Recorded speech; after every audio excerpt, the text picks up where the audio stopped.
surviving. We've been doing all right, and it's great that you come to join us for an hour with the tower. Yeah. We're going to try and run through a little bit of what's happened to Steve Warburton, probably over the last 10 or 12 years, because that's how long it's been. If got a little bit further. When did you first start playing, and how did you learn? And when did you decide that this, do you know what, playing poker for a living, this could be a very good career? Making me feel old, that. Every time I play poker now, everyone still sort of sees me as like the kind of young kid. Yeah. Yeah, it's quite a few years, isn't it? I first started playing when I was like 16, 17 years old. Yeah. And I was a sort of typical kid. I had no idea what I kind of wanted to do for a living, except for the fact that I didn't want to work for anyone. So, when you were growing up, you're always asked, what do you want to do? What do you want? Never had an answer. Except for, I don't know why, I just always said I never really wanted to work for someone. So when I started university, I kind of had this plan, which was to not really go to university and just basically use the student loan and basically start playing poker from there. Yeah. Which didn't really go down too well. I remember my dad specifically wasn't very happy that I was quitting university, and I've got quite a few aunties that are all teachers. And so I kind of had this plan of just get this, kind of $3,000 student loan. Yeah. And all of a sudden the rest of my life will just be sorted, which has kind of happened. I basically went to university. I went to the first lecture that was on a Thursday morning at 9 a.m. And I remember turning up thinking, I'm just not going to come back. But I kind of had to tell it a few porkies the rest of the year, pretending I was going, I was committed. Yeah. All I was doing was just playing 1-2 cash games in the Manchester G from the age of about 18 years old. Yeah. And that's pretty much how I got started. I kind of played some £5 sitting goes with friends when I was younger. Mm-hmm. But it was just, and it was relentless back then. It was like 5 or 6 games every night, waiting lists. Yeah. Constant action, just everyone was coming through the door. What's this game? Do you know what I mean? No one could really play. Every pot was maybe 4 or 5 way. None of this kind of check calling, taking ages. It was so exciting when you first started playing it, especially for me anyway. And I just loved it. I was playing till 6 a.m. every night. Moved to Manchester. It was so exciting. It was this game that you didn't need to be that good at. You just kind of need to be better than your average Joe sort of thing. Mm. And it was fantastic. So the early days were all cash. All cash. What are you drinking, by the way, Tower? Water. Believe it or not. I thought I could rely on you, mate. Come on. Right. Come on, son. You first drink, just so you know, I've got some Pims. Yes, very nice, very posh. Saturday afternoon, and I've also got a nice Peroni as well. Just so you know. Anyway, carry on. Multi-drinking as well. So you've played cash, but then you go on to your first ever Hendon mob. Can you remember what it was? Oh, first ever Hendon mob. Well, basically, I'll tell you it was a win. Oh, I know what it was. So I was playing cash games every night. I thought tournaments were stupid. I thought tournaments were the most ridiculous thing ever, and it was too fast, and I wanted to kind of play deep and all this stuff. Yeah. Nothing much has kind of changed over the years, but I played, I think it was Walsall, right? £100 side event. That's exactly what it was. I played £100 side event, and it finished at about 5:45. Yeah. They told us that if it got to 6 o'clock, then they were just going to say whoever had the most chips won. That's when they closed at 6 a.m. That's correct. Yeah, and I basically folded something like 15 hands heads up. So I'd fold. It was on him. He'd raise. I'd fold. And then they told us this, and I moved all in with Jack 5 offsuit. I got called by Jacks. Won the hand, and then won the next 2 hands, and basically won it. Obviously, looking back now, I had no idea what I was doing heads up. I was folding all these hands heads up and whatever, but Yeah, that was my first one, I think. Yeah. And then your first 7 cashes ended up being on GUKPT side events and APAT side events. So I'm not being funny, but I'm not being funny. You played cash, but every time you seem to play GUKPT or an APAT, you seem to cash in the sides. Yeah, I think that was more to do with the cash games weren't as kind of good as they were. I was fairly lazy about, I'm like studying back then, and now people study just an insane amount of things, and so you kind of maybe kind of go with the flow of, okay, what's next on? It's GUKPT Bolton or Warsaw or London, and so you're almost kind of forced into it. I didn't have lots of money back then, but when you've got maybe 10 grand to your name and there's a £500 tournament on, you kind of go with the flow, and it's all about people as well, Towers. When you play live, you just meet people every day. You're playing cash games maybe 8 to 12 hours a day. You meet people all the time, and people talk, and where are you going next week? Oh, there's this thing on. And so it was very strange how I kind of got into tournaments. It was more kind of, that was what everyone was doing, and you know what I mean? So that's kind of where it kind of started. It's a good job you went into side events, because in May 2011, you do realize that's nearly 10 years ago. May 2011, your first 5 figures cash for 11,000 at the Salford Megastack. Raf White was running that. And he said, I remember him saying something like, and this is one of my first tournaments, if you don't play, you're in trouble. And I was saying, oh, Raf, I don't really play tournaments. And, and he was saying, you basically got to come down and stuff. And I remember we had 2 tables left, and Alex Martin was like the kind of big player back then.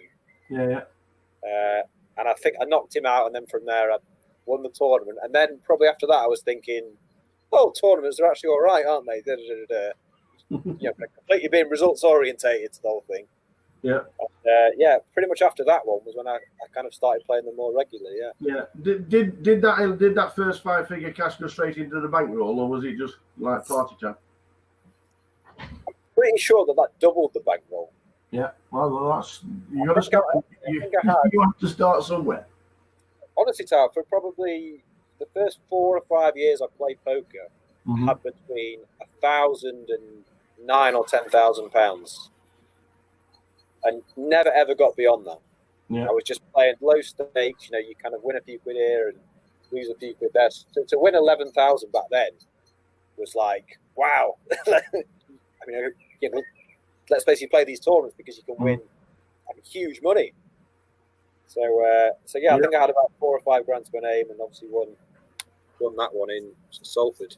And then coming out with 11 grand in Salford, by the way. But well, it wasn't a bad year 2011, because the GUKPT 500s, you got 8.8 and 7.7. So now you must have been thinking, these tournaments now, all right, cash is good, cash is nice to sit with the mates, but tournaments, I'm pretty good at these.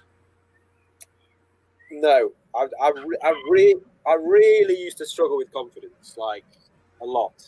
I'm not saying I'm super confident now, but I was always very aware of what was happening, and I saw these guys win, and rather than looking at results, I was more looking at the hands they played, and I was thinking, well, if that guy had lost that hand with 15 left, he would have won that tournament. It'd be something like ace queen against ace king, and he basically hit a queen or something. So I feel like I've always been quite level-headed when I kind of win or lose, and so I never really got carried away with what was happening. And I would say that I definitely put more effort in, and I maybe respected them more as a thing. So like the next few years, I was obviously more kind of focused and taking it more seriously. Definitely, Well, it's been an interesting start. We'll be back with Mr. Steve Warburton very soon in the next episode of An Hour with the Tower. Looking forward to it.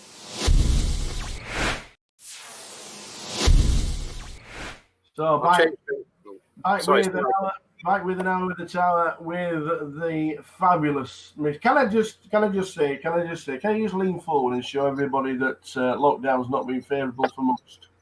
Mate, this is 4 months. 4 months of no haircut. So we went to where did we go? We went to Hampshire. It was me, Little Dave, Jake Fish. Yeah. This was about 3 weeks before lockdown started, because everyone in all the different countries was saying, look, this is basically going to come to you. So we basically went to lockdown, and I just thought, Jesus, for the next 3 months, no one's going to cut my hair. It's just going to be an absolute disaster. And it is an absolute disaster, but I've made no effort to make it better. Just so you know, this is literally just as it comes out. This is nothing. It looks good. Back to the Steve Warburton story. 2011, your first Vegas cash. I'm guessing right now you still need ID to get anywhere in Vegas because you're such a young-looking chap, and I mean that. And that's time. You will need a passport forever. 2011, your first ever Vegas cash. How was that? Well, I mean, this was back in the day where if I basically walked around the Rio, not playing a tournament, and was just, kind of looking for a friend or something, I used to have security guards march round all the way around and come up to me and just ask me for ID. And every time I'd say, I'm not gambling, and they'd just say, I don't, because they're really strict. Massive clubs over there. Yeah. And the amount of times that happened, so I never set foot after that. Probably happened like 4 or 5 times. I would never go into a tournament room unless I was actually playing, because I just used to get ID'd all the time. But 2011 cash, that was probably 3 years before I actually played what I'd consider proper tournaments in Vegas. I basically went to Vegas for 3 years, 11, 12, 13, and just played cash games. And I was very hypocritical in terms of everyone I spoke to. I'd say, why are you playing tournaments? Stupid. You should play cash and all this stuff. And then in 2014, I think I played the main event, and that's when I kind of really got hooked as well. I think that 2011 one was just a random rogue cash, which is probably why no cashes from that until 2014. No, we're not going to start with the rub downs at all in the slightest, but it is part of history. Go on. Your biggest ever shot at the time was a 5K buy in the EPT London. Oh, disaster. Unfortunately, disaster. Unfortunately, the crowd would have been cheering, roaring, and shouting and whooping because everybody's made the money. Because Steve Warburton became that unfortunate bubble boy. I've never ever been backed. I'm really proud that I've never kind of borrowed money. I've never been backed. But that was the first tournament that I sold action. I sold 50%, and it was I think it was my first 5K. And so, I mean, I'm really competitive anyway, but to let someone else down, that's just, I hate that. And so I think when we were about 15 off the money, I basically made the mistake of messaging everyone that had backed me and said, I'm 15 off the money, I'm all right in chips. And then I kind of dwindled down, and on the bubble I had, you always remember the hands you lose, don't you? Of course, yeah. Ace king diamonds, all in against aces on the bubble.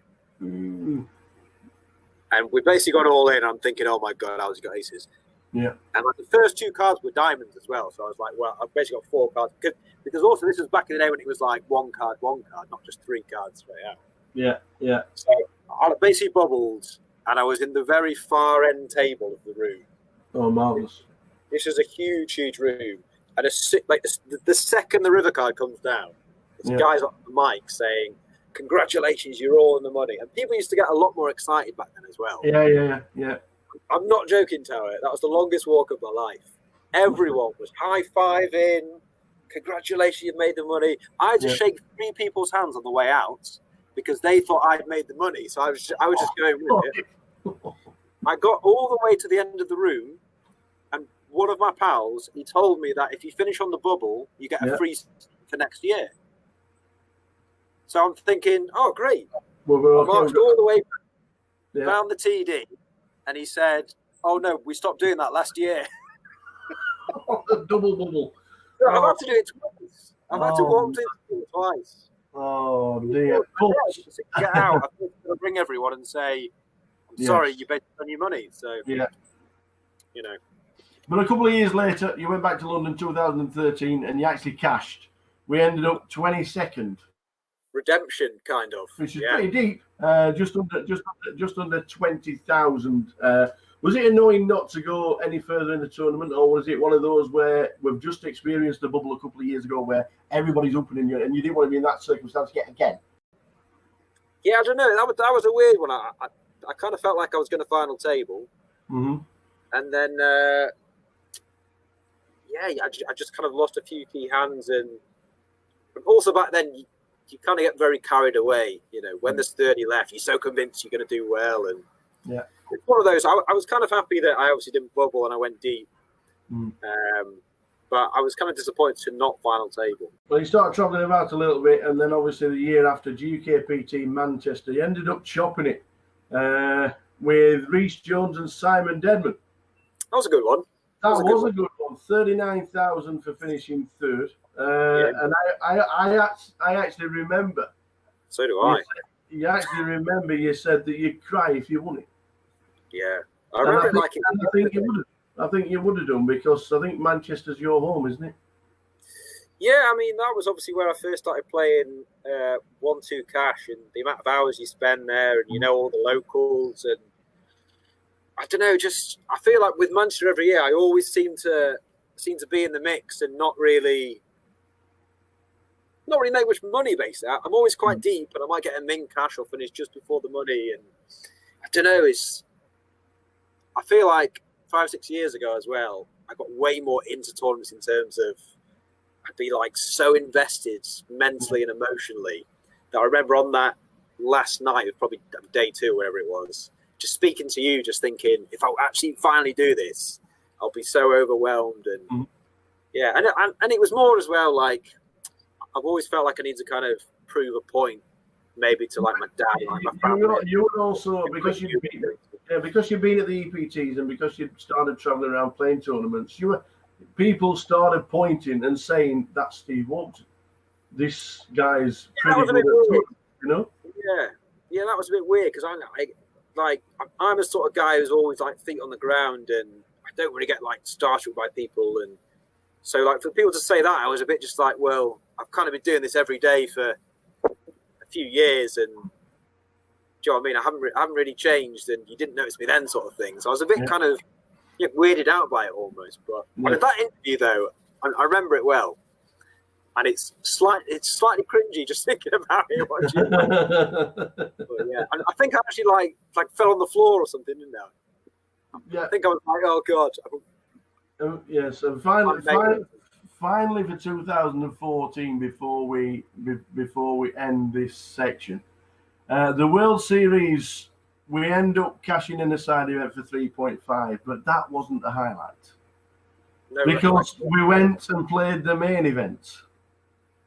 And do you know where he finished? Will it always be etched? I know it was under 300. 182nd. Yeah. Out of 6,682. It was a good one because it was my first one. Yeah. It was the first time I'd ever played the Bane. I went really deep with my good friend Tim Hickling. Mm-hmm.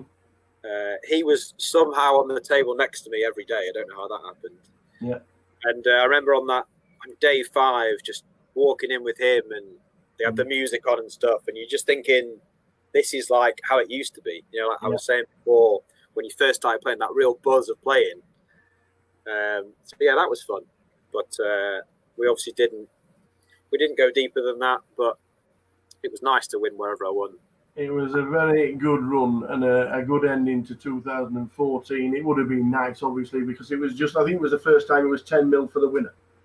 So I don't know, was that the Jamie Gold year, was it? No, that was of course. Jamie Gold got 12, didn't he?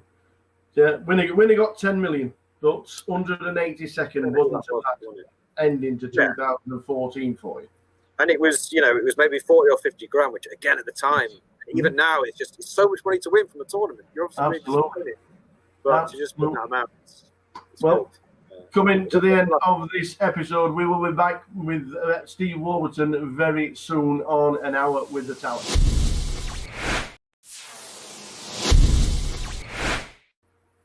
Back with Mr. Steve Warburton for An Hour with the Tower, and we've moved on to May 2015 and the WPT Amsterdam.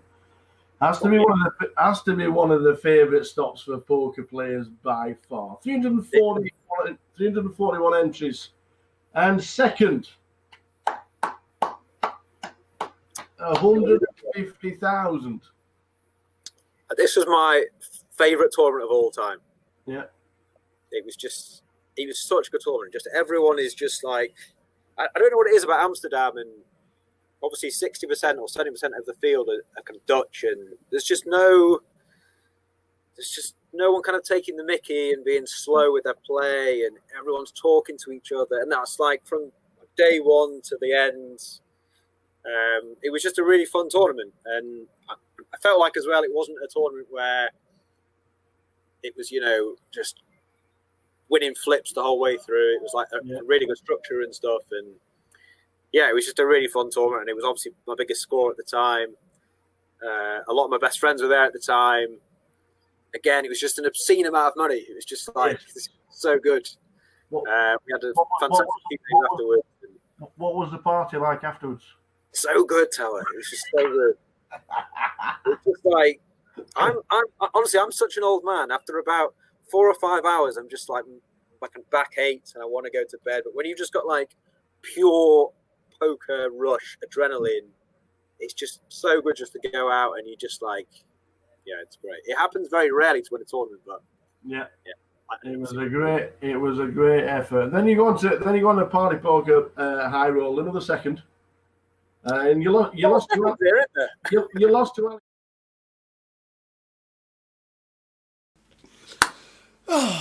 72 hours later. We're here. We're back. It feels weird. Afternoon, everybody. Welcome to Edinburgh and GUKPT. It's so good to be in this fantastic city. We are just about to start.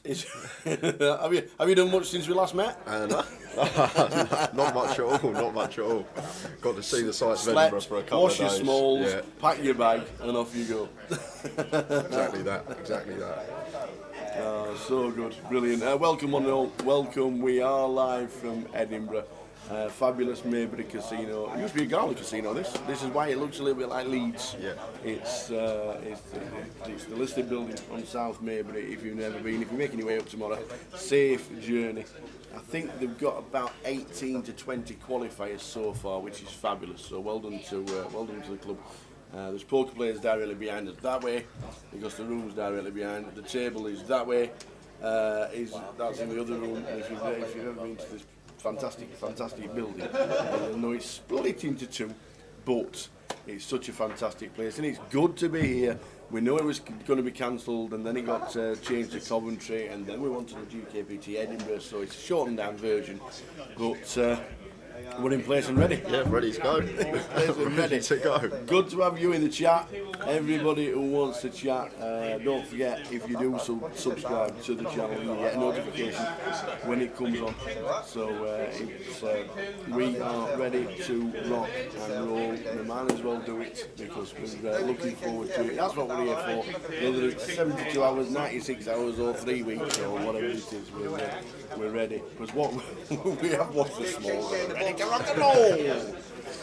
Quickly look, because it's been so long, the actual prize pool and the payouts from last week in Leeds, 439. We know the numbers won't be as busy as this festival, this event, because it's not a festival. There's no 30-30s, there's no minis. There's been literally satellites. There's a bounty on Saturday, which we'll obviously show you during the week. But Jack Hardcastle up top is pretty interesting, because not only did he win it, he then played the first ever online day one and managed to bang himself up chip leading stack. So 13 entries. I know somebody said that's pretty low, and I'm thinking, well, 13 entries for the first £750 bike for a main event. I think it's pretty good. Don't forget, you've still got to get to Edinburgh if you do make day 2, and there's plenty going on. We showed you all the 30 around last week. So I think the 2 that got through, Jack Hardcastle and Riggy, both making it through from last night. Well done, one and all. But that is the event from last week. It was a fantastic event in Leeds. On to James Williams for getting back to the table and fighting his way through to second place. It was a great final. Steady. It was a sprint cagey. final in a way, wasn't it? It started off so slow and then it just went mental. Like towards the end, everyone was just like, I don't know what someone putting the food on the break, but everyone just seemed like they were just going for it once we got back. And yeah, it was definitely and that there is the that's the that's his alias. Jack Hardcastle has 158,000. I'm guessing that's going to be rounded down, is it? Or rounded up, 259 maybe. Yeah. And then just lucky is Riggy on 82,000 by the time he comes back. I'm guessing they're going to round them up. But I thought it was good. But Jack did have a re-entry. Yep. He was the first out, and then had a re-entry. So well done to him for making the tagging and tagging of the online. I thought it was a good effort, 13. And I know people say, well, actually, it's not that good. But I thought it was. You've still got to get to Edinburgh. Plenty going on, and Leeds has just finished. Because a lot of people do need to get back and start to fill up the person. Yeah. Because it's literally a 96-hour turnaround to the main event from the last one finishing. But I thought it was a good effort. So we're sat and ready in place. Good afternoon, one and all in the chat.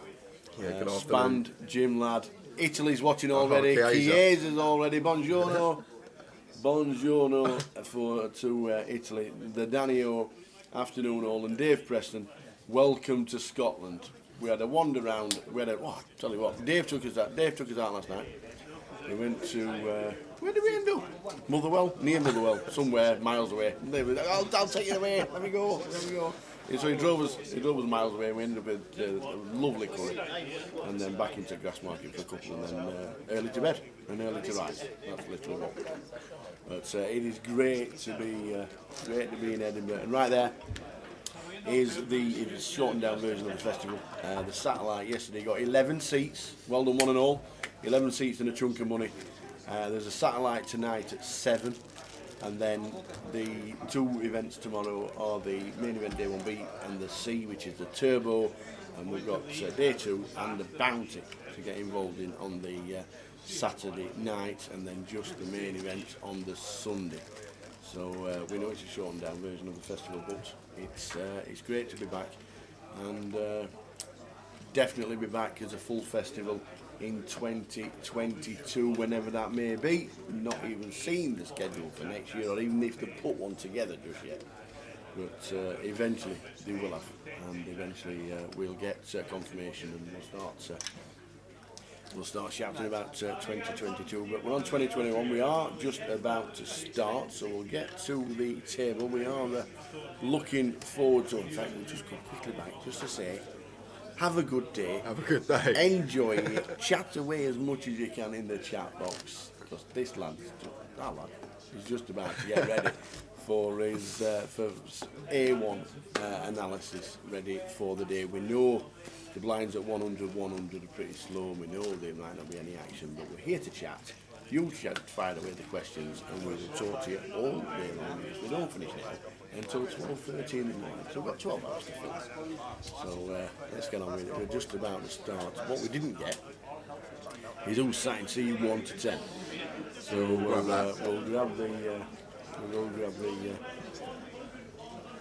grab the players' names, and we are ready to rock and roll for that.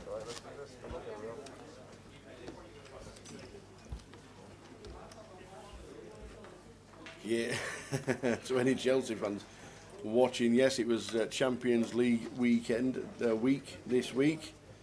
Manchester United got very fortunate, but Chelsea lost to Juventus. Good afternoon, Dave. thanks for the welcome to Scotland. Great. Few hours out last night. Nice train ride up. And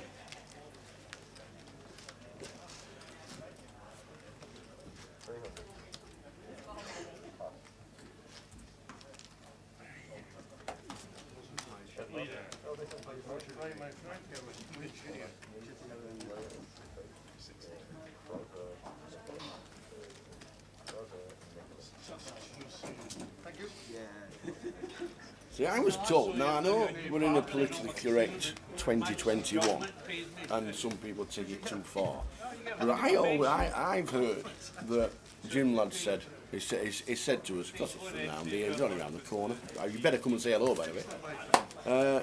Apparently you're not supposed to say to a Scottish person, okay, I know. Now, I don't even know what it means, and maybe I should Google what it actually means. I don't think it's swearing, but apparently you're not supposed to say that. So I'm going to say it all week. So it is Kyle. That is Kyle Boyd in seat number 6. Yes, it is. Oh, is that Kyle? Yeah, oh, sorry. I thought Kyle. He was dealing leads for us, wasn't it? Unbelievable. How's he managed to play? I don't know. He's got himself a seat up here. Let me tell you, he can play poker. We're going to find out. Do you still have to wear masks in Scotland? Now, we've had conflicting stories about masks. I know face coverings are going to be an issue regarding what can and can't be done. About 70% of the cardroom are not wearing face coverings. I've seen the people, few like Colin in seat 3 have got them on, but like just got them below their neck like that as well. I think when they get up and and stood yesterday in the casino. It was literally half and half, and the restaurant we went to yesterday obviously can't eat with one on, but we didn't have to have one on when we walked in. We went into a couple of bars on the grass market, and there was no mask seen anywhere apart from when you walked in, which I found strange walking in with one on. I thought, enclosed space. Anyway, fingers crossed. I don't 100% know because I've been told different things of different people. But as you can see, seat 2 doesn't. Seat 5 does. Well, there you go. Atako Logan says, that's false. Okay, I don't know. It's not offensive in the slightest. Thank you very much. I think it's just a term we just associate with Scotland, isn't it? Yep. So, is the vaccine passport required over the weekend for the other day ones? No, it's not. No vaccine passport is needed to play poker anywhere in the United Kingdom.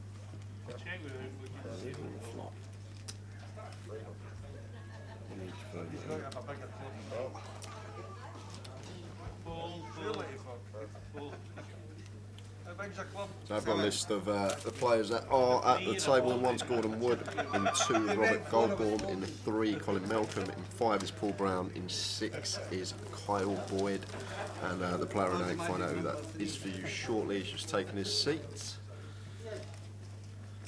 I'm assuming that's Nicholas.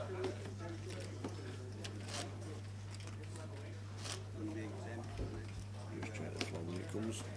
I'm not too sure if the cards went to the flop then. No, I've been playing the business. We'll just check. I've got to be in the lead. But yes, regarding the face coverings, I can't give you a definitive. I must admit.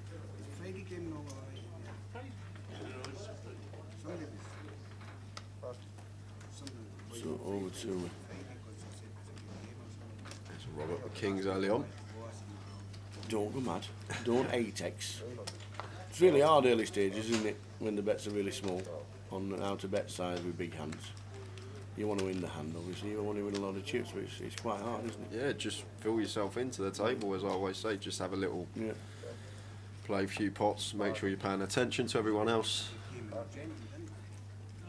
Try and sort of scout out where you think the easy chips could come later on in the day. But no action there with the pocket kings. So that's always going to go slow start. I'm not sure how Paul's got 50k. I don't think that's quite correct. There's Paul's up at 49.8k, but definitely got a starting stack over there.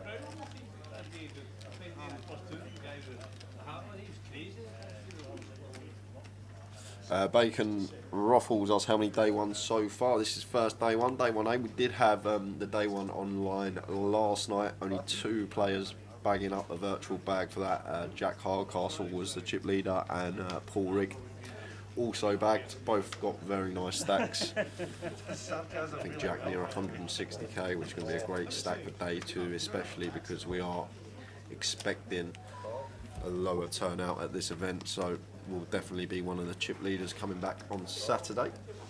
If you do want to play, you can either play today, day 1A, tomorrow. There's 2 day 1s. We've got the turbo as well as day 1B on the normal structure. And as always, you can buy in up until the start of day 2. Yep. Ace Jack 2. We'll get the flop cam sorted. Not the way it's not working, but it will be sorted very shortly. Let's just see really bet fold. Robert takes another one. But Paul's stack is incorrect if you are just joining us. We will get that fixed up. What seat is it? Paul is in seat 5.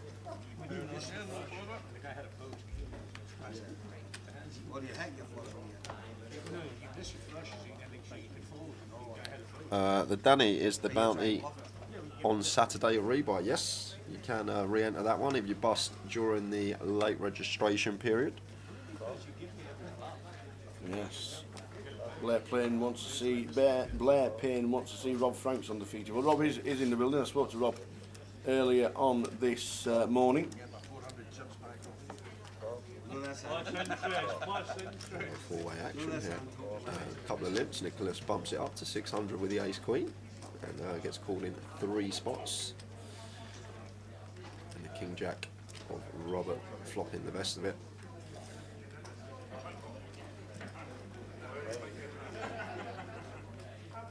So Gordon flopping the best of it.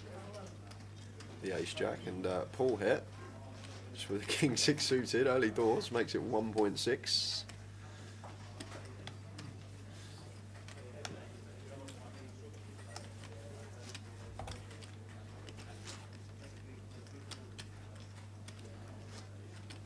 So no chips in front of Paul, guys. That was a slight graphic error. I think this is Gordon that's raised. It is, makes it 1.6 action. Our action tracker Dave says he's already sorted the chip count, but he ain't got 50,000, so we. Looks like Nicholas going to pull out the float here with the ace queen. We do have 2 overcards, backdoor flush draw, or we can just spike top pair, top kicker on the turn. So this one goes check, check, and now is going to come in for 2k value bet on the river here. And Gordon, a little bit of a decision for him early on. Don't expect our opponent to have too much queen XS. Unlikely they're going to be floating flop with some queen X. The only queen X we're really worried about is queen X of spades, and we have the queen of spades. Sorry, we don't have the queen of spades from Gordon's perspective. Queen X of spades is a hand that we are worried about, as well as queen jack, turn 2 pair. Other than that, not much else that we're losing to the way this hand's played, other than if Nicholas has opted to come in for a float, which he has, some ace queen, king queen, those type of holdings, and Gordon can see he's been 3-outed on the turn early on, and a little dance there from Nicholas in C8. Old guys have always got King Jack.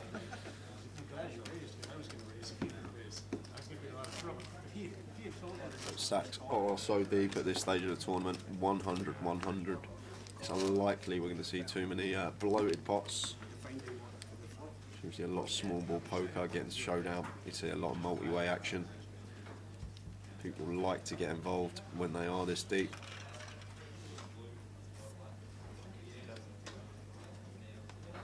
How are you doing, Logs? Thanks for tuning in. How did the, I know you tried the satellite in the week, how'd you get on? Are you coming to join us this weekend at all?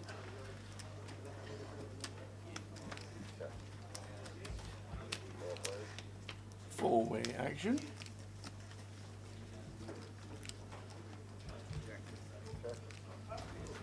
deuce, 3-4, all spades. Complete whiff for everyone. Gordon turning top pair, goes up and down. And Rob has the exact same hand, but Gordon does have the free roll with the 8 of spades.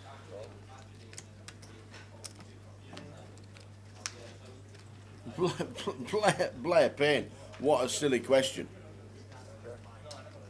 What a silly question. Was Rob Frank suited up for the occasion? He's the best dressed man in poker. Always has been. No change this morning. I was playing it with the spades here. And yeah, Logs, we're on the case with that. Asked about the flop cam. We are on the case. It will be sorted very soon. So I will say, I'm playing a limited amount in London. And Dan Hopkins asking any dates for the grand final yet. There's no schedule, but we do have some dates. It's a longer festival at the Poker Room. Kicks off 21st of November all the way through to the 5th of December.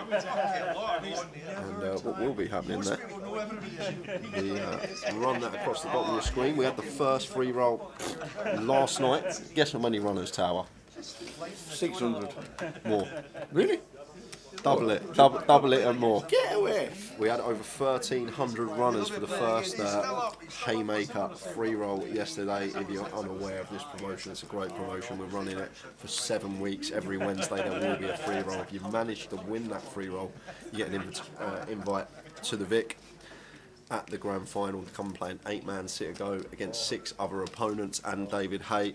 And there's 20k added in that one. So every Wednesday, if you are free, get on the Grosvenor client. That is a free roll you want to be playing if you're lucky enough to take it down. I know it's a huge field, not going on numbers on the first one, but if you do manage to win that, you'll be at the Vic with us, and there will be a live stream for that event as well, and that's on Wednesday the 1st of December. So we're looking forward to that one. All details for that are on the GUKPT website. But me and Tower, we will be mentioning it, I'm sure, a lot over the weekend because it's just a great promotion. It'd be good to see David Hay back as well. We haven't seen him play since the 2019 Goliath when it was David versus Goliath, so I'm looking forward to seeing him play, see how much he's improved. I'm guessing it's been a long time since the Goliath. Well, there isn't one next week. The second Haymaker knockout is the 13th, which is 2 weeks as yesterday. It's a pleasure not to see any sunglasses and fucking hats. Well, perfect.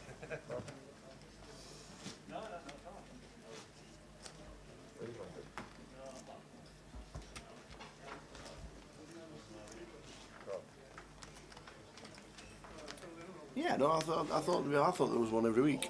I must admit, but the next one scheduled on the client, as I was looking to try and find out who actually won it, but the result's not there. It's not in the Haymaker Knockout series. Maybe it's in the poker itself from last night. We'll just quickly try and flick through to see if we got the result from last night. But, see if we can try and find the result of the Haymaker and who actually won the seat to the live sit and go. Take away some of those stats and then please. Before it gets all mixed up. Somebody called Get Totally Owned won the closer. I don't know who that was. Get Totally Owned. Ellie Hazel finished 7th. David Nixon's better off.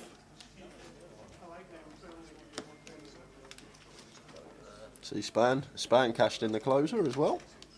It did, 14th. Hunting for them leaderboard points, 6th in the National League at the moment. You do get points for the closer, don't you? Into the net MPL. Earn points towards the National Poker League. If you play the closer, you do actually get points for the MPL. So regarding the question, do you get points for the closer? Yes, you do.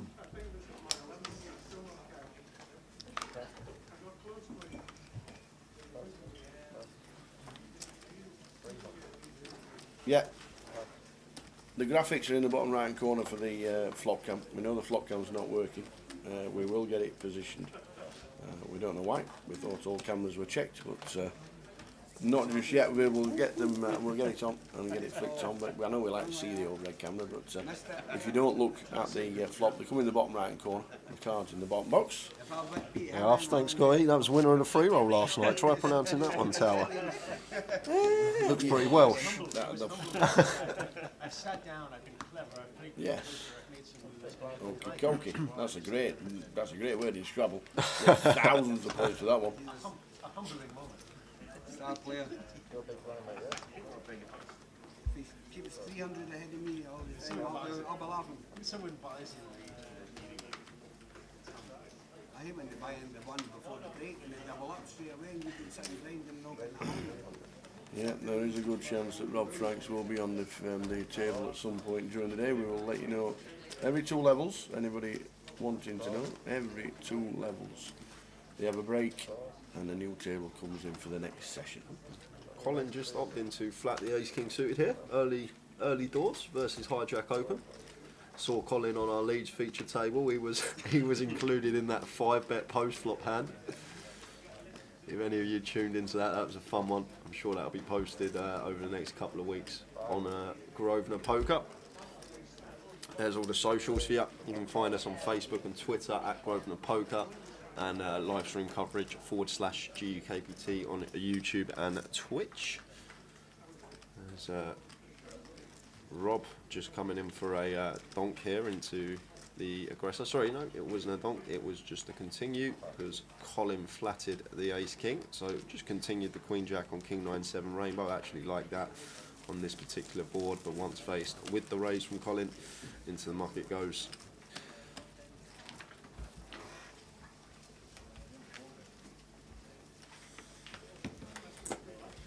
Arta Durant in the chat asked for some payouts. Unfortunately, this is day 1-8. We won't have any payouts for a good couple of days yet.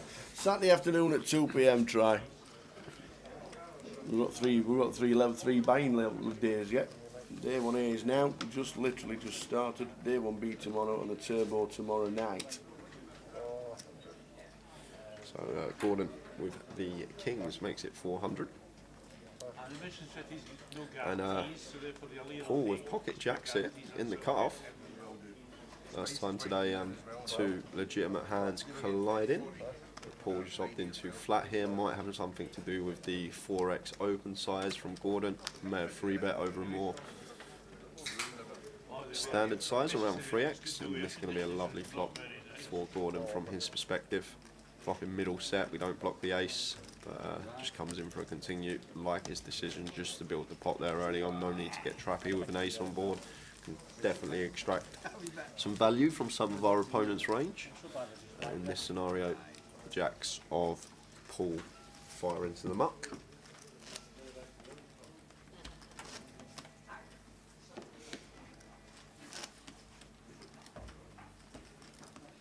As we know, Edinburgh is on right now. So there's plenty going on around the country, which we'll show you after the hand.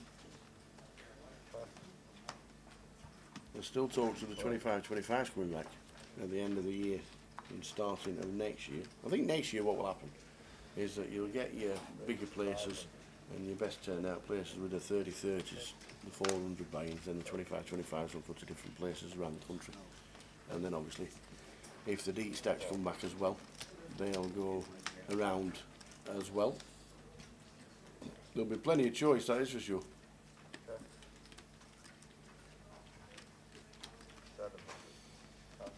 Aye, Jason's challenge in the building. Afternoon, Jason. How are you, Jason? Good to see you in Leeds. Good to see you in Leeds. Right there, we've got Reading South, Leicester and Blackpool for the 30-30 to £400, 50,000 guarantee. That is on this week. Now Blackpool's first tournament in 18 months was a satellite for 30-30, which I think 120 odd runners yesterday. So well done for the turnout for Blackpool. They had a big satellite for the 30-30, which starts day 1 today. So get yourself into Reading South, Leicester or Blackpool. There was an online flight for the 30-30 as well.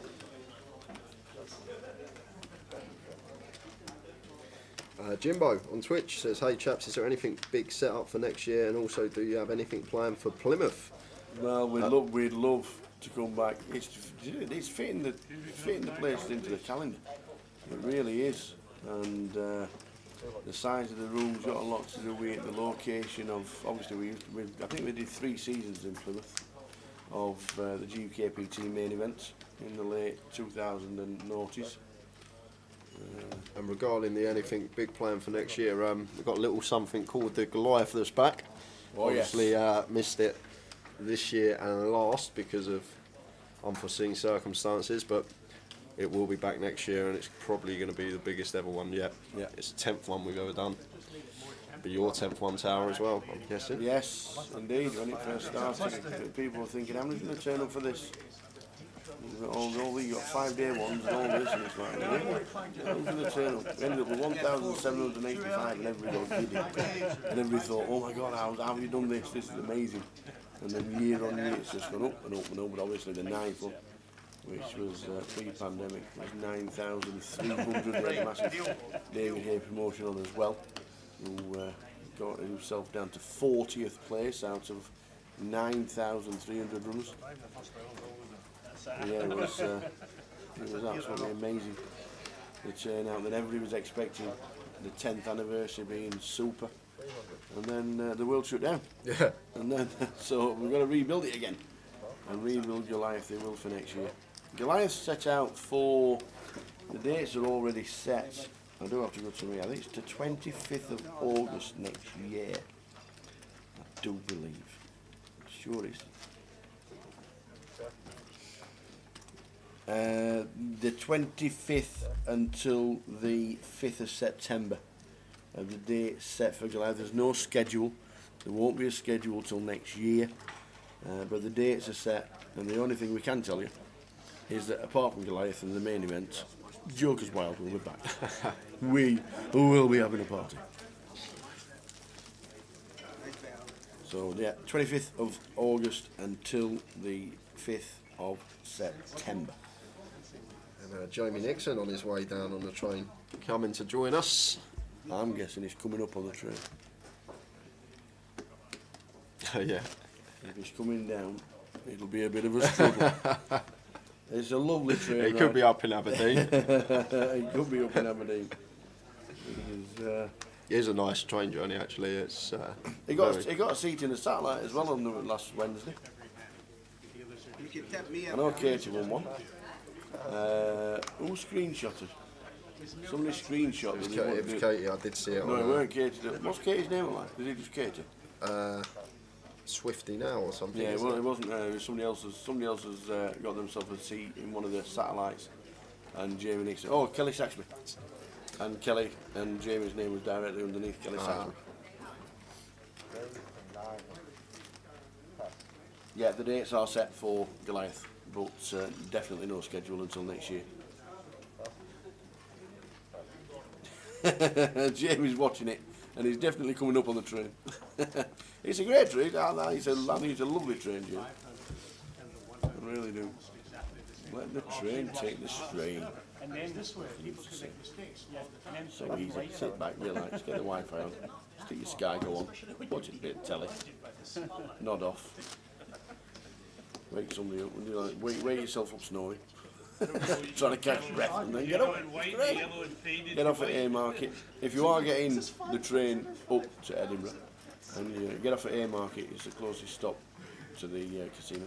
If you get off at Waverley, it's a bit further in the further down, so it's a bit more expensive in the taxi. So, Colin on the button, looks like he's just limping the 8s, and is. And Paul with King 10 here in the small blind checks his option, and Carl going to follow suit in the big 3-way limp pot.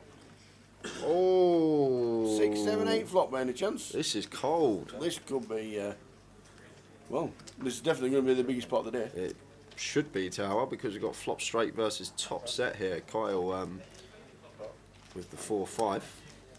Looks like he's just going to play it slow. It's an absolute brick turn, and if we're faced with another bet here, I want to see Carl potentially raise this spot here. I know, yeah, we can be worrying about 9-10, 9-5 suited maybe, but there's just a lot of hands that we can potentially get called by, and now.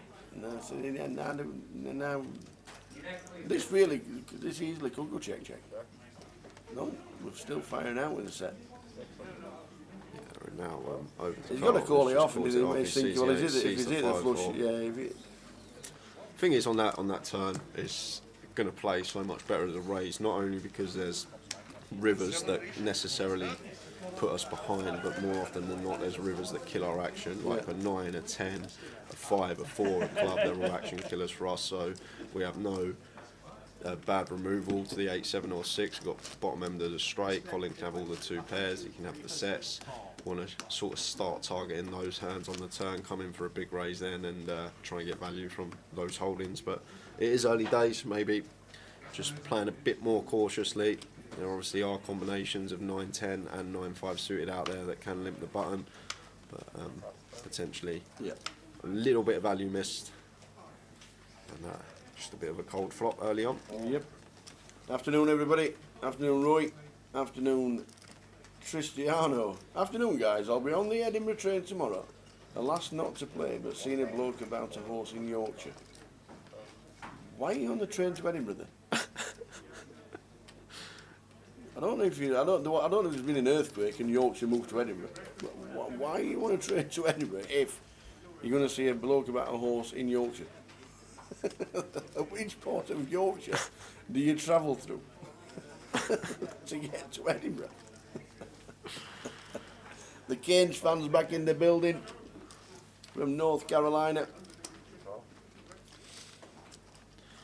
Afternoon Claire, afternoon Roy as well, joining in. Bingo's in town as well, Bill Davis. Good afternoon, sir. Bingo? Yeah, that's his nickname at the old poker table. Is it really? Yeah, Bingo Bill. Bingo Bill. I was playing in the Super League once at Darton. I'm talking 30 years ago when I used to be good. I can't remember what team it was. Playing somebody in the Super League, and it's best of 5 in the Super League, and not best. And Yeah. You know what I mean? It's best of 5, not just one leg. So we're playing 5-1. It's better. Anyway, he won the first leg, and he went bingo when he hit the double. And he went 2-0 up, and he went bingo, and he hit the double. And I'm like, he's trying to get to me now. So anyway, I won the next 2 legs, and it went down to 2-2. So we're playing the decider, and I hit double 16, and I went out. And the place went mad. I don't know who, I can't remember who it was. He just kept saying bingo every time. Every time we finished the game, whenever we played him in the league, he said bingo. It was like, If I'm being blind, I'm going to at least get it back. Milk it, baby, without keep on. oh, he's off to York. We used to have horses at Rufford, which is just outside York. 20 odd years ago. Lovely place, York. One of my favourite places in the country. And we're in one of them now. Edinburgh.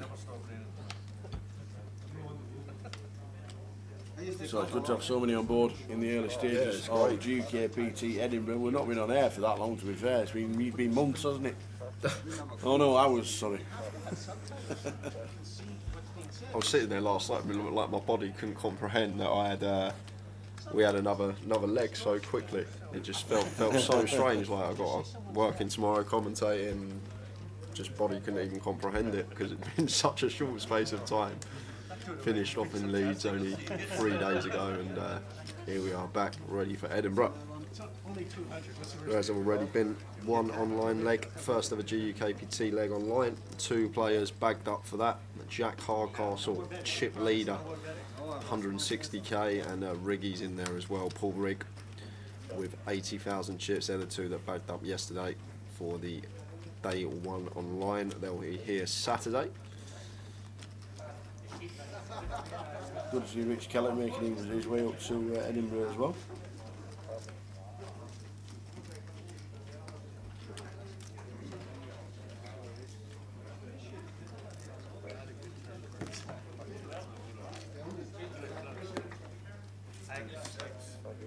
Natalie Bromley's on her way up to the GUKPT, as she said last week in Leeds. Adam, other Could half be on the Nally, same- had a great score. Could didn't be he? on the same train as Jamie Nixon, to be fair. It's so important to appreciate when you miss. Everybody Jason Shellham's booked his holiday. He's got his Vegas booked. 10 days in Blackpool in November. Can't beat it. You can't. And we were speaking to the council in Blackpool, and Jason, just for you, they're leaving the illuminations on an extra week just for yourself. So you'll get to see the illuminations during GUKPT Blackpool week. Chiesa, did we watch any football results last night? No, I didn't watch any football last night. I saw the Juve Chelsea game second Was it- half of it. Yeah, any it was good? on the telly. Yeah, it was all right game really. Chelsea were on them for a bit, but they were in good counter-attacking football. But I don't know, few strange refereeing decisions. Really?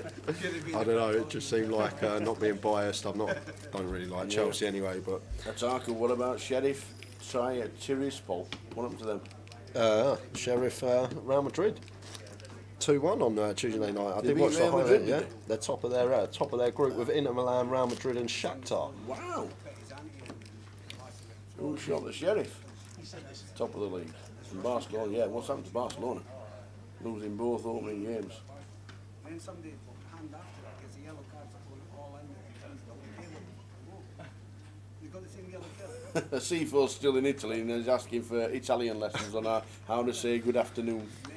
You could have PM'd him and then come on with the words and would have been really impressed, but now you're asking. Shall we Google it for you? Buongiorno. We knew that. We've already had the message from Chiesa. Buongiorno, everybody.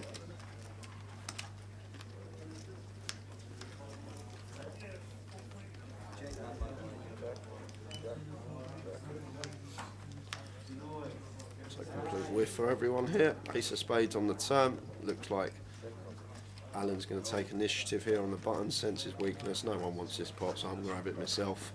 Really, I played the hell out of them. That gets Robert to fold. A queen.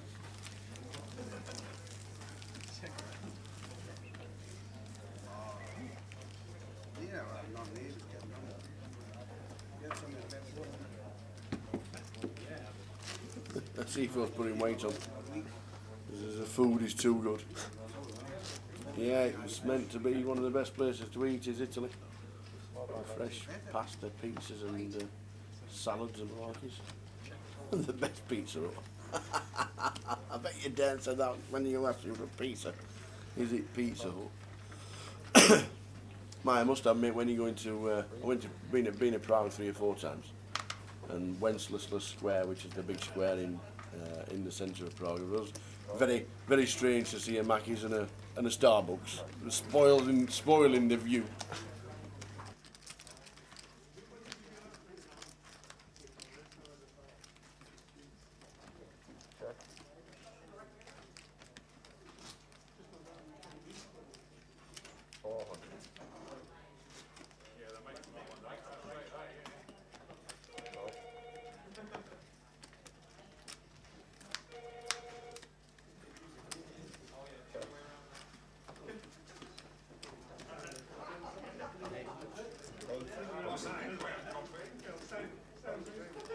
And the running was special. that 10 doesn't scare you, I guess I'm in trouble. No, I was getting on. Always getting on. Have you ever got some? The beer in Prague, though, certainly the best I've tasted, says Tristiano. You're not wrong, by the way. It's an amazing place. If they ever have a GUKPT Prague, I'm going for the month. Because it is a stunning, stunning city. It is so nice, so pretty. Cheap. Not that cheap really matters, to be fair, because most cities now are about more or less the same, but honestly, so nice as a place. And I hope to go back next year for sure. Hey Gully Math, good to meet you in Leeds for the first time. Hope you're well. Yes, we are, all good. We've slept, washed his clothes and gone back on tour. Exactly that. It's been great. No, it has been a fantastic few weeks for GUKPT. The numbers have been incredible. the team have been great. It's been a fantastic start to normality, and in 12 months' time we won't be mentioning lockdown and pandemics anymore. We'll just be mentioning you've got travelling away, so we've got no petrol. Bucharest is better than Prague, is it really? Bucharest is better than Prague. Wow, never, to be fair, I'm only going on Prague being my favourite city because it's the one I've been to. Obviously, I've never been to Bucharest. I'm sure when poker tours start opening up, and there's already talks for next year that the Battle of Malta is back, and next year it'll be back in May. So Grosvenor Poker will be doing plenty of satellites for the Battle of Malta, because in 2019 they had hundreds going over in packages. A lot of players. Andy Hills actually final tabled the last Battle of Malta. Sponsored pro, Andy Hills. So yeah, there was plenty going on. The Kings of Biscuits are out. So yeah, you keep your eye on that for next year. I know Tom and the team will be working on the Battle of Malta satellites on Grosvenor Poker.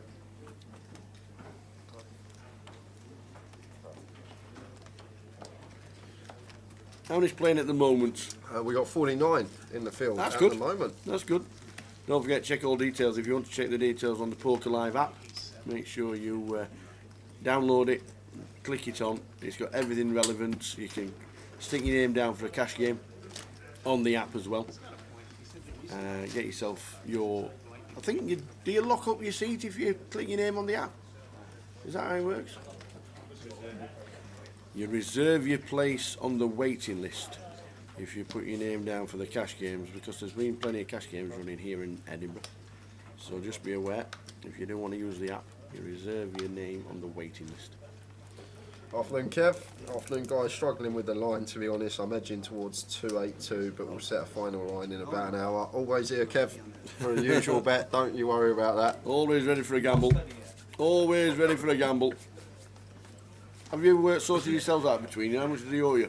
I think it's, I don't know, Kev keeps track and then he'll just walk up to me with money and go, there you are, Absolutely. Jay. It's always good.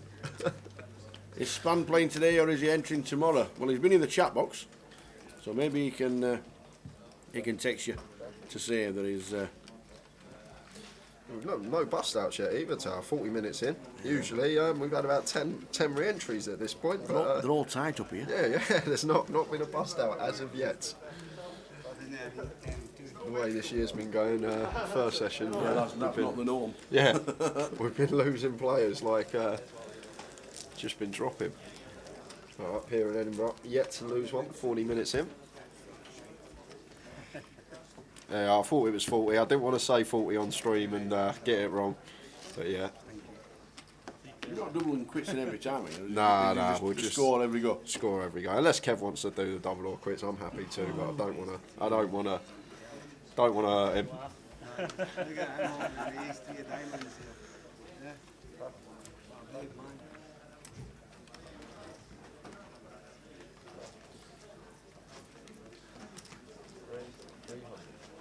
I've definitely got the edge as well. If Kev's the one setting the line, I get to choose overs or unders. It's definitely an edge my side, so might have to switch it up in a few.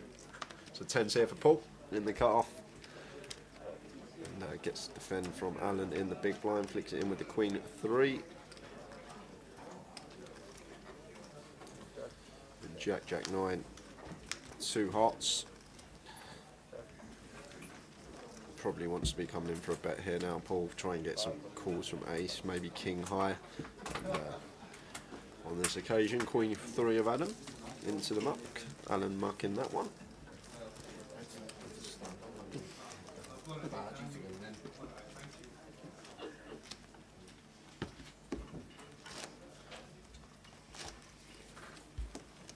The weather is so nice. You're obviously not in Edinburgh then. By heck, it rained last night. It rained last night. It was a lovely day yesterday here though, during the day. Sun Yes, was out, it was, no yeah. clouds in the sky. Yeah. That's me getting pelters for doing that in the commentary box. To be fair, Esau, you at C4, you've not got a 9 to 5 job to go back to. So don't rush. No need to rush back if you don't want to come back. Where is he? Italy. You're doing the tour of Italy, doing all the train journey coastline, going to every city kind of thing. How long have you been on that? 3 weeks.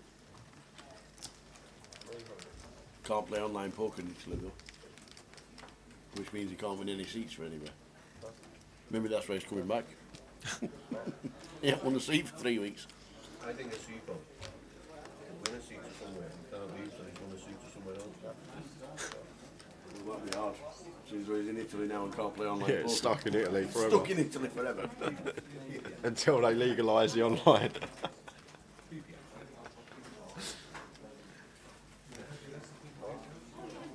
22 to 25 every single day, and it's 27 where Chiesa is. Delightful.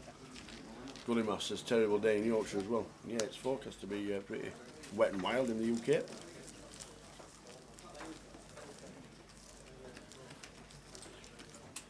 A really slow start here on the featured. We've got 15 minutes left of the first level. Lots of multi-way action, quite a few limps. Seeing 3, 4, 5 way to flops. Hi, Poker Mel's in the building. How you doing, Mel? Looking forward to seeing you all tomorrow. Looking forward to seeing you as well. Always watches the streams as Mel. Always comes to see us as well when she comes to this fabulous casino.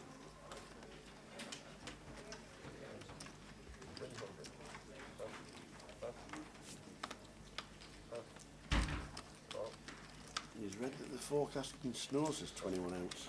I don't know what country you're in, but I'd like you to stay there if it's not the UK. I don't want any snow. Complete whiff for everyone this flop. First sign of aggression is going to take it. I say that. Robert's got other ideas. Floats with the old Jack 9. Actually has the best of it. Ace of clubs on the turn, and looks like it's white flag territory for Paul. And Jack high, if this does get to showdown, is going to take this one. I doubt Robert's just floating with a gut shot. So not bluff at it, maybe he is. Check, check. And going to take this one with a Jack high. Mel asked what's numbers like so far. Read the message before that from Mel. Oh, I have goodies ready. Now he can answer the question. There's 51 in so far, Mel. Not a bust out yet. We'll tell you everything you want to know now, Mel. 51 entries, 51 players. So yet to lose one here in Edinburgh. So more importantly, what are you bringing for us, Mel? 21 ounces snow warnings from the Met Office in the United Kingdom. Oh my days! It's not even October yet. It's September. It should still be 25 degrees. Literally one thing after another. Wind, snow, rain, blow, dust. Oh dear, snow warnings. You do stay where you are at C4 and use a VPN.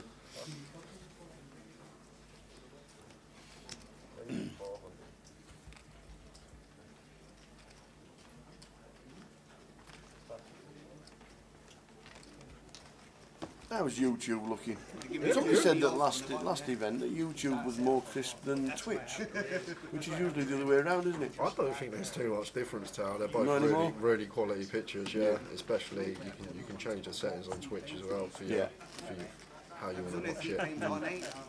Do you watch it in black and white? I don't think that's an option actually, Tao. You're not? No. Okay. If you don't know what black and white is, just ask your mum and dad. They'll know. I know. But it's great. They're both just top-notch pictures, whether it be YouTube or Twitch. I know a lot of people like to watch it nowadays on a smart TV. You can just put it on the telly. There's the battle of the eights here. Alan and Nicholas, both with the same hand. Just to let you know regarding that 21 ounces, there's no problems here regarding fuel in Scotland at all. No, I Straight had across a chat with you. 10 yards away, there's the petrol station, fully leavened up. There's no problems in Scotland at all. Where's Morocco then from Italy? Tell me that One for boy me. said, shoved on me on a 9 high top, and I just said, you can't have races all the time. Seafood's on about going to Marrakesh. Can't 11 quid from Naples to Marrakesh on the train. everyone, It's amazing. I ended up coming something. Well, we were at Edinburgh at GUKPT for the week. Are we doing it all next week? To be honest with you, I'll finish here Monday. Yeah. I'll go home. Yeah. I'll have probably a couple of Hi, days at Mum. home, and then I'll be off to Luton for 30-30 mini main, and then we've got commentary in Luton. So I'm only going to be stopping for 2 days. I've stopped 2 days in about 5 weeks. It's so yeah, it's been pretty full throttle the last couple of months. I must say, it's Awesome. I love it though, love it. Good. We're playing 30-30 in Luton now, which starts, I think satellite's on the 6th of October to start the festival, isn't it? Yeah, We'll give you the Luton schedule. on a trophy hunt for this year, it'd be nice. On the get you the Luton schedule on the stream later on this afternoon, and smash that for Luton, which starts on the 6th of October until the 17th. Whether it be 30-30 GUKPT side events, it just always gets a crazy turnout. Luton is one of the sort of hot spots for the poker tournaments. Yeah, it's been fast and furious for the team. We're so glad to be back, to be fair. GUKPT has smashed it, and yet they realise that nothing much else is on the way of festivals and tournament poker, but you run a good comp and people will turn up, and that's just what happened since we started. Again in July with London numbers. Manchester went mad. Coventry was amazing. Yeah, what happened in Coventry? That was Yeah. nearly 800 runners in the mini there and nearly 500 in the main. It's like And it's unheard then of. Leeds smashed it, 439 in the main last week. And yes, we know Edinburgh is going to be the smallest leg of the tour because it's not a full festival, so there's a lot of players not turning up for the 30-30s and the minis and the side events that way. So, but it's just good to be back on the list, and it'll be back on the list again next year, I am sure.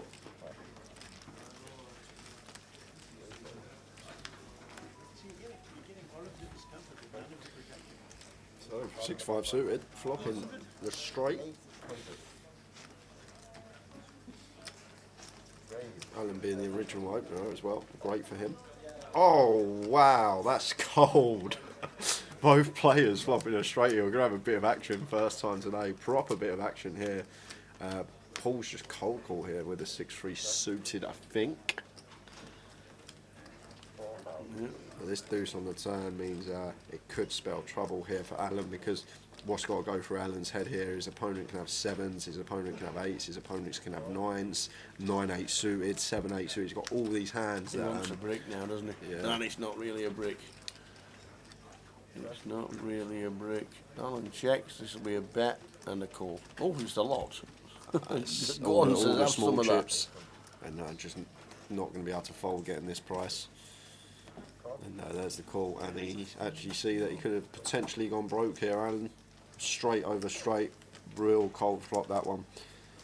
But 6-5 versus a Jack 10 on 9-8-7. How does that flop come out? And then it just bricks out the whole way, and Alan there still with 90 bigs at this early stage, but that's just a cold one for him. Tough to take early levels.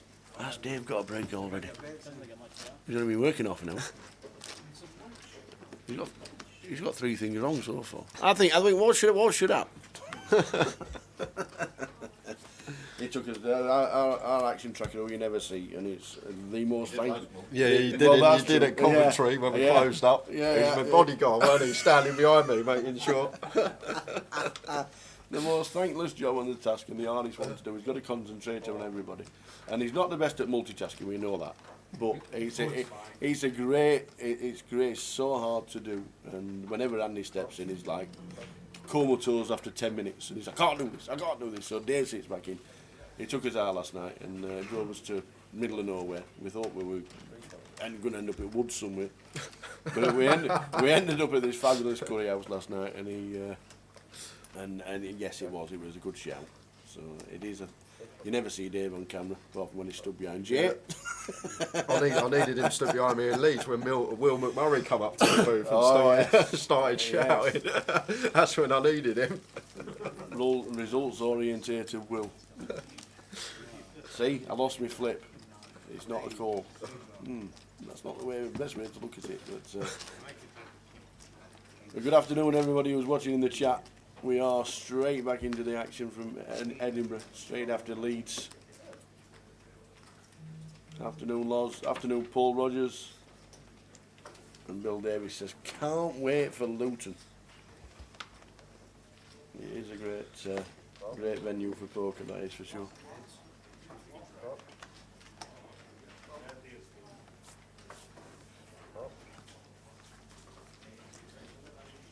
So Carl here got an easy squeeze with the ace-king. After all this limping in front of him, probably want to size up a little as well. 600-700, something like that. After 3 limps in front of him.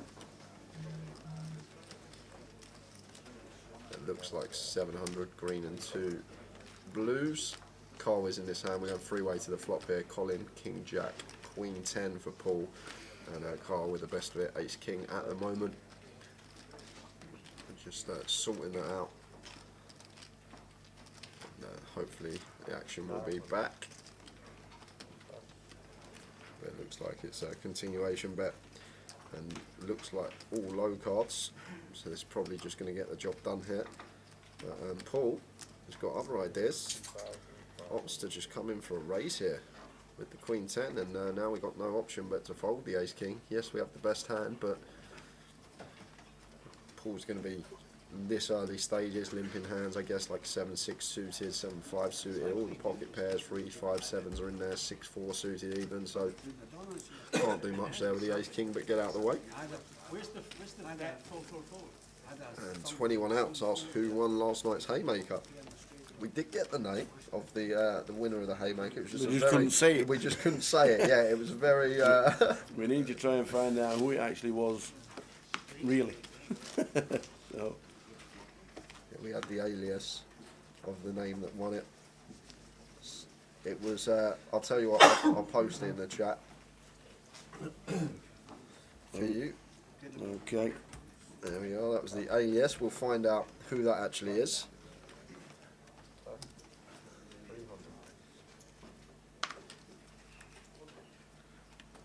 I'm going to go out on a limb and say they're Welsh, perhaps. Welsh, perhaps. Perhaps.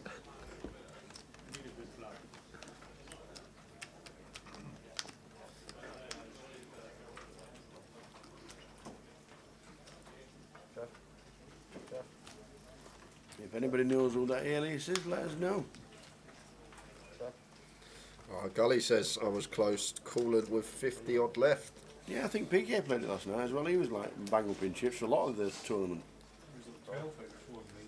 Yeah. It ended up with 1,300 runners, you know. Yeah. Yeah. And that's British players.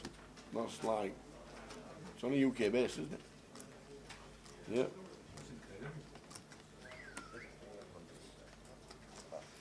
Nice to hear from Scotty 123. Luton G starting to get its mojo back, better and better every week. Fantastic news, and obviously we're down there in a couple of weeks' time. Hey Dom Mahoney on Facebook. When Blackpool schedule out, lads, please told everyone Mini Main is Sunday the 31st, and now told it's not confirmed yet. Might be an all-night bender if there's no poker on, or the Teesside has returned, end down in mass. That'll be.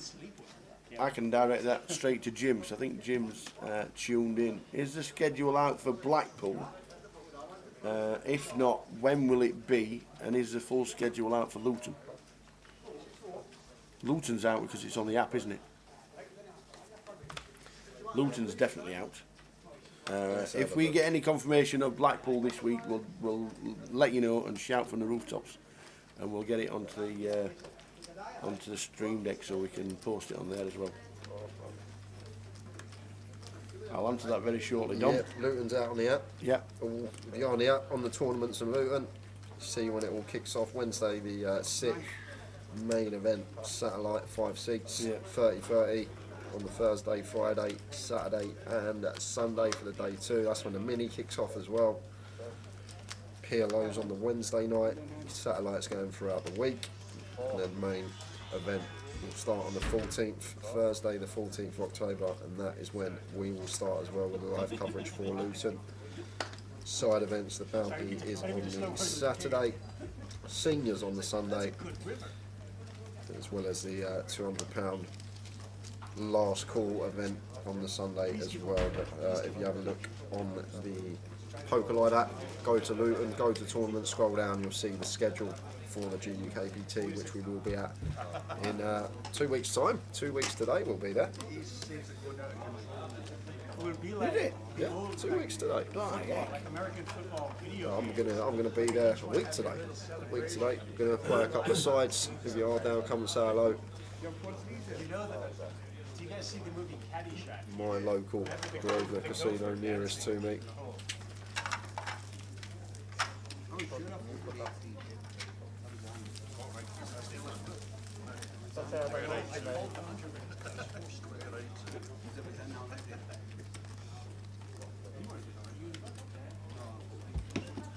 No, I do something.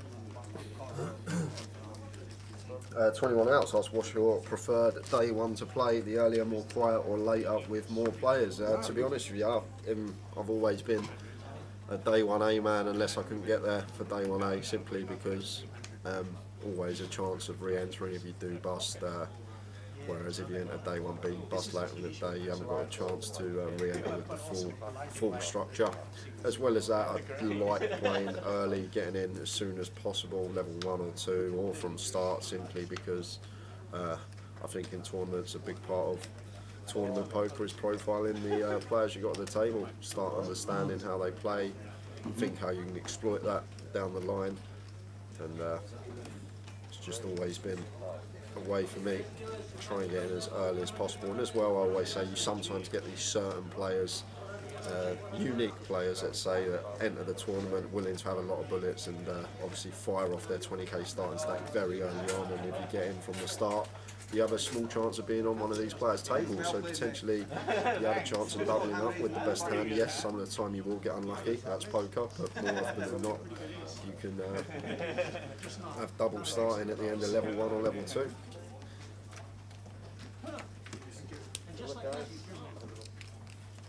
Yeah, Scott, I've been flicking it in the turbos, starting the turbos and running very well. That has been the case this year when I played a couple of the sides. A lot of my bags have come from the turbo legs.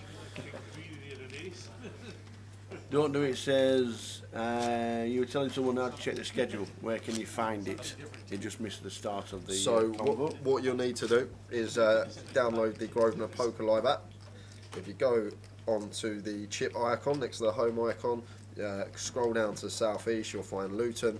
Once you're on Luton, head to tournaments and then just scroll down and you will see the GUKPT tournaments that start on the Wednesday the 6th. That's when the first main event satellite takes place, and then you've got the whole schedule through there, every tournament, the buy-in, everything you need to know. It's got the starting stack, and also have a look at the structure for the tournament as well. It's all on there on the Poker Live app.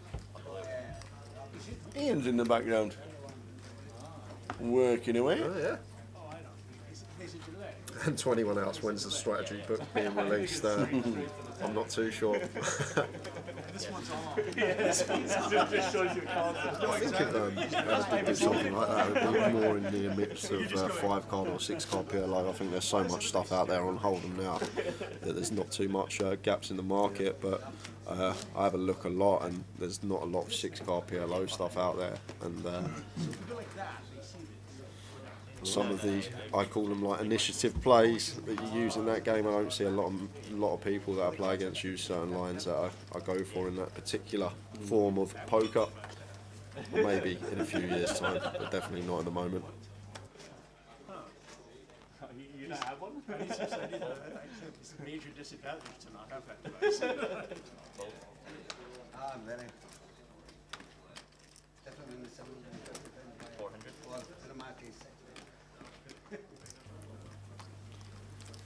Is Edinburgh the last one up north? No, Blackpool's still up north.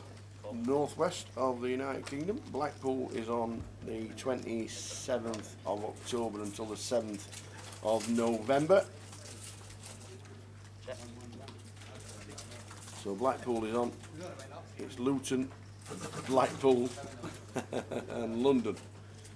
The last 3 legs of the year. Are you just to go some grapes, have you, Andy?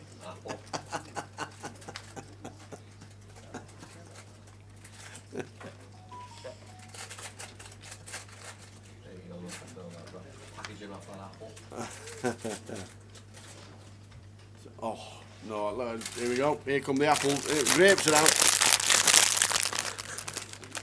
Grape, anybody? I'm fine, thank you. No grapes? I had enough grapes this morning. You sure? I had a lot of grapes. Blueberries? No, I'm good. Not for me. Not for me.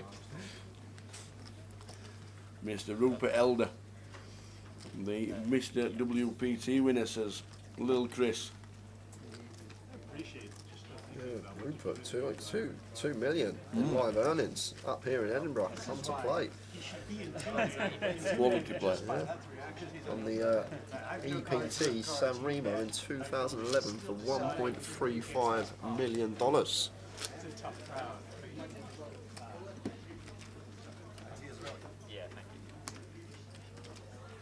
Why was San Remo always the busiest stop on the EPT? That was one Liv Barry one as well, wasn't it? No, San Remo? that when she won, when Liv won it, that was the biggest field for an EPT ever. Why was San Remo massive? What was the reason? I couldn't answer it, Tower. I wouldn't even know where to start. Yeah, Barca's been the biggest for years, a long time. Yeah, Barca since like 2016, I think it's just always been massive. Barcelona, because they usually have the Australia's tour on a couple of weeks before as well, which is, but Barca's always massive.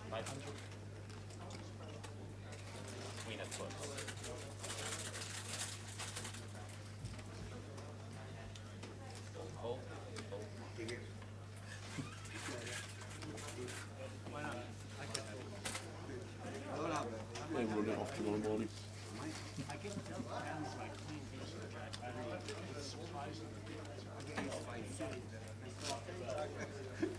Misses everything in the draw. Was that lovely? C2 folding the nuts. Could have chopped it.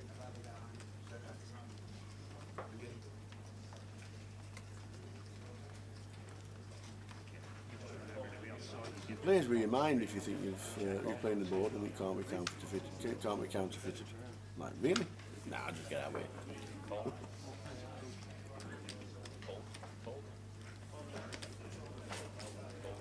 The worst one's in the cash game, Tower, when there's a straight on the board, like Broadway on the board, and it can't be beaten, and someone moves all in. Like, what are you doing for the rake? Like, what are you doing? You're just trying to burn some money. It's like, you see a lot of, like, no one's ever going to fold. People know the game well enough never to fold now. Like, if you are playing a cash game, it's ever the nuts on the board, just check it down. There's no need to bet. You want to save a couple of pennies. Yep, just that into the rake.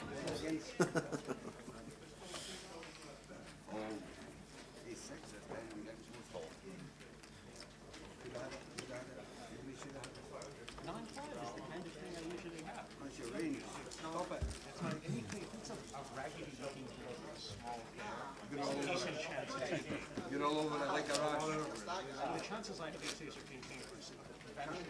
Early stages, Edinburgh still on, no, just started level number 2.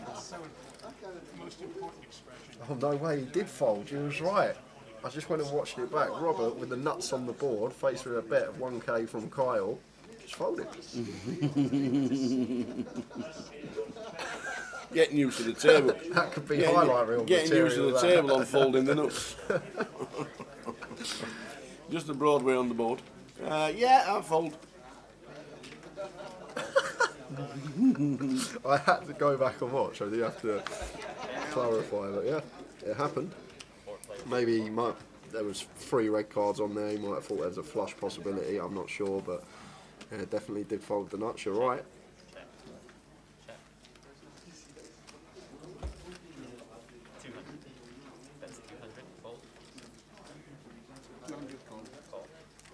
Yeah, Mel, maybe at Grosvenor, I'm not actually sure of the Grosvenor ruling on it, but some places that's not the case. What's that? Chop pots regarding rake. I know some places do opt to chop. I've most certainly played in a couple of games where that's not the case. Jack's massive. The rake free part if it's chopped. As long as I this is smashed a lot for 200 a minute.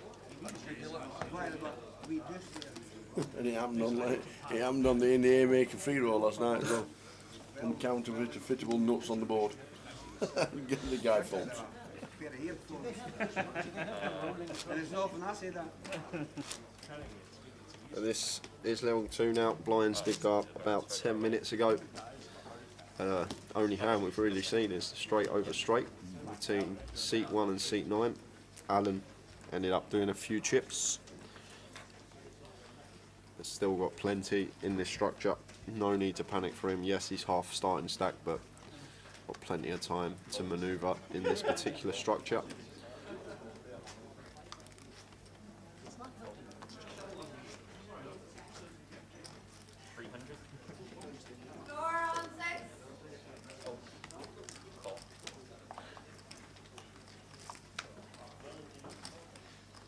So card opening Queen 8 suited. Makes it 300. And Gordon flats the ace jack and a call from the big blind as well, 755 at Rainbow. So complete whiff for everyone. Carl not opting to continue. So this one checks through. Ace of spades on the turn, and with the ace jack here, I'd like to see a check from Gordon, but he has just fired. A lot of the time Carl's going to represent this card once checked to him as the pre-flop aggressor. So the times that he hasn't got the ace, we can get him to put some money in, almost drawing dead, or a lot of the times drawing dead. On this occasion, Gordon opting to lead after turning aces up. Carl call with a flush draw, and no action for Gordon on the Brick River. I'm not sure I'm getting roused for the people, for the media. They're not giving me a roused talk on you. Afternoon, Nathan. Good afternoon, all. Hope travels went smoothly. What are the numbers like? Yes. Are there many in? It did go smoothly. Lovely train journey up, and there's quite a few players on the train up to Edinburgh during the day. And yep, we have 54 entries now. We've lost 2. Oh. We have lost 2 so far. 52 players in, 54 entries. So 2 players have hit the rail.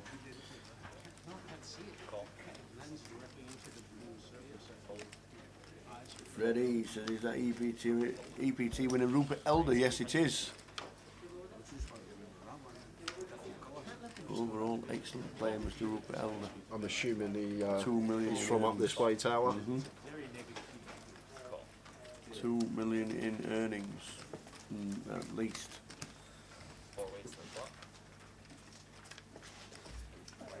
Two cashes in WSOP main event as well.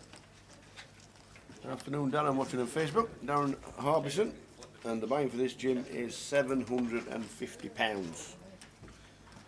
750 total.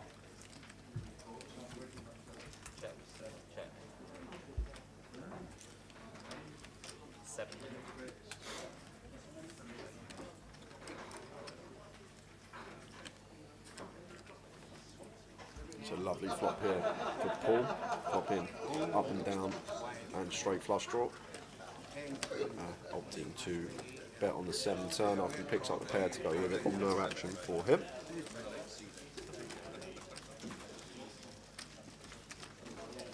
But last time we was here was all the way back in April of 2019. Nathan Slater beating Michael Caine heads up for 42,000. We had 198 entries in that one. Definitely think that's going to be surpassed this time round. Yeah. Michelle Baldy, final table in that one, 3rd. Wonder if we'll see her this weekend. And I don't want to put you on the spot. Old Jambo final tabled it as well. Don, you see the dealer. You see what he's done with his neck. With his neck. He's trimmed up his beard by shaving his neck in a way that's quite appealing. So he Watching on YouTube, Alex Funnel. Good afternoon, Alex. Multitasking. Watching the stream. So just to say it, that's a much more reassuring answer than if you said you did shoot. Alongside working from home. That's it. Definitely nice to meet you. Do you think working from home will become the norm for a lot of the jobs that went onto the working from home schemes regarding the pandemic? Yeah, it could be the way, Tal. I think forward. There's no need to travel anymore, Better and to get out. Definitely better for the economy. I've seen the price of beer in Edinburgh. Definitely better.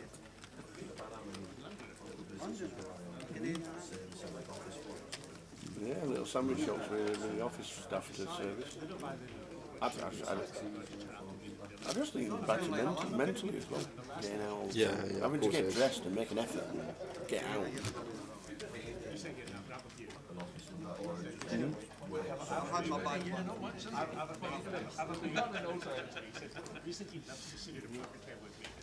David Collins watching on YouTube. We're going well.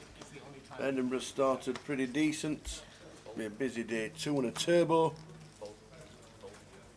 Good to be out and about, and Edinburgh is excellent.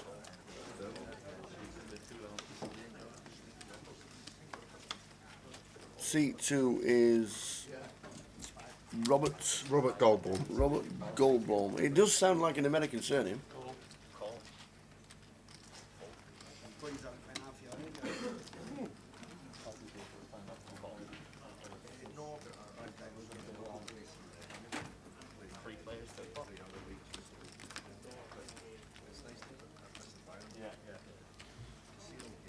Ace King Jack, all club flop. Top pair for Paul, gut shot for Colin, Robert, Broadway draw, 3 high flush draw. Is the only live club though.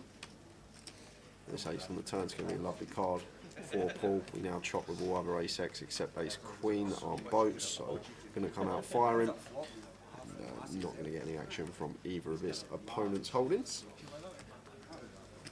Dave Collins asks, any idea what happens with the lower value tokens in an online account of 560? Can you use them against entry for these and pay the difference?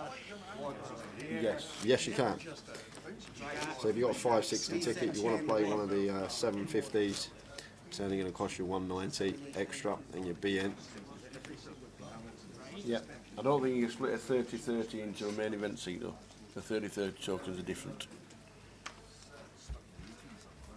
And yeah, seat 2 is from New York. Rob Goldbaum is from Chappaqua. Chiesa, did he just fold a royal flush draw? No, Queen of Spades, 3 of clubs was not a royal flush draw. Gut shot, 3 high flush draw. So that's why it got out of the way.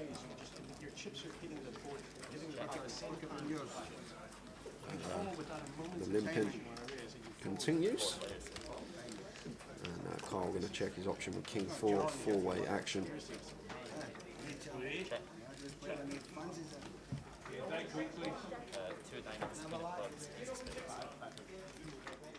There we go.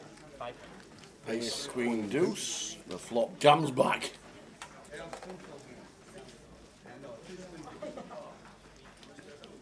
So Robert flopping the best of it here. Definitely an ace X we can incorporate a check with, but facing the lead from Paul. Okay, it's not Paul that's bet, Robert's just coming for a lead himself. Slight graphic error there, and Paul going to take that one down. Good shout from 21 ounce. Can you get Grosvenor to publish something official about how tickets can be used? That would be good. We will forward the question. It's a good stand on the fold one. Yeah, you know at least 5 when they give themselves information. I suppose she is ticker more than this. Yeah, straight first one.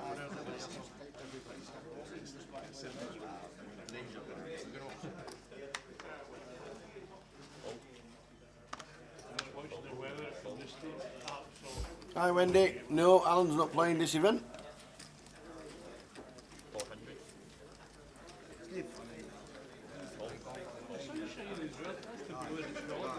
Good to have you on board again, Wendy.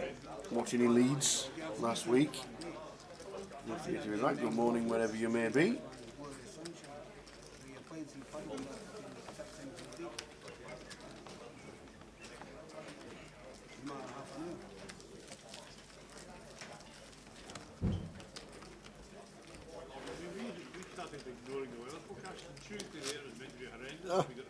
Instantly, I'm an answer regarding the question that 21 ounces just said. Thanks to Tom. They're going to create a page which explains everything about tickets as being asked from 21 ounce. Perfect. All smaller value GUKPT seats can be used towards the 250s, the 340s, the 530s as they were, and the 560s. Bigger tickets can't be used, but the page will get created. Thanks to Tom Hudson in Gibraltar, watching along. Good afternoon, Tom. Superb numbers for the David Haymaker free roll last night. Around about 1,300 runners, which was amazing. Yeah, some turnout. Amazing. The fact that it wasn't even like we only had a week build up to it really from Leeds as well, which was great. It wasn't even like a couple of months before it started. We had about a week build up and we still had that turnout, and I'm sure it's going to be the same. The next one, there's 7 free rolls, only 6 remaining now. Get yourself into one of those on the Wednesday. If you win it, you will be at the Vic with us at the grand final, playing against David Hay, 6 other opponents for your slice of a decent prize pool.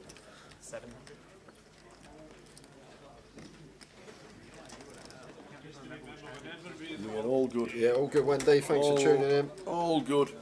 Took us 4 days to walk up to Edinburgh, and now we're here. There's been a short turnaround, shortest turnaround ever, but that's just the way 2021 has rolled out after coming out of lockdown. You're not locking us down again.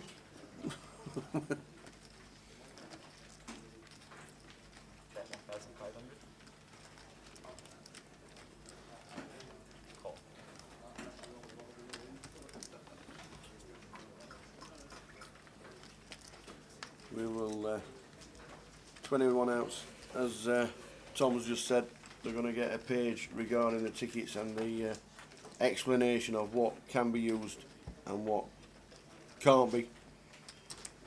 And that will be on its way very soon. Thank you very much for the questions. Are tickets tied to the same event roster? They aren't, are they? I think you can bank a ticket and use it somewhere else. But you can't use a 30-30 for a GUKPT ticket. But tickets are not tied to the same event roster. The all will be down in pen and ink, as they say. If anybody uses them things anymore, still. Yeah, Wendy's right. No more lockdowns.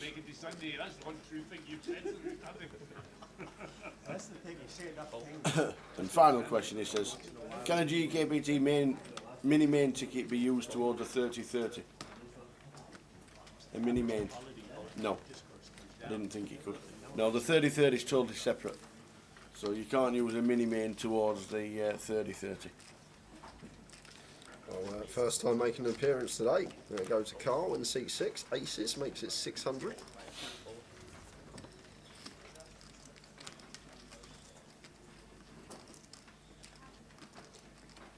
And Colin's going to peel with a 10-9 off. That's going to bring Paul in with the Queen Deuce of Diamonds. These are the holdings you want to be up against when you got the boots. Both players electing to limp court. King 9-4, 2 clubs. So a nice flop here for Carl. Wants to be coming in for continue here. Try and get some value from some King X, potential 9X, charge the club draws. 800. Some opponents may be peeling with their Queen Jacks, Queen 10s, 10 Jacks, which are the gut shots on this flop as well. Going to get some resistance from Colin. He's going to call this middle pair, not going anywhere. So take a turn, and should be coming in for a lot of double barrels here as Carl on brick turns. Probably going to check some clubs and some King X. This does look like It's come pretty low on the turn, and it has 6 of hearts, so easy bet for us. Trying to get some value from some King X. And Colin, non-believer, putting in twice here with second pair 10 kick up. And if the river is clean, well, that is not clean. Jack of clubs on the river.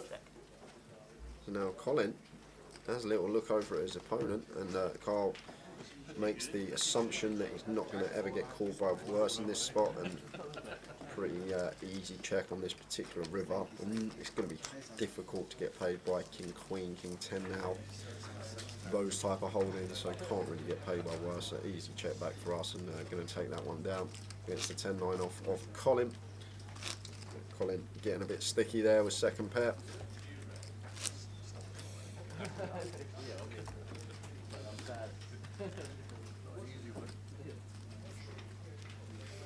Oh, cheers, mate. You think Unbelievable, mate. Ask how many times YouTubers have been and making little cups of tea. Yeah, because nobody will do it for us. Past 3 other team members, and how many cups of tea do you come back The with? thing too, because Always do ask. you You only know, ever come back with 2, and you do you know why that is, Andy? Because it's a time-saving thing. If I have to make 2 trips, if I'm coming back for There more you cups go, of you tea, I've see. only got 2 hands. Always I've only thinking got about 2 the hands. stream. There we are. you're There you go. company, Yeah. There you go. That's all it is. I've got 2. If I had three hands, I'd bring back 3.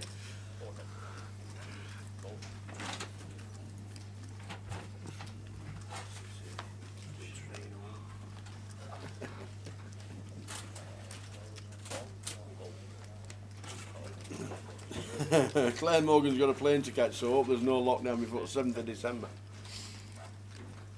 Well, 21 House says Andy should buy you a flask so you don't have to move. Yeah. Good shout, to be fair. Quick. Hang on a minute. Hang on a minute. Just there we go. There we are. How quick is that? Just like that. What's it filled with? JD. Oh, rum! Rum! Oh, there you go. Yeah. Straight in.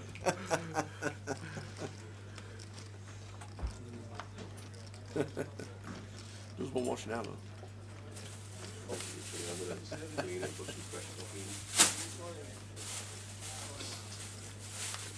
Hey. Oh, do you know what is good in winter time? Hot chocolate. A round of golf with a hip flask full of rum. Yeah. Oh yes. Oh yes. Don't spoil the hip flask by putting blackcurrant in it either. Like one of my mates did. Saying that, walking around Edinburgh yesterday, every 5 shops there's a shop just dedicated to whiskey. That's what it should be. Everywhere. It's the capital of. It's like, I don't even what capital whiskey. Absolutely. Never knew Scotland. By far it is. It is. Niels Laderford, originally from Scandinavia. Not seen Niels for a while. Usually plays in London, but now I've not seen him for a while. He owned an island, didn't he? The island where the distillery was. He actually bought the whole island.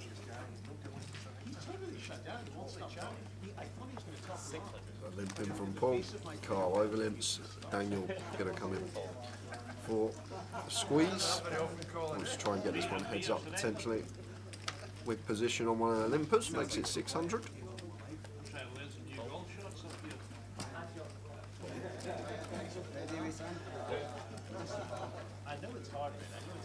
I think that's actually one of the first hands we've seen all session not go to a flop. Daniel just giving him a bit of respect and going to take that one.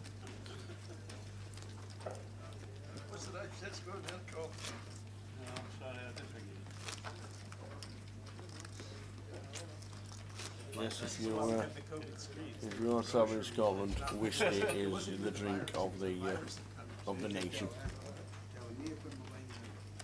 We have to get somewhere between online and live. Get some plastic barriers. At least online you can mute people,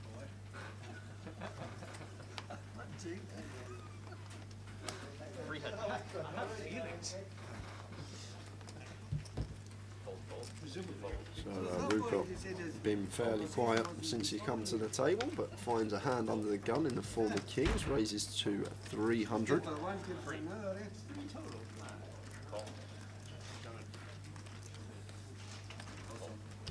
he gets one call up, and that is Robert coming along in the small blind. He's got the 7-3 of hearts. His heads up action to the flop, and Robert flopping 2 pairs, smashing this flop, and checks this over to Rupert. Glad to see the check. We are peeling this particular hand in the small blind. No need to donk here. Rupert's going to represent the ace a lot of the time. He doesn't have it, being the under the gun opener. The jack of diamonds on the turn. This one should be going check check, unless Robert comes in for a lead here, thinking this one's going to get checked behind fairly often, but there is the check check. And now we've got a clear value bet here, as Robert with the 7-3 of hearts want to try and get paid by some ace X. He's gone from 1,000 into 1.4 here, so he's gone around 70% pot, just over.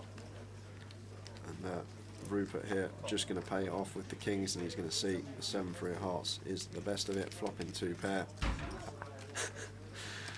Not supposed to have that hand in the small blind, facing under the gun open. He's doing what C8 was doing 10 minutes ago. What is going on? Loving it. I was thinking it was over 4. I have to say, when I asked the Caddyshack question, and then I said, "Do you remember the gopher dancing in the hole?" If it had gotten a warmer response from you, I would have gone with the gopher dance. I feel like if I don't have you, I don't have Scotland. To get the hot Scotland, I need you to laugh. You can body flip all the way in the room if you want. I'll follow you. You're the only ones who can do it.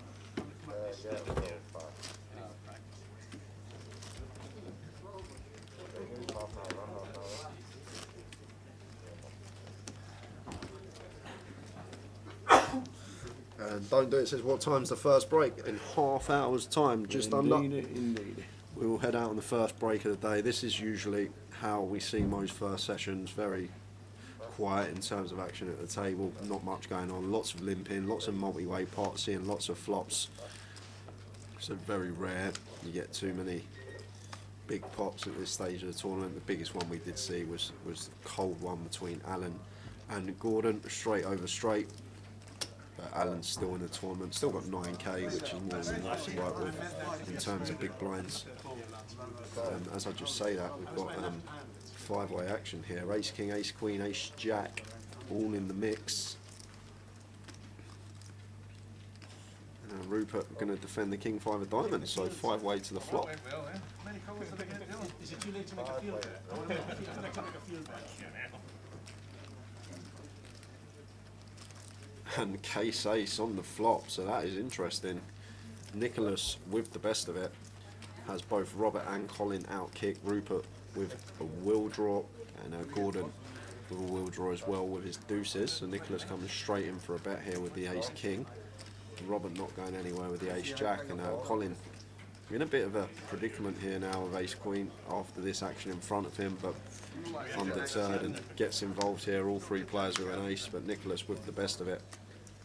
And this 4 on the turn shouldn't really change much. Maybe 4-5 suited, 4 deuce suited is a worry, but shouldn't really be in there.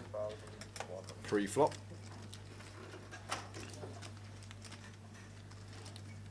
Nicholas incorporating a check in now, and that leaves room for Robert to fire with his ace jack. Would prefer to see a check back here. We need to think about ranges of hands that call on this flop.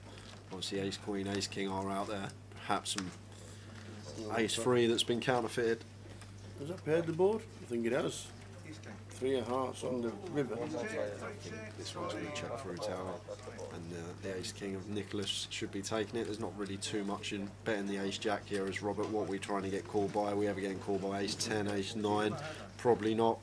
Don't want to value own ourselves against ace king and ace queen, so there is the check, and the ace king of Nicholas going to take a nice pot, 17.2k. And we're going to fist bump, and we're going to dance. The ace king. Yeah, and that's going to leave Colin fairly short. And from this table so far, what I've seen, tower, not a lot of them. They've got top pair, they're willing to go with it to the river. Not really too fussed about what their opponent's ranges could be, but just wants to keep hauling with top pair. And that leads Nicholas to winning biggest pot of the day, 17.2k. Colin Short, he's left with just over 4k. Gears, it says in Scotland they deep fry everything, right? Chocolate and bananas. I've never had a deep fried banana. I've had pineapple fritters, which is basically battered pineapple. I've not tried this Mars bar malarkey yet. Has anybody? Do you know anybody? Anybody tried a deep fried Mars bar? I know they do it because apparently there is a cheap shop in Grassmarket that says you can take anything in to be deep fried. Anything? Anything. So I'm guessing that's edible, but apparently they will deep fry it for you. The weirdest request. I have no idea. Oh dear. Deep fried pizza apparently. That was a request. I don't know how. I don't know even if it's possible.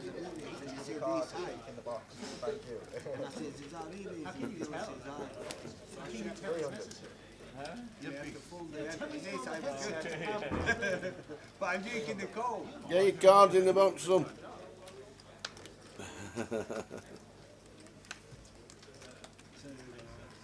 Nope. Paul just planning flow here. After defending the big blind, checking to the aggressor, Daniel does come in for a bet. 80 down on the turn. This should be a pretty clear check for us here now as Daniel with the sixes. Like the only real hand we're targeting to fold is some 3x. I just don't think anyone's ever folding flush draws this early stage, so nice to see the check back from him. And 9 on the river, we just now don't beat anything here. As Daniel, we should have a really easy fold. As from the sixes perspective, think about the hands that call us on the flop are basically ace-x, 8x, 3x and flush draws. So the only hand we're now ahead of is 3x. We need Paul to turn a hand like 3-4 or 3-5 into a bluff here on the river, which is just out of the realms of possibility personally. So just becomes a pretty clear fold for us as Daniel there with the sixes.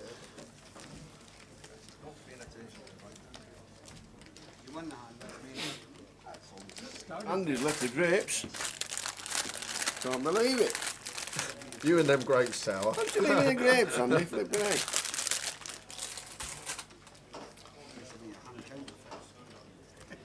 The threes and the fours. Thank you. Nice. The case is.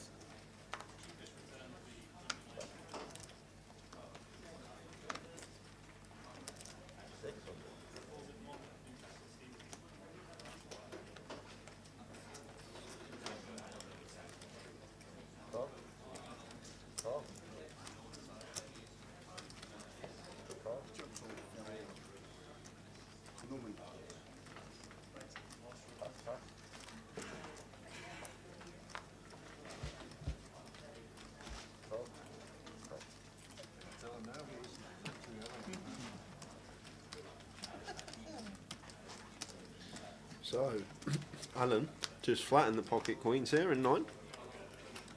Not wanting to 3-bet the open from Nicholas. Ace 10, 6, 2 spades. It's a bit of action here. We got Gordon with a flush and straight draw. And we got top pair, top kicker for Nicholas. So definitely going to be seeing some chips put in this pot.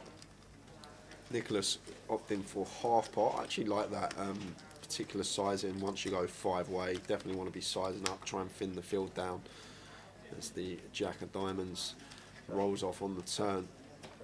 And this one checks through, and Nicholas, once it checks through on the turn, this do shouldn't change anything. I know we can see he's not going to get called from either of these holdings, but big fan of the value bet here from him. Try and get called by some worse ace-x, perhaps some queen jack and king jack in there as well that had their Broadway draw on the flop and picked up a pair.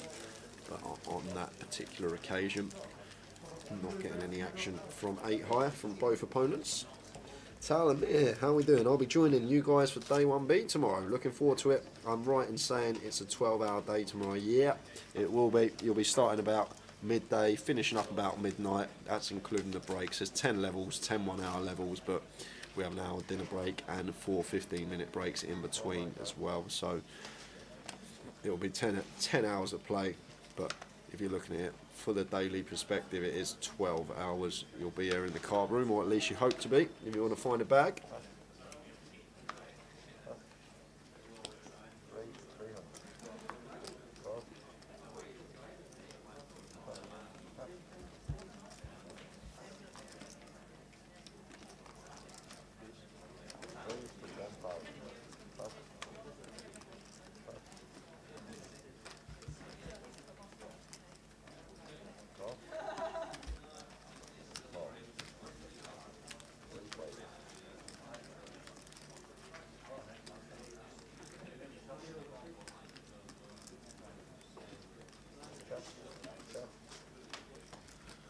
Jack 9 deuce whiffs everyone.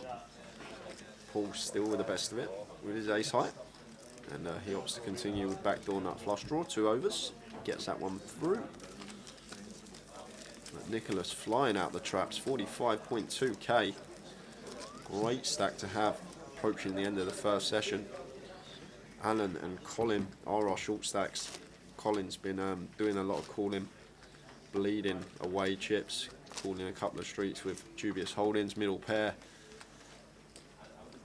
limp calling some 10-9s offs I saw in there as well. It's just even though we are early stages, people do see a lot more flops, play a lot more loosely. You still want to be careful that you're just not bleeding away chips meaninglessly. It might be having another bullet on his agenda. He does get that last 4k in and loses with it.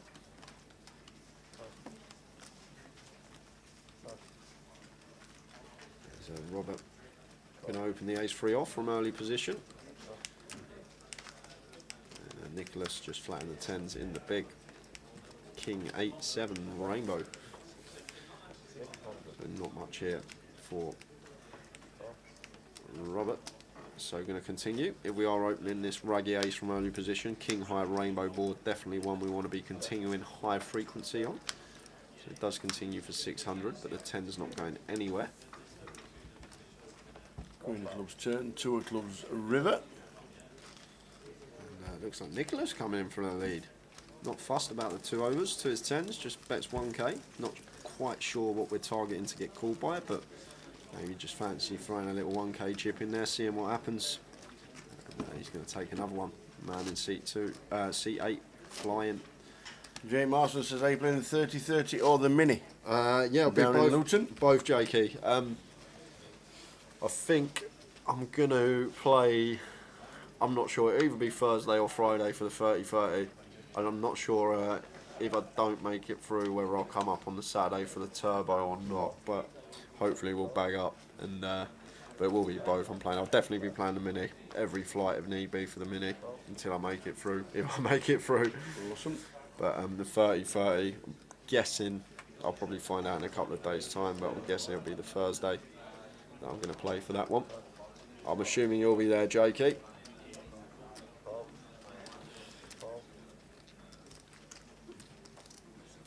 If you're there, mate, don't worry, I'll be there every flight now. Now I know you're in the field.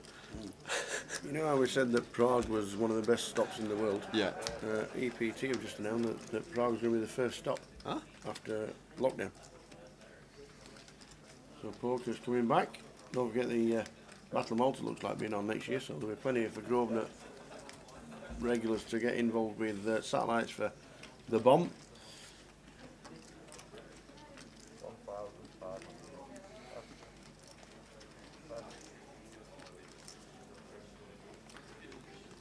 Stuart says this is what it's like playing the Maybury every day. Yeah, it's early stages, but people are definitely playing very loose.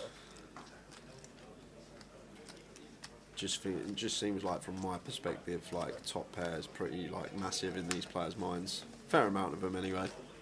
Not willing to think about their opponent's holdings, just thinking about their own.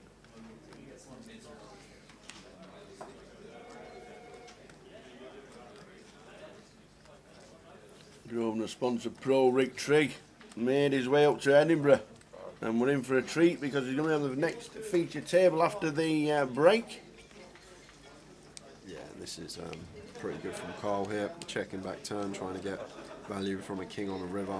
Unfortunately, Paul makes good discipline lay down there. I think wrong opponent for Carl there. I think we would have seen C8, 2 or 3 calling that spot against that particular line.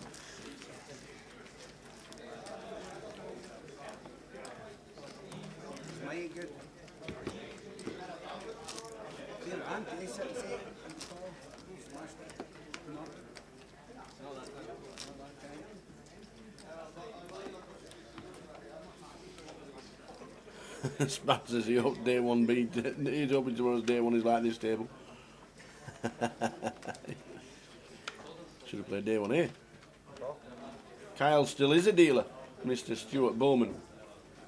A very good cash player as well. Yeah, loves his poker, does Kyle. Was working with us, and he'll be back working as well.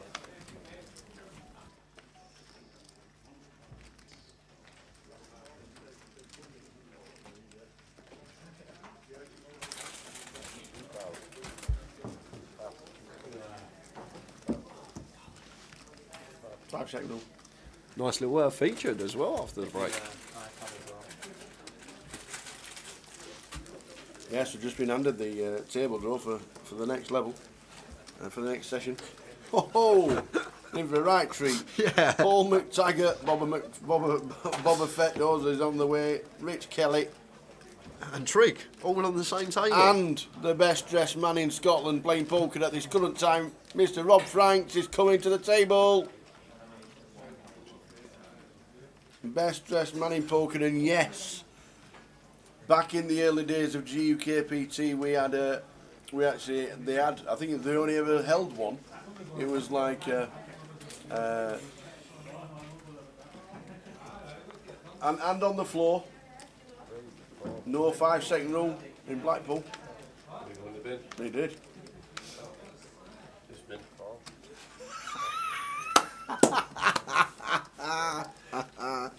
Yeah, we had a night out in Blackpool. They had an awards evening. They only did one, GUKPT. I think Jim should bring it back. They did one in London, and they had awards for the Player of the Year and all that, and they had a best dressed poker player competition. Paul Jackson won it. Not Paul Jackson. I know, the ex-footballer. No. Yes. Get the cogs turning. Yes. Get the cogs turning. I'll let Sal find that one out as we hop back to this action. From Brighton. Yeah. Yes. You used to play football? No. Paul Parker. Yeah, he used to play football. Did he? Parker. No, he didn't. Paul Parker, the best dressed man in game poker. And they had 1 year of awards. And he's still probably got the trophy somewhere. We should do it again. We should do it again. Yeah, Rob Franks is on the next table. On our feature table at 2:45. But we now have got... we now have this table to contend with for another 15 minutes. Sadie Gordon get to 30,000. Says Stu. So basically there was a hand between Seat 9, Allen and Gordon in one. There was an open, went multi-way to the flop, become 9-8-7. Gordon had Jack 10 and Allen had 4-5. So both players flopping the straight, top end for Gordon, bottom end for Allen. Whole board just bricked out, and to be fair to Allen, he didn't get all the chips in. He just called the whole way down after he was raised on the flop and saw the bad news on the river, and Gordon took a nice one. That's how Gordon has got his stack. Yeah, got up to near 30. Right end of the call-up, always a good thing when you're on the right end of those ones.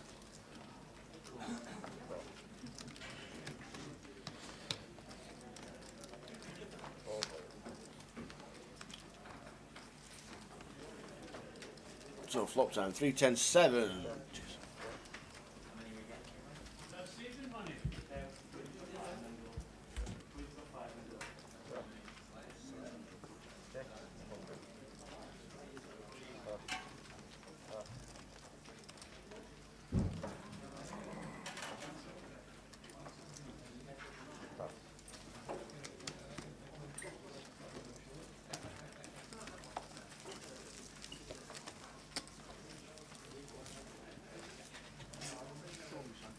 Got 62 in so far.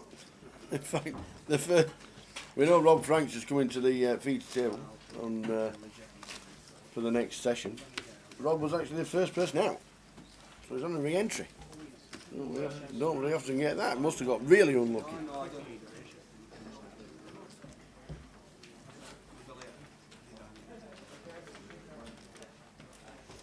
And we also lost Dan Johnson.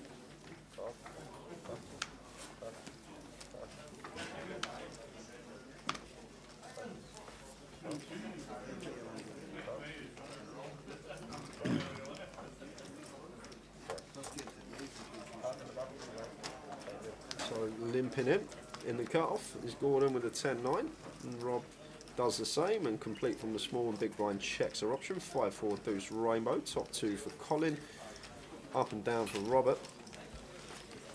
Rupert with the same up and down. Not much here for Gordon. Colin going to come straight in for a lead here. Don't mind this at all in a limp pot. Comes in for 700 into 500. It's actually opting for 1.4x pot here. They're in. And Robert just moves it in. Colin's not going to be folding. No. Going to be fading 3 6s and aces. So we're going to have 10 outs here. So here's Robert. Well, 10 outs from his perspective. We can see at the top he's missing 4 of them with the muck cards. Queen of Hearts on the turn. Colin will double up. 7 river. Back up to 7.9. And Rob is going to be left with 9,000. Final table, he cashed in the World Series a couple of years ago. The main event, did Rob, finishing 250th.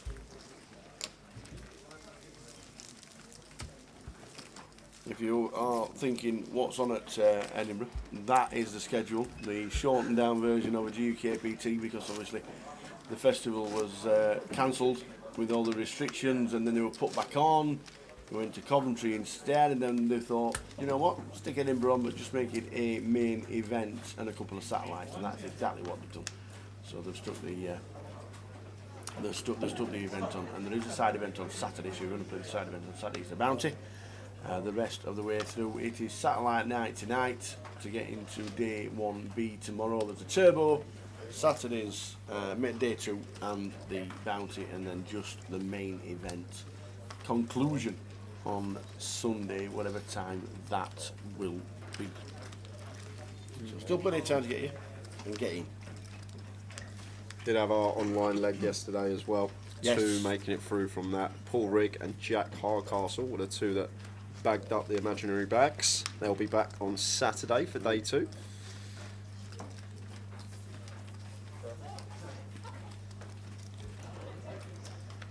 I wonder if Riggy was to play the 30-30 in Blackpool, just in case it doesn't make because is it turbo on Sunday, the 30-30? Yeah. So the turbo, so if he doesn't make day 2, he can play the turbo. He could. So that'll probably be his plan if he doesn't make day 3 here in Edinburgh. He'll shoot on down to play the turbo in Blackpool. Pretty sure that's what Riggy will do. Now he's made day 2 with 82,000 chips, with the blind starting at 612. Cheers. So yeah, pretty decent. 82,000. Starting day 2 with up here in Edinburgh. Well done, Riggy.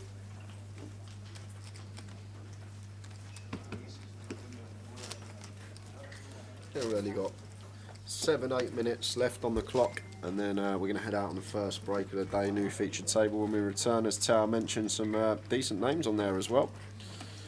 We got our Manchester champion Rick Trick and Grosvenor sponsored pro, and the only one to win a leg. Yeah. Well, he's been a sponsor pro. And our National League champion back in 2019, Rich Kellett, going to come join us as well on the featured table. As a limp from Gordon with the 8-7 off. Robert follows suit with the 8-6 off. Collins in with the ace-5 off, and Paul completes the 10-9 in the small, and boom. 10-9. Just complete with 10-9, shall we? Yeah, go on then. Flops trips.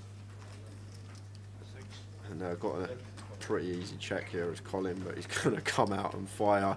Got to understand here, we've gone 5-way on these ace paired boards. When we have the ace, they become really good check hands. It's one of them situations where you're either really far in front or really far behind, and that's why they just become really good checks. But Colin opted to come in for a bet with the ace, and now facing this lead, he should figure out that this should be a pretty easy fold. Got to think about Paul's hands that he calls on the flop with.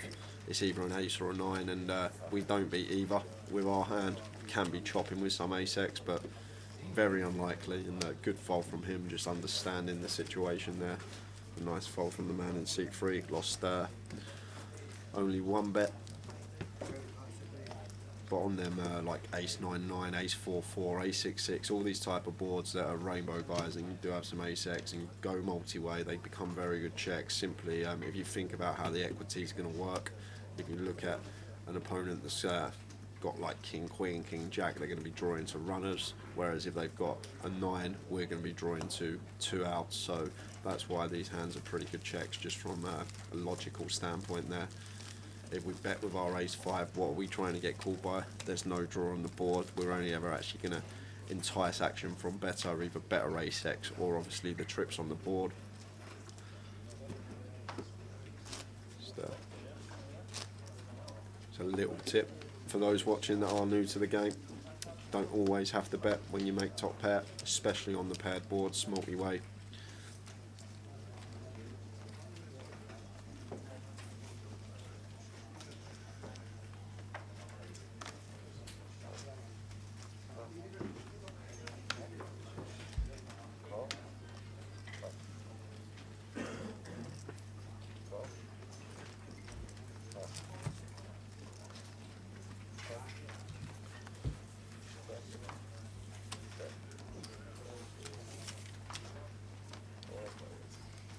Heading towards the break, 5 minutes to go. Next flop, Jack 9 deuce, all clubs. Daniel with the only club in his hand, also has the top pair to go with it. This one checking through, 10 of spades on the turn, meaning that Kyle turns the best of it here with the old Doyle in the small. Obviously, just checked his option as we're playing 100-100. So start trying to get some value from his 2 pair, and Colin's going to come in here with an up and down or 3 club board. He wants to get involved. 5 on the river, and I'd really like to see Kyle come in for value here with a 10 deuce. A lot of players may elect to check this spot, but we can definitely be called by a jack here, or maybe some better 10s, queen 10, king 10. But we're sitting here with 2 pair. But just the understanding that probably going to get raised a lot of the time on this wet board texture on the turn, and this 5 shouldn't change anything unless we're up against a hand like jack 5 suited. So want to come in for smallish size, which he has done, just north of 3rd pot, trying to get called by potentially some jack X or some king 10, queen 10 hands that can be out there. But on this occasion, Daniel makes a good laydown. Maybe it come down to customer there. Definitely would have seen a couple of the opponents on this table pay that one off, but good discipline fold from Daniel there with top pair, only losing 1 street of action.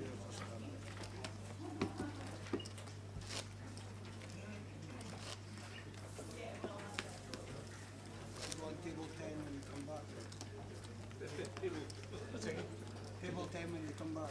Table 10 when you come back. You move your chips.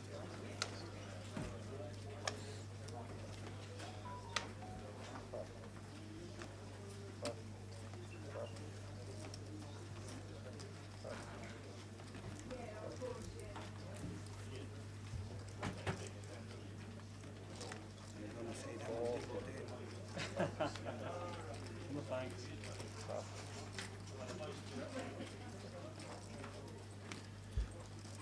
Calf open from Paul makes it 400. And Nicholas got a pretty easy defence, suited queen in the big blind. 8-9-3, 2 diamonds. Yeah, flops that into the front after flopping a bottom pair. Turning trips, that will be the check mark in this hand for the queen 3, and comes in straight for a lead here, and I can't blame Paul here for calling once. Certainly going to be calling once here. We've got the perceived nut high hand from our perspective. Backdoor quads here though for the Queen 3, and Nicholas is going to show him the free. Yeah, that's good. Paul snapped it off. Maybe just a non-believer. Definitely want to be calling turn there as Paul, but I'm not sure about River. Definitely have a little think about it. No need to snap it off. But I guess he just thought Nicholas was at it more often than not. Maybe he thought Nicholas wasn't going to come in for thin value with some 8x or 9x.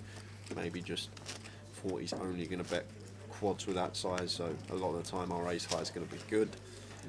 Nicholas up over 50k now. He has had a great first session here, day 1A in Edinburgh.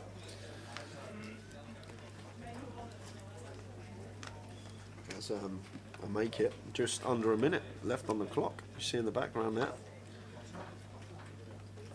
Clock is red. Probably going to get this hand and one more in. There's Colin limps with the ace-9. Carl going to have an easy ISO here, but looks like he's over-limped. I'd much prefer to see a raise from him. But there it is, slight graphic error on that one. Does raise, makes it 500. Colin's going to come along with the ace-9 off.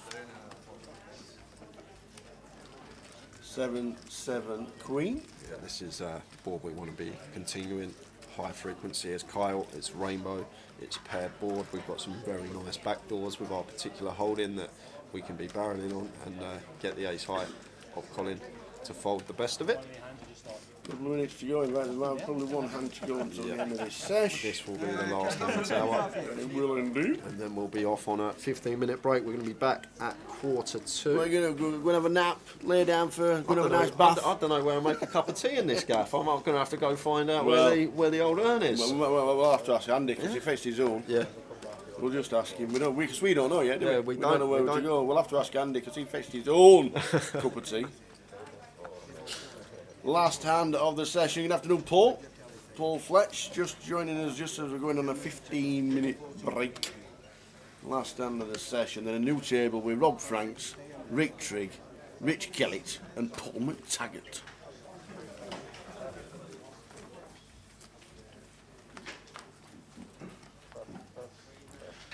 Folded round in turn. Small blind versus big blind here. Small blind checks her option. Big blind does the same. And 7-5 versus 7-3. King Jack 5 rainbow. So Gordon fires, takes it down, and that is that, guys. We will see you in 15 minutes. See you then. Okay, when you come back.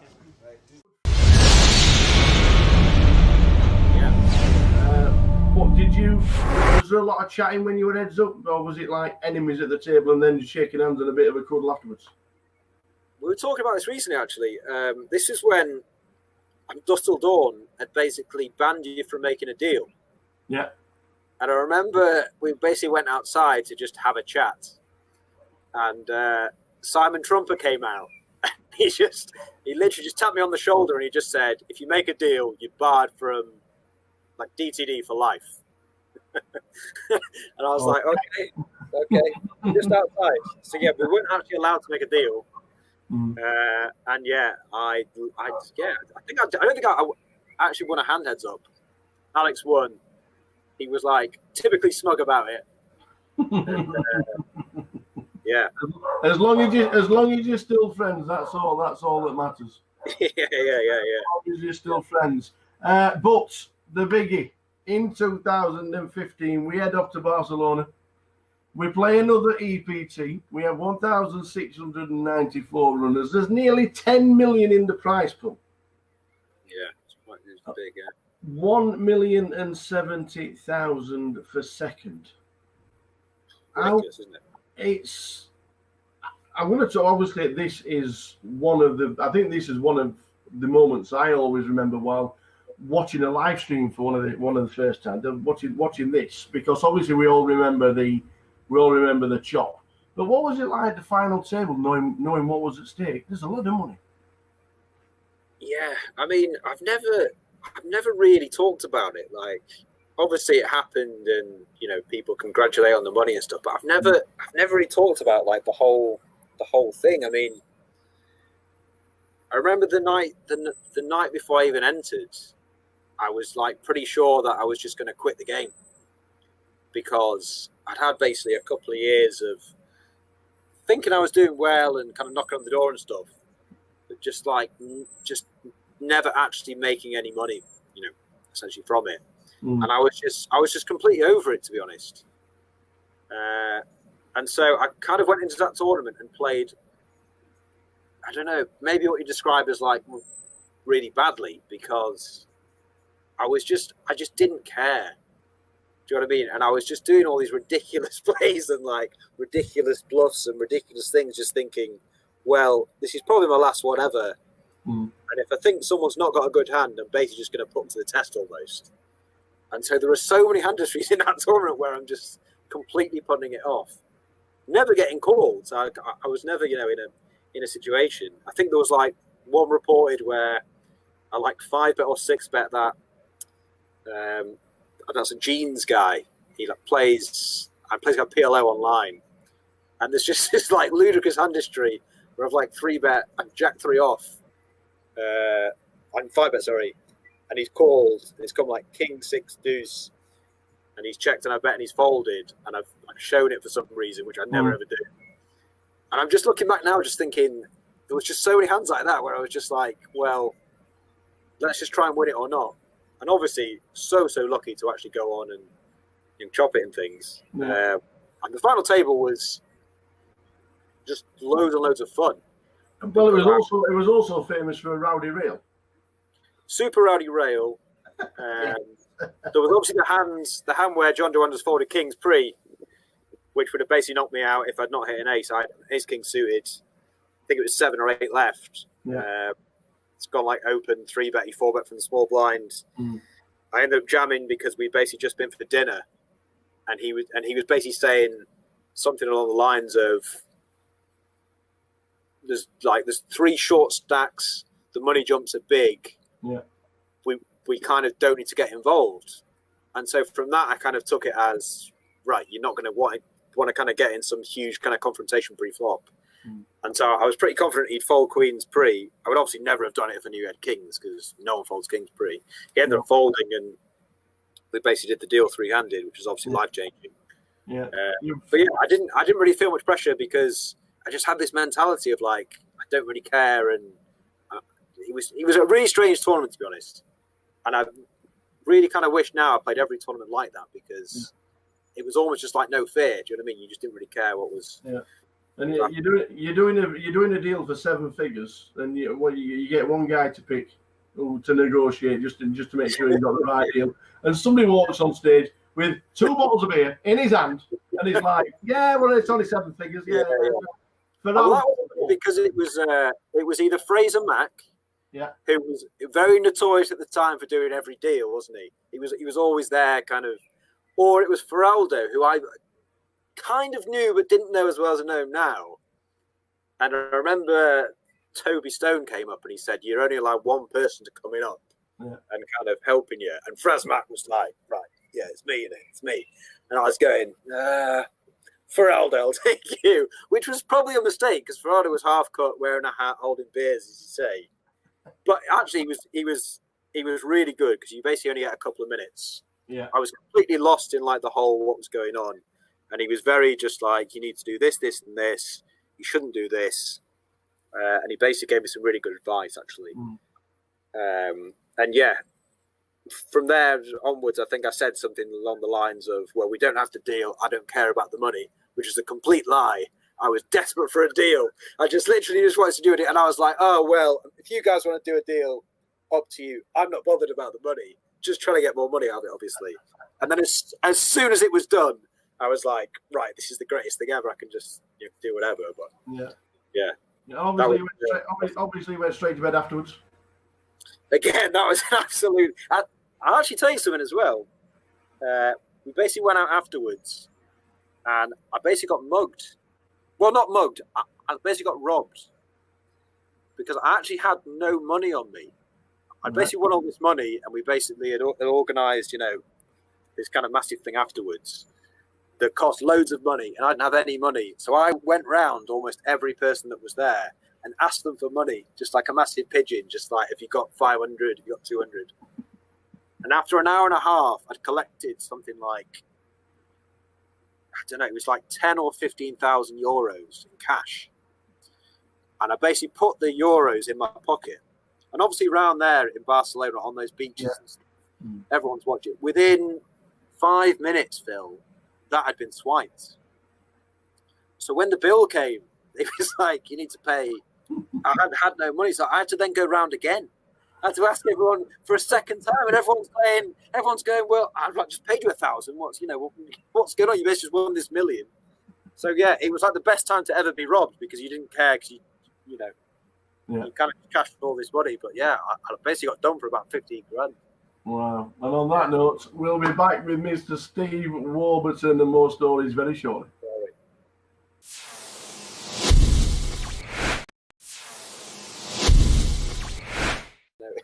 Welcome back to Mr. Steve Warburton and an hour with the Tower.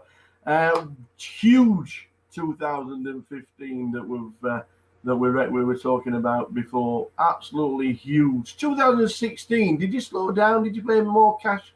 Was it a case of I'm not travelling around too much? It's so hard to think when like 2016 was in terms of what was happening. I'm pretty sure I was still playing, as in like tournaments and things. But now, kind of looking back, you kind of have these purple patches, don't you? There are so many players that they'll have a cash, and then you'll see them cash again and again and again, and then for like the next 12 months, they just kind of don't. And I don't know. I don't know if it's confidence or what just happens. But yeah, I was still playing in 2016 quite a bit, and obviously not having the cashes I was having the previous year. Yeah. But yeah, I don't know as well.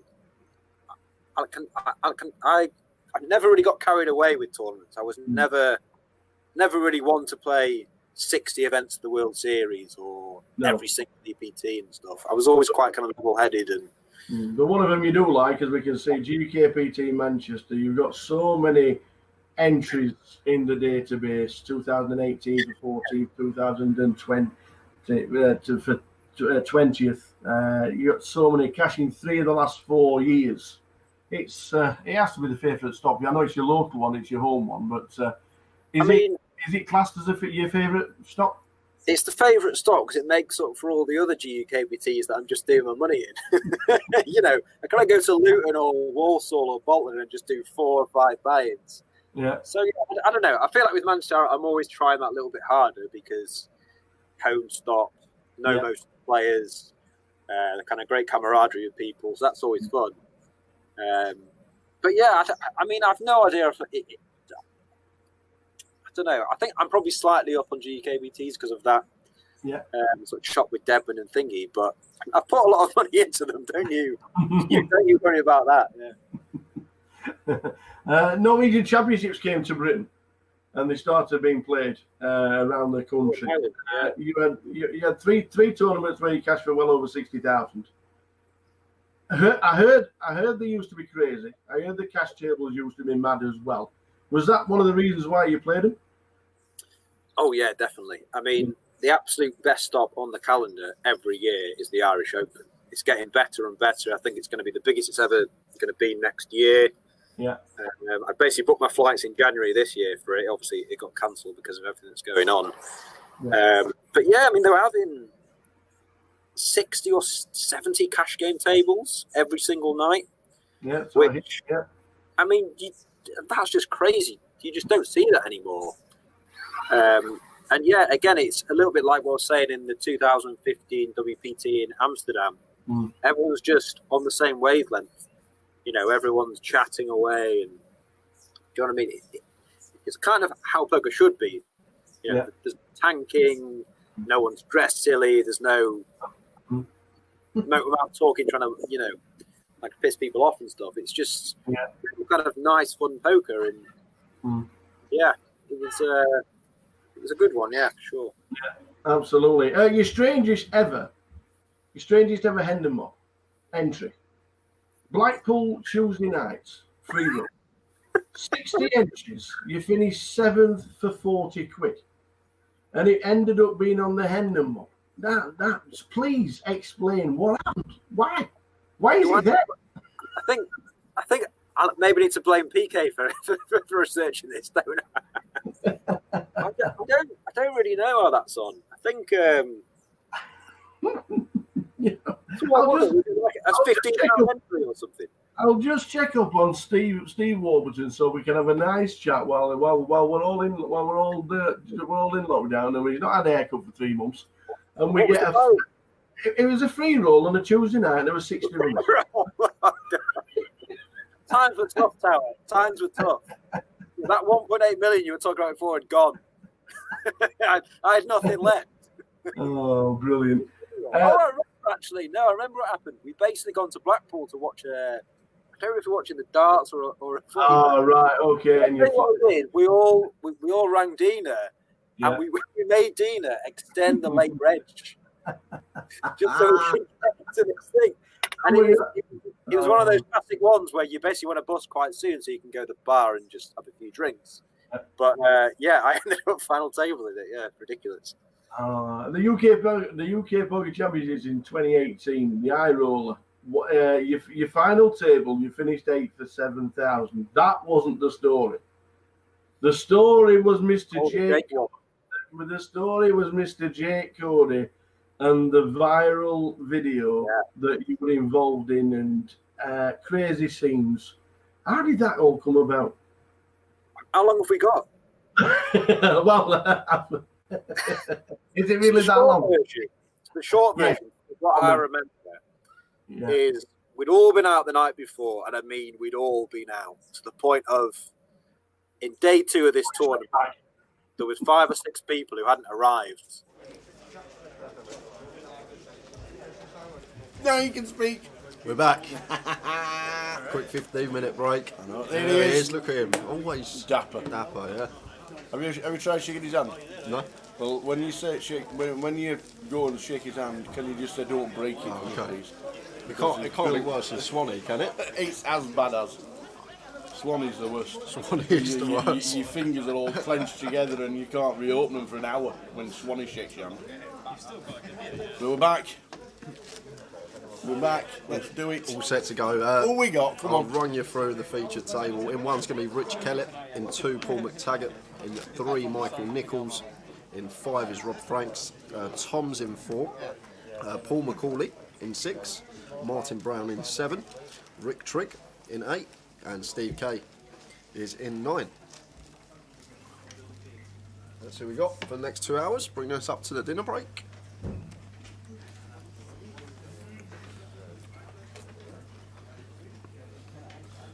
Walking around the card room, not too many familiar faces for myself, but 3 very big names on this table in the form of Kellett, Paul McTaggart and Rick Trigg. Probably one of the tougher tables in the room. But we get the pleasure of covering it for the next couple of hours as Paul comes straight in for an open with a King 7 suited early position, and it's raise and take for him. Good afternoon, chat boxers, wherever you may be in the world. Hope things are good. Good afternoon, carpet catcher. The next break for us will be at 4:45, and it'll be a 60-minute dinner break.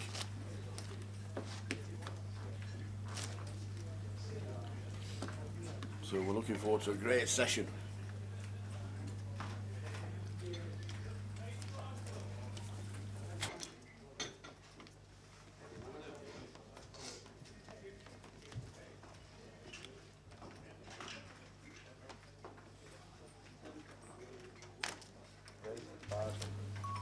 Blinds 1, 2 with a 2.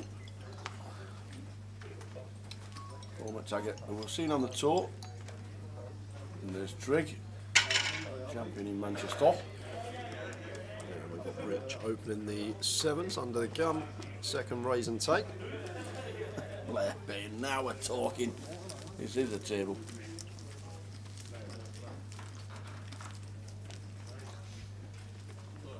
Oh, Dave Doherty asked in Leeds if he could come and do an hour with you. Yeah, of course. You're obviously being local too. Aye. Vinegar? He said, can you sell that vinegar? Bit of fresh air for the feet. Yeah, Dave said. More than happy to have And forever to have anyone in. so I'll be listening in the area near the bar where they sell Stella. Yeah, Dave is more than welcome. Been playing quite a lot this year, hasn't he, Yeah, Dave? funny. He was on my table back end of day 1B in the mini main back in Leeds. I weren't actually. Obviously, I knew who David was, but I weren't didn't know his face and played a hand against him. Where if I knew who he was, I probably wouldn't have played it the way I did. But very, very good player. He's in the always seems to be hanging around with Jack, Ewan, Chris, that sort of circle. Yeah. See the up and coming youngsters of UK poker. Knows his stuff. Was he on the final? Was he on the winners' photo? Yeah, he was in the winners' photo. Yeah, with Jack. Yeah. Yeah.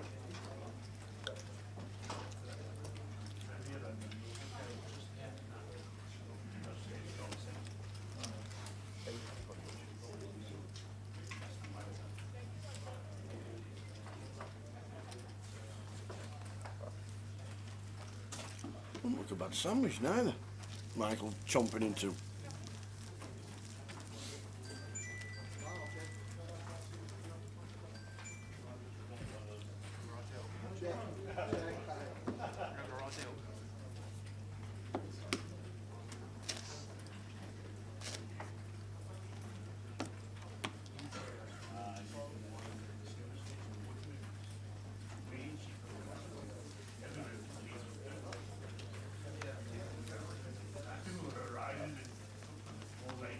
So level number 3 of the day, if you just tuned in, welcome along to Edinburgh, this fine city.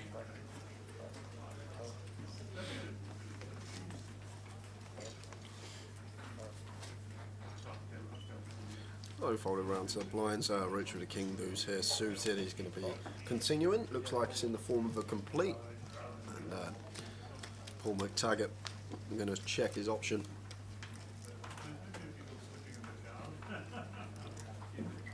Ace Jack 3, 2 diamonds.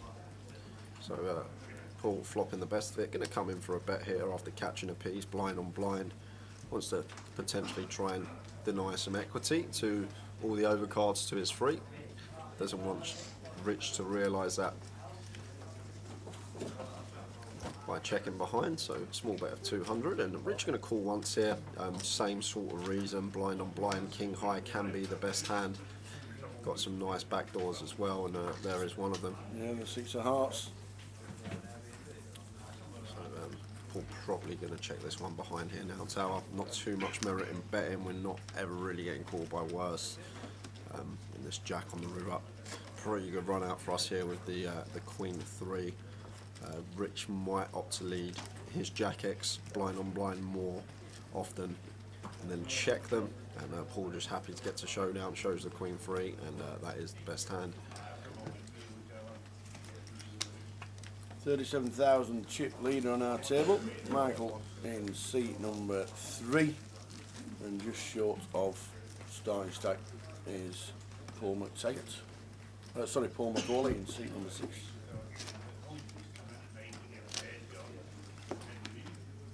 Is Chris Johnson playing today? Not seen. I know Mikey Pack's on his way up, but I've not seen him if he's in the building today. Chris, He's on his way up. I saw on social media that he's playing Edinburgh. Chris been a big mover in the National League. He's had some results over the last 8 weeks. Yeah, that'll get updated this week. And we've asked Tom to get it bang up to date so we can give you all the movers and the groovers.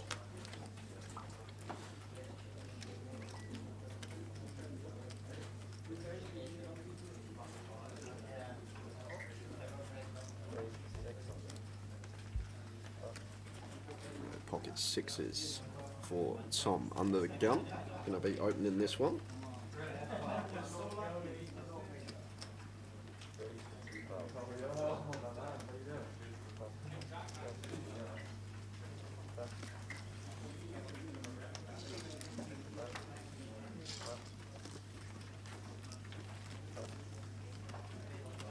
We've got Paul McCauley with the Ace King, comes straight in for the free bet, making it 2k. And Tom not choosing to defend the sixes here, opened under the gun. Paul representing a strong range of hands, yes. Can flop a set some of the time, it's only going to happen 1 in 8.5. So thought better of it. We're on this lovely structure, lovely hour clock, so much time to pick the spots, pick when you want to get involved. And just chooses to muck the pocket sixes.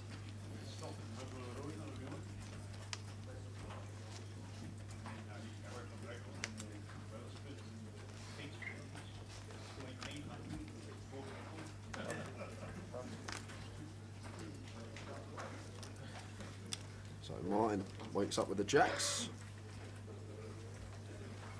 makes it 800, and Trig here in the low jack with the 9-7 suited. Obviously Martin here coming in for a 4x open here at 100-200, and still Trig happy to free bet with the 9-7 suited. Knows he's going to have position on Martin. Probably feels like he's going to play better post flop as well. Down to Martin here with the jack, so he's just going to make the call. Nearly 80% here, pre-flop, equity. Trig does have position and the betting lead though. King Jack 9, 2 clubs. Going to struggle to find a fold out of Martin though on this particular flop. Might see Trig check this one back after catching a tiny piece. Got to be aware of the hands that we expect Martin to open and call our free bet. This flop does kind of smash it a lot of the time. Ace of diamonds on the turn, and Martin might choose to check this one again here potentially. Expect Rick to be firing a lot of the time on this ace, and that's the reason for the check. But now the 2 of diamonds has rolled off, we've got a clear value bet here with our set of jacks, and a quick fold there from Trig. Good to see from him after his free bet was called. Just sort of shut down the jacks of Martin Brown. Going to take that one, nice little pot for him. Plenty coming up as well, guys. We've already mentioned the Haymaker Knockout Series. Plenty going on over the weekend. As always, we will have our day free book on Grosvenor Poker, so anyone that does make day free, there will be a book run, and you can have a little flutter, watch the live stream, have a live sweat of the player that you have backed. There will also be another GUKPT closer on Monday. Back-to-back GUKPT closers. Monday at 7 PM. That one kicks off, 25k guarantee.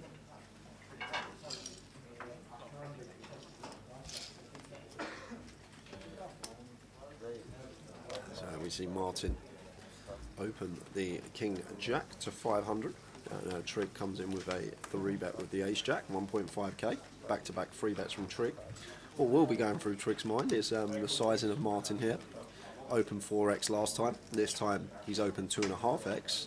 So maybe a little size intel in there, and Trig might have picked up on this. Maybe he's not as strong as before. Important when you are playing against better opponents to keep your sizings consistent, whether you be opening a light hand or a strong hand. Try and keep opening the same size. Make it more difficult for your opponents to range you. So Martin's going to check this one over to Trig on the 8-8 deuce 2 heart board, and Trig doesn't need to go too big here. He's gone just south of third pot, 1,000. And Martin can't do anything with King Jack but get out of the way, and Trig straight away gets his chips back just shy of what he lost the hand before. A live stream free roll on Sunday as well, and I should mention if you do like your free rolls, you like playing without having to put a penny in the pot, on Grosvenor Poker we have free rolls. That's just me playing poker. We have free rolls running every day on Grosvenor Poker, Monday to Saturday, £50 free roll, and on Sunday there is a £200 free roll, but on this Sunday there will be the £250 free roll. Try and win yourself a seat into the GUKPT closer on Monday for free. Do we know the dates for the grand final? Yes, we do. We can tell you the dates right now. When Paul tells us. There we go. The 21st of November until the 5th of December. 2-week-long festival. The 21st of November is a Saturday. That is a Sunday. finishing with the final hand of the grand final main event, Sunday evening stroke Monday morning on the 5th of December. 2-week long festival, Sam. It'll be a biggie to finish off the year. 21 ounces, why free bet the 9-7 suited instead of flattening in position? It's not like Trig's going to free bet that hand 100% of the time in that particular occasion, but he will have some free bets, probably low frequency against that position open, but maybe he just thought he could go post flop against Martin. He's going to win a lot of flops, a lot of pots when Martin doesn't connect with the board. As well as that, he has the betting lead, he has position, and another factor as well, rather than just flatting there, once Trig flats, the players in behind are probably more inclined to flat some of their range, so a lot of the time you're going to get heads up, and you're going to have more equity within the pot heads up than you are multi-way. There's a lot of good things that can happen. I know we ran into jacks this particular occasion, but as I always mention on stream, you just can't be free betting your ace kings, your jacks plus, your ace queens. You need to incorporate some of these hands in as well, especially against better opponents. Make it more tricky to play against, make it more tricky for your opponents to range you on certain holdings.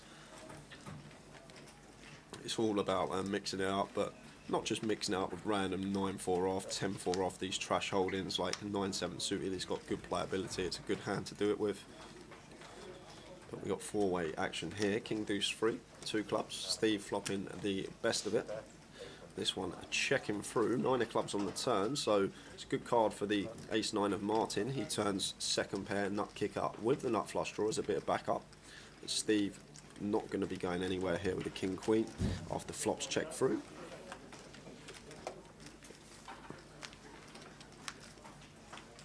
Nine of clubs on the turn, 8 of diamonds on the river.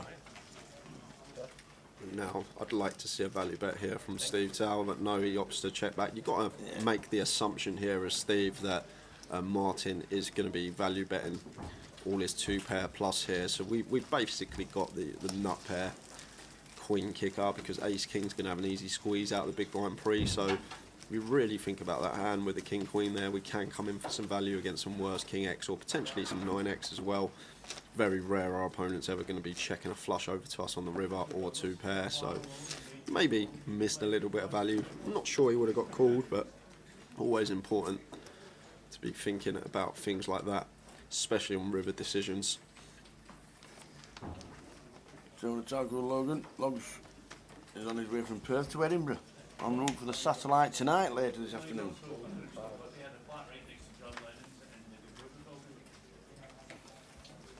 Good luck when you get here playing the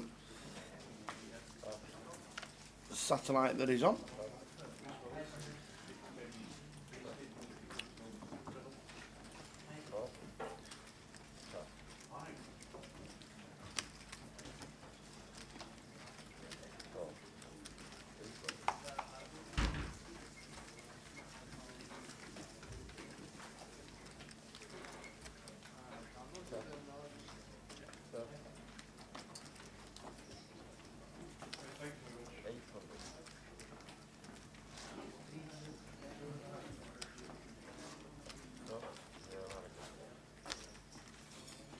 Eight, 9, 3. There's a lot of clubs in Edinburgh. Yeah. I've gone clubbing. The jack of diamonds on the turn.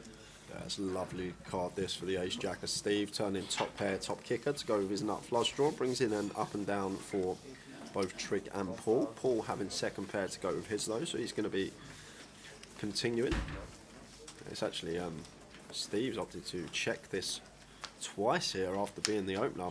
Really surprised about that, but gets a great river card, not just in the form of trips, in the form that his opponent may think he has the best hand with a 9 here now, and Paul just snap checks back there, doesn't take the bait.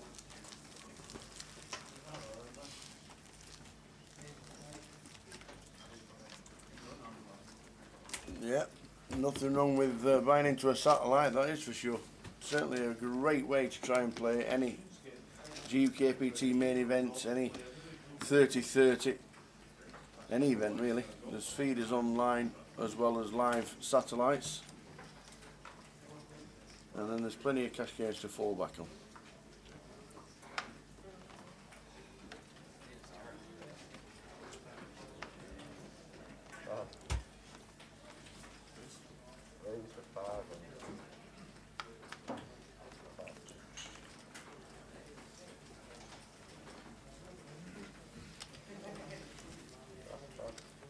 Good luck when you come. We will see you at the tables. Satellite starting at 7. 5 seats guaranteed. At 7 p.m. 6 20-minute levels and then 25 minutes all the way through. Starting stack is 15,000. Nice there from Martin. Sees that he's willing to play. Incorporates a free bet in on the button versus EP Open with the King 9 suited. Only thing I would say, maybe a bit big. Opted for 5x. Don't need to go that large. Can just go over the 3x remit, assuming there isn't a flat in between. But nonetheless, takes the pot down. But definitely straight away, completely different table, playing a complete different way from the first table we saw at the start of the session. No limping, a lot more opens, not going 5-6 way to the flop. And as well, been seeing some incorporated free bets already that aren't nutted hands from the players here, as Martin gets the license to open once folded to him with the ace-8 in the cutoff. Makes it 600, and a Trig here with the 7s. Just going to make the call in position. That's going to bring the small blind in, unaware of Steve's holding. Rich just going to let this trash one go. Can defend in the big blind very, very wide, but 8 dues off is just trash holding, going to be going into the muck. 3-way. Jack 8-7, bottom set for Trig. And Martin catching middle pair, top kick up. Unaware of Steve's holding, but this is a board that is going to be fairly good for the small blind. He's going to have a lot of Jack X in there, King Jack, Queen Jack, Jack 10 suited, 10-9 suited, 8-7 suited, Jack 8 suited might be in as well. So Trig coming straight out firing here. Definitely can get called by a large proportion of the range of hands Steve's meant to have here in the small blind. And as Martin now, after this action, no need to overcall with our second pair, just gets out the way correctly. 3 of hearts on the turn. Definitely a card we can be worried about as Trig. Going to be some flush draws in there as well. Some ace-x of hearts, things like that. King 10 of hearts. But still want to carry on barreling. Can't just immediately give our opponent credit for a flush. We want to start targeting some Jack X. Especially Jack X with a heart. Hand like King Jack with the King of Hearts in there potentially. But after facing the double barrel from Trig, Steve just gets out the way.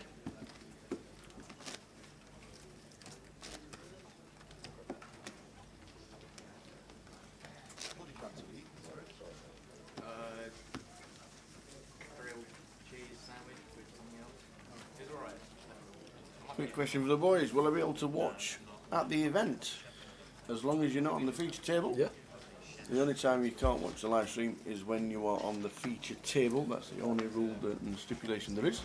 Any of the outer tables you definitely can. And you better come and say hello. We're a pocket full of Canucks. No, I'm just saying. Yeah, anything. Anything No. edible. Anybody who's been watching the stream and have not met the team, please make yourself known to us. That's it. But yes, We anything edible, me and Tal will take. Actually, even if it's not edible, we know about that shop in Edinburgh now that we can go and get it fried. So 10-8-6 rainbow. Lenny is in the house. How are we doing, Lenny? The happy fun guy. Streams. So Paul McTaggart, blind on blind here again against Rich. Rich wants to be calling here. We've got a gut shot. We've got ace high. It's blind on blind. Ace high is going to be the best hand some of the time. It's Queen of Diamonds on the turn. Brings in a gut shot for the Jack 8 of Paul. Rich's hand stays the same. Doesn't change anything. Queen of Spades on the river. I don't really think about this one. I expect Rich to check here simply because we've got ace high, we've got enough showdown. blind beat blind. But if we really think about this hand as Paul, we could potentially come in for some value here with our 8. Yeah, love this, really like this. Don't have to go big. And look, we're going to get called by the ace high of Rich in this particular spot. It looks like he's going to pay this one off, getting this price. But blind on blind, you expect Rich to lead a lot of his 10x, except 10-9, 10-7s would be good checks. So once Rich checks turn and river to us, it's just very rarely going to have a queen in this spot, and we can try and get paid by some worse 8x or perhaps some 6x or ace high, and good just hand reading there from Paul, and Rich didn't pay it off, getting that price with the ace high. Obviously aware he's up against a good opponent who is capable of coming in for some thin value bets on rivers.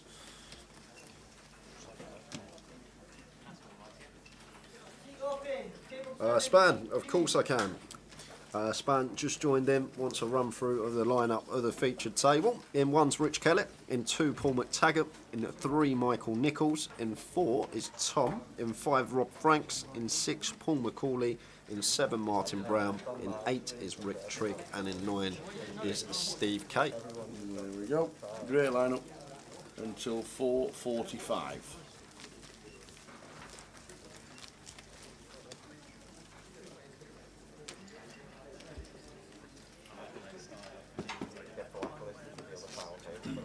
$16 yesterday for the 30-30 online day one,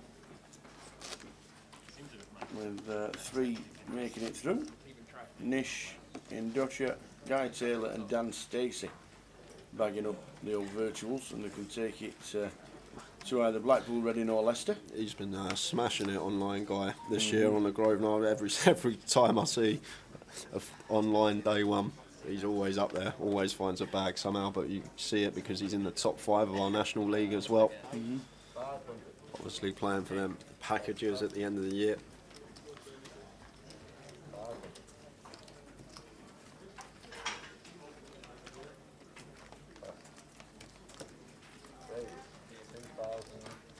Paul, 6'4" suited, EP. Going to get some action from Michael in the big blind. Well, I say yeah, action. Is Michael 3-bet? He has. 8, 6, 7. So Michael 3-betting the Jack 8 suited here against early position open, and both players opt to check this one. And the 6-4 turning straight, and if we're Paul here, we're going to be coming in for a bet, and Michael's going to have to call once here, especially in this 3-bet pot. Very hard to give our opponent credit for 4 or too much 9x here. And that one's going to mean they're going to chop this one up if it does get to showdown. But if I'm Paul here, Tower, I'd be overbetting this spot, simply because a lot of the time here it's just so difficult after he 3-bets out the big blind for Michael to ever have a 9. And simply for that reason here, just come in with like a 10k bet. Yeah, it seems like crazy putting in 50 big blinds with playing the board there, but if you really think about the hands our opponent's supposed to have there, he's just almost never going to have a 9 unless it's pocket 9s, which probably more inclined to continue that flop. So maybe missed a little spot, but obviously wary. We are early days. Maybe coming in for 50 big blind over bet is easier said than done once you're sat there.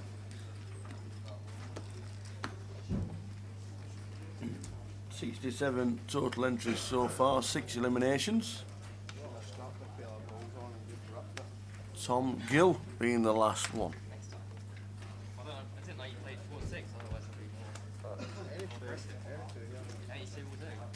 Sean Bennett's come. Sure, Sean's going to be back in. Likes a good re-entry, does that, Sean? So suited ace for Paul. Under the gun +1. Rich with the King Jack here in the cutoff. This player, expect him to be continuing. Looks like it's in form of a call. And Paul McTaggart here, suited King on the button. He's going to get involved as well. That brings Michael on in the small with the Queen Jack, and Tom getting 8-1 on his money. Not interested with the 8-5 off. That one's dished into the muck. 4-way.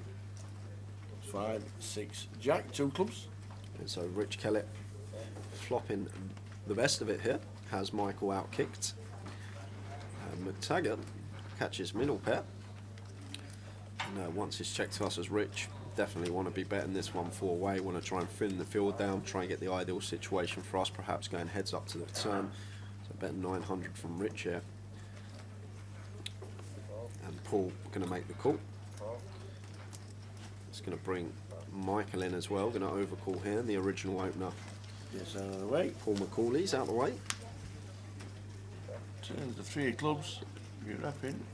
Yeah, once we go 3-way to the turn here, as Rich, I'm not too sure we're going to be firing here. Definitely going to want to be checking this more often than not. Definitely flush draws out there once we go 3-way to the turn. And the 10 of clubs. Gives the Queen of clubs the check mark. So Michael now with the best of it. And it's up to him, Michael. He's got to make the decision here with the Queen Jack, whether he can ever get value from worse. And 9 of clubs shouldn't really be out there. Jack 9 off's not really going to be in either of these players' ranges, and it looks like Rich is now going to bluff at this. Comes in with a 4k bet here on the river, and action over to Michael, who has a bluff catcher here with the Queen Jack. Yeah, he's going to call. Well, it's a hard one, Tower. It's hard to find a call because he'll know that Rich is never doing this with a worse flush. So yeah, it's one of them situations where Rich either has ace or king of clubs in his hand, or it's a bluff, and not too many people tend to bluff them spots, especially 3-way. So just found a disciplined fold. Would have won the pot if he flipped in the call, but maybe just gave Rich credit for it. Thought he's not going to be bluffing this spot too often, so our Queen of clubs not going to be too good here. But in that situation, Rich Kellett just taken initiative and fired. Especially with Paul behind Rich there as well. I guess Paul, if Paul's like got an ace or a king of clubs in his hand, he's going to be firing turn fairly often, so not too worried about Paul behind him. Afternoon, Sylvia. Afternoon to Gary Clark. Sylvia says, afternoon, some talent on that table. You're not wrong. There is indeed. And Sam is off to Reading this weekend. Some good satellite numbers knocking around this week. Yes, Reading's 30-30 is on as well. And we've got the line set at 278. Right, you know what, Kev? I'm gonna give you a chance. I'm gonna go with the opposite of what I think I should go. I'm gonna go overs. I'm gonna go overs on 278. Okay.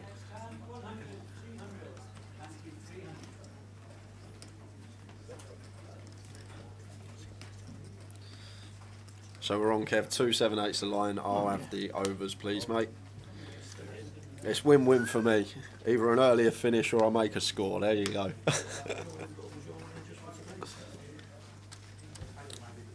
No, but I already know that they can't buy it again. It's already in.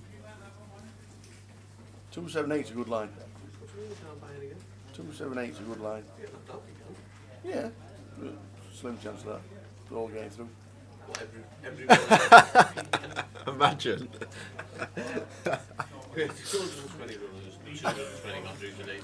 Average stack 20k.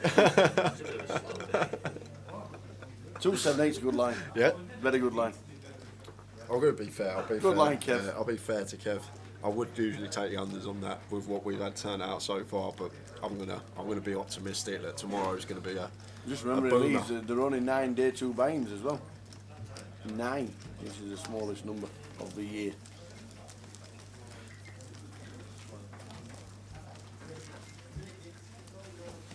Yeah, Sam says you're going brave on the overs. I think that as well. If you have just tuned in, cross the bottom of your screen there.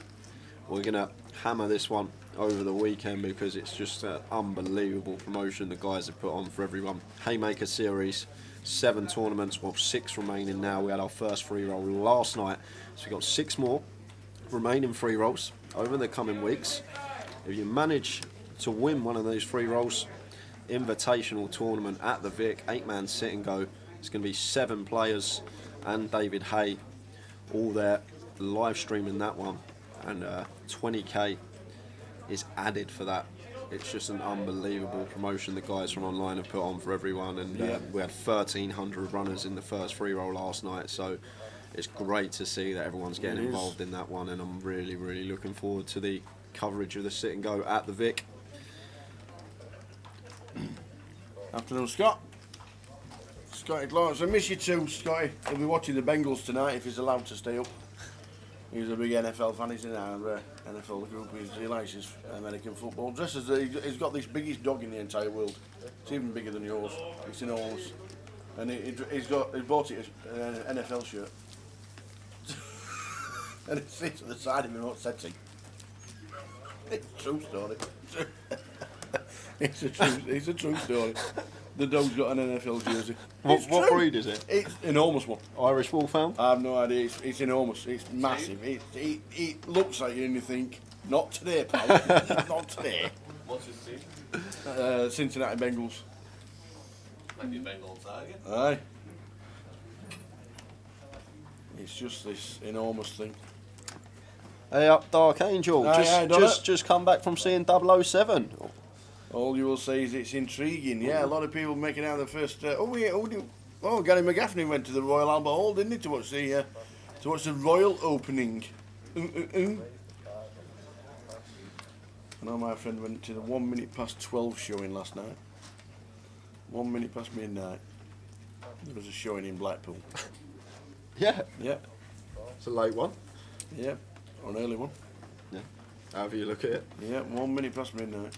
Went to the cinema to watch the James Bond film. Yes, he'll have fantastic numbers for a few weeks with that James Bond movie. Boba McFett. Yeah, I like his decision to check this one back here, Tower on the turn. Just if he thinks about, as I say, small blind calling range, you see it's going to be a decent board from him a lot of the time. Wow. Wow. On about roll reversals. The 10 of diamonds was a shocking card for Paul, and now he's just rivered the nuts. Yeah, Paul McCauley. Love to see that turn card. It's like a gin of Georgian turns, and then just off runs the king on the river. Runs out straight on the board, aware that our opponent's going to have all the ace-x opening early position. Rob's just saying it's a bad seat, that. Can I have me bag back? Put it under the chair. God, what's he? He seems like He's rolled over it. We can't get it out. it's like they're on the crystal maze, trying to all of them working together, try and get this bag out. Get it to the break.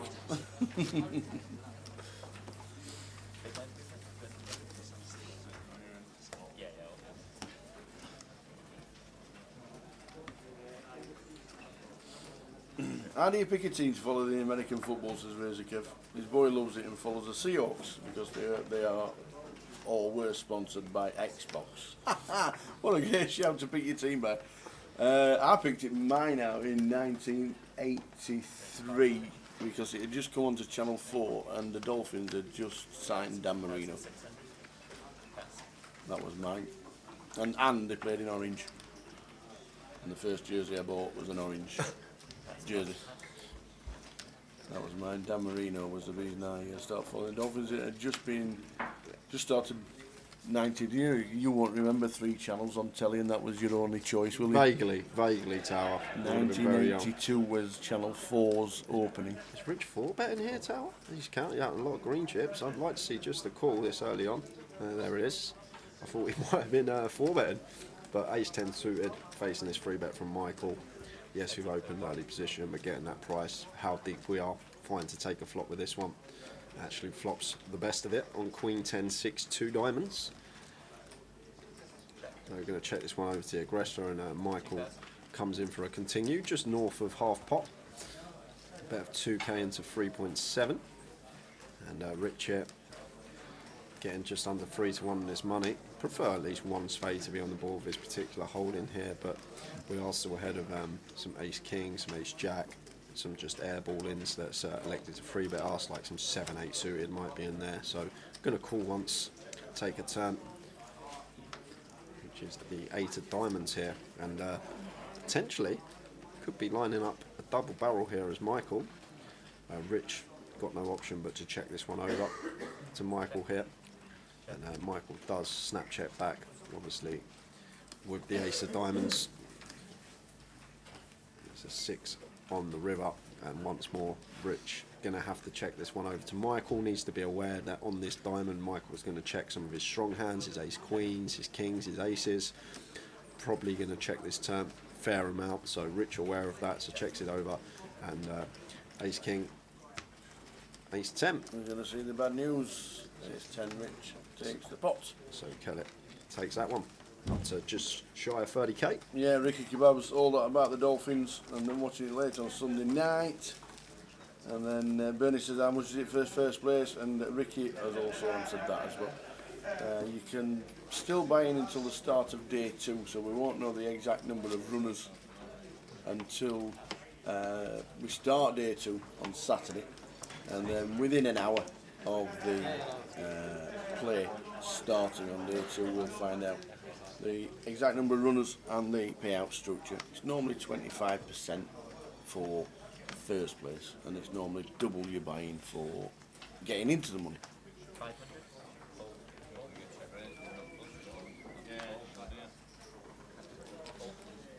So Jack 10 suited for Rich makes it 500. And Paul going to be continuing with the ace queen, just opposite flat. Rich has opened under the gun, obviously. Going to have the strongest opening range opening from that position, so Paul just happy to flat in the cut-off with position on the opener, and that's going to bring Steve in with a 5-3 suited in the big. 8 ace 4. So Paul flopping the best of it here with ace queen, absolutely smash this flop. Ace high rainbow. Rich still happy to see this on these type of boards with just jack high. Yes, not really too many backdoors and just jack high, but from a range perspective, going to be betting this one once, try and fold out like the king queens, king jacks, queen jacks that Paul's going to have flat in here in the cut-off. And Steve going to overcall backdoor hearts and will draw. Boom! Oi, oi. That is the turn you were thinking of in your head, as Steve. Really good turn. Yeah, really. So Rich here now. Yeah, it's just an easy white flag for Rich. Just going to stop, and now as Paul here, he's going to fire here for 2k. And Steve sitting here with the stones and the redraw to the flush. And now what needs to be going through our head is, what hands do we expect Paul to have here in the cut-off? It's going to be obviously some ace X, ace jack, ace 10, ace queen, some suited ace X. He can have some 2 pairs, aces up. Sets of 4s, sets of 8s also going to be in there as well. And this 9 of hearts on the river. And this is going to deter Paul from checking. 8x of hearts and 4x of hearts. Definitely some hands that our opponent can have calling out the big blind, and 5-3 suited. Just going to play and flow perfectly fine from him. And just going to pick that one up. Tony Bedford's watching in Tenerife, on the reef. He's flying home tomorrow, be catching the stream over the weekend, and then returns a month later for another fortnight in the sunshine. Beautiful.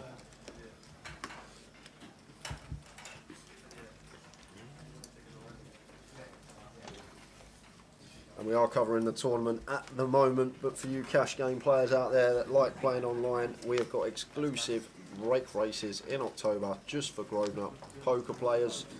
It's 12.5k. We've got 2 €6,250 rake races going on. So if you fancy playing some cash next month, head over to grovenutpoker.com for all the details on that for the rake race. And it's great, the guys always giving away money on the client for free. So if you do like getting your cash game volume in, have a look at that as well. Could potentially be some decent money up for grabs for you.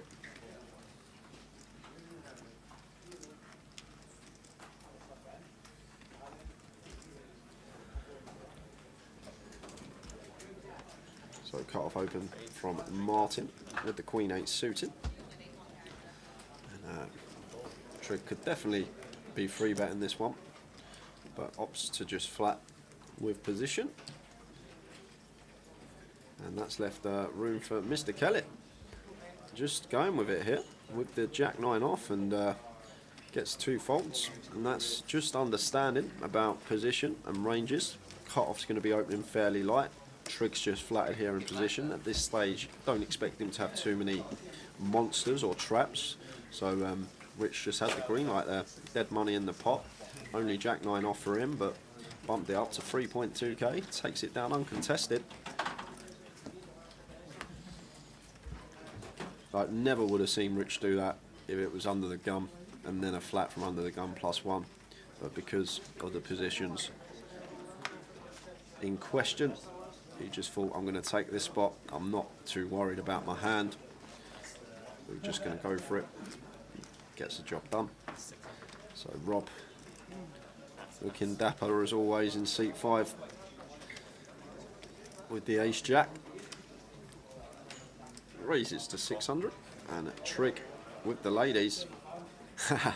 And just as I say, I doubt Trig's going to be flatting too many monsters early stages. He does just that in the cut-off, facing Rob's open. Just calls with the ladies, and Steve, who could definitely 3-bet this one with an open and a flat. Just going to flat the ace-queen in the button. And 6-4 of McTaggart going to come along now in the big blind, getting that price on his money. And that looks like it's come ace high. It's not going to be a good flop for Trig. Wow, 2 overs to the queens for Trig on ace, king, 10, 2 spades. So Rob going to continue here for 1,000 after flopping top pair Broadway draw. Shocking flop for the queens. And Shocking. Trig with Broadway draw himself and backdoor royal. He'll make the call, and Steve going to have to do the same here. No need to raise this one. Just want to be calling in position. Needs to be aware that Rob's still going to have hands like ace 10, ace king, pocket kings, pocket 10s, all in his range, being the opener pre-flop. 7 hearts on the turn. So nothing changes. Ace queen of Steve still the best hand. And even though he's been called in 2 spots on the flop, Rob's still firing out here with the ace jack. And Trig here with the ladies, getting just shy of 4-1, is going to make the call, and this puts us in a pretty tricky spot as Steve. Obviously we're not folding, but we've got to be thinking in our head. A lot of the time we want to see a jack on the river. It's the 7 of spades, so the flush completes here, and Rob Franks is still firing at it. And this might work, Tower. This might actually get 2 hands to fold, and Trig's just had a little glance here. Opponent on his left. Okay, I thought he might be thinking about going beast mode and turning queens into a bluff, but now he's having a real think, and once he postures like this, it just takes raising out the question, and he's going to let it fold, and ace queen here. Obviously going to be chopping with other ace x now, and they're going to chop this one up. Ace jack for Rob, ace queen for Steve.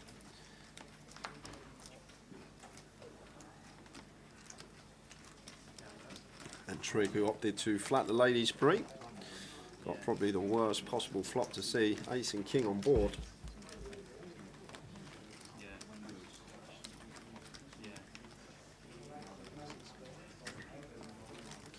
Good afternoon, Neo Tintin on Twitch. Well, Neo. Good afternoon, Optimistic.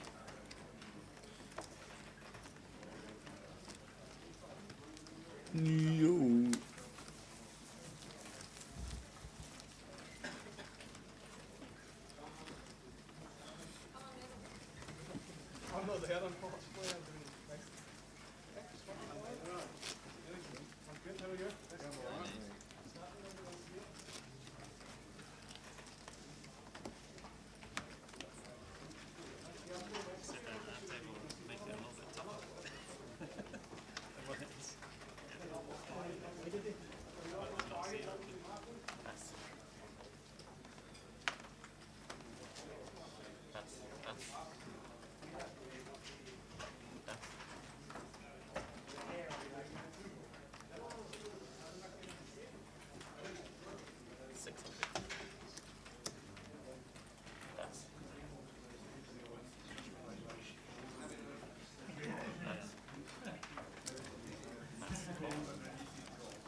GUKPT Edinburgh, straight after GUKPT Leeds.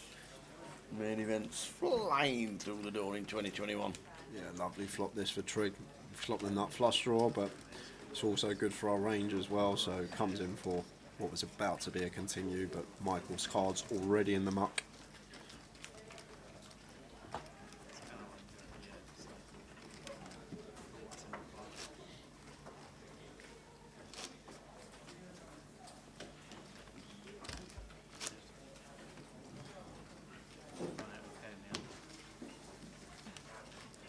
Oi, oi, Iggy's in the chat.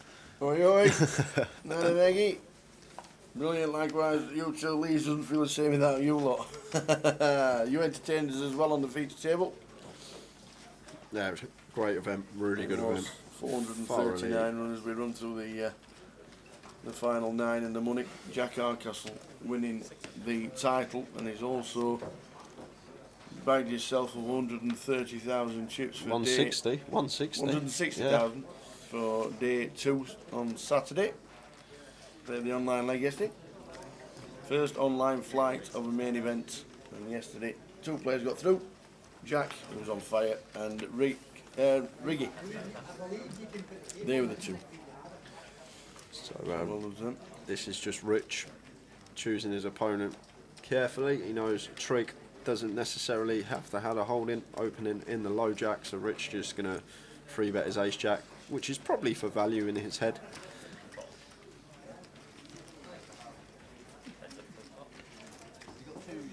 Elliot Moraes come to join in the fun as well. Sees the flop of Queen, Queen, Jack. Good to see in Leeds as well, Elliot.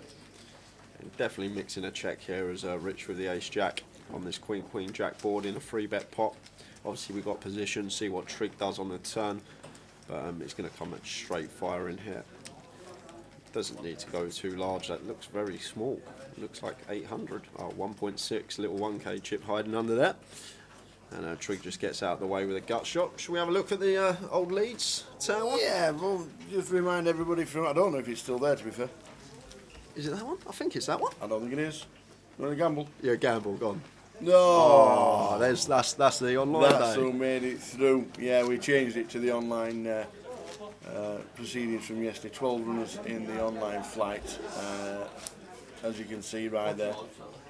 It was just a result from Leeds. Leeds. We'll be back. We'll be back. Yeah, it was 12 playing the online flight. I think 12's pretty standard. A lot of people were saying his numbers weren't very good for the online, but don't forget it's 750. You've got to make sure you can get to Edinburgh if you make day 2. Yep. You've got to not have any other commitments for the week.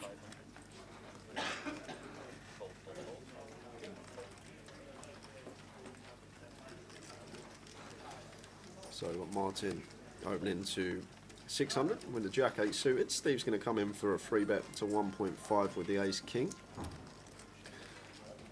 And, action going to be back on Martin here, who wants to get involved. I'm going to peel the Jack 8 suited, take a flop.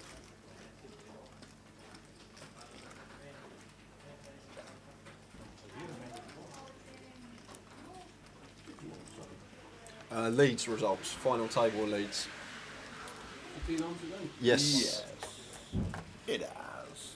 It looks like continue for 1100 with the Ace King after flopping top pair, and not going to peel with his gut shot on a 3 diamond board is Martin. A little pickup for Steve in seat 9. So we've got about just over 5 minutes. I'll make it 7 before the blinds go up. For the 3rd time today, that will take us into level 4.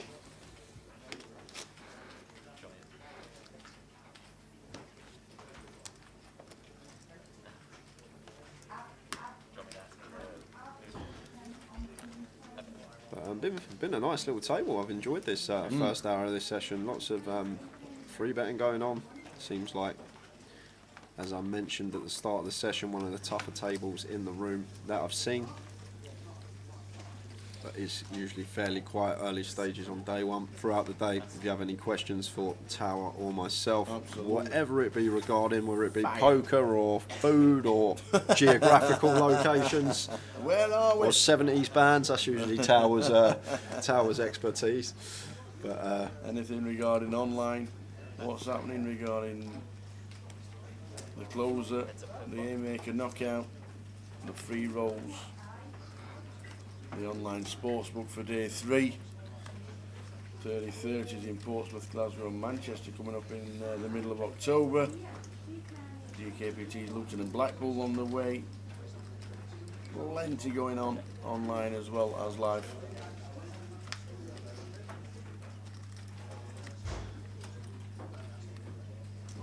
So we've got Rick Trigg turning the nut flush draw after opening the ace-9 under the gun +1, and Kellett not going to be firing this turn. Maybe he's just looking to get to showdown.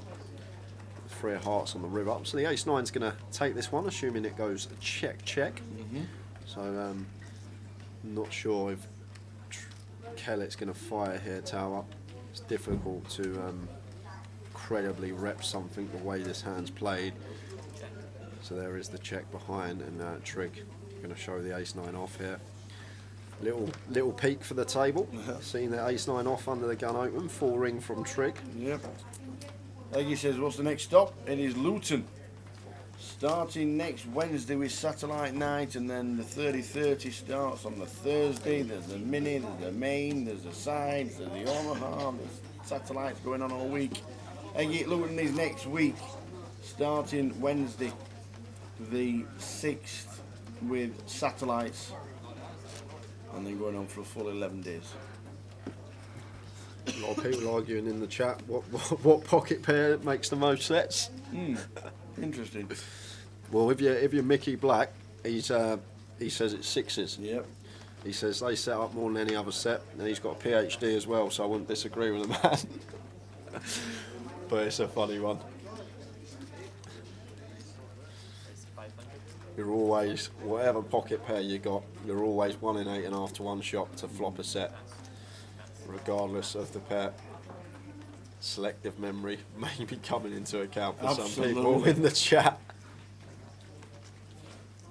7-6 suited for Steve, opening under the gun +1, and Tom here in the cut-off with ace-queen. Looks like he's counting out 3 betting chips. Obviously, he can go either way here. It's going to be 3 bet or call. Obviously, the 3 bet to 1.8. Try and get this one heads up with strong holding and position. And interesting one here for Steve. 7-6 suited, definitely a hand we can peel this deep. Very good playability.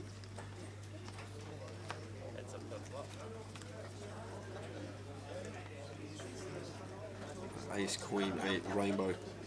Smashed the flop here for Tom. Complete whiff here for Steve with the 7-6. So if we're Tom here, definitely going to be trying to build a pot. Obviously we can get trappy some of the time, incorporate a check behind for a bit of deception, but definitely want to be betting this more often than not. We don't need to go large either like he has done. He's opted for a quarter pot there, and just gets that one through.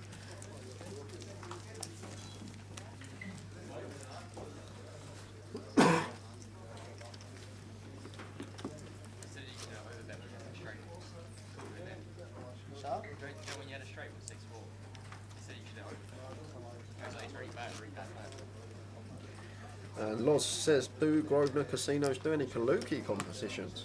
No. No Kaluki. They play it in the bar, and they play it to wherever they can. A lot of players do tend to play a lot of Kaluki when they're being bussed out of a competition. We've seen that this year.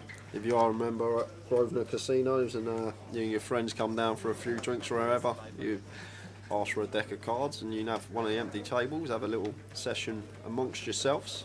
There's nothing wrong with that, but there's no tournaments regarding that game that go on throughout the year. There's Rich making discipline lay down, but good lay down. Just king queen there, facing under the gun open, lets it go. Was in a dominated spot, and Paul's now coming in for the 3-bet with the king 7 suited, makes it 1.5k. Good hand selection to do it with. We've got a king in there for removal purposes. It's suited, a bit more playability.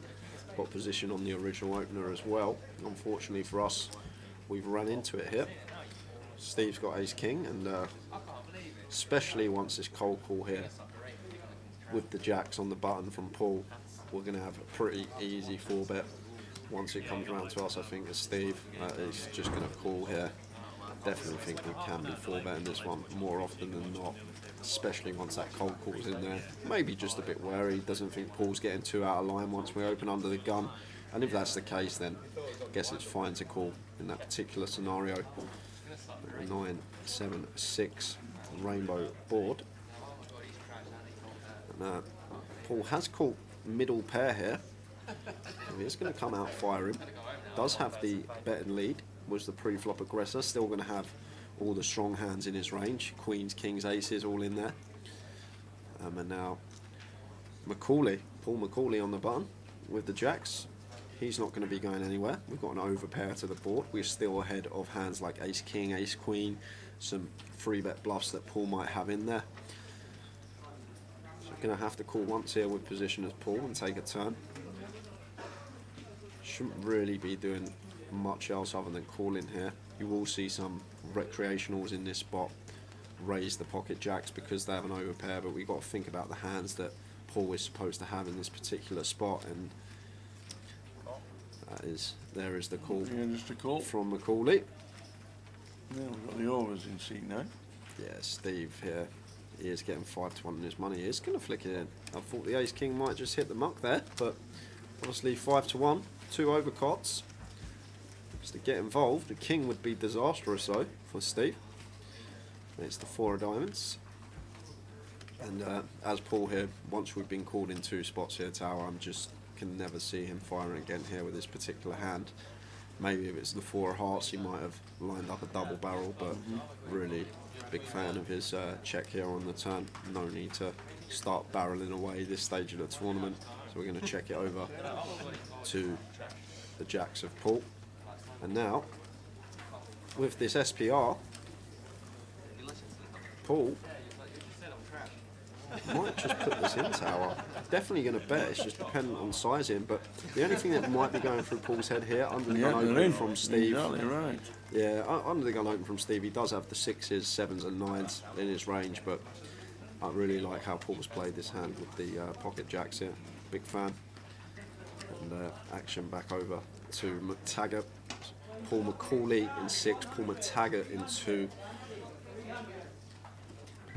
But what's got to be going through McTaggart's head here is, what do we beat? Is there any bluffs in here that we beat? Maybe a hand like 8-7 suited. That's about it. But only 2 combos of that. So just makes the correct decisions. Get out of the way. But nice little hand there. Bit of interest at the feature table. Good afternoon, Suzanne. Joining us on YouTube as the blinds just go up and move us into level 4 of the day. Don't forget, at the end of this level we are on an hour dinner break. We will be.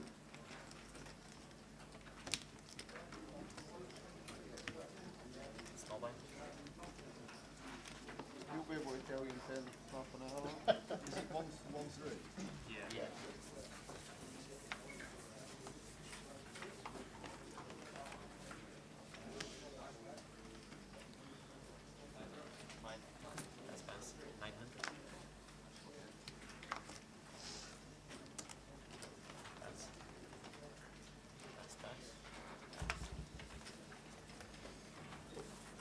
Level 4 of the day.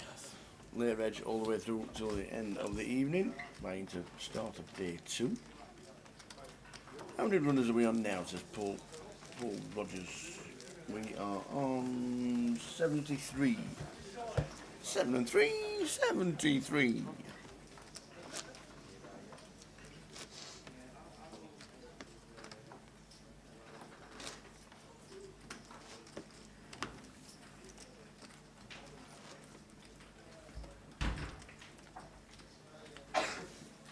Makes you feel any better. I wasn't trying to make you fold the queen of clubs. I thought you'd snap at that.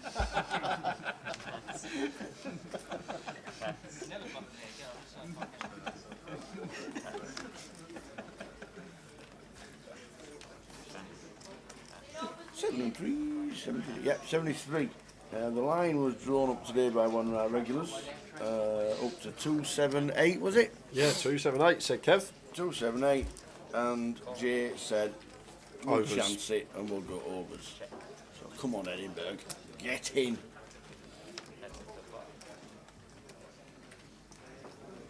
King 9-5. 2 spades, that's top pair for Rich here, blind on blind. Steve with stone cold bottom of his range here. Wouldn't actually mind Steve coming in for a 1 big blind bet, but thinks better of it. Just check folds the 4-3. As Rich comes in for value with his top pair, blind on blind.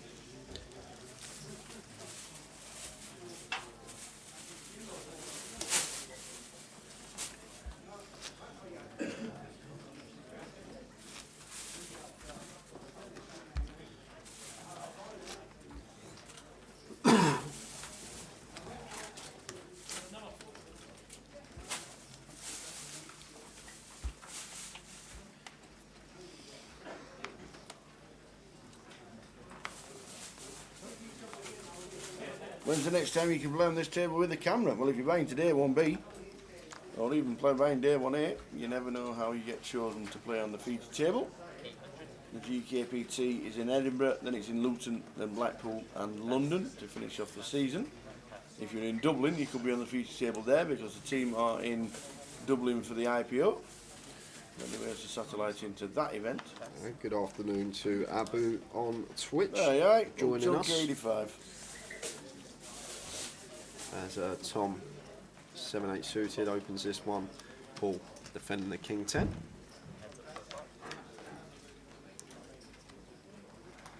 Here's King Queen.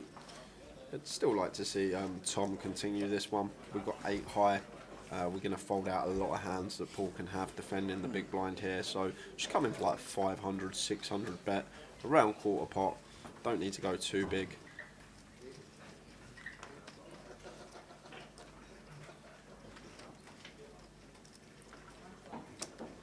So it does opt for 600, like it a lot, but now once we've been called here, unless the turn's a spade, I think a lot of the time we're going to get into shutdown territory and just give this one up with the 8-7 suited. We've been called once, we've got to think about the hands that Paul's going to call us with here. It's not really too much we're going to fold out on the turn other than maybe some suited jack and 10x. But on this particular run out from us with the 8-7 suited, if Paul does check this one with a King 10, which he should be doing, I doubt we're never getting called by worse as Paul. We want to try and induce a bluff, so there's a give up from Tom. Very good understanding that just need to see bet that very small, and then once we get called we shut down, as he did. The Chunky Monkey is Chunky 85, Steve. Give me stick about butter. No, I was just pointing out facts that you weren't better than Blackpool. You never battered Blackpool. You shouldn't have been on telly because I don't understand butter scraping the bottom of that. All I said was Middlesbrough, Sheffield United wasn't TV material. That's all I said. But everybody has to have a chance on TV, don't they? Oh, hope you well. You know, Chunky Monkey. Hope you are good. And yes, you must have played a lot better to get 3 points out of Sheffield United. That's all I can say.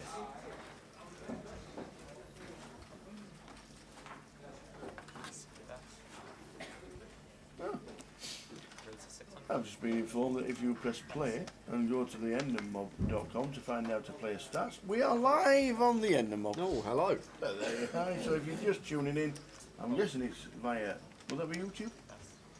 So if you have a chat and say hello, you can watch it on the homepage of the Endermob. There you go. Amazing. No. So yeah, all going along nicely. And the biggest trending player at this moment in time on the Endermob is Jack Hardcastle. Wonder why? Like it. It's embedded so you can watch. Beautiful.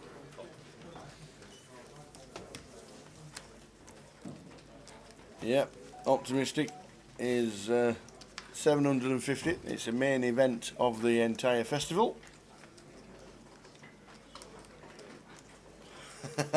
Nate Bolton says anytime the Blaze loses TV worthy. says the Sheffield Wednesday fan. Absolutely. But I did see the post from Kev Mathers. He's got his bags packed for 2 months. He's just about to social media guru for the World Series. He's on his way to Las Vegas for the entire festival. Good luck, Kev. I'm sure you'll tune in during the World Series as he always does whenever we're on. He's a top man, is Kev Mathers, and if anybody else is going to Vegas rather than Luton, Blackpool or London, then good luck. But we know we would rather see you. Watsy on Twitch says, enjoyed a great day out at Emirates on Sunday. Shame Spurs decided not to come. That's a little warning. I am moderating the old Twitch chat, but it's a little warning for you. Don't want no bannage this early on in the day. There'll be no mention about past weekend football results.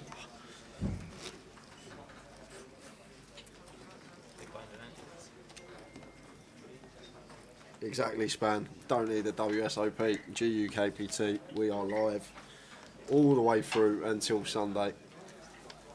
Why would you want to be anywhere else?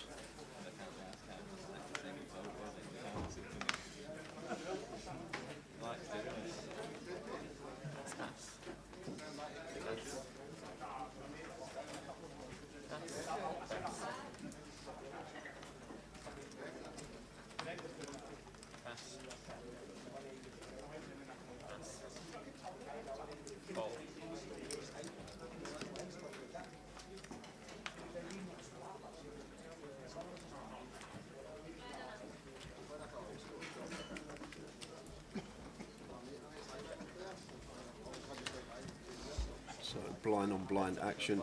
Michael completing in the small, checked option with the King 7. Both players with completely. Going to be a case of first bit of aggression. Going to take this one down. Check from Michael, and Tom opts to check behind with the King 7. 9 on the turn. Does bring it up and down here for the 10 deuce. Not choosing to fire. Definitely a card blind on blind we can be barreling on, but obviously very small pot. Just maybe happy to get to showdown, see what happens at the King 7 of Tom. I'm going to take that one down.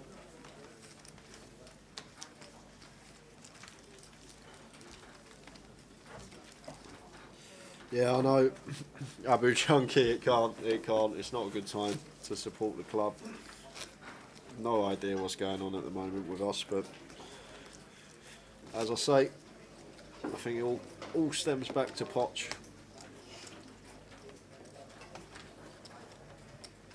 And good afternoon, Stay Rain, joining us on Twitch.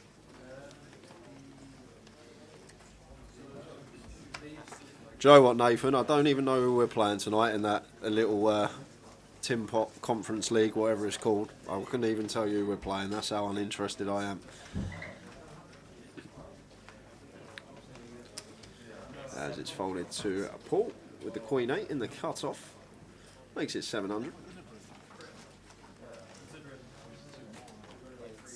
Rob here, 4-3, not wanting to defend this one in the big blind. Oi, oi, what we got coming over here? First run of the weekend. Oh, sorry. Oh, first of many, I hope. Thank you very much. Look after my boy. Yeah, my boy. Yeah. It makes sense though, you are closer to the... I am, and we are in a bit of a spot. We are in a bit of a spot. Neil Wolf is still in Portugal watching after a game of golf. Just 29 to this week. Just 29 today. Oh, you've had a good round this morning, Neil. They're playing golf in air on TV as well. I don't know what the actual event... I think is it the Dunhill Masters. They're in air, which is on the west coast. Looks nice as well. Looks a bit cold, but looks nice. Of course, looks beautiful. And Neil will have been playing in his shorts this morning and his t-shirt and getting a bit of a factor 30 on. You don't need that where they're playing on TV today, that is for sure.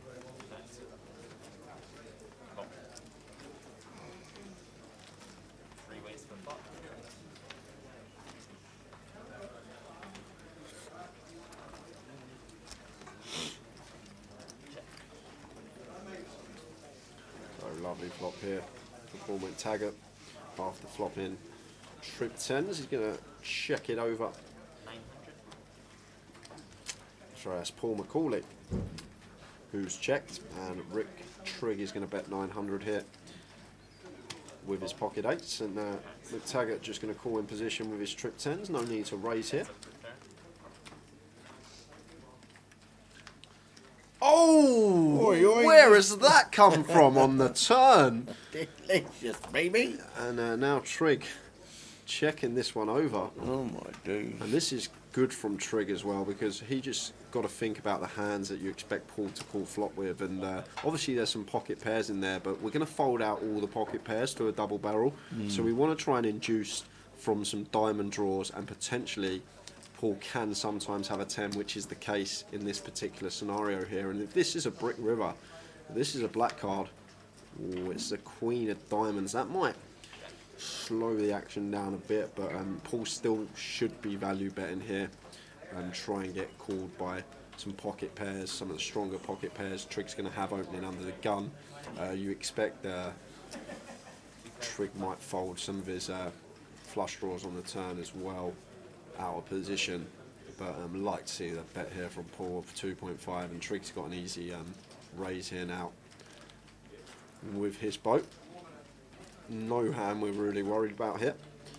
Queen 10 is obviously the main culprit that we are worried about, but can't be scared of that hand. Still want to get value from flushes and some 10x here, and Trigg making it 10k, and now Paul McTaggart very aware that his flop trip 10s has turned into a bluff catcher on the river. Trigg for value is never going to have worse here. The worst hand Trigg's going to have for value in this spot is a flush. He's not going to be raising a hand like ace 10 or king 10. He'd just be calling that the way this hand's played. So Trigg now repping basically a front door flush that's got there, or a boat, and that is going through Paul's head here now. He's got to come up with some hands that Trigg could potentially bluff this spot with, though. What hands is Trigg supposed to have here as a bluff? Maybe some queen x of hearts that continued flop, picked up top pair and now turning it into a bluff on the river, because he's aware once Paul bets his river for value, he's representing 10x a flush or better. But a really tough spot here, and this is the thing. Against a lot of opponents, you'd see Paul snap fold this against like someone that's going to be playing ABC, because no one raises these spots on the river these days. It's very rare that you just see a recreational raise bluff river. But against a competent opponent, a good opponent who can definitely have some bluffs in there, it's most certainly a harder decision than it looks, and it does find the correct one there on the river, nice folding one. it. Nice one. Oh my lord. Played golf over the Belfry a few years ago. My partner Lynn, and it was Texas Scramble with a crowd of us from the Midlands casinos. I remember it well. I won the longest drive on 18, and I never got paid out because I've still not been to Adam Wilkinson's cafe for a free breakfast. Maybe it's still on hold, and every time I see Adam, he says, "When are you coming for that breakfast?" But yes, we've played plenty. Let me just tell you. Played Ganton last week. Played Old Links on a regular basis. There's members there. But no, yeah, we need another day out at the Belfry, one of the nicest courses in the Midlands. Not too sure about the prices when you finish on the 19th hole, let me tell you. 11 quid for an ham sandwich. But apart from that, fantastic. Yeah, I saw Sam mention, he said about potentially getting around in Luton if the weather's alright. That's true. That is true. Yeah, so not done too bad. And I've got the old IG handicap at 11.5. Finn Bragg from the tower there. Getting the Finn Braggs in. It's great, that IG golf. It does your cards for you and everything. Every time you play golf and you strike it in, it changes the handicaps. So Paul McCauley's time to incorporate in a 3-bet bluff makes it 2.3. And Rob, a bit of a stubborn call this one from him. I think he'll know that. Maybe he's just pretty sick of all the free betting going on this table, and he's just ready to make a stand. Does it in the form of ace deuce. Yep.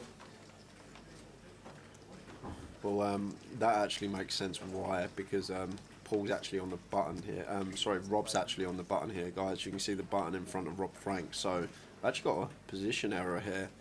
It's actually Paul McCauley in the small blind versus Rob Franks on the button here. So just ignore the graphic for the time being. It's button versus small in this particular scenario, and we've got Paul coming in for a continue of third pot. He's going to get called once. Going to come in for a float here, Rob, with some plausible backdoors, but a jack on the turn, and that's music to...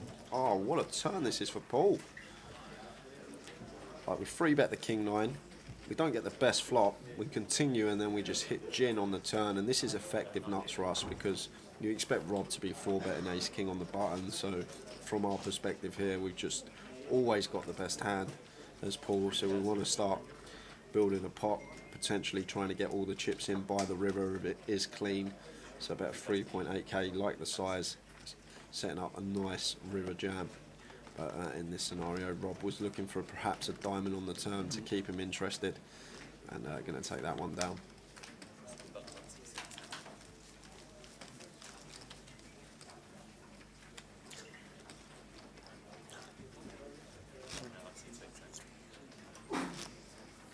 Yeah. You know, that's 3 years ago, that, don't you? Playing at the Belfry. 3 years ago. We need to do it again.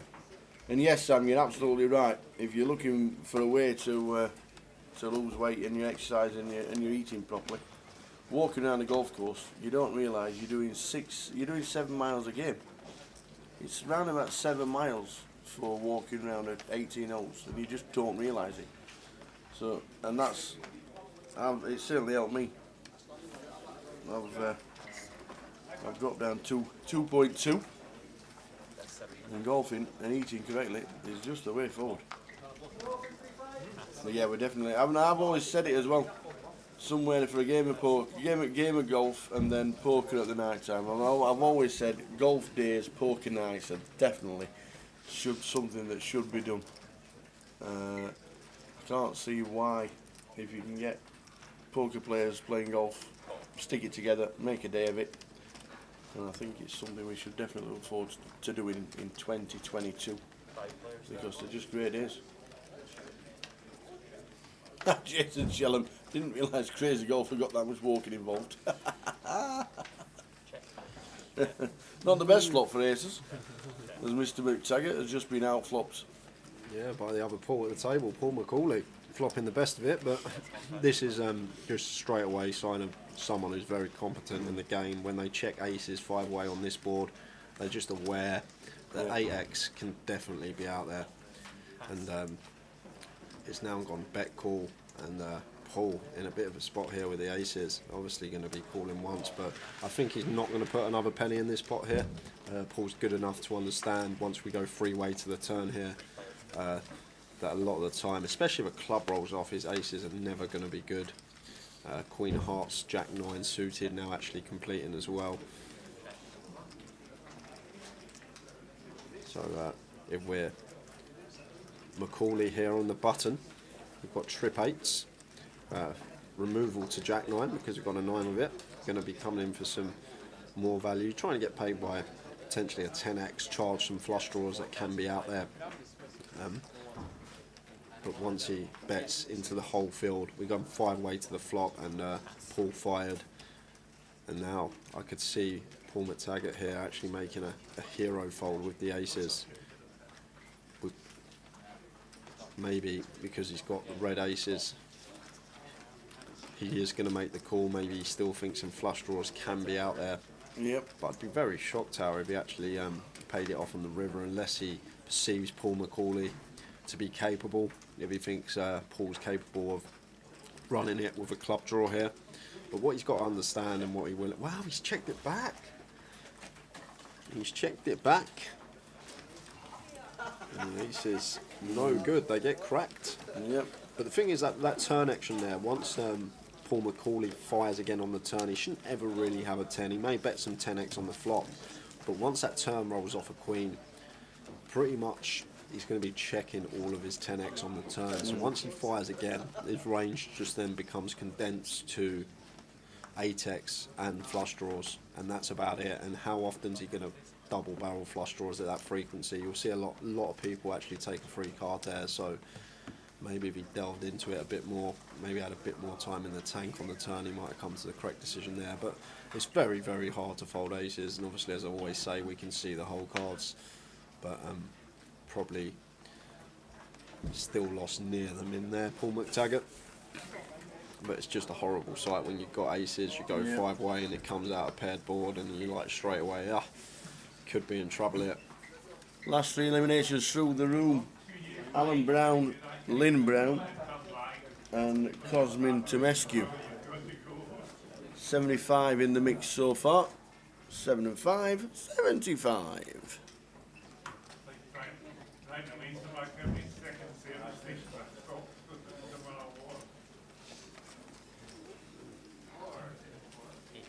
Cristiano, will that guy ever get his bag back? Yeah, Rob from the first session left his bag in seat 2 and it's still there. It is. I'm not moving. I think someone screwed it to the floor the way they're trying to get it. Maybe they need an hour dinner break to untangle it, or it's but I'm sure he'll get it back. I'm sure he's just left it there.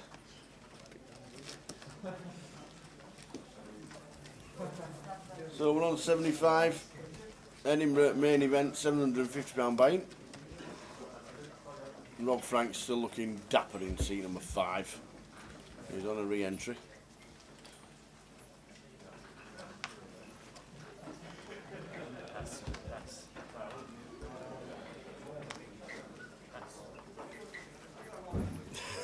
We're now going to... we're on... Here we go. Bag mission. Bob and McPherson needs to be told, get out of the way, I want my bag. I need to leave. I got to go. The dinner break is in 35 minutes time, Sam. 35 minutes. Aces again. Yeah, this time for Martin and Trigg.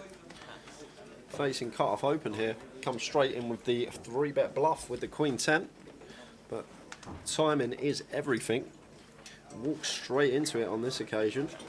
And very interested to see how Martin proceeds here, because if Martin thinks about this, you've got to obviously understand cut-off versus button. There's always that dynamic there, and the button doesn't always have to have it. So it'd be interesting to see if he actually comes in for a flat and potentially play this one a bit tricky versus Trigg, who is more than capable, but comes in with the instant 4-bet. I like the size he's opted to do. We are going to 4-bet. I'm really, really big fan of this size. And Trigg now just going to get out of the way with the Queen 10. He is getting this price, but I doubt he's going to pill this tower. Yes, we are getting 3-1 in our money, just under.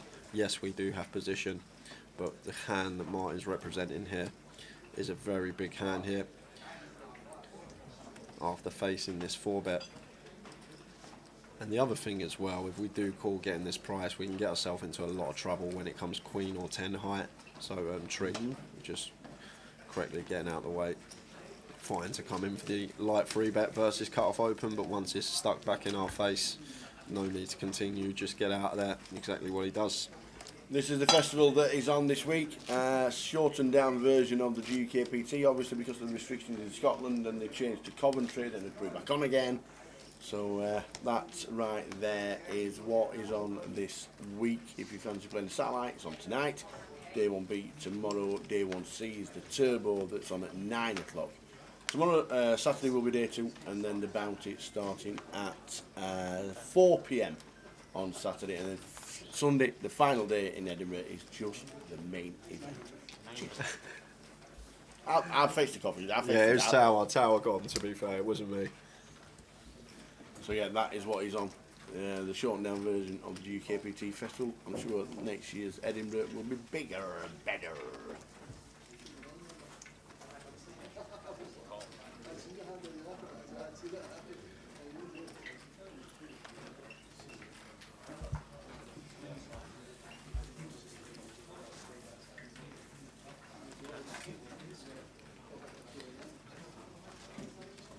So Paul, with the 10, the Queen 10 suited, going to defend this one. Get a nice price, closing the action. And we've got 5-way action to the flop here. Put an action one out there, dealer.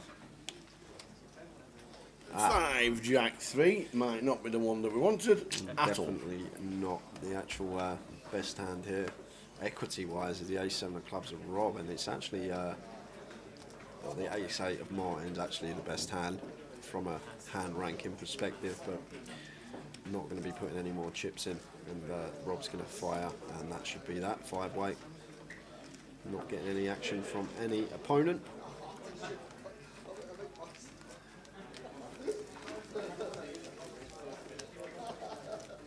It's been a good table, Tower. It just shows how a tournament can really change from what table you're put on. Like the first table we saw, first couple of hours of the day was complete opposite to this one. We saw lots of limping, lots of going multi-way to flops, checking down to showdown. People really only betting when they have it. But this table, been lots of free bet bluffing incorporated in. Players firing without necessarily having a hold in, and it's been a good watch. I've enjoyed it, really enjoyed it. As we approach the dinner break, we've got half hour before we head out on the hour dinner break, and when we return there will be some fresh faces, new feature table. For those of you who are watching for the first time, we do rotate the feature table every session.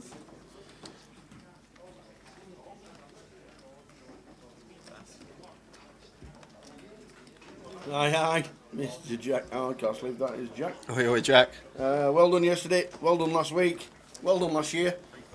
Fantastic, well played. Well played for making day 2 of the GUKPT anyway. First day 1 online ever, as it's a shortened down festival. The guys put it on a online day 1. And Jack bossed it. I don't know if you're aware as well, Jack, on Hendon Mob, you're a top trending player. You are the top trending player in the entire world. You're ahead of Charlie Carell and Nick Wright at the moment. So top trending player in the world. Amazing. That's a little novelty that not many people might have. Absolutely. We'll see you at the bar. Safe trip up to Edinburgh for Saturday morning. I guess you'll be up sometime tomorrow. Safe travels, and we'll see you here in the club.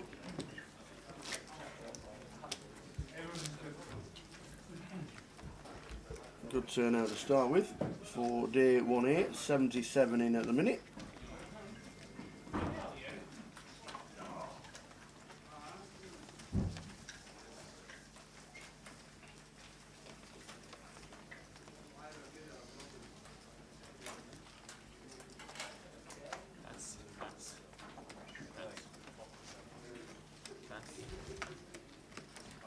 So hand 111 of the day, lines 100, 300.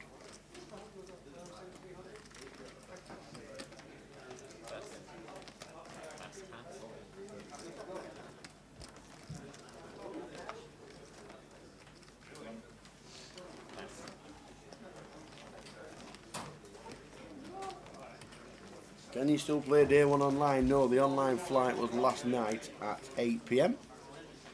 You can play day 1 live, which will be today, buying all the way through the day. Day 1B starts at 12 tomorrow, and there's a turbo day 1C starting at 9.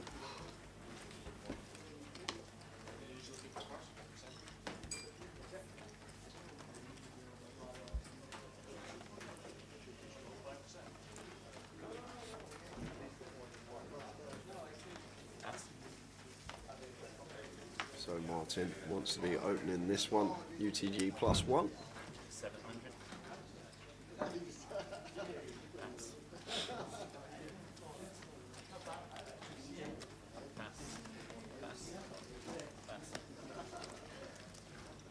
Folded round in turn. Action going to be on Rob, who's probably going to defend the suited queen. Getting 3.5 to 1 on his money. And there's the defend.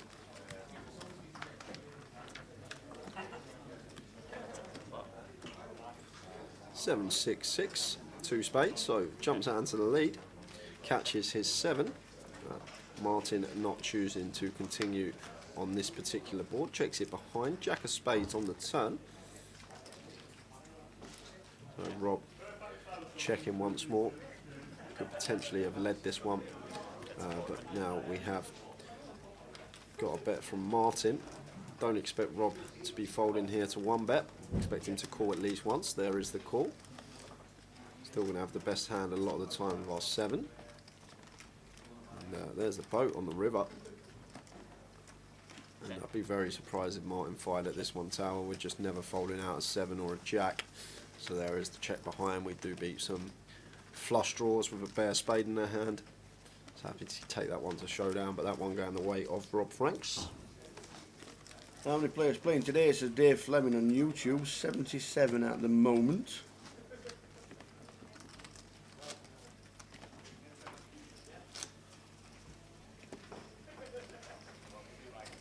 Jack's flying up tomorrow. Can do some last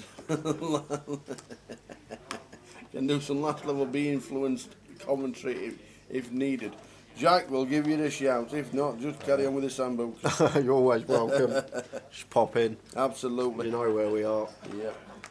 Indeed it, indeed it. Especially on Friday. Would I have any like live music Friday night up here? No, and it's normally miles away, so if they do live entertainment, you can't hear it. But safe flight up, Jack, and we will see you tomorrow evening. More than welcome to come in for an hour.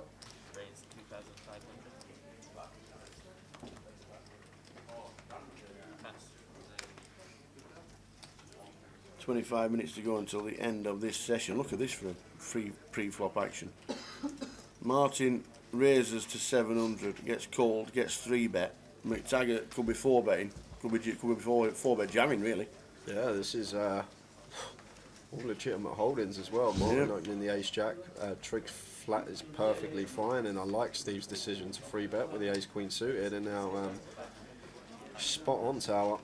Looks like Paul has opted to 4-bet the queens here to 6.5k.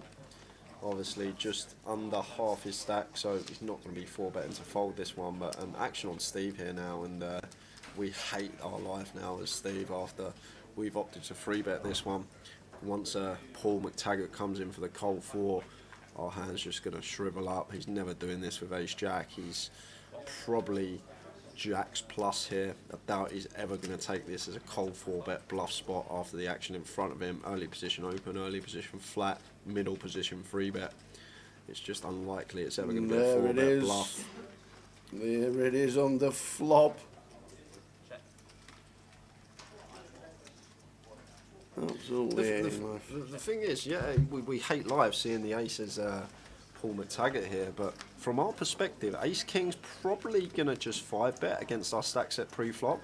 So the only hand we're really worried about is Ace Queen. We've got 2 queens in our hand, so it's like once Steve fires here on the turn, I can't. If we're Paul, we're definitely going to be calling once. It's just hard to give our opponent credit for an ace. You expect Ace King to get it in against us pre, and Ace Queen is obviously the worry, and we've got 2 queens in our hand. That's the problem. We've actually Ace Queen now, from our perspective, there's only actually 6 combos of that tower, because Ace Jack shouldn't be peeling and probably wouldn't even 3-bet pre, so I'm sure Paul McTaggart is aware of that. And now that we're faced with this river bet though, what are we doing? And he's just snapped it off, and it's got to be for that reason, tower. The fact that we've got 2 queens in our hand is very good for us, because Ace King's going to get it in against us pre, so we're only really worried about Ace Queen, and only 6 combos remaining of that from our perspective as Paul McTaggart, and he's out the door. Yes, and if Bagman had waited 5 minutes, it wouldn't have needed to disturb Paul, unfortunately. Paul McTaggart out of the door with the queens. 78 so far entries. 7 and 8, 78. Ask Dave Fleming how many playing today. 78 entries so far. I didn't realise he was so short until I looked at after I bet the 4K. I was too busy playing Candy Crush. Yeah, I didn't realise he was so short, otherwise I'd have just shot, I think, at the top of that race. So lucky Paul McTaggart eliminated with queens against the ace queen. wherever you're watching around the world. Tenerife's watching, Italy's watching, plenty of watching from around the world. GUKPT Edinburgh is on the 6th of October. GUKPT Luton will start.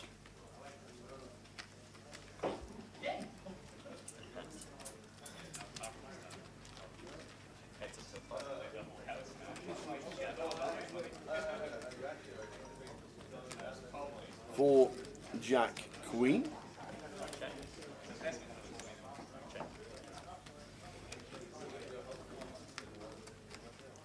Eight of spades on the turn.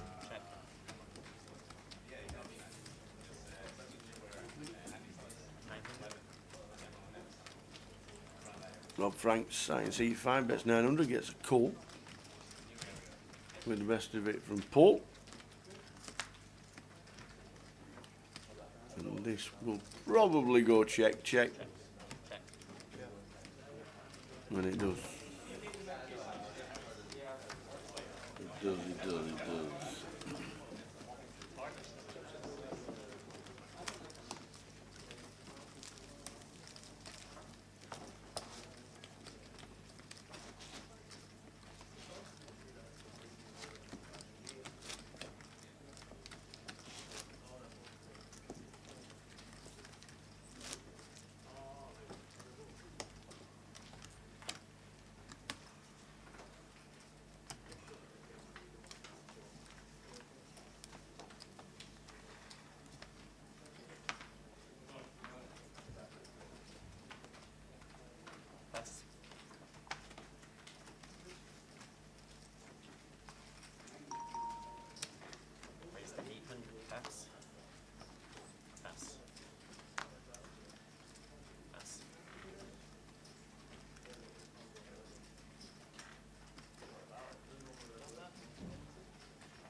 Queen, 5, deuce, 2 spades. After initial raise from Rich in seat number 1. Picks up a nice draw in hand. King, 6 of spades. And it's here on the turn. Oh, delicious. Just smashing it straight in. Thanks for coming. Does he get any reward? No will be the answer.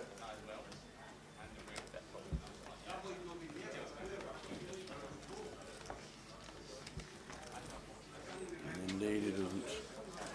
There you go. Just flicked on me Twitter. I don't want to see that kind of thing. Tony Bedford's watching the live stream. He's giving the thumbs up. He's naked. He's watching the stream. He's a top dude, is our Tony. Tony and Denise having a fantastic time. Oh, brilliant. Tony Bedford.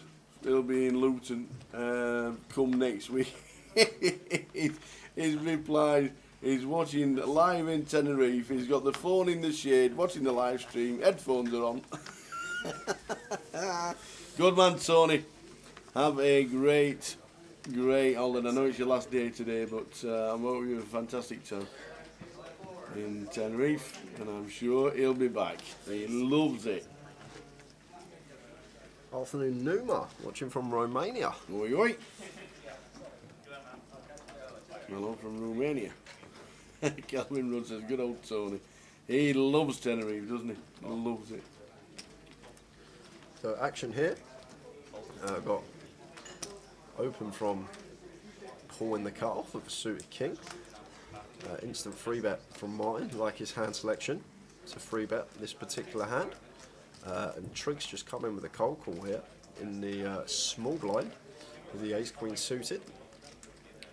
Potentially or 4-bet this one, but Trig opting to flat. And looks like Paul's going to come in closing the action with the king deuce suited, getting that price on his money, freeway.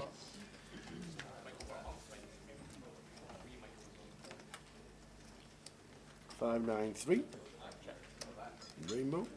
See, ace 5 of Martin. flops the best of it. And he has caught a pair here, so it's one of them situations where probably gonna want to bet for equity denial purposes. Situations where you will elect to check second pair and 3-bet pots, but when your second pair is as low as a 5, obviously there's going to be plenty of overcards out there. Don't want them to realise equity for free perhaps and just come straight in with a fire and gets that one done.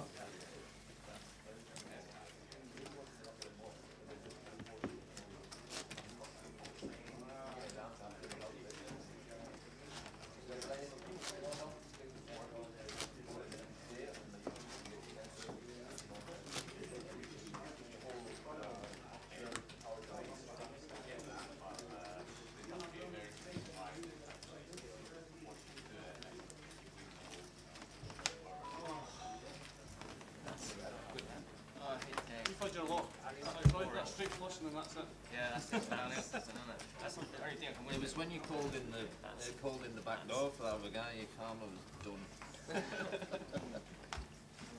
So we've got 15 minutes left on the clock, everybody, and then we will head out on an hour dinner break. We will be returning at 5:45, 5:45.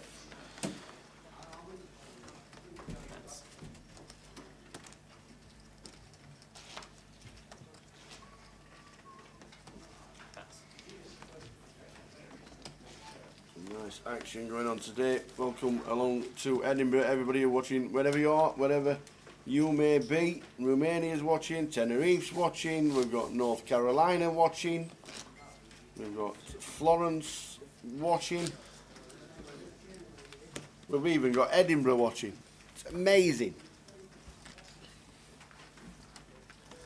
No, that's great. See how many of you are tuned in these early stages of day one. It is usually the quieter bit of the tournament, not so much action going on the feature table, but great to see how many of you are interacting with us in the chat boxes this early on in the tournament.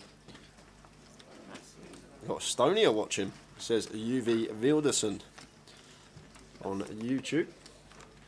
So Rob opening the Jack 9 suited here, makes it 3x, makes it 900, and just raise and take for him, no action there. But we're going to be drilling this one over the coming days and coming weeks, guys. At the bottom of your screen there, Haymaker Knockout Series. It's free to play. We're running 7 free rolls, one that has already taken place. The first one took place last night, had over 1,300 runners. So if you're lucky enough and run well enough, because you are going to need to run well to win one of those, to win that free roll, you get an invitation to the Vic for the grand final.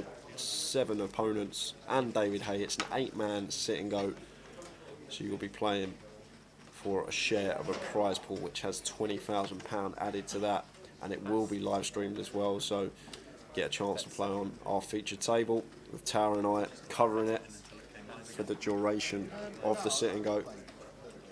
But all details for that can be found on Grosvenor Poker, but if you are tuned in throughout the weekend, you are going to hear about it a lot because it is a great promotion that the guys have put on for us. Really good from them. So just raise and take there for Paul McCauley with a Queen 10 suited.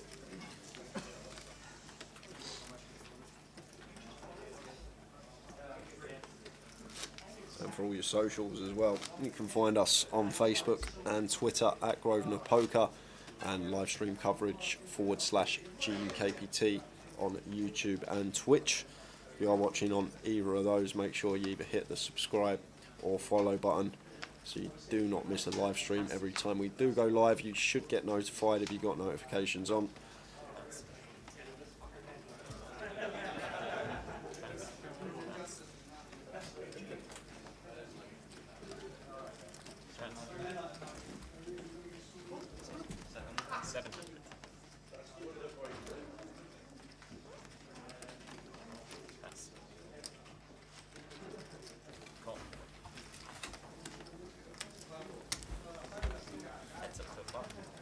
And Gordon says Raggy's giving free lessons at Kaluki in Luton, apparently. Really? I just know that I want to know the strategy of Kaluki on when to put down. I haven't got a Kaluki. Wouldn't even know where to start. Yeah. I know the rules and stuff, but I don't know the strategy. It's Just on when to put down. So I think it's 51 that you have to get your point to, and it's easy to pick up once you've.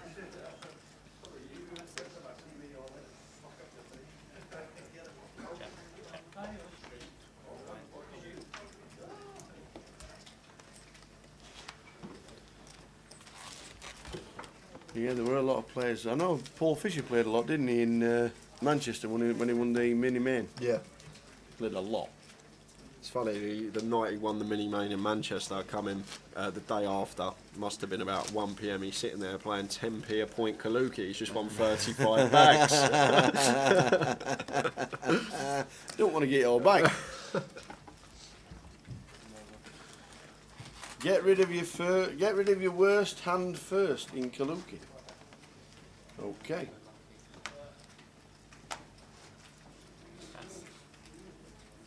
Get rid of your worst hand. Well, surely you still have to be able to put down. I don't know what the put down is. Is the put down 30 points or 51 points? I think it's. I thought it was 40. Ah, well, there you go. Yeah, I thought it was 40 points. because three aces. Because you can come down with 3 aces, can't you? Oh, that'd be 33, wouldn't it? Well, no, that's 45. I think aces are 15. Oh, I think aces are 15. well, no, well, we'll get Raggy on board. We'll get it sorted out. Back to the hold'em. A lot of players do play it.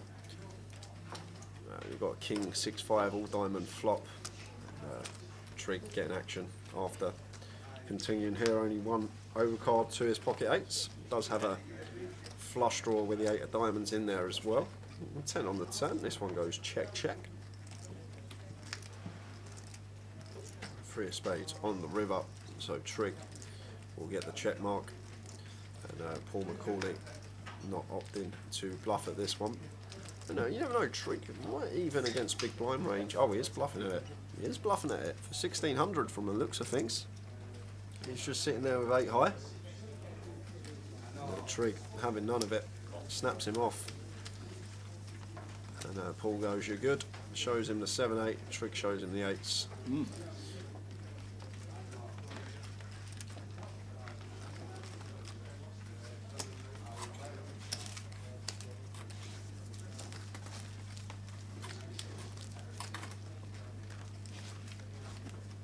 So 78 runners as we head towards dinner break. 10 minutes to go.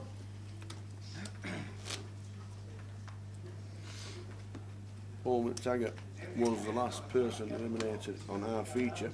On the outer tables, Rupert Elder's just been eliminated. And we saw Rupert in the first session.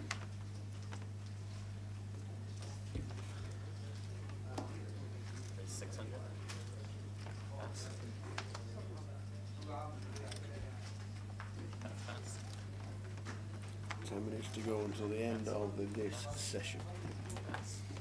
And then more of the same at 5:45.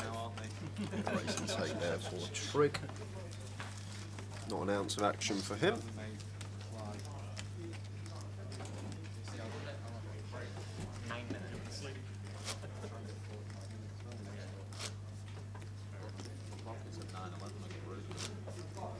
Plenty going on online as well, don't forget.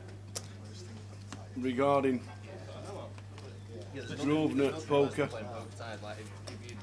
25,000 guaranteed closer on Monday, 110 pound buy-in for that one. Haymaker knockout series, scrolling along the bottom of the screen. Free roll last night was won. 1,300 runners, fantastic. And over £40,000 to be won during the promotion of 7 tournaments. The next one's on the 13th of October. And then the winner of each event online go to a live final where David A will be waiting. Just waiting. Just waiting. Did he play last night, did he? Awesome. Oh, cool. Is he actually David Hay online? The Haymaker. Awesome. Played last night. Eliminated and somebody who knocked around 100 quid. So Rock coming in for delayed here after checking the pair and straight draw on the flop like it. Takes that one down. But we are 5-6 minutes away from the dinner break. We're probably going to squeeze 3-4 more hands in. So lost here, bro. Going back to Kaluki. Aces are 11, and it's 50 to go down, apparently, says Loz. We'll just ask the guys that know how to play. I thought it was 40. Where's Raggy when you need him?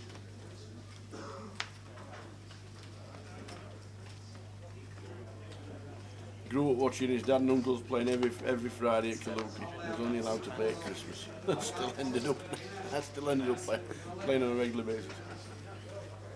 Got Rich here making it 700 under the gun with the King 9 suited. That's 2,000. And that looks like a snap 3-bet from Martin. Undeterred from the under the gun open, just comes in with a 3-bet with the ace-8 off on the button here. Not bad spidey senses, as Rich is fairly light here in the form of King High.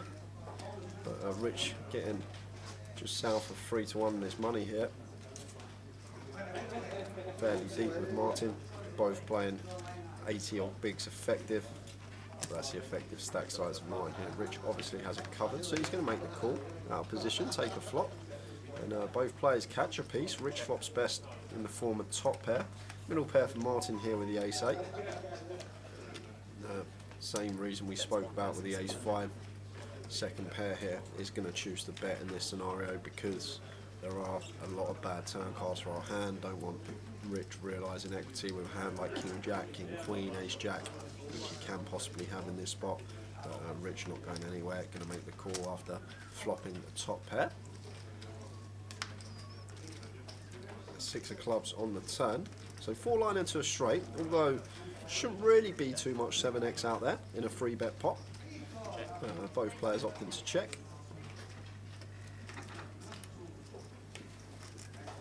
Nine of clubs on the river. Yeah, this is a good card for us as Rich.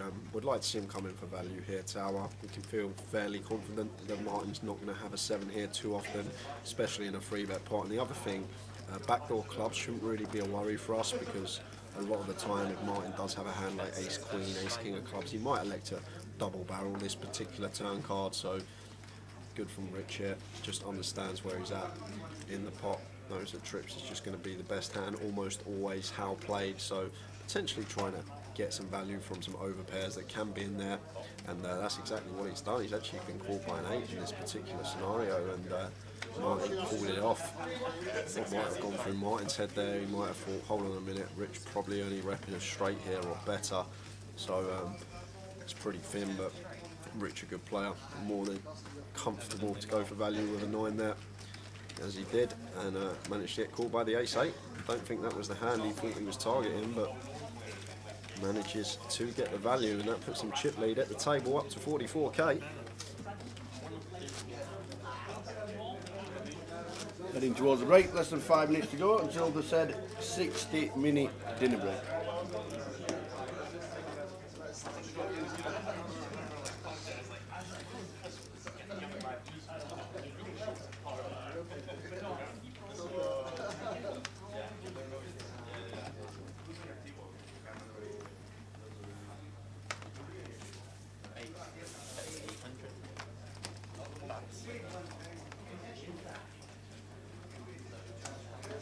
So Rich started this session with 23,000. He's up to 45. Yeah, we got Michael. Maybe a bit more. Michael opening under the gun, raises to 800, and Paul's got the aces. Oi, oi. Paul McCauley, C6, finds the boots in the hijack.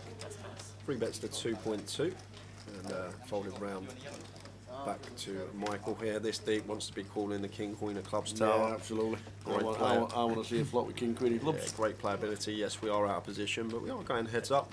So fine to call, see what the flop brings. Oh, we got Wow, action. we have got action. Oh. Ace, Jack, 3, 2 clubs. So second nut flush draw, Broadway draw for Michael. Paul sitting here with top set, comes straight in for a bet with the aces. Got the ace of clubs in there as well for a bit of backup. So take a turn. Which is that, a 10? It looks like a 10. It is wow. a 10. Offsuit 10 as well. We're looking at a flushing. Nope. We'll just turn the nuts. This is an interesting spot from our perspective, as Michael, once faced against another bet here from Paul, we can feel fairly comfortable that he's going to have a decent piece of this board. Like, even a hand like Ace King, Ace Queen's probably going to check this turn fair amount in a 3-bet pot. So once we're faced with this double barrel here, the fact that we got King, Queen of clubs in our hand as well, like, we're going to rule out a lot of the flush draws. So maybe it's going to be hands like Ace Jack, sets of jacks, set of aces in there as well, obviously, as we can see. Maybe even Ace 10 that's turned 2 pair that opted to continue on the flop. Maybe light 3-bet with the Ace 10. Interesting to see how Michael's going to proceed here, whether he's going to come in for the raise straight away. And he just rips the lot, says he's all in. Yeah, and gets the bad news. Gets snapped off by the aces. And this is just a cold deck for Paul McCauley.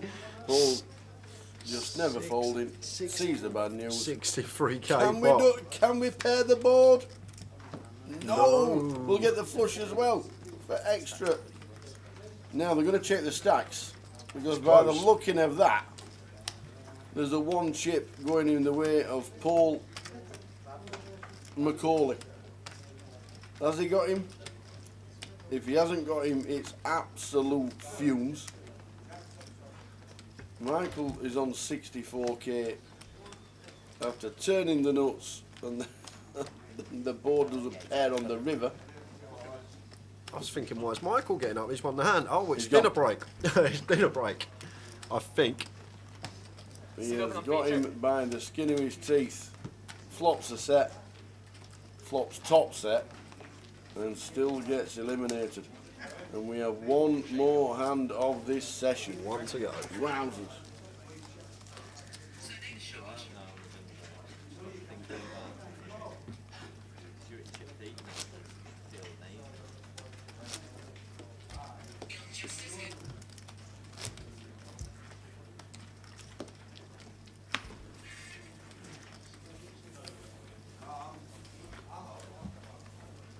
So the break is on its way. 60 minutes to go.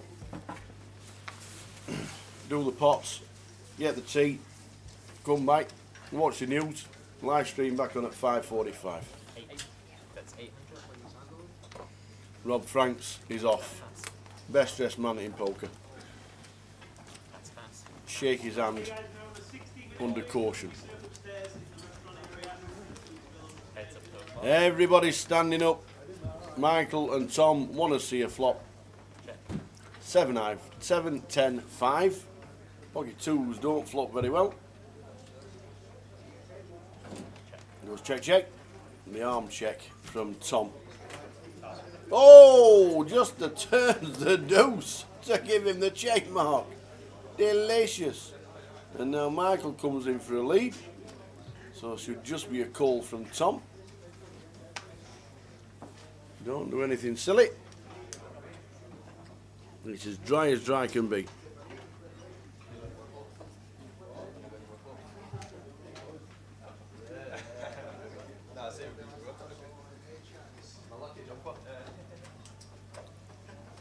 No, he's coming in for a raise.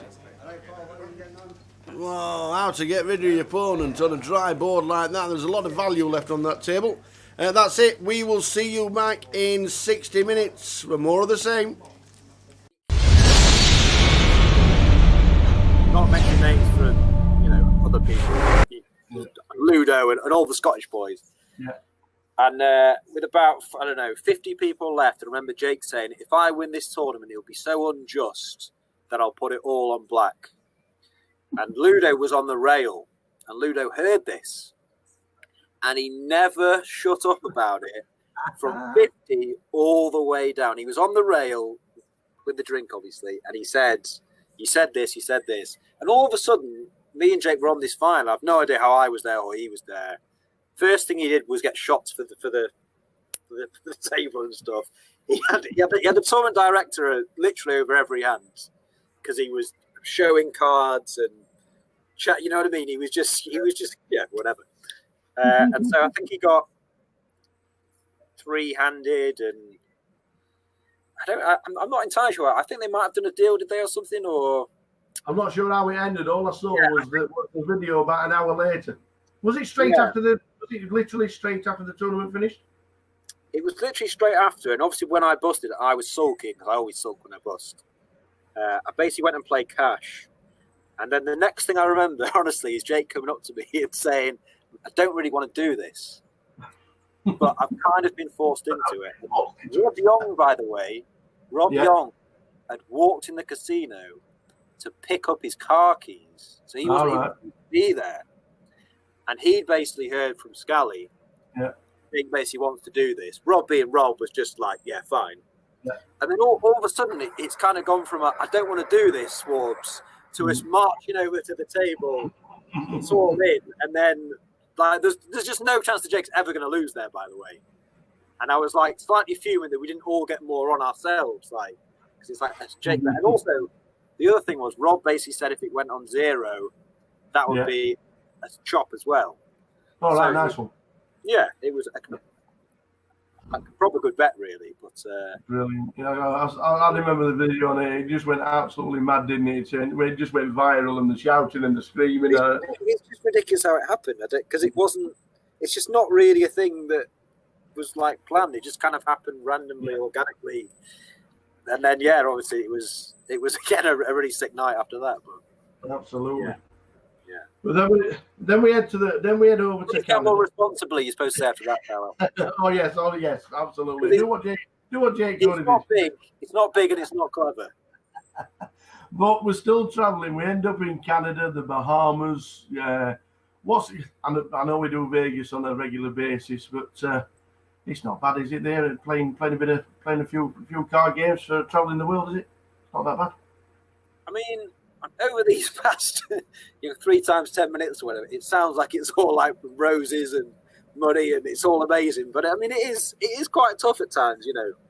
I've had probably 2 18-month to 2-year periods of just not winning. You almost feel like you can't win a hand. Yeah. Having said that, super lucky to do what I do. Like it's fantastic to meet everyone, and I still get that buzz when you go deep in a live tournament. That's great. I've never really been one for playing, 16 tables online tournaments. I used to play heads up cash and short-handed cash online, but that buzz you get from tournaments is good, and all these kind of party poker stops and things. Like recently they've been amazing. And Montreal, Bahamas, like you say, are absolutely fantastic places. So you can't knock it. You can't knock it. Yeah. Absolutely not. One of your best friends, Andreas Olympius. You've got a lot of friends in poker, but railing Andreas for his WPT. Is that ex-best friend? He's been stolen away. No way. So Dre has fallen in love. Oh, good lad. He's fallen in love. He's absolutely whipped to the core. So we never see him anymore. He's finished. Oh, but just tell us what it was like being on the rail for Dre's WPT.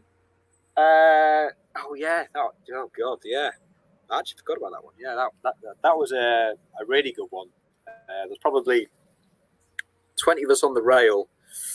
I remember him messaging me the night before he final tabled. We were basically living together, but I hadn't seen him for maybe 2 days or whatever. And I think this was his last tournament, and he'd sold a bit of action to people as well. And he'd not had the best summer, and this was like the kind of final straw. And it was like some sort of turbo, and he was down to one big blind or half a big blind, and he'd spun that half a big blind to 15 big blinds, then made the final, and then all of a sudden I'm kind of getting the message saying, right, I've made the final, let's go down. So we basically all went down 4 or 5-handed. What's that? Do you remember that guy who came second in the World Series main? Is it Jay Farber? Is his name? Oh, you're asking me to remember? I think it's called Farber. It's like the kind of guy that basically runs like the Vegas nightclubs. Oh, okay. he's basically trying to organise some sort of deal between the last 4 or 5, because I think he's got a piece of the guy or whatever. So basically, me and Drake decided that we basically didn't want to do a deal, and so we had to pretend that we were ringing our backer back home and saying, "Is it okay to do this deal?" Completely lied and just blagged it and said, "Oh no, I'm sorry, we can't do the deal because our backer in England is saying no."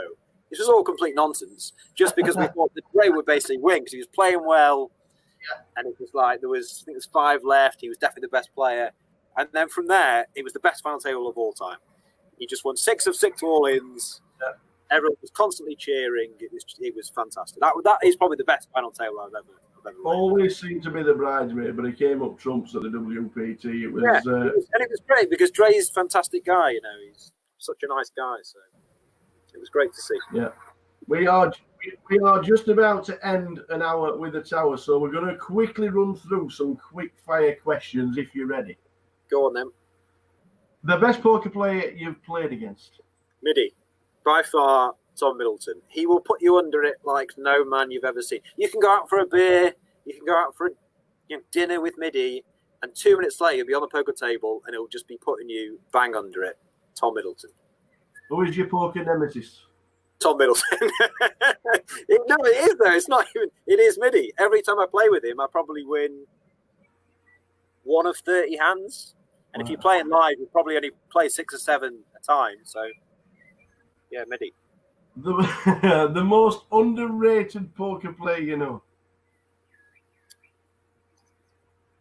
Did you ever watch Catchphrase? Yes. And there was a guy who got asked the questions at the end and he kept saying Turkey, Turkey, Turkey. This is me saying Midi, Midi, Midi. Midi is an unbelievably highly rated player, but I still think he's the most underrated player, genuinely.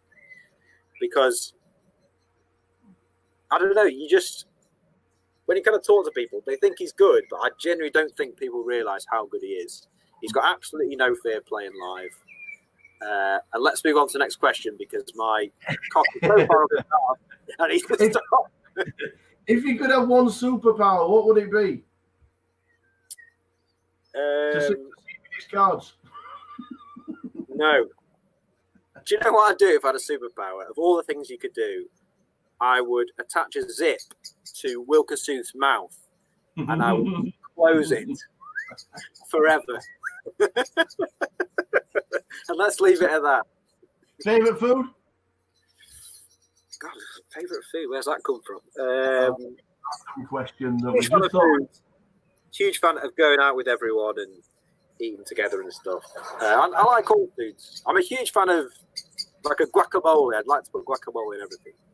And finally, would you do anything differently? At the time, a lot of things, but I'm not really one for dwelling on what you've done in the past. You can only move on, mate, can't you? So nah. Awesome. Steve Warburton, you've been an absolute superstar. And when I said at the beginning of this, I believed you. I genuinely believed you. One of my favourites. I 100% mean it because you are one of the nicest guys to sit down, to chat, to laugh, shoulder to cry on if you want it, and you've been there and done. Yeah. I love you, buddy. You're an absolute star. Steve Warburton, thank you very much. And thanks, everybody, for watching An Hour with the Tower. Ta-ta.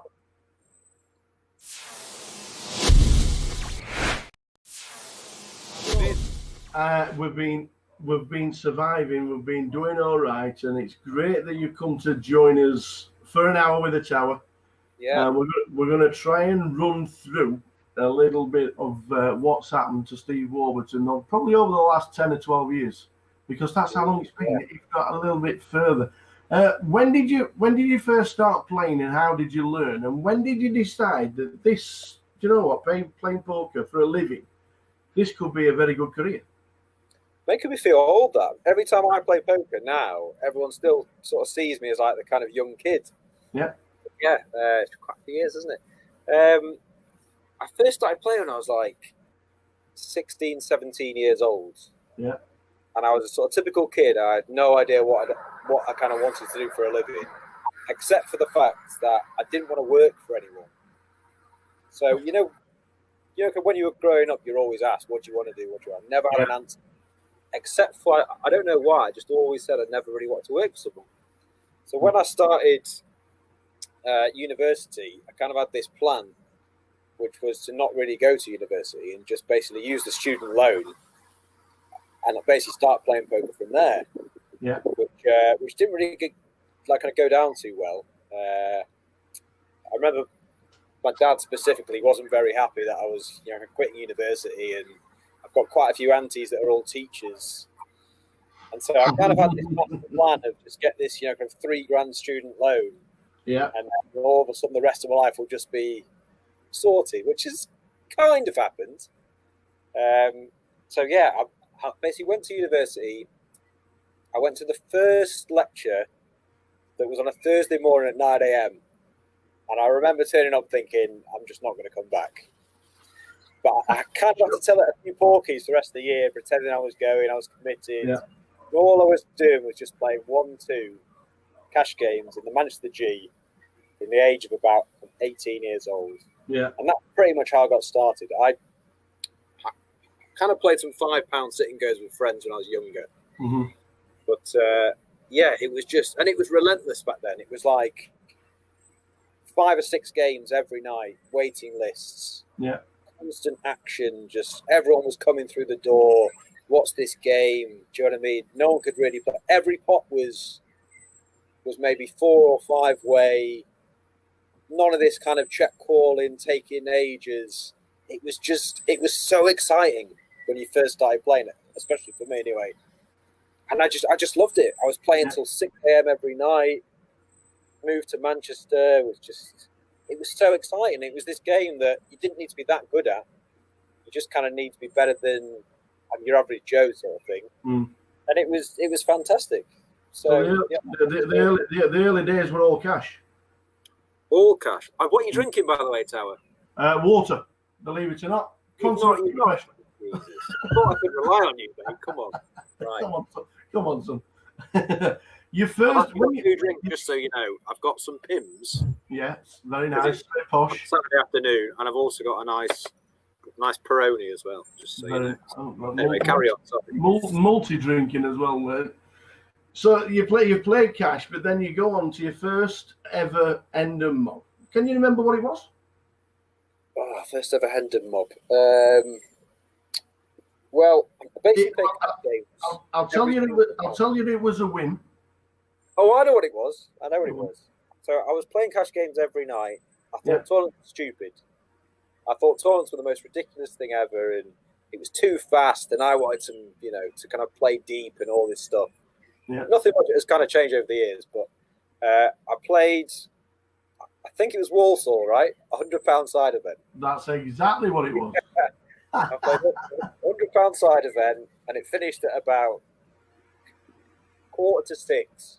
Yeah. They told us that if it got to 6 o'clock, then they were just going to say whoever had the most chips won. That's when they closed at 6 a.m. That's correct. Yeah, and I basically folded something like 15 hands heads up. So I'd fold. It was on him. He'd raise. I'd fold. And then they told us this, and I moved all in with Jack 5 offsuit. I got called by Jacks. Won the hand, and then won the next 2 hands, and basically won it. Obviously, looking back now, I had no idea what I was doing heads up. I was folding all these hands heads up and whatever, but yeah, that was my first one, I think. Yeah, and then your first 7 cashes ended up being on GUKPT side events and APAT side events. So I'm not being funny, but I'm not being funny. You played cash, but every time you seem to play GUKPT or an APAT, you seem to cash in the sides. Yeah, I think that was more to do with the cash games weren't as kind of good as they were. I was fairly lazy about I'm like I was studying back then, and now people study just an insane amount of things, and so you kind of go with the flow of okay, what's next on is GUKPT Bolton or Walsall or London, and so you're almost kind of forced into it. I didn't have lots of money back then, but when you've got maybe 10 grand to your name and there's a £500 tournament on, Yeah. you kind of go with the flow. And it's all about people as well, Towers. When you play live, you just meet people every day. Yeah. You're playing cash games maybe 8 to 12 hours a day. You meet people all the time, and people talk, and where are you going next week? Oh, there's this thing on. And so it was very strange how I kind of got into tournaments. It was more kind of, that was what everyone was doing, and you know what I mean? So that's kind of where it kind of started. It's a good job you went into side events, because in May 2011, you do realize that's nearly 10 years ago. May 2011, your first 5 figures cash for 11,000 at the Salford Megastack. Raf White was running that. Yeah. And he said, I remember him saying something like, and this is one of my first tournaments, if you don't play, you're in trouble. And I was saying, oh, Raf, I don't really play tournaments. And, you know, and he was saying, you basically got to come down and stuff. And I remember we had 2 tables left. And Alex Martin was like the kind of big player back then. Yeah. And I think I knocked him out, and then from there I won the tournament. And then probably after that I was thinking, oh, tournaments are actually all right, aren't they? Completely being results orientated to the whole thing. Yeah. Pretty much after that one was when I kind of started playing them more regularly. Yeah. Did that first 5 figure cash go straight into the bankroll, or was it just like party time? Pretty sure that doubled the bankroll. Yeah. Well, that's you got to start. You have to start somewhere. Honestly, Tal, for probably the first 4 or 5 years I played poker, I had between 1,000 and £9,000 or £10,000, and never ever got beyond that. Yeah. I was just playing low stakes. You know, you kind of win a few quid here and lose a few quid there. So to win 11,000 back then was like, wow. I mean, let's basically play these tournaments because you can win huge money. So I think I had about 4 or 5 grand to my name, and obviously won that one in Salford. Yeah, and I'm coming out with 11 grand in Salford, by the way. But well, it wasn't a bad year 2011, because the GUKPT 500s, you got 8.8 and 7.7. So now you must have been thinking. These tournaments now, all right, cash is good, cash is nice to sit with the mates, but tournaments, I'm pretty good at these. No, I really used to struggle with confidence, like a lot. I'm not saying I'm super confident now, but I was always very aware of what was happening, and I saw these guys win, and rather than looking at results, I was more looking at the hands they played, and I was thinking, well, if that guy had lost that hand with 15 left, he would have won that tournament. You know, it would be something like ace queen against ace king, and he basically hit a queen or something.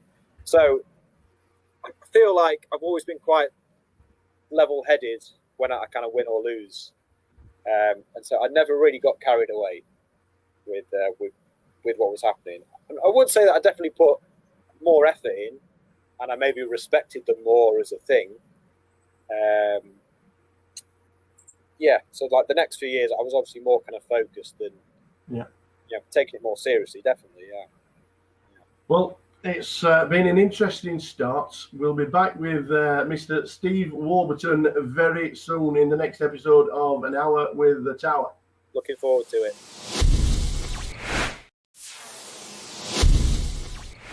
So back with An Hour with the Tower with the fabulous. Can I just lean forward and show everybody that lockdown's not been favourable for most? Mate, this is 4 months. 4 months of no haircut. So we went to where did we go? We went to Hampshire. It was me, Little Dave, Jake Fish. Yeah. This was about 3 weeks before lockdown started, because everyone in all the different countries was saying, look, this is basically going to come to you. So we basically went to lockdown, and I just thought, Jesus, for the next 3 months, no one's going to cut my hair. It's just going to be an absolute disaster. And it is an absolute disaster. But I've made no effort to make it better. Just so you know, this is literally just as it comes out. This is nothing. It looks good. Back to the Steve Warburton story. 2011, your first Vegas cash. I'm guessing right now you still need ID to get anywhere in Vegas because you're such a young-looking chap, and I mean that. And that's time. You will need a Time, passport Phil. forever. This was 2011, your first ever Vegas cash. How was that? Well, I mean, this was back in the day where if I basically walked around the Rio, not playing a tournament, I was just, kind of looking for a friend or something, I used to have security guards march round all the way around and come up to me and just ask me for ID. And every time I'd say, I'm not gambling, and they'd just say, I don't, because they're really strict. Massive problems over there. Yeah. And the amount of times that happened to I never set foot after that. Probably happened like 4 or 5 times. I would never go into a tournament room unless I was actually playing. Because I just used to get ID'd all the time. But 2011 cash, that was probably 3 years before I actually played what I'd consider proper tournaments in Vegas. I basically went to Vegas for 3 years, 11, 12, 13, and just played cash games. And I was very hypocritical in terms of everyone I spoke to. I'd say, why are you playing tournaments? Stupid. You should play cash and all this stuff. And then in 2014, I think I played the main event, and that's when I kind of really got hooked as well. I think that 2011 one was just a random rogue cash, which is probably why no cashes from that until 2014. Now, we're not going to start with the rub downs at all in the slightest, but it is part of history. Go on. Your biggest ever shot at the time was a 5K buy in the EPT London. Oh, disaster. Unfortunately, disaster. Unfortunately, the crowd would have been cheering, roaring, and shouting and whooping because everybody's made the money. Because Steve Warburton became that unfortunate bubble boy. I've never ever been backed. I'm really proud that I've never kind of borrowed money. I've never been backed. But that was the first tournament that I sold action. I sold 50%, and it was I think it was my first 5K. And so, I mean, I'm really competitive anyway. But to let someone else down, that's just I hate that. And so, I think when we were about 15 off the money, I basically made the mistake of messaging everyone that had backed me and said, I'm 15 off the money, I'm all right in chips. And then I kind of dwindled down, and on the bubble I had, you always remember the hands you lose, don't you? Of course, yeah. Basically diamonds, all in against aces on the bubble. And we basically got all in. I'm thinking, oh my God, how's he got aces? Yeah. And like the first 2 cards were diamonds as well. So I was like, well, I've basically got 4 cards. Because also this was back in the day when it was like 1 card, not just 3 cards straight out. Yeah. So I basically bubbled, and I was in the very far end table of the room. Oh, marvelous! This is a huge room, and the second the river card comes down, there's guys on the mic saying, "Congratulations, you're all in the money." And people used to get a lot more excited back then as well. Yeah. I'm not joking, Tower. That was the longest walk of my life. Everyone was high-fiving. Congratulations, you've made the money. I had to shake 3 people's hands on the way out because they thought I'd made the money. So I was just going with it. I got all the way to the end of the room, and one of my pals, he told me that if you finish on the bubble, you get a free for next year. So I'm thinking, oh, great. Well, I marched all the way back, found the TD, and he said, oh, no, we stopped doing that last year. Double bubble. So I've had to do it twice. I've had to walk to it twice. Oh, dear. Get out. I'm going to bring everyone and say, I'm sorry, you bet on your money. So,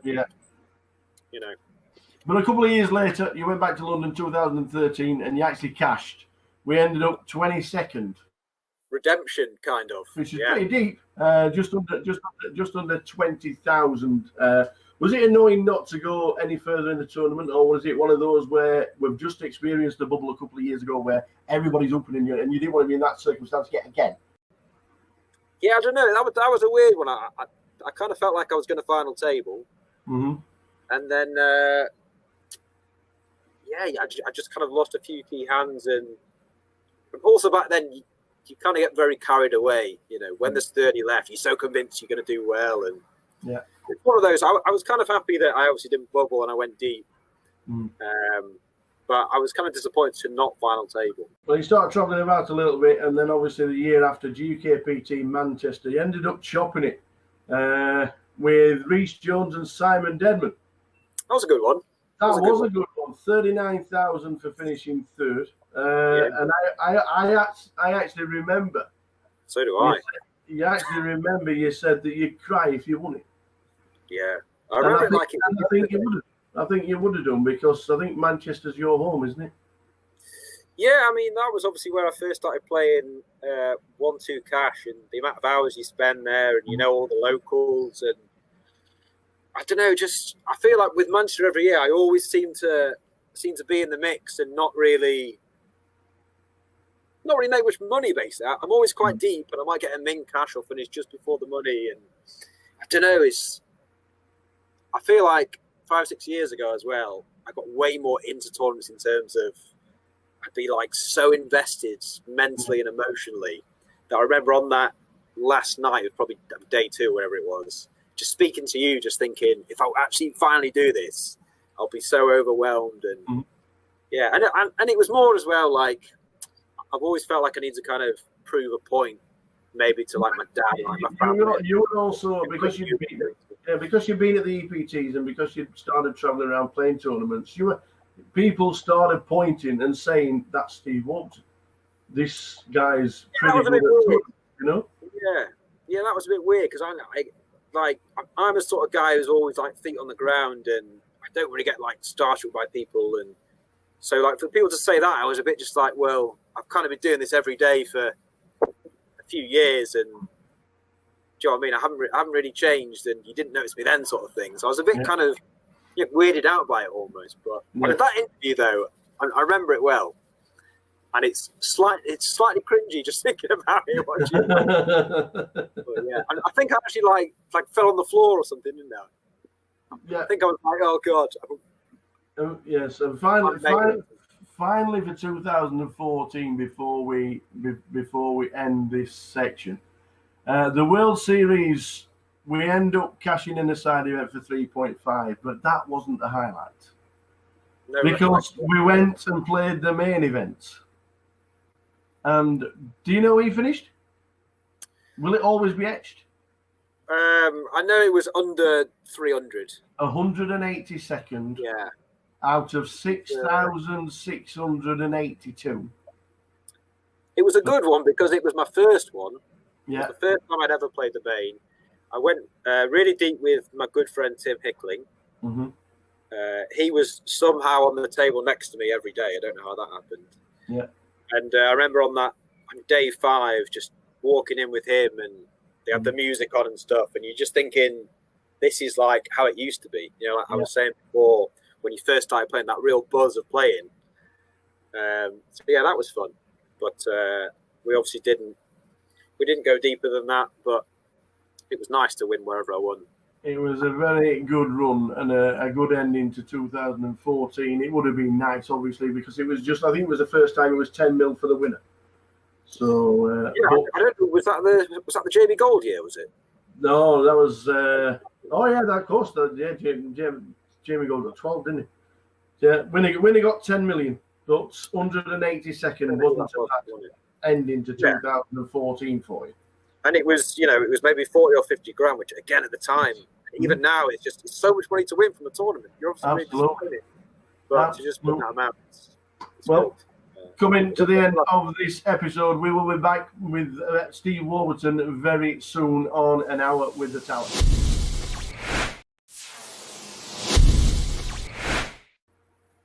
Back with Mr. Steve Warburton for An Hour with the Tower, and we've moved on to May 2015 and the WPT Amsterdam.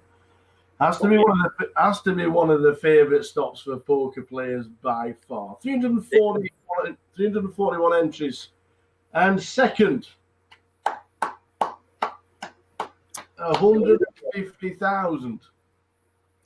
This was my favourite tournament of all time. Yeah. It he was such a good tournament. Just everyone is just like, I don't know what it is about Amsterdam, and obviously 60% or 70% of the field are kind of Dutch, and there's just no one kind of taking the mickey and being slow with their play, and everyone's talking to each other, and that's like from day one to the end. It was just a really fun tournament, and I felt like as well it wasn't a tournament where it was, just winning flips the whole way through. It was like a really good structure and stuff, and yeah, it was just a really fun tournament, and it was obviously my biggest score at the time. A lot of my best friends were there at the time. Again, it was just an obscene amount of money. It was just like so good. We had a fantastic evening afterwards. What was the party like afterwards? So good, Tower. It was just so good.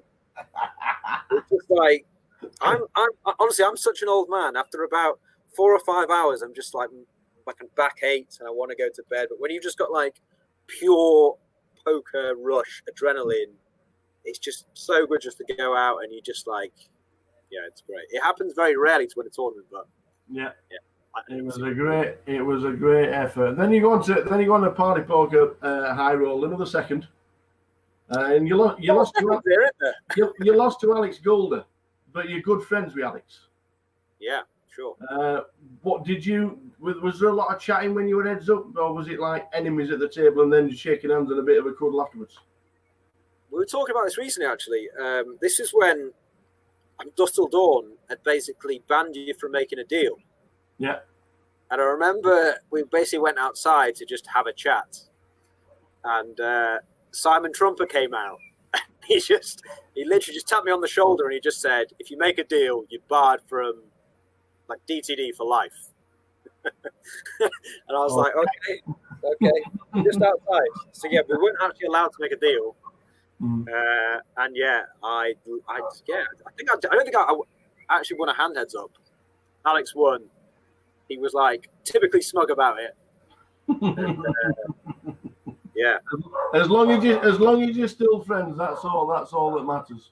yeah. As long as you're still friends. But the biggie, in 2015, we head up to Barcelona. We play another EPT. We have 1,694 runners. There's nearly 10 million in the prize pool. Yeah, it's big, yeah. 1,070,000 for second. Ridiculous, isn't it? I'm going to talk, obviously, this is one of the moments I always remember while watching a live stream for one of the first times, watching this, because obviously we all remember the chop. But what was it like at the final table, knowing what was at stake? There's a lot of money. Yeah, I mean, I've never really talked about it. Like, obviously it happened, and people congratulate on the money and stuff. But I've never really talked about like the whole thing. I mean, I remember the night before I even entered, I was like pretty sure that I was just going to quit the game because I'd had basically a couple of years of thinking I was doing well and kind of knocking on the door and stuff, but just never actually making any money, essentially from it. And I was just completely over it, to be honest. And so I kind of went into that tournament and played, I don't know, maybe what you describe as like really badly, because I just didn't care. Do you know what I mean? And I was just doing all these ridiculous plays and like ridiculous bluffs and ridiculous things, just thinking, well, this is probably my last one ever. And if I think someone's not got a good hand, I'm basically just going to put them to the test almost. And so there are so many hand histories in that tournament where I'm just completely putting it off, never getting called. So I was never, in a situation. I think there was like one reported where I like 5-bet or 6-bet that. That's a Jeans guy. He plays like PLO online, and there's just this like ludicrous hand history where I've like 3-bet and Jack 3 off. I'm 5-bet, sorry, and he's called. And it's come like King 6 deuce, and he's checked and I bet and he's folded, and I've shown it for some reason, which I never ever do. And I'm just looking back now, just thinking there was just so many hands like that where I was just like, well, let's just try and win it or not. And obviously, so lucky to actually go on and you can chop it and things. Yeah. And the final table was just loads and loads of fun. Well, it was also famous for a rowdy rail. Super rowdy rail. There was obviously the hand where John Joanna's folded kings pre, which would have basically knocked me out if I'd not hit an ace. I had ace king suited. I think it was 7 or 8 left. Yeah. It's gone like open 3-bet, 4-bet from the small blind. I ended up jamming because we'd basically just been for dinner, and he was basically saying something along the lines of, "There's 3 short stacks. The money jumps are big. Yeah. We kind of don't need to get involved." And so from that, I kind of took it as, right, you're not going to want to kind of get in some huge kind of confrontation pre-flop. And so I was pretty confident he'd fold queens pre. I would obviously never have done it if I knew he had kings, because no one folds kings pre. He ended up folding, and we basically did the deal 3-handed, which was obviously life-changing. Yeah. But yeah, I didn't really feel much pressure because I just had this mentality of like, I don't really care. And it was a really strange tournament, to be honest. And I really kind of wish now I played every tournament like that, because it was almost just like no fear. Do you know what I mean? You just didn't really care what was. Yeah. And you're doing a deal for 7 figures, and you get one guy to pick to negotiate just to make sure you got the right deal. And somebody walks on stage with 2 bottles of beer in his hand, and he's like, "Yeah, well, it's only 7 figures." Yeah. Well, that was because it was either Fraser Mack, who was very notorious at the time for doing every deal, wasn't he? He was always there, kind of, or it was Feraldo, who I kind of knew but didn't know as well as I know him now. And I remember Toby Stone came up and he said, "You're only allowed one person to come in up and kind of helping you." And Fraz Mack was like, "Right, yeah, it's me, it's me." And I was going, "Feraldo, I'll take you," which was probably a mistake because Feraldo was half cut, wearing a hat, holding beers, as you say. But actually, he was really good because you basically only get a couple of minutes. Yeah, I was completely lost in like the whole what was going on.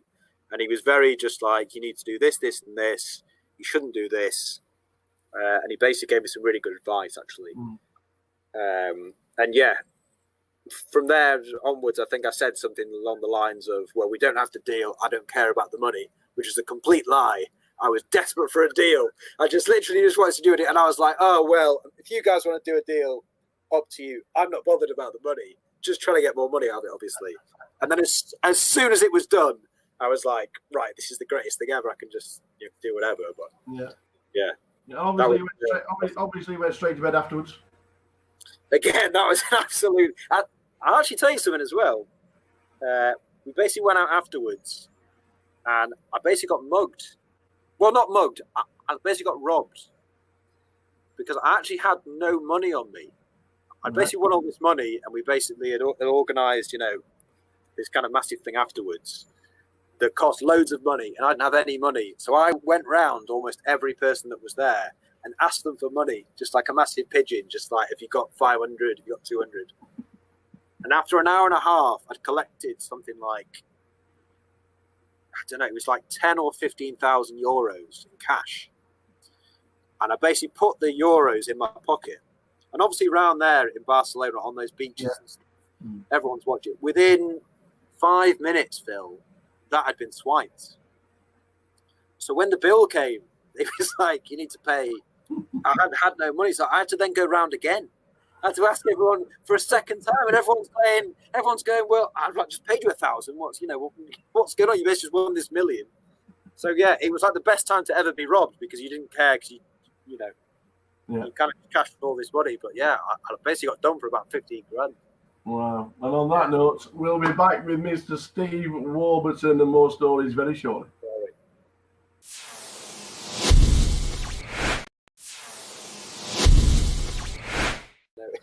Welcome back to Mr. Steve Warburton and an hour with the Tower. Huge 2015 that we were talking about before. Absolutely huge. 2016. Did you slow down? Did you play more cash? Was it a case of I'm not travelling around too much? It's so hard to think when 2016 was in terms of what was happening. I'm pretty sure I was still playing, as in like tournaments and things. But now, kind of looking back, you kind of have these purple patches, don't you? There are so many players that they'll have a cash, and then you'll see them cash again and again and again, and then for like the next 12 months, they just kind of don't. And I don't know. I don't know if it's confidence or what just happens. But yeah, I was still playing in 2016 quite a bit, and obviously not having the cashes I was having the previous year. Yeah. But yeah, I don't know as well. I never really got carried away with tournaments. I was never really one to play 60 events of the World Series or every single DPT and stuff. I was always quite kind of level-headed. And but one of them you do like, as we can see, GUKPT Manchester. You've got so many entries in the database: 2018 to 14, 2020 for 20th. You got so many cashing 3 of the last 4 years. It has to be the favourite stop. I know it's your local one, it's your home one, but is it classed as your favourite stop? It's the favourite stop because it makes up for all the other GUKPTs that I'm just doing my money in. You know, I can't go to Luton or Walsall or Bolton and just do 4 or 5 buy-ins. Yeah. So yeah, I don't know. I feel like with Manchester, I'm always trying that little bit harder because home stop, most players, the kind of great camaraderie with people. So that's always fun. But yeah, I mean, I've no idea if I don't know. I think I'm probably slightly up on GUKPTs because of that. Yeah. Sort of shop with Debman and thingy, but I've put a lot of money into them, don't you? Don't you worry about that. Yeah. Norwegian Championships came to Britain, and they started being played around the country. You had three tournaments where you cashed for well over 60,000.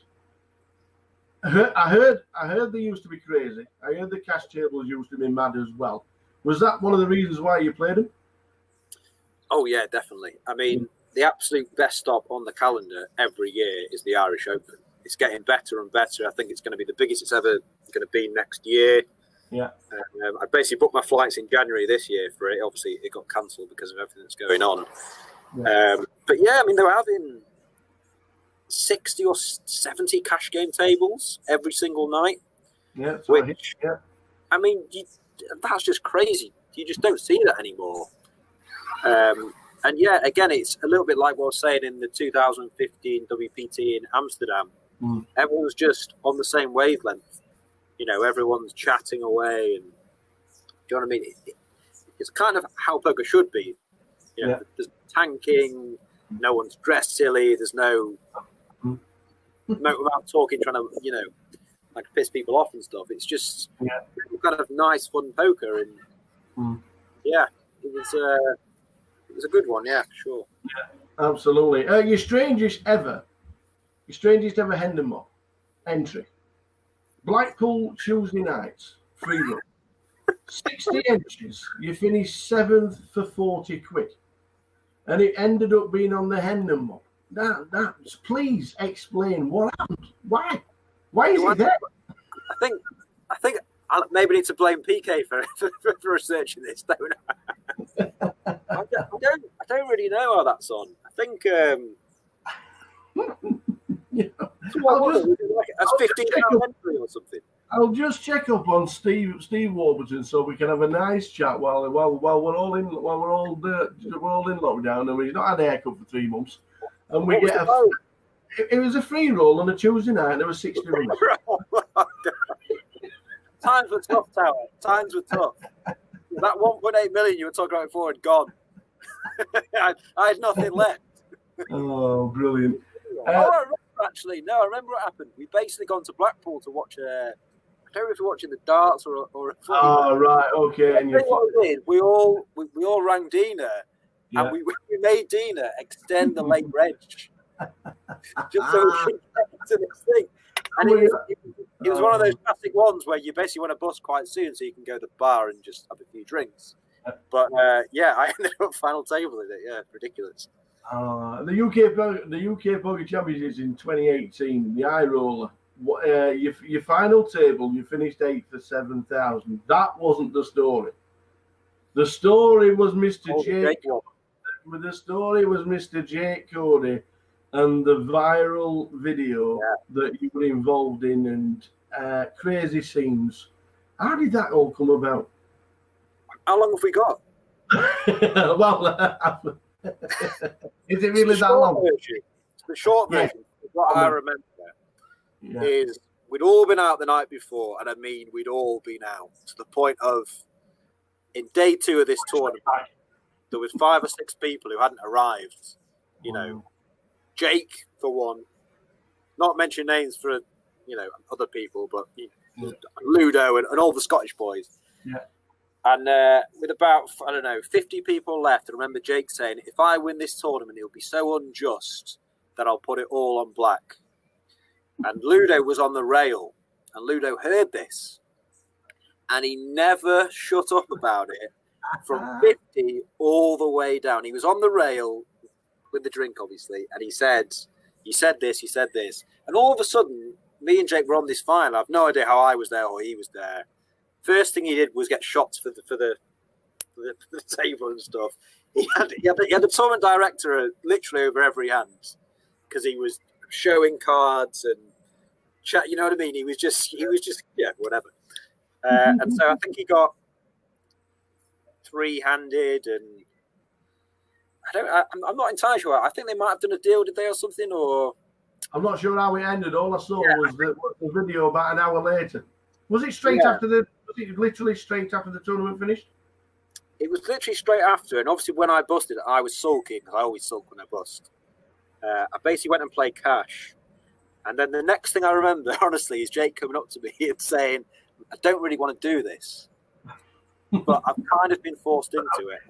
Rob Young, by the way, Young had walked in the casino to pick up his car keys, so he wasn't even going to be there. And he'd basically heard from Scally, Big basically wants to do this. Rob being Rob was just like, yeah, fine. Yeah. And then all of a sudden, it's kind of gone from I don't want to do this, Swabs, to us marching over to the table. It's all in. And then like there's just no chance that Jake's ever going to lose there, by the way. And I was like slightly fuming that we didn't all get more on ourselves, like, because it's like, that's Jake. And also, the other thing was Rob basically said if it went on 0, that would be a chop as well. Oh, so nice one. Yeah, it was a proper good bet, really. But brilliant. You know, I remember the video on it. It just went absolutely mad, didn't it? It just went viral, and the shouting and the screaming. It's just ridiculous how it happened, because it wasn't. It's just not really a thing that was like planned. It just kind of happened randomly, organically, and then obviously it was again a really sick night after that. But absolutely. Yeah. But then we head over to Canada. More responsibly, you're supposed to say after that, Carol. oh yes, absolutely. Do what Jake It's not big. It's not big, and it's not clever. But we're still traveling. We end up in Canada, the Bahamas. I know we do Vegas on a regular basis, but it's not bad, is it? There playing a few card games for traveling the world, is it? It's not that bad. I mean, over these past 3 times 10 minutes or whatever, it sounds like it's all like roses and money and it's all amazing. But I mean, it is quite tough at times. I've had probably 2 18-month to 2-year periods of just not winning. You almost feel like you can't win a hand. Yeah. Having said that, super lucky to do what I do. Like it's fantastic to meet everyone, and I still get that buzz when you go deep in a live tournament. That's great. I've never really been one for playing, 16 tables online tournaments. I used to play heads up cash and short-handed cash online, but that buzz you get from tournaments is good, and all these kind of party poker stops and things. Like recently they've been amazing. And Montreal, Bahamas, like you say, are absolutely fantastic places. So you can't knock it. Yeah. Absolutely not. One of your best friends, Andreas Olympius. You've got a lot of friends in poker, but railing Andreas for his WPT. Is that ex-best friend? He's been stolen away. No way. So Dre has fallen in love. Oh, good lad.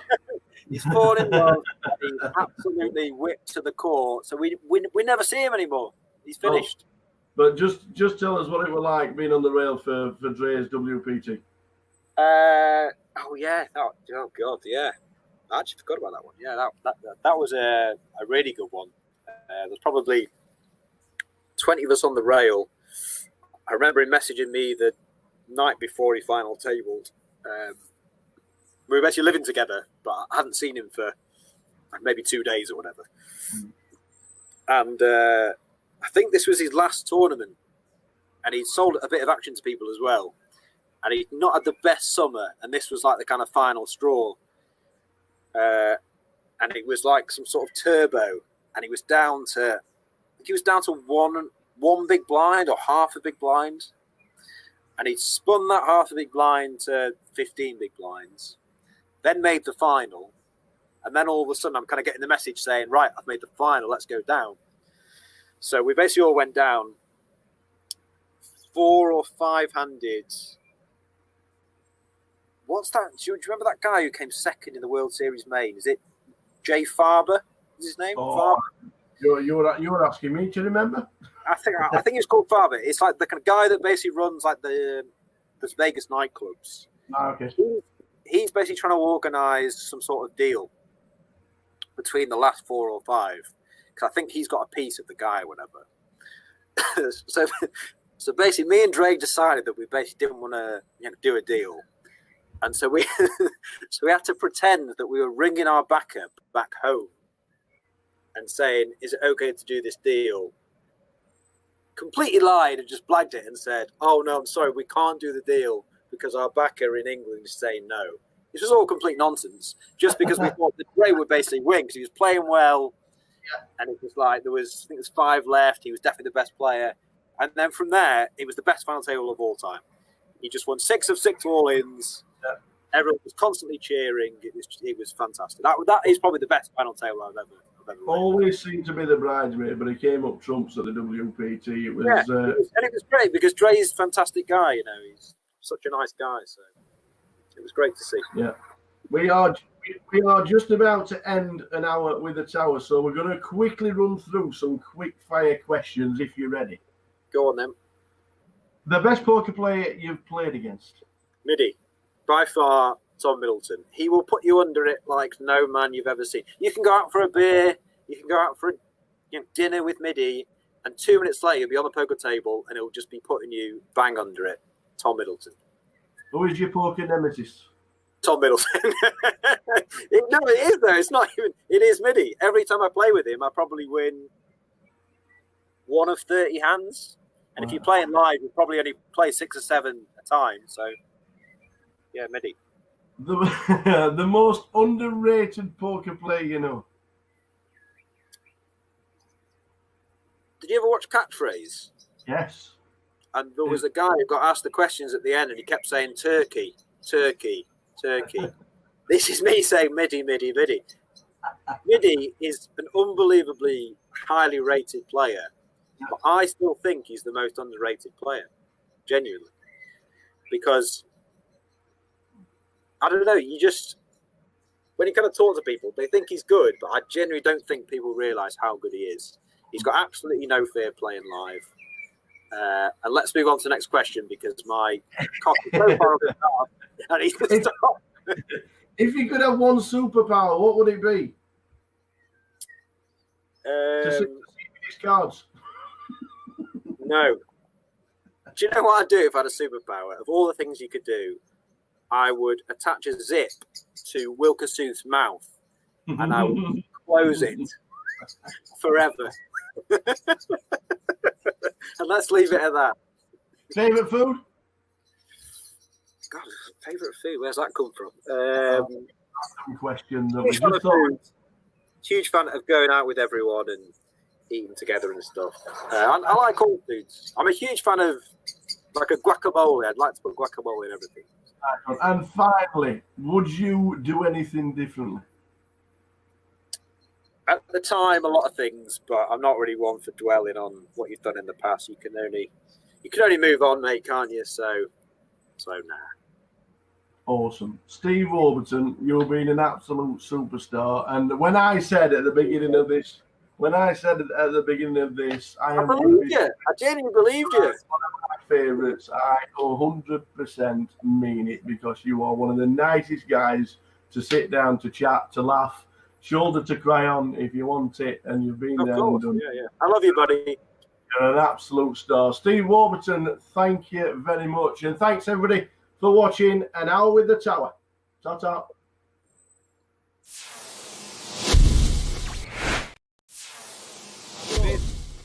We've been surviving. We've been doing all right. And Because it's too high, you know, I like this thing. Oi, we're back. We are back. We are back. We are back. Nice little hour dinner break for the players. Yes. And a new feature table taking their seat. And we go. We'll run you through. No. Yes. In seat 2, Grant Anderson. In seat 3 is JC. In seat 4, Usman Al-Haq. In 6 is Alan Brown. In 7, Emilian Chismus.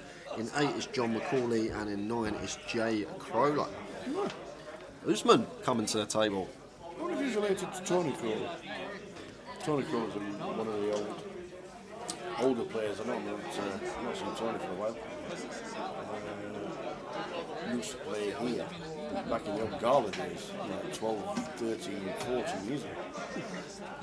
Met him on numerous occasions. Here, Newcastle, Teesside, all them kind of places.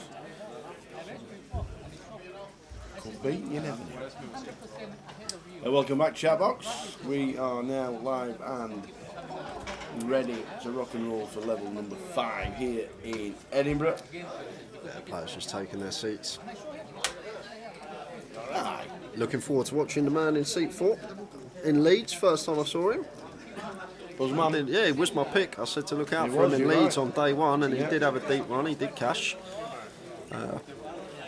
If I remember correctly, what I saw in Leeds from him, I was very, very impressed. John McCauley in 8, he's our chip leader at the table. He's had a very good first couple of sessions, up to 57k, just shy off. Awesome. Pay a lot of money for this, you know? Coming back. 89. 200, 300.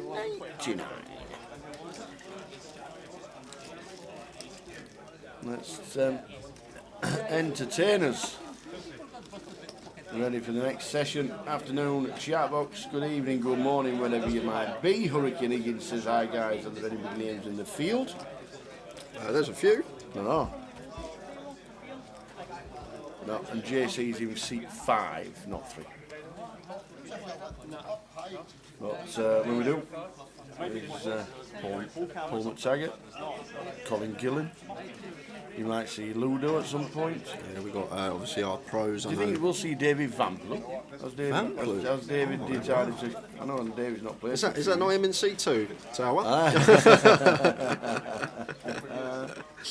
God, I remember going back a long time watching the poker on the telly, seeing David Vamplu on there. Absolutely. That's a blast from the past for me. So we're on the way, first hand of the session. Good evening, everybody. We are here in Edinburgh for day 1A of the main event. This is the third session of the day. 10 levels to be played today. As always, 1 hour clock. This is who we've got for the next couple of hours. Yeah, but I mean, he's not playing He's tired from the game. Is that from the girlfriend? With the girlfriend as well, yeah. He's family man now, you know? Is he? Well, looking to be. That's weird. Yeah. Oh, yeah, well, yeah. You should settle down when he's around 34 years old. How old is he now? Oh, he's like 36. Jack 10-5. Looks like Alan's come back to join us as well. That's not that's a graphic error for the name there. It's not Ludo in 6. That is Alan Brown. Saw him on our featured table to start the day. He had the straight over straight caller, left him very short. So I'm going to make the assumption this is his re-entry. Is that right? Yeah, 3 weeks fucking bad. It's not good. It's not good, right? You don't want it. I had it. Huh? Same.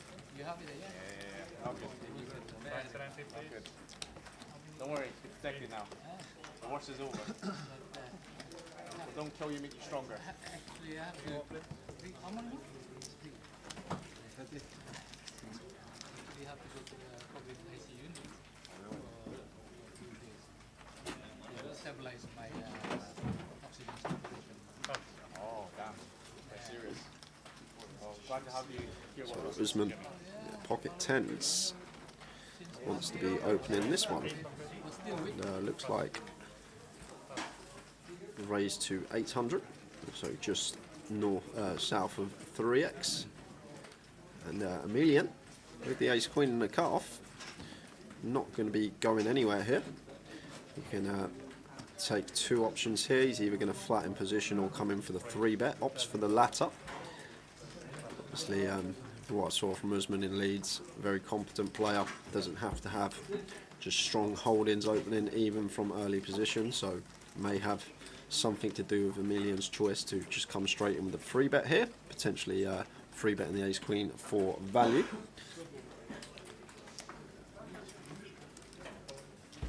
And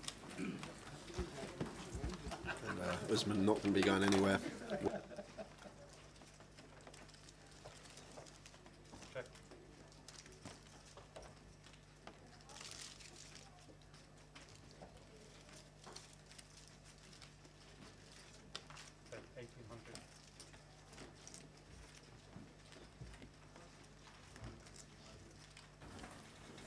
Emilian with the ace queen. Yeah, don't need to go too big with our continuation size here, Tower. It's a paired board, it's a 3-bet pot. We can come in with a very small size here, and Usman with the 10s just wants to be calling here. He is out of position, yes, but need to be aware that our opponent's still going to have jacks plus in his range after 3-betting our early position opens. Just wants to call. And now Emilian hits the shutdown. And the 9 on the river, and yes, the 9 has paired, but from Usman's perspective, this is a good card for us. Don't expect Emilian to have too many 9x in his 3-bet range, so may even come in for a tiny bet here, Tower. Try and get called by ace high, perhaps something like 2k, between 2 and 3k. I'd like to see somewhere between the third and quarter pot remit. Really try and get a hero eked out of some ace high holdings that Emilian's going to have a lot of the time. And there is the bet from Usman, unaware of sizing at the moment. 4.3, so he's opted for a little larger than I predicted. Gone for just under half pot. And Emilian here with just ace high. Needs to be aware that Usman's going to have 5s, 6s, 8s, 10s even, jacks. Queens might be 4-betting, but Usman can come in for a lot of thin value here on this particular board. It is a double paired board, but definitely a spot where he can come in for value with his 5s, 6s, 8s. He's made the call with the ace. Yeah, so nice play from Usman there. Good bit of value on the river from him.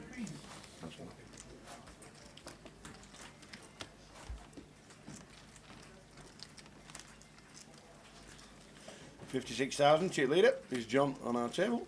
Lines 2, 3 with a 3.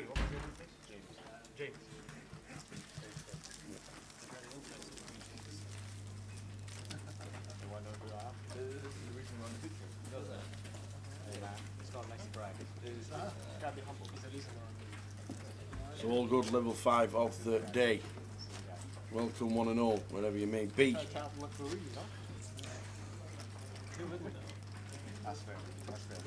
Well, we said this morning, Tim, conflicting stories that they were mandatory, wandering round the room. But, as you can see, if you're exempt, then you wouldn't need to wear one. I think it's just preference now, isn't it? We have 2 or 3 different reasonings. But as you can see, poker players sat down, not moving around. Then all is good. Jay could potentially 3-bet this, but against Emilian's stack size here, sub 20 bigs after he's made this open, light decision to flat, no need to start 3-betting this hand against this specific stack size. We're happy to take a flop in position. Ace Queen 5, 2 hearts, and if we're Emilian here, yes we are short, but would like to see continuation bet from him with his Broadway draw a lot of the time. and it's ace high as well, going to favour our range. 7 of hearts on the turn does give the 7-8 suited the best hand. But after this is checked through now here as Emilian, and with the Jack of Hearts in our hand, could potentially be coming in for a delay continue here, and it does. And if I'm Jay, I'm just going to get out of the way here, Tower. I know we can see he has the best hand, but need to be aware that Emilian will have some king queens, queen jacks, queen tens that will check flop and take this line on the turn. So although he did fold the best of it, definitely the right move over the long run. Getting out of the way there with the 7-8 suited. So nice little pick up from the man in seat 7 after losing the pot to Usman the hand before.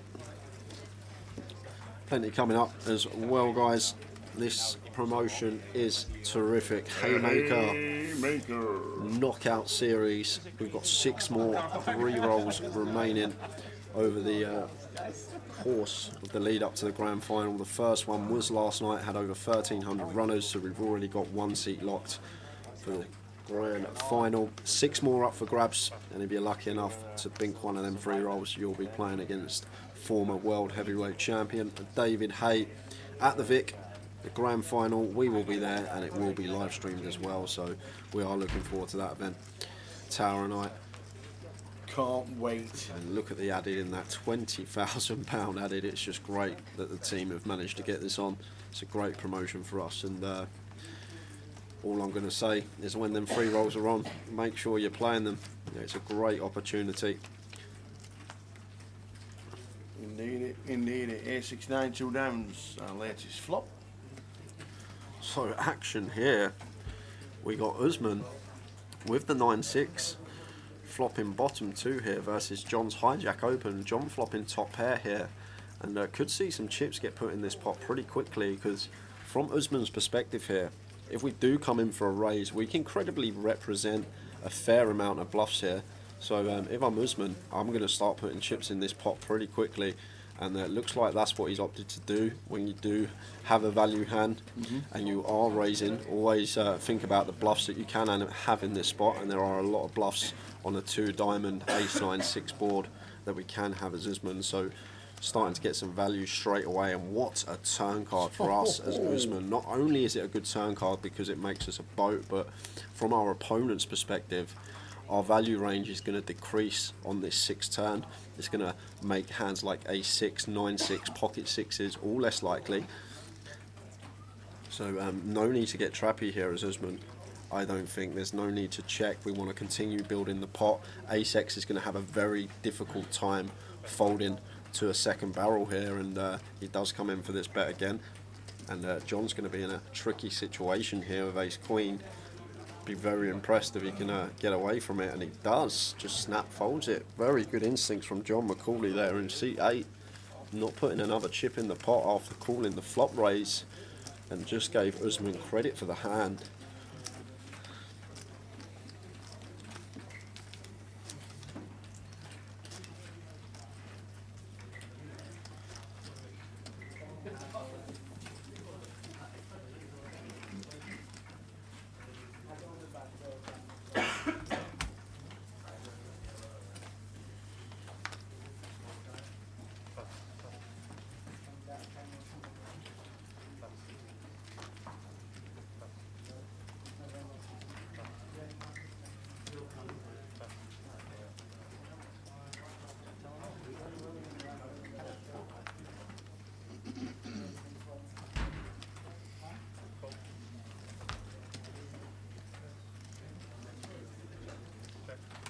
Level 5 of the day. 200, 300. A6-9, same flop. Yeah. Exactly the same. Oh, that doesn't happen very often. So Usman coming in for a lead here on the a6-9. I expect JC here to be calling once, blind on blind. King high can be the best hand, right? Range is very wide. Obviously we got the backdoor flush draw there as well with our king 4. So it does make the call. And Usman running hot early on. Turns trip 9s and puts in a little check here, a little in juicy. Yeah, JC going in a bet of 800. Yeah, takes the bait. Takes the bait. And the call. And Usman playing it perfectly. Not raising, keeping the king high of JC in here. Oh! Just backdoor. Perfect. Told the police. 9 deuce.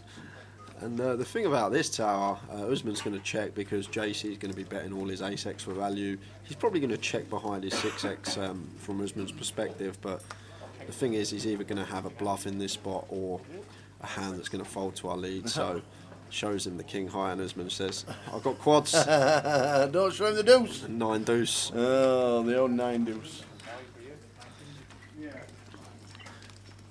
It might have actually been a bad card for Usman, that the fact king high is going to have plenty of showdown on that particular board for JC. If it didn't run out another 9, he might have induced another bluff. But smiles from the players there, always good to see. Absolutely. Follow us Facebook, Twitter, YouTube and Twitch. You watch on most platforms, and don't forget this week, if you are checking up the Hendon Mob database, it's on the homepage. The live stream is embedded into the Hendon Mob. So check out. Gentlemen, all information regarding social media, Grosvenor Poker, Facebook, Twitter, YouTube and Twitch.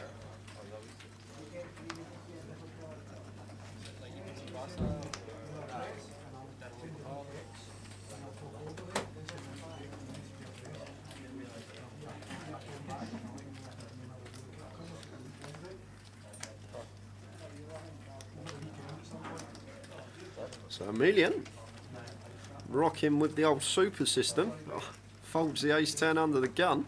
Oi, oi. And John, room for him to open his pocket 5s now on his direct left. And Alan with the 8-6 getting this price. Heads up, closing the action. Going to defend and take a flop. 9, 4, 10. It's like don't pass a 9 at the moment. Could be, Tower, could be. The gut shot for Alan, 2 overs to the pocket 5s of John, and John not choosing to continue this one, just happy to check behind, and oi. There he is again, 9 on the turn, and Alan now going to come in for a bet, and just a quick fold from John with the pocket 5s, and Alan taking that one with just the 8 high. Where are we off to next, Tower, do you know? Home. Home? Yeah, and then there we are. We might go to Luton. Have a look at that. There's a schedule. We are going to be there for the live stream on the 14th of October when the main event kicks off. But there's plenty to play throughout the week. We're just about checking out same time as you, to be fair. I know, yeah. We've had it flicked on. PK says you can use that all week, which we're going to do. As you can see, the 6th till the 19th of October. I think it's actually the 17th of October, isn't it? Well, it is the 17th, but the 19th because we got the closer and the closer final day on the Tuesday. That's why it's put to that, because that's part of the schedule now, the old online closer on the Monday. Like it. So there you go, at the bottom of that schedule there is the online closer on Monday and day 2 on Tuesday for that, but plenty to play there, guys, and we will be throwing that up every hour or so on the stream, so you can have a look, see what you fancy playing. Back to the 12:50 main as well. Yep. Beautiful. We'll use that a lot during this week. So Usman opening in the cut-off, pocket 8s, and Alan with the kings. 3 bets to 3.2k. Usman not going to be going anywhere here. Just expect him to call in position and take a flop. Want to be calling this particular hand, even faced with a 3 bet out of the blinds, especially with position. And boom, Usman on fire, top set. Has he missed yet? Hello? Hello? Has Usman missed yet? No, sorry. No, not yet. And I like this a lot from Alan Tower. Alan checking the kings here on the 8-5-6 rainbow. Just aware of Usman having the 8s. He has the 6s, he has the 5s, he has the 9-7 suited, all part of his range on this particular board in the 4 of spades turn. Shouldn't really be a worry to us as Usman, and I'm sure he'll understand that there's just not going to be much 7x in here for our opponent. So the 4-liner kind of becomes irrelevant unless Alan's having a little 3-bet bluff with a hand like A7 suited. But Usman wants to continue betting this one. And if we're Alan here with the kings, definitely going to be calling again tower. It's just Usman's probably going to overbluff his spot on the 4-liner simply because he's aware that he's going to have more 7x than the 3-better. And what a terrible run out. Oh, shocking. I'd love to see a shove though, tower. I would really, really love to see a shove. Well, This is just great poker. It's just an understanding of where he's supposed to be in the hand and how his opponent here is just never going to have a 9 in this particular spot after he calls flop and turn. The only hand we're really worried about is pocket 9s, but that's a pretty clear continue in the 3-bet pot. So Usman there just knows that and just puts Alan to the test. And Alan knowing he's calling for a chop, but really good to see from Usman. Exactly what I wanted to see. It don't usually happen.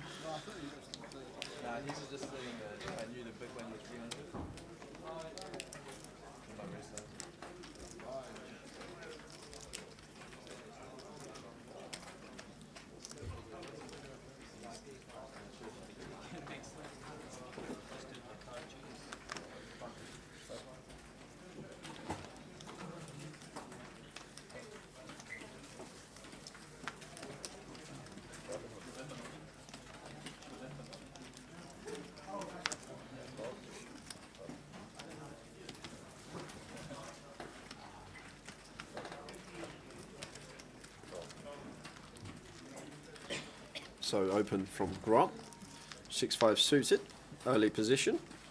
9-5 deuce. Raining 9s tower Yeah, at the moment. is. Raining 9s. Flops the best of it.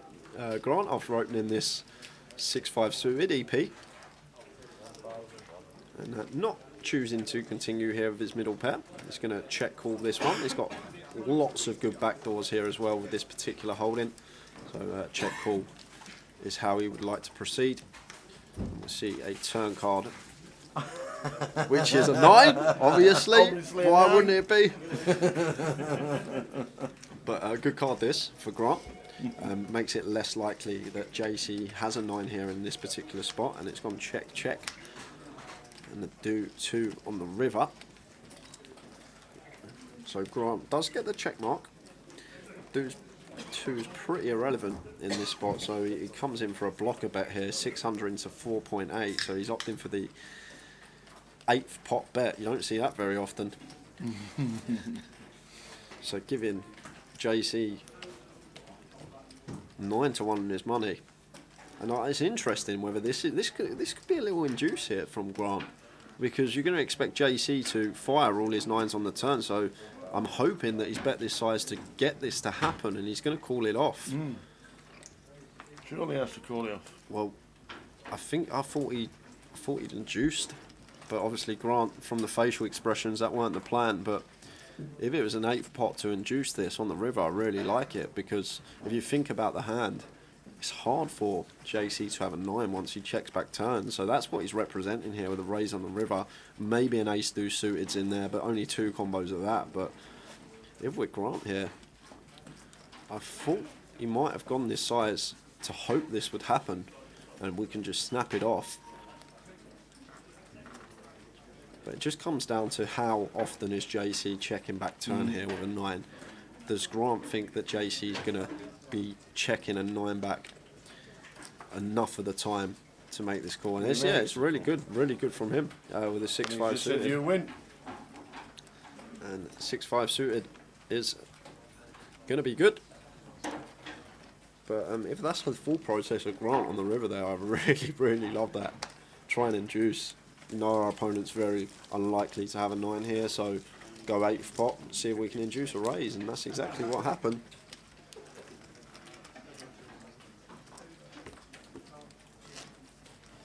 Yeah, Talamir, same. Definitely one to watch. You heard it here first on the live stream. Seat 4, definitely one to watch over the coming months, years, whenever it may be. Yep, MRA 1600 says, is there a satellite today? Yes, there is. Starting at 7 p.m. £80 in, 5 seats guaranteed. 15,000 starting stack. The clock is 6:20 minutes and a 25-minute clock after the bains are finished. 5 seats guaranteed, starting at 7 p.m.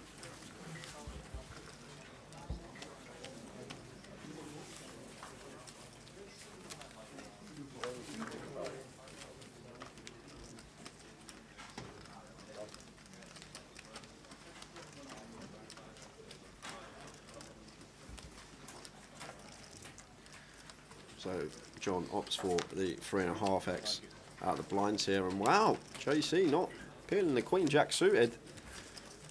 Definitely a hand that myself would be peeling in position. Yes, we have been 3-bet, but it's just such a great hand. The Queen Jack, the Jack 10 suited, those type of hands, 10-9 suited with position. Lots of playability, but opts to let that one go. Maybe just perceives John as an opponent that's not going to have hands like ace-10 in his 3-bet range there, so opted to just let it go. But nice pick up from John with the ace-10.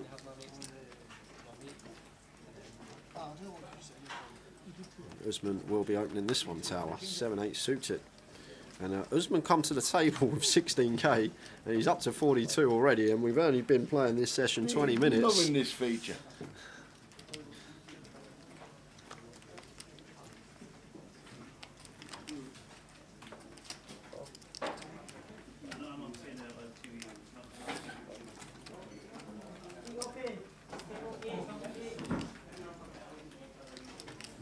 So it makes it 800, and Alan just choosing to call the ace-jack in the hijack.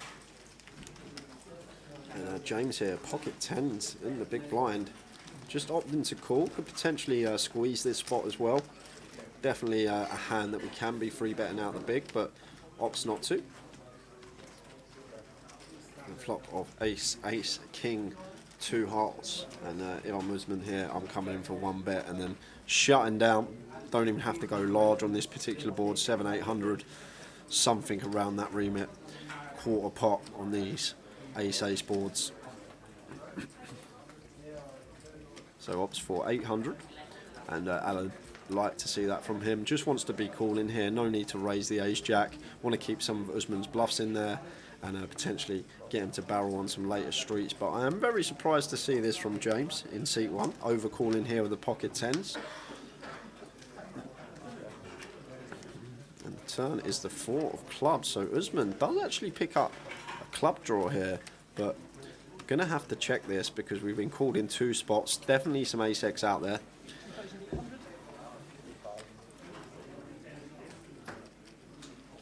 And Alan coming in for a 2.8k bet here, 2.8 into 4.3, so opts for around 60% pot, slightly north of that, and just 2 quick folds, and Usman not calling with an 8 high flush draw, correctly so.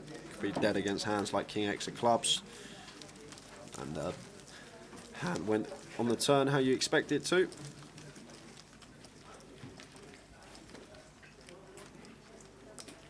Good evening, Dave Meagley joining us on YouTube. Thanks for tuning in.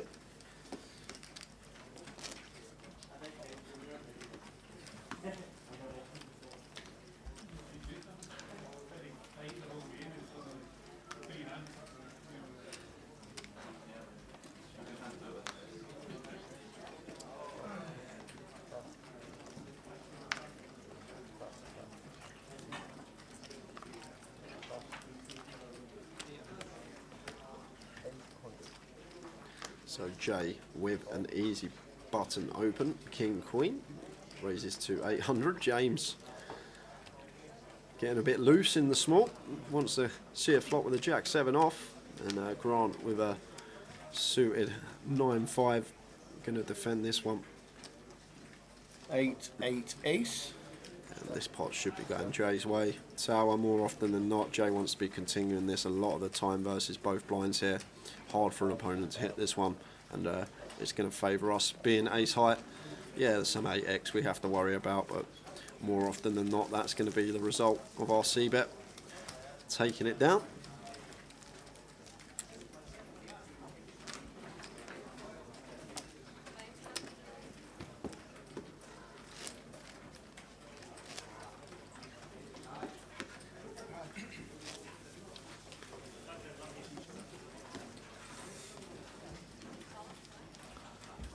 So Edinburgh is upon us. Shortened version of Edinburgh. Span's on his way, watching the live stream as he's heading down. Heading up, definitely heading up from Bradford. He's on the train. Evening, David. David Midley. Good evening.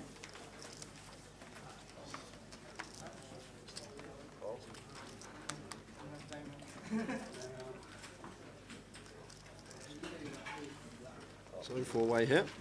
Everything seems pretty normal. King Queen open under the gun, flat from Jay in the cut-off with the same hand. Grant's got a pair, so he's going to pill. 10-3 deuce.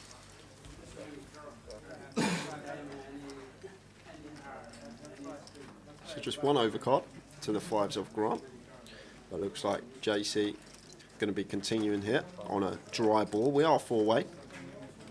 You do want to lower your c-bet frequency the more players that go to the flop, but on this 10 deuce 3, really dry board. I don't mind it here from JC, betting 1.5 and taking it down with the worst of it. And as we look on the we just showed you Luton, but this is what's on for the rest of this week. The main event, there's a satellite on at 7 o'clock tonight. There's a bounty on as a side event on the Saturday. Tomorrow is basically Flight B and Flight C of the main event, and then Sunday will be the final day where you can have a little flutter on Grosvenor Sport to try and pick the winner. Who got it last? Jack Hardcastle. Surely Jack Hardcastle 9 must to have been 2. the best back person last week. I think he was one of them. He has to have been. One of them. He really does. So it will have been. It will have cost the Grosvenor Sport team a little chunk, but it was 9-2 favourite, so not too bad.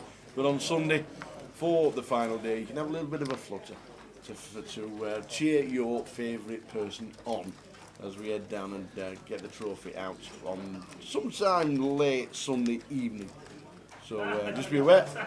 But that right there is the festival schedule for this week. A shortened down version of GUKPT as Edinburgh was put back on the map after the restrictions were lifted. 9-eye flop yet again. All clubs. Checks through to the turn, which is a Jack of Hearts, and JC out the big blind might come in for a lead here now. Obviously there is a Jack that our opponent can have, but opted not to. On this clean run out here as JC, pretty comfortable value bet spot for us. Try and get called by ace high. Think about the hands that our opponent is going to play this way. Just come in for a really small bet, but he's actually opted for 2k. Gone pot size, not getting any action with that. And not the only thing you can have a flutter on this weekend on Grosvenor Sport, is it, Tower? What's that? What's happening on Saturday? What happens every Saturday on the old tour? Towers treble. Towers coming out. treble. And we are due, guys. We are due. 100%. I feel it. I feel it this weekend. I've got a really good feeling about Towers treble this weekend. Going to put the lot on. 100% we're due one. We are definitely due one.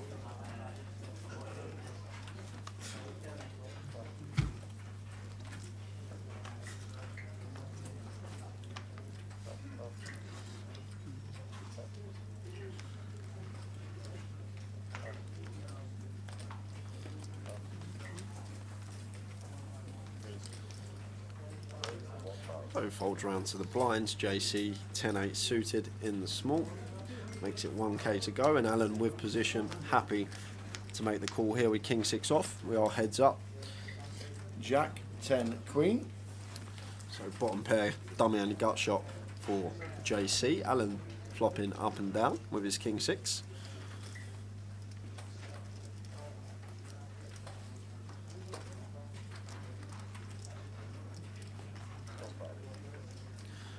JC is going to come in for a 1k bet here, and with position Alan not going to be folding this holding.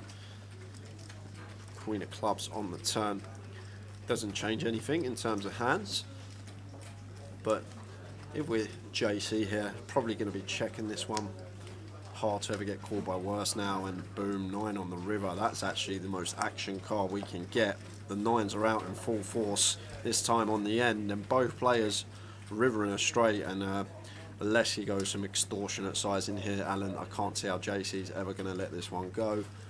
We're blind on blind here. Our opponent repping a king. But then again, what JC might be thinking is, what hands you're supposed to have as a bluff here. Jack X probably going to check. 9X might come in for a lead on this river. Aware that we're probably not going to be good at showdown after JC bets flop and checks twice. And then diamonds is the other one. Missed diamonds and some 9X, they're the bluffs here. So JC needs to deduct correctly whether he thinks Alan's more weighted towards King X here, or whether he's more weighted towards some 9X and diamonds. But for me, oh wow, what a good fold. What a good fold from Alan there on the end. Both players river in the straight, and Alan makes a very good discipline laydown. Chris Johnson living the life. Dale Maccapack, he's on his way up. CPJNS, living the dream. First class train from Birmingham, New Street to Edinburgh. He's on his way. You're all playing for second. Chris Johnson is on his way. Happy birthday, Dan Charlton.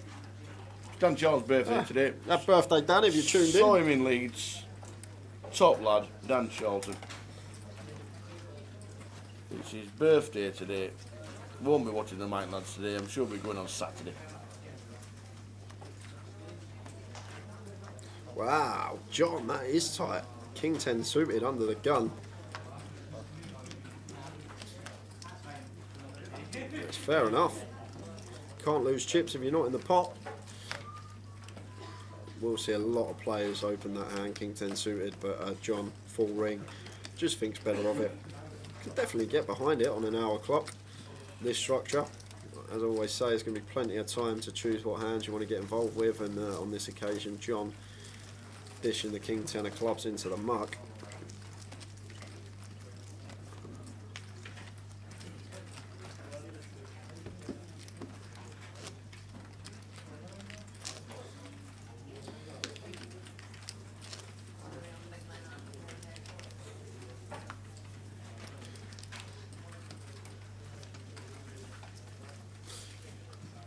I'm HVFD.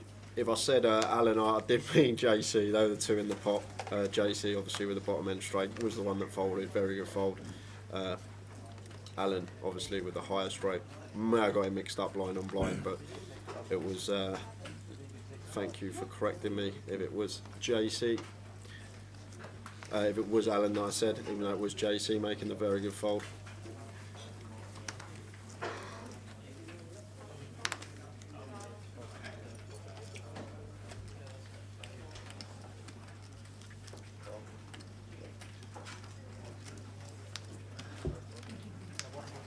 So blind on blind, Million limping.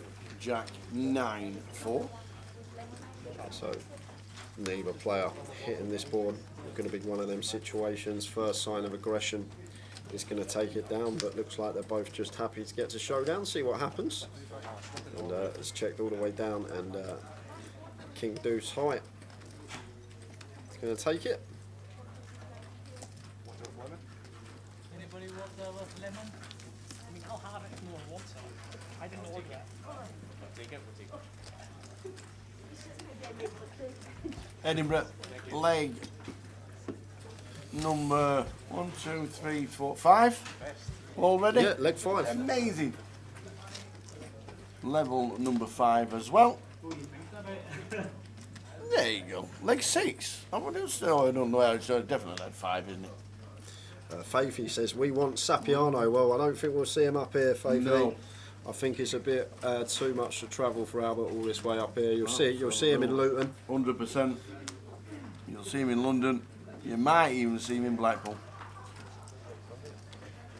Be very surprised if tomorrow we see him playing in Edinburgh. Have we seen Katie?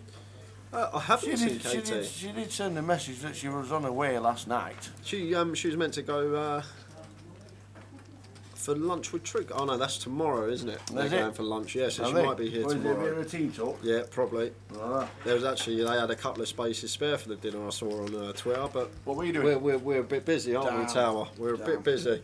They never do it in the morning or late at night. We're free at 1 AM. Anybody wants to come and go out and take us out for lunch at 1 a.m. We're available, aren't we? At 1. Yeah, we're opening this hand under the gun, even though we've gone 4-way. James wants to be C-bet in this one. 10-7 suited. We've got 10 high. Can definitely fold out some better hands, and we've got heaps of equity on this particular board. And look at John, just playing disciplined as can be. Just folds the 5 high flush draw to 1 bet. Very nice. And was in a world of trouble, unbeknown to him.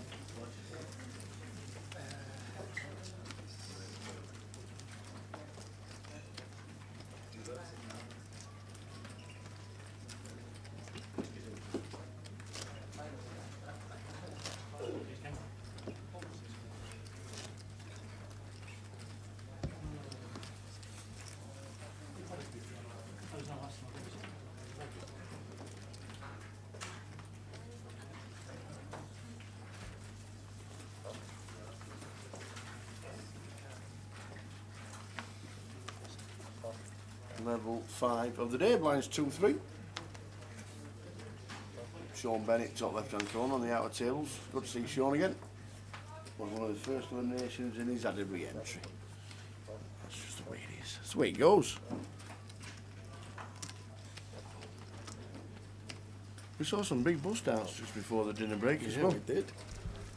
We did Some indeed. big bust outs before the dinner break. Yeah, just before the dinner break, we lost a few familiar names. Jamie Nixon hit the rail. As Tao mentioned, Colin Gillan. Yeah, we saw Paul McCauley on our table. And just as we got back after the dinner break, we lost a couple as well. Ludo Gone. was out the door. Dennis Shaw was out the door as well. One of our live stream viewers. Okay. Always see Dennis tuned in. And literally, as we speak, this second, we lost Jamie Nixon again. So Jam Nix is going to be on bullet number 3. Uh-oh. It might be waiting until tomorrow. You might go and have a rest. He did win chunks in Leeds. Yeah, that would have been a more than profitable trip for Jamie. Oh, absolutely. It was a good one. He also took something down online as well, didn't he? For about 25k. Did he? Yeah, it was. He did post it online. I know he made day 2 of the uni bet. That's the one. Oh, was it that? That was on. Wow. Yeah. Got Jamie's on fire then. Yeah. Yeah, another 25k score for Jamie. Flop was 7-5-7. Husband with the hooks. And James and Grant with the same hand, but James in seat number 1 does have a flush draw. So it was check, bet, call, fold. Now then. Oh, instant service for the flush. It's going to be a card. Usman's going to be checking back high frequency here, tower. Imagine the 9 of clubs on the river. Yeah. Well, what he might do, he might go really small here to try and get a free showdown. That's also an option. So he's gone under half pot here. So he's going this size to basically try and get a free showdown. But now he's been raised, and I don't. The speed that James raised in there, tower, was so quick. It was just so quick, and straight away Usman now knows he hasn't got the best hand. It's like, I don't know. Just let's say this, like the seniors in the field, I just think once you get check raised on the turn that quickly, they've just always got it. Just always got it. And Usman aware of that, and probably lost the bare minimum with the jacks there, because if he did check back, he might have had to call off a river bet. We're not sure what the river would have been, but just snap folded the pocket jacks. Didn't even think about it. Obviously made his decision up already when he bet that if he's getting raised here, we're done with this hand.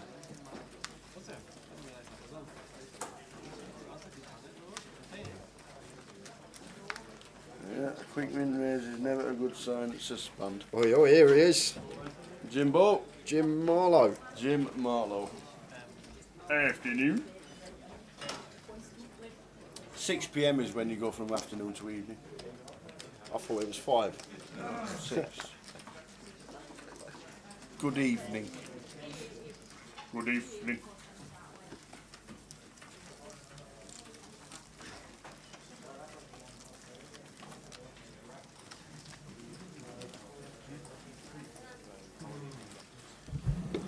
The news of the day is that Luton has been announced right there. Huge, huge festival in Luton. It's going to be a corker. It's going to be busy. It's going to be busy, busy, busy. There's plenty going on. It's on the app. Don't forget to download the Poker Live app. Everybody can download it. It's free. Get yourself on it. Check all the details, and you can reserve your seat on the cash table list if you download the app and click your name when you want to play cash. So right there, everything regarding Luton is on that there. Get yourself, check the details all on social media, and don't forget the Poker Live app as well. As we're back at the board, we have a 3-bet with the Cowboys.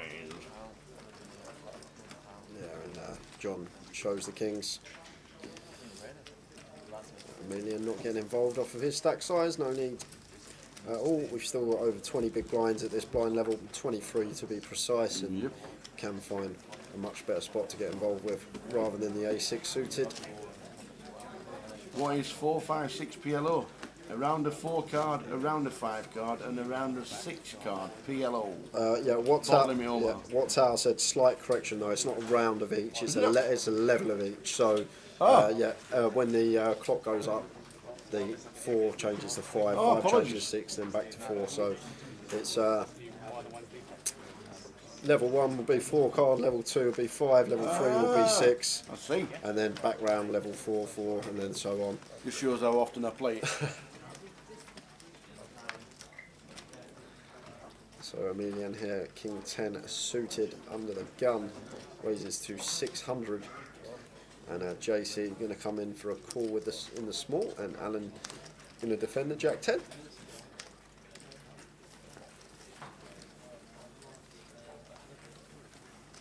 Ace 10 3, 2 hots. So Broadway draw for JC. Both Alan and Emilian catching middle pair. Emilian has him outkicked and is going to come in for continue here. Yes, we have middle pair. Can definitely be a check candidate, but we do have the pre-flop aggression. We have opened under the gun, so this ace high board is going to be very good for us in terms of range. JC will make the call with his gut shot, getting this price on a call. And it turns into a double gutter now on this 8 of hearts turn. Be very surprised if we saw Emilian fire again here though, so I'm expecting him to check this one behind. You've got to think about the hands that JC is going to be calling flop with. Like heart draws are definitely a possibility. So there is the check behind from Emilian, and he's going to like this river from his perspective. Makes it a lot less likely that JC has an ace in this spot. And I can't really see JC bluffing at this one, because he also needs to be aware that Emilian will be checking back some of his ace-x on this particular turn once the flush draw completes. But looks like he is counting out bluffing chips. And this is definitely an optimistic bluff. It may just work with the particular holding Emilian has. Obviously we can credibly represent flushes, but we're never going to be folding out any ace-x on this river. So a bet of 1.8, and there is the call from Emilian, and definitely a spot where I think it's fine to just check as JC. We don't have to win every pot. Got to think about the hands that Emilian can have in this spot, and if we are going to get them to fold to a river bet, and most of Emilian's range, the answer to that question is probably going to be no, especially against that size in. But credit to him for going for it. Went for it. Haha, good afternoon, Lady Witch. I don't even play poker, I'm just here to listen to the commentators. Oi, oi. Would you look at that?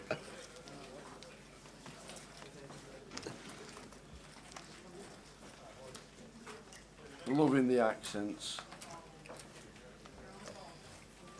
Is the Luton schedule on Facebook? I'm not too sure, to be fair. I'll find PK and ask him a little bit later. I'm guessing it will be. Is Luton schedule on Facebook, young man? I can tell. Yes. I can tell you where it is. I can tell you where Not it yet. is, though, Jim. It's on the Grosvenor Poker website. If you go there, you go to the events tab, GUKPT. Yeah. Click on Luton, and it's all there now. That's only actually been up today. 'Cause Awesome. It weren't there this morning. Well, there you go. There you go. So, good morning, a lady witch. Or good afternoon nowadays. Or good evening. Or good evening, wherever you are in the world. Wherever you may be. But yes, the schedule is more or less near everywhere, but the Poker Live app is definitely one to be having. So ace, 9, 8, 2 clubs. I swear to you, we've seen the 9 of clubs on every other flop. I know, It's yeah. just been there. Yep. Rocking out the 9 of clubs all the time, the dealer. Should be a 1 in 18 shot every flop, not 1 in 2. See what restrictions are like. You're not booked anything yet, but it's probably alright. Actually, it's probably alright, you know. Get the COVID passport. I wonder if we'll see the pot washer and the bottle snatcher. No? They're not turning up in Edinburgh. I think They're having a week off. Chris has gone to Canada. Has he? I think I was speaking to him in. You could have just stayed at home if you didn't want to come to Edinburgh. Yeah, I was speaking to him in Leeds. We were Yeah. playing some cash, and he said he's flying out to Canada for a few weeks with. Wow. I think it's Jack Oliver, and then they're going over to the WSOP. Ah! Yeah, so I don't think we're going to see Chris for a couple of events or so. We might do because I had a chat with him because he's so far up the leaderboard about the packages, potentially more packages being added, and that was sort of his decision whether to go or not. But yeah, I'm not sure we're going to see too much more of Chris following once. Good luck everybody who's going over to the US of the A for the World Series. It's good news for everyone else though in the field. Yeah. There's only one missing in the top 10. No action for James with the Cowboys. Made it 2.2k at 200, 300 with the Kings. The old 7x just over. No action for him.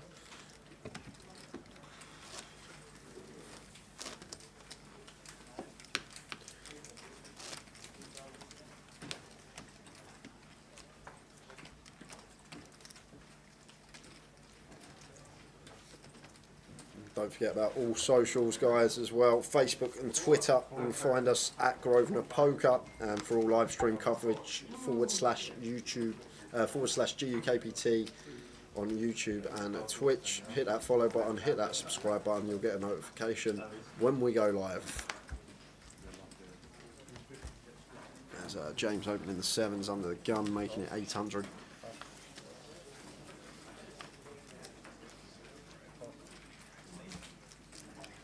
Alan wants to get involved with the 9-7 suited, and Jay got a lovely hand to defend with here in the big blind, the suited ace.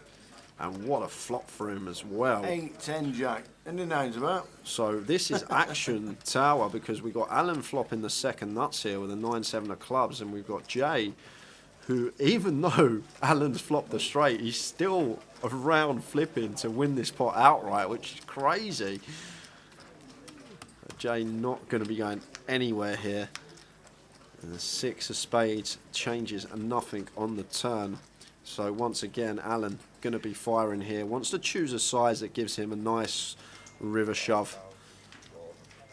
It looks like he's sized up here, especially on the double flush board. 5.4 into 6.5, so around 80% pot. And wow, Jay just very controlled fold. Yeah, Jay just up and down straight draw, not flush draw. Not going with it. Maybe he just thought when he hits on the river, it's going to be checked back too often, so we don't get value from our hands. So just thought better of it. I think if he was in position, we might have seen the call, but definitely could have been a bit more sizable that pot. But Alan, second bullet, going a lot better than the first. Jake Austin's watching in Thailand. How are we doing, Jake? Loving it. Watching from Thailand. Thailand. Guessing a couple of hours, a few hours behind. Not anything from Thailand's that way, isn't it? Got to be in front of us. Yes, I have no idea, Tal. Probably like 6-7 hours in front, I guess, something like that. Might be midnight-ish. Yeah. Just come in from a session in the locals. Anyway, singing some karaoke. Straight to watching the live stream. Loving it. JC with the 6s, making it 800. John coming straight in with the 3-bet here with the ladies. And James takes no time in cold calling with the pocket 10s out the big blind. And JC going to have an easy call now here with the 6s, closing the action. Times that we flop a set, we have the potential to win a very large pot. So wants to be calling when we are this deep. There is the call, and it's 3-way action. 3, 5, a jack. It's a lovely flop here for the queens of John. And what are we up to here, James? Coming in for the donk with the pocket tens. You don't really have no 3-made hands pre-flop, have you? Wow, he's gone 10th pot, 800 into 8k, coming in for the donk. And John here with the queens. This sizing might be sending him a bit spinny, because you're not going to be faced with a 10th pot donk very often, and probably wouldn't know how to proceed correctly in this situation. But I think this is the right way to proceed, as John want to raise it up, start getting some value from some jack X of our opponent, and unless James was leading, to just fold the 10s here. One of them information bets that has definitely phased out over the last 10 years. Games played in a lot more different manner now. James can't see him. Wow, he is going to call tower. He's having a little count of his stack. Got a non-believer perhaps in seat 1. John's been fairly snug as well. What I've seen from John in the last 50 minutes or so this session, it's been fairly tight. Got to be aware of how opponents are playing at the table. Maybe if this is against someone like Usman or JC, maybe more inclined to make the call, thinking they're going to overbluff against this size donk. But yeah, he shows the 10s and gets out of the way. And to be honest with you, Tower, I think he's actually played that like it worked perfectly for him. He's lost 800. Otherwise, he would have had to check call with just one overcard and potentially lost minimum there. James, the way he played it, not recommended though, guys. If you are going to be leading for that size and fold into all raises, it's just going to be easily exploited by opponents. If people are aware when you lead that small that you're always folding to a raise, they can start raising you with any 2 cards and just print money against you on that basis. But fair play to the man. Lost the minimum. There, our Thailand is 1 AM nearly. There you go. 1:45. Yeah. 12:40 in the morning in Thailand. Good evening. Wherever you may be.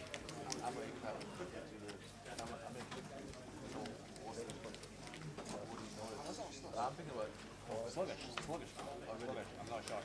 Definitely not sharp. And I get some rainfall. I don't sleep as well. Excuse me, usually. Kev Blower. In the chat. Evening, Kev. Evening, Kev. Stoke's finest. I don't mind getting a little bit fat and maybe a little bit less mental performance. So afterwards, definitely get back in. Interesting turn. Emelian catching a pair to go with his flush draw. But James firing out here. After flop checks through, can feel fairly confident that his ace is going to be the best hand. King of diamonds on the river. Backdoor flush has got there. So this one's going to go check, check, and James takes it with the ace.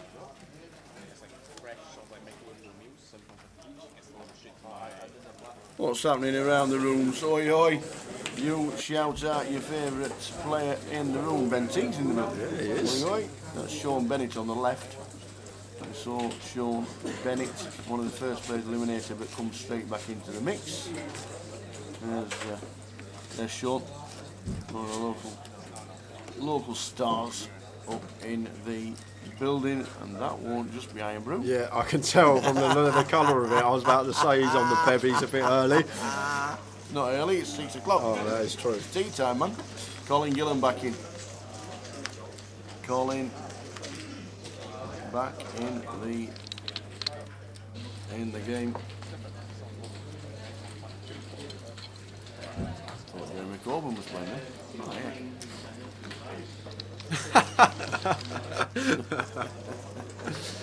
So you name your bigger players around the room. We are looking at 100, is it 92? 92 entries at the moment, Tower. 9 and 2, 92. 75 and 17 re-entries. After effects, that last way longer. Luke's made his butter chicken done and dusted. Well, too spicy for me, that. Butter chicken spicy? We went to the... Spicy? Do you know Somebody's made it wrong. Do you know the gaff across from Leeds, the hotel? Yeah. We went there, had some butter chicken. Supposed to be amazing. It blew me head off, Tower. Really? I don't know what they put in it, it blew me head off. I'm sure I think they fetched the wrong dish out for you. Unless it was butter chicken with chilies. Something like that. Definitely got a sweat on, put it that way. Well, yeah, so there you go. Kev's definitely just reiterated what I just said. Butter chicken is not spicy.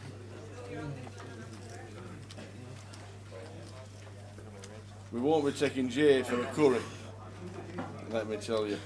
Nice chicken korma, bit of naan bread, that'll do me. Jay, please. That will do me. Please. That's like saying you're going out for a lovely burger, you're going to Mackey's. Sometimes I am adventurous, Tower. I do opt for the chicken tikka masala. Sometimes I See, what we now need to do is get invited to Kev's home game. Yep. Just before Christmas. Get ourselves down there. We'll lock up seats 5 and 6. Curry, wine, beer, home game, sorted. I'm in. Sorted, Kev. Sort it. We are available. We're available for weddings, funerals, and bar mitzvahs. Yeah, it does make a good Thai curry, I must have there. Spanned, we're in it. Yes, please. Yes, please.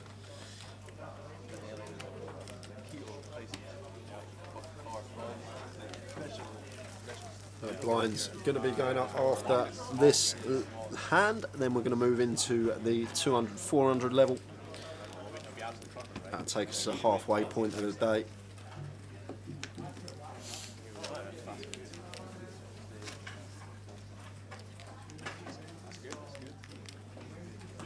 Well, there's 2 seats locked up here, pal.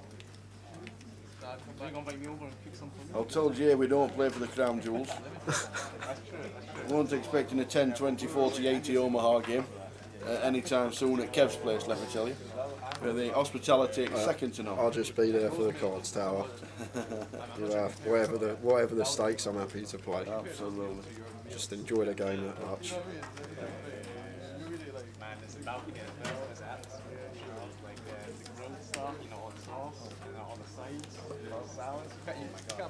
Edinburgh GUKPT underway. We know it's a shortened down version of the full festival, but it's great that it's back on.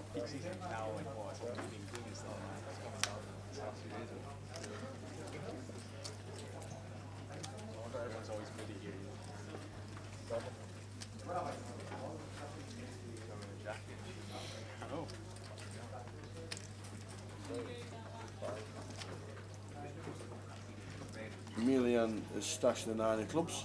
Yeah. Just the 9 clubs in every hand. It is the card.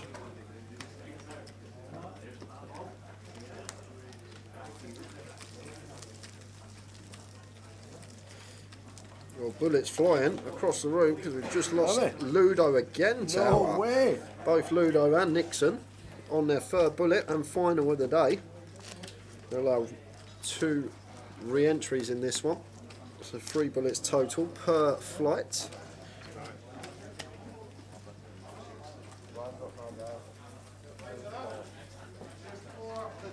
Lines are up. Big shout in the room. Lines up next stand.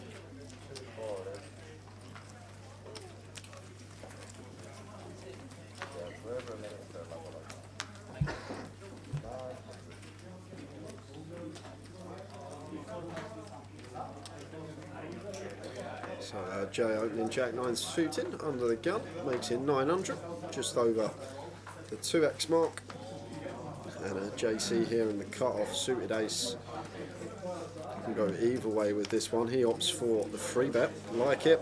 big fan of people free betting these suited Royal Aces. Very good hands to do it with. Go back 3-4 years. They had the nickname GTO Aces, the Ace 5 suited, and that one gets the job done for JC.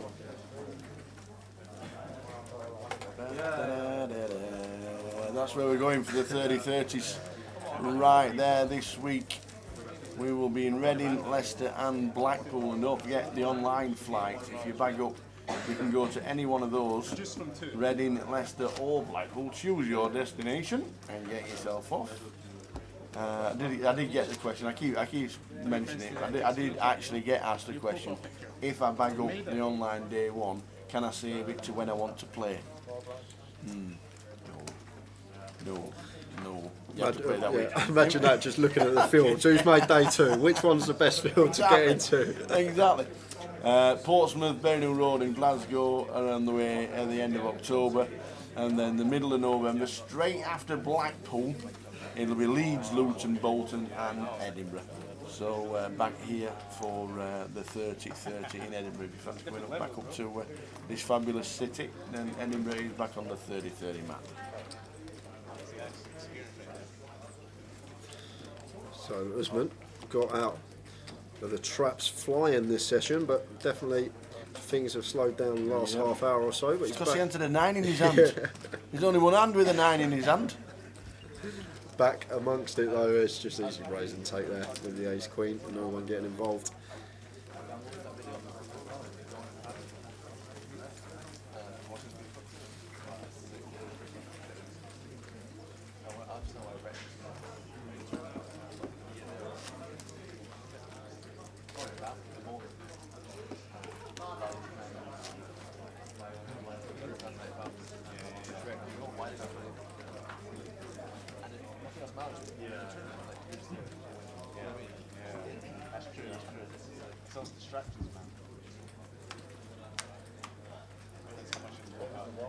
That 30-30 in November after Blackpool is the last event of the NPL season. Thanks, Band.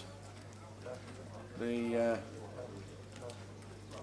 that mean London is part of next year's? Yes. Yeah. Because obviously there's a playoff, isn't there? There's a playoff down in London for this year, so obviously you wouldn't be able to add the points for London. So London Festival, which is a 2-week festival starting the 21st of November, is the first event of next year's 2022 National Poker League. Usman's got the 9 back tower. He hasn't just got one though. He's got the lock on this one, let me tell you. Pocket 9s for Usman up against the ace 10. He's definitely got the lock on this hand. After the flops check through here, if I'm Usman, I'm going to be betting this one for value. Try and get called by perhaps some worse pocket pairs. And obviously try and get some value from ace high here. It's under the gun open, we've just flattered. It's gone check from our opponents. We feel fairly comfortable our 9s are going to be the best hand here a lot of the time. And exactly what we've done, extracted value from ace high on the turn. They've got a will draw as well, so they're more inclined to call. But 3 of diamonds on the river. And it's an interesting one here from Usman. I'd be surprised if he did come in for value here, tower. But the problem is sometimes we do value cut ourselves against jacks and 10s under the gun open. They'd play it this way, but looks like he is going to go razor thin here. Targeting probably 8, 7, 6s and 5s, and that's about it. But went for the thin value. No action from him. Didn't fancy putting in the call there, Grant, with just ace high.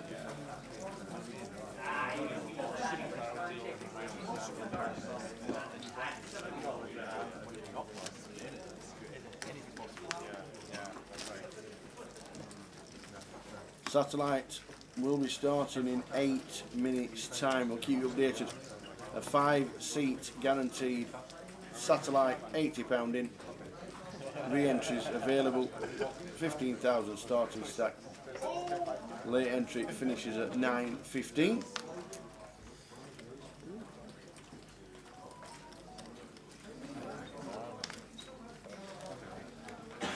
So Usman finds the ace queen again, raises to 900. Alan with the ace jack suited here, just going to make the call in position over Usman.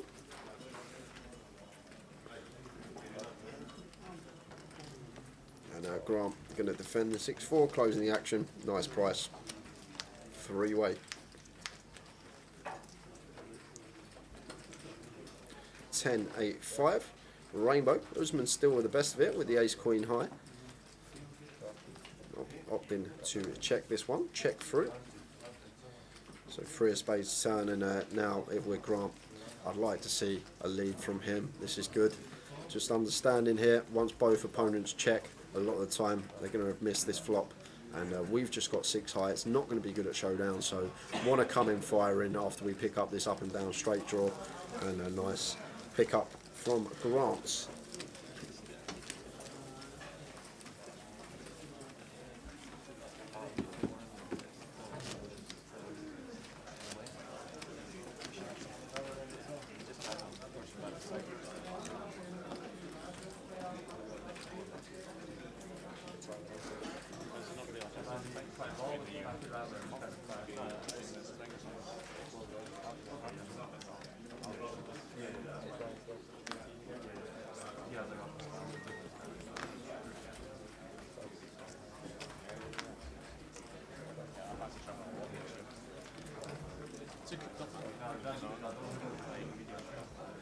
So James, ace-5 of diamonds on the button. One we want to be opening. And Usman with the 6s in the big blind. Go either way here, more inclined to call this one.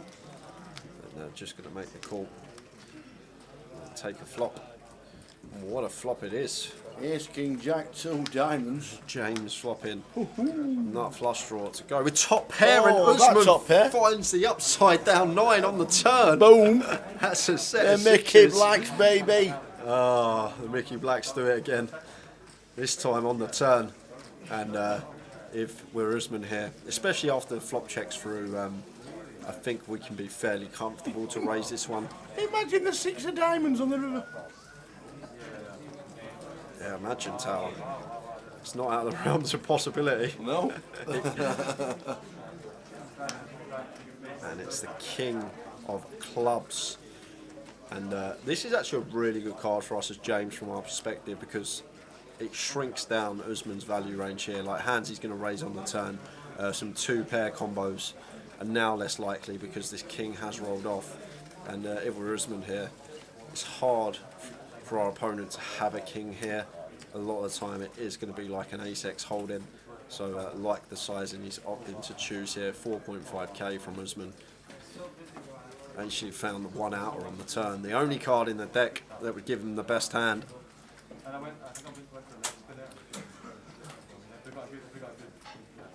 Yeah, Span, James regretting not c-betting, but I'm a big fan of the check back here on the button with this particular hand versus big blind range. But I'm also a big fan of the size Usman's opted for here on this particular river.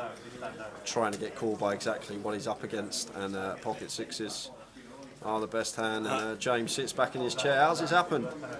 Is it a 1 outer on me? It's a shake of the head. Damn those 1 outers.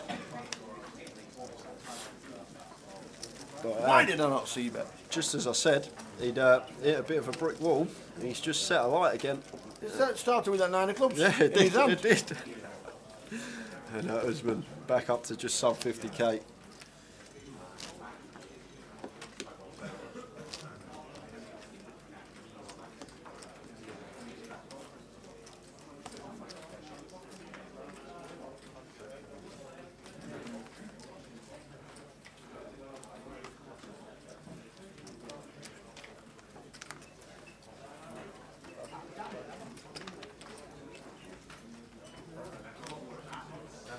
Pocket 4s for Jay in the hijack.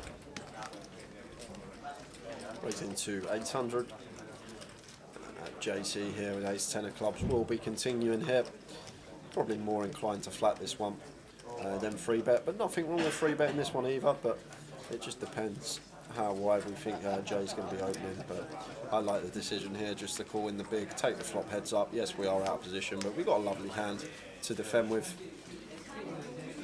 4, 6, 7. Wow, and it's action galore. Set over nut flush draw. Another action flop. 7, 6, 4 is set, but it's 2 clubs. So JC flopping the nut flush draw here, and Jay with bottom set, and this is a kind of a reverse because this is the flop that you expect to hit JC more than it does Jay, calling out of the big blind, and it's a flop where a lot of the time the pre-flop opener is going to be checking, but in this case he does come in for the continue, and action over to JC here, and intrigued to see how he's going to proceed on this one, whether he's going to come in for a raise now simply because we have a huge range advantage on this board versus Jay.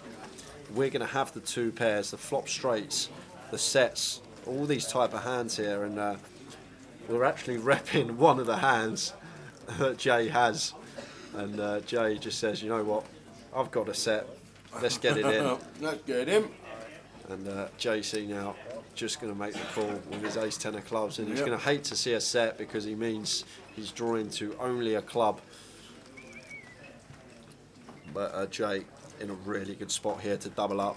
He's going to double up here 3 out of 4 times. But there is that 1 in 4 times that sometimes comes, but there's a bit more added equity for chop outs for the ace 10. And a 10 meaningless on the river. Top pair, top kicker, no good in this school. Bottom set for Jay up to 56k, and JC out the door. I cannot blame him for raising that flop. Just aware that he should have a massive range advantage on this particular flop, and try to fold out perhaps some better hands.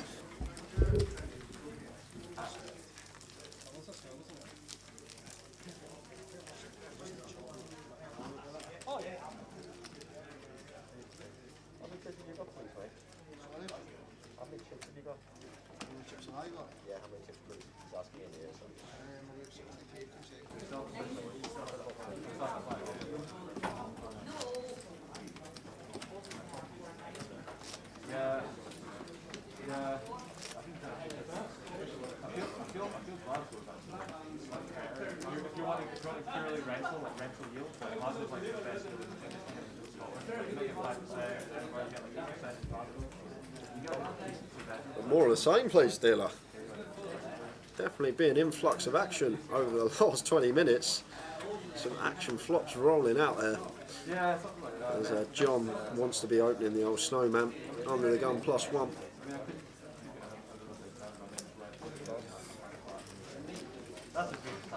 And James getting a bit bored there in track 1, or maybe this is a knock-on effect from the ace-5 of diamonds hand. It's what can happen in this game. Sometimes you lose a pot that you think, I shouldn't have lost, I've got unlucky, and then your mind takes over and you want to just get back in there. You want to get your chips back straight away, but you need to understand we're on an hour clock with one of the best structures you're likely to play in. You don't need to start getting involved with these type of holdings. Yes, it's suited, but it's just a lot of bad things that can happen with these type of holdings, and out of the big blind perfectly fine to defend, but calling an early position open from middle position with this particular hand is only going to get us in trouble, and actually drawing dead on the turn here now, and John turning a boat here. Eights full of threes, absolute lock on this hand, and comes in with the check, and if it's a diamond on the end, the 9-4 is going to be in a lot of trouble, but it is a queen, and James has missed a disaster river. He would have been thinking put a diamond there on in his head, but would have actually lost him a lot of chips. And now we got John coming in for some value with his eights full of threes, trying to get called by a 10 perhaps. Bet of 5k, and James just going to fold the 9-4. Enjoy Chiesa, thank you for joining in. I'm sure we'll see you back in the chat at some point a bit later.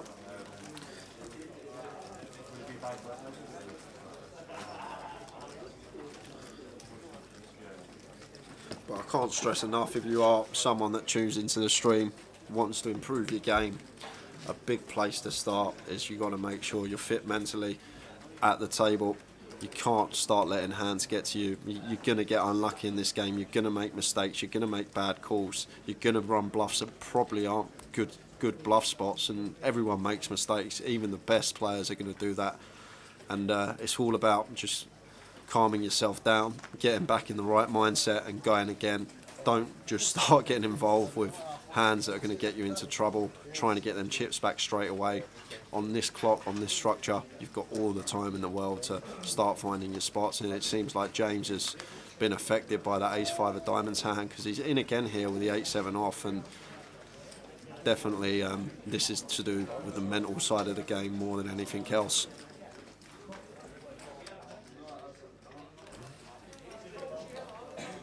So a millionaire with the 8-7 suited and 12 big blinds, just going to make the call.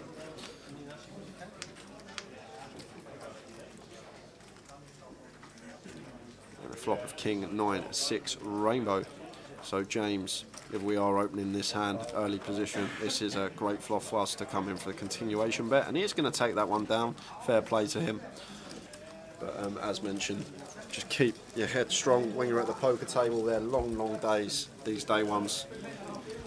You need to be in the right mindset throughout it all. Thank you very much. It's all right. Is the old down in here losing in the next couple of weeks? Should we have a look? Is there? What do you think? Is the old down in losing? Let's have a look. There we are. There we are. So full schedule. Plenty going on. It's on the app. It'll be on social media very soon. It's on the GUKPT website. It's on there now. It's already there. Plenty going on. I tell you what, I'm looking at the. Don't think there'll be much change to that. To Blackpool. Yeah, because it's a 12.50. You're going to be fairly similar.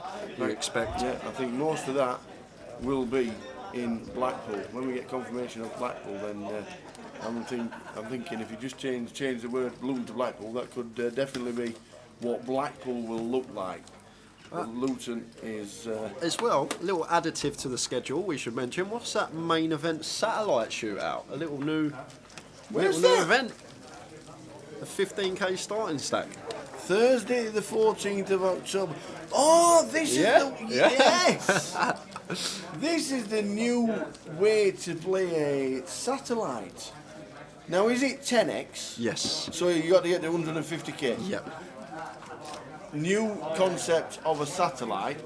15,000 starting stack. It's there on Thursday the 14th of October. So it's the satellite on the same day as day 1A. Basically, you start with 15,000, and when you get to 150,000, instead of sitting back and thinking, I'm not playing hand for the next 6 hours, you can all wait and I'll just sit here like that. Forget that. Get to 150,000, sign your name off, you go, you've got yourself a seat. That's it. Simple as that. Yes. So I'm very intrigued to see how that's going to turn out. A lot of people were talking about it, that they might be changing, keeping the same satellite structure for one event, doing another different satellite structure for another, but instead of sitting there with all the chips and waiting for everybody else to bust it out and sitting there, you get your 150k, ta-da, see you in the main event. Yeah, that's it. Can't wait to see how that one goes, but straight back into it here, because Emilian's got his last just sub 11 bigs in with King Jack here on the button. Perfectly fine from him, folded to us on the button, want to be shoving this hand. Unfortunately, we've run into Ace King or J. 9 of clubs on the flop again, 9-8 deuce rainbow. Any jacks about? Yeah, going to need to find a jack or we're out the door, and there's only one remaining in the deck, and it's the ace of hearts on the river, so we are going to lose another one. Unlucky. Emilian Chismus out the door. Gears is off for a quick game of tennis and then a swim. What a life that man leads. That's all you want. I don't know anybody like it. Off for a game of tennis and then a swim. Remember in Coventry when he said he was playing a little sit-a-go with his friends, and and he goes, I won 5.5k or something. He was like, I'm just having a friendly home game with my mates, and then he come back, he goes, I won 5.5k or something. Yes, so what happens to the 150k start? What happens to the 150k stack if the player is out of the game? Gone. Gone. Comes out of play. Say if someone doubles up at 80k to 160k, the 10k is shared between the remaining players at the table. Is that right? Yeah. Yeah.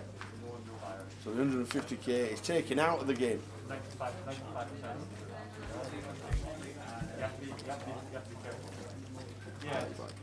How many? 35. 35. She's got a 4%. And they'll charge it overnight.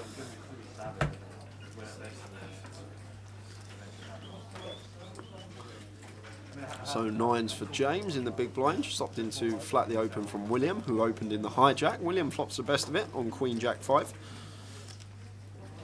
Coming straight in for a continue, and James not getting involved with the pocket 9s. Yeah, there was talk of if you had, say, 200, they won a big pot and ended up with 200k, 150k we were taken out, and then you would still have 50,000 and you'd be able to carry on, but that's not the case. You literally got your seat and see you later. And that is it. So I think it's a great idea. Rather than sitting there, and you just have to wait for another 3 hours to get your seat, knowing you're going to win the seat because you're not going to play a hand.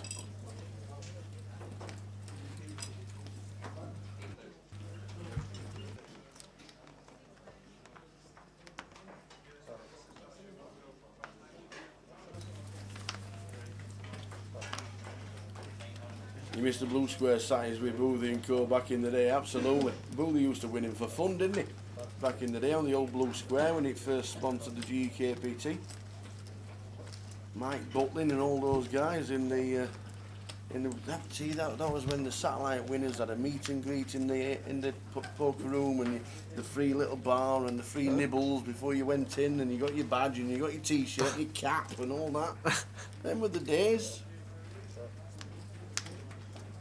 £100 rebuys for 3K packages. Yep, that's exactly what they were. If you win a seat, can you re-enter? Yes, you can. Yeah, you can. You just can't take the extra chips that you would be left with and just carry on playing. So yeah, you can stand up, and if you want to spin again, then yeah, you definitely can. But I'm guessing by the time you won a seat, very often, more often than not, it's going to be after the late reg period. You had to get 150,000 straight away, wouldn't it? And for, is it first 6 levels or something like that, re-entries? Yeah, usually. In the satellite? Usually. Our satellite starts at 7, and late reg is 9:15. So.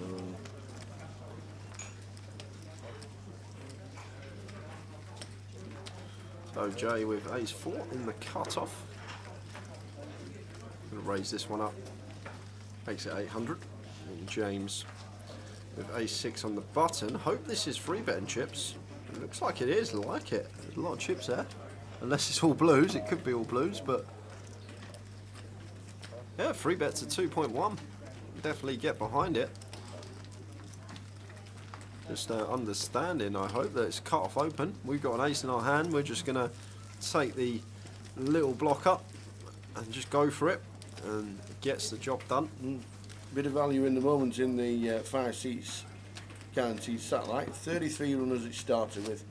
Price pool 24.75. Obviously guaranteed at 3,750. Yeah, she's only got 3 seats in that at the moment. Yeah. So 2 seats overlaying. Obviously, still getting to that. And end of level 6 will be the cut-off period, 9:15. So get yourself in. So Rob Cup, flying the flag for Stoke. Well, day 1A of the main event is where we are 97 runners in so far. We're down to 60 from the 97. John Perkins out, who was watching our live stream, and he said, "Towd, I'll see you in Edinburgh next week." Well, I hope he stayed in to say hello. Other than that, he's gone. Pete King gone, Will Henderson's gone, Oliver White, Sarah Herzali, Jamie Nixon twice. We saw GC being eliminated. And we just saw Emiliano out the door.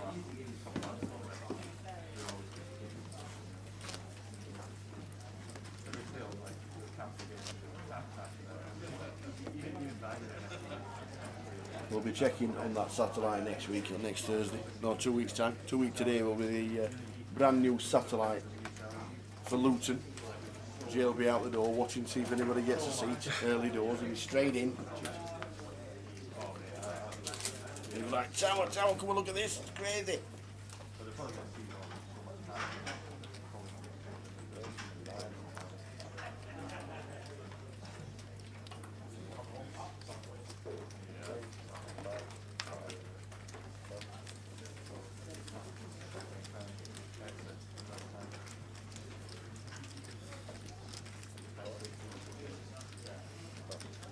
nines for William in seat 5.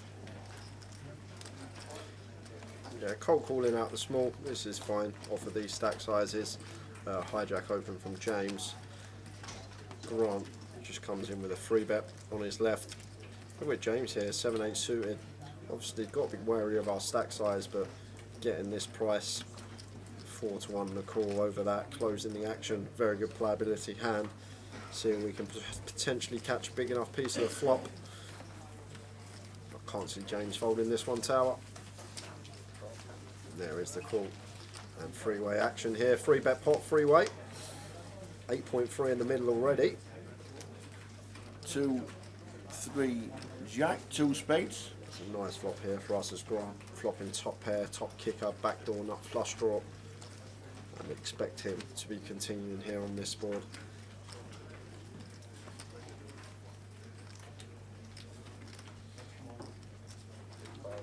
Now, depending on size, interesting spot here for William with the pocket 9s. Against this particular size, I agree with him. Coming in for the call here. Still going to be ahead of some of Grant's 3-bet range. Ace Queen, Ace King, some bluffs like King Queen and King 10 we're ahead of. So check it over to Grant and see how he proceeds on this particular turn. Now we've got to start thinking about the hands that our opponent can have as Grant in the small blind. Williams cold called us pre-flop. He's called flop. It's going to be some potentially King Queen of Spades, Ace Queen of Spades in there, as well as the pocket pairs, 4s through 10s. Definitely going to be a hand that we can be up against. And Grant just coming straight in for the second barrel here, 4.5. And now, as William here, this is where we're going to have to start thinking: is Grant really going to be double barreling Ace King, Ace Queen here in this spot? And the answer to that question from William's perspective is yes, because he's made the call with the 9s. And now Grant with Ace Jack here on this river. Queen X of Spades does go in front of us. Hand like Ace Queen or King Queen of Spades does go in front, but Grant coming in for value here with the Ace Jack. Really, really good instincts from him, knowing that he's got the best hand in this spot. But as said before, very hard for our opponent to have a queen here unless it is Queen X of Spades, and there's only a couple of combos left of them in a 3-bet pot. So Grant felt like his opponent had the hand that he did, pocket pair, trying to get some value from that, but no action. Chip leader on our table, 61,000. 13,000 as a short stack. William in seat 5. Good evening and welcome to Edinburgh. It is 7:15 GMT, wherever you may be in the world, and not many people will be saying good morning to. Hello, Ryan. Well, good afternoon. Buongiorno. Hope everybody's good. The fabulous city of Edinburgh is calling.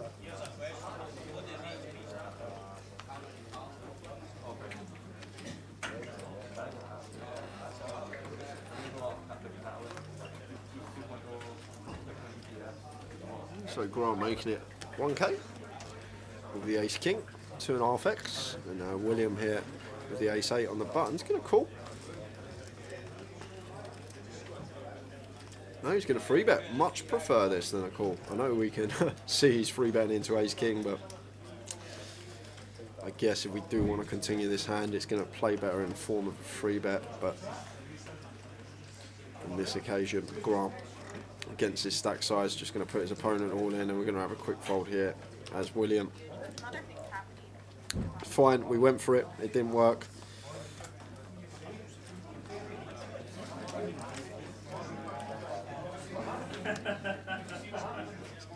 It might have been the case, William just losing that pot for Grant. Wanted some vengeance straight away, just thought, you know what, I'm going to 3-bet this one. But unfortunately, run into the Ace King, and Grant just 4-bet rips effective, and we can't do anything but fold there. It's William.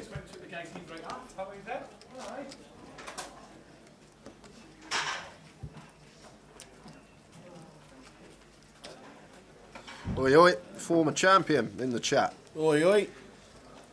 Nath, good evening. Yeah, brutal. I hope we get you sorted eventually, pal. I really do. Be good to see you in the card room. Love for you to get it sorted out, pal. Enjoy that 4-bet back. Enjoy that 4-bet back.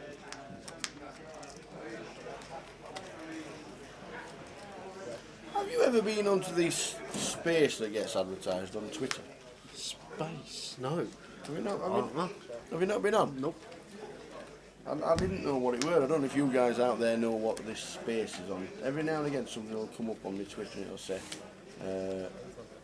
NFL space. And it's not just this one thing I've had it a few things and I don't actually know where it's come from. I keep getting invited to them and I've just found out what it is. It's literally like a Zoom call with 3 or 4 hosts and then people speaking and you can request to speak. So you can ask a question live if you want to. Yeah, look. Yeah, that's really good. I think me and Jay's going to do one next year. We're going to have a look into it. Like it. Watch this space. Watch this space. Well, basically, we've got a chat box. You ask questions and we answer them. That's a little bit like that, really, to be fair. We've got the best way. You ask the questions, we answer them. If we can. There are times when we can't answer the questions because we're not clever enough. But most of the time we can ask. And then all the people that's in this space, it comes up who they are, and then when the person's speaking there's a little microphone underneath, tells you I'm there, that's me. I'm there. It's really clever. And there's hundreds and hundreds of people. 446 runners, 446 listening. Pretty good. Yeah, mine. New to me, Tal. That's really good. New to me as well, but we might have to have a look at that for future reference. It's called Space, apparently. So we'll Google it and get more involved. But we know, as our chat box, we ask a question, you answer it, or you ask a question and we answer it as well, and that's the way we get through it.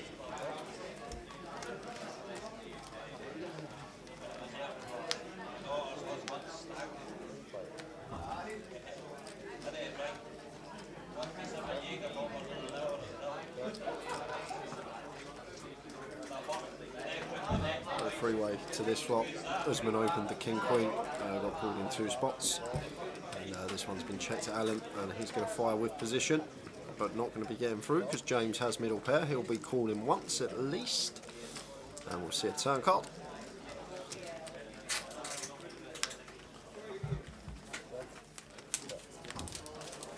And turn goes check, check.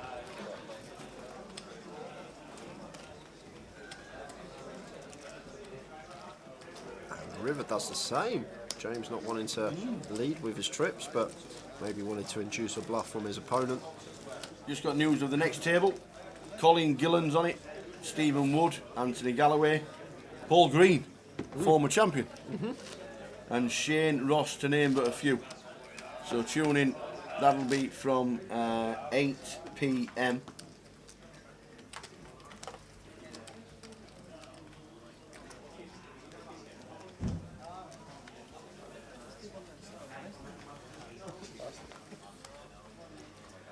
Take it, he's from Scotland, Paul Green. He is a local lad. He is a local lad. Did you know what? You go on his Hendon and there's not a single. Hang on. No. No. No. Not yet. Not No. yet. Not yet. Not No. yet. Not No. yet. Not yet. No. Cash nowhere else but Scotland. He's had probably about. I can tell you how many cashes he's had. Does it tell you? Yeah, it should be at the top.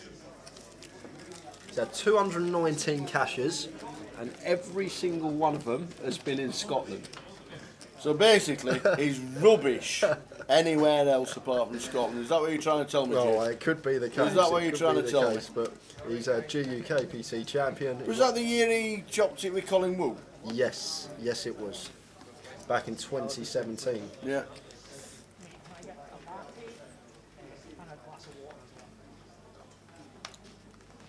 Yeah.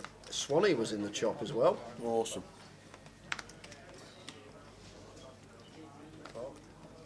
I am Flush, good evening. We are well, and it's great to be back after such a long a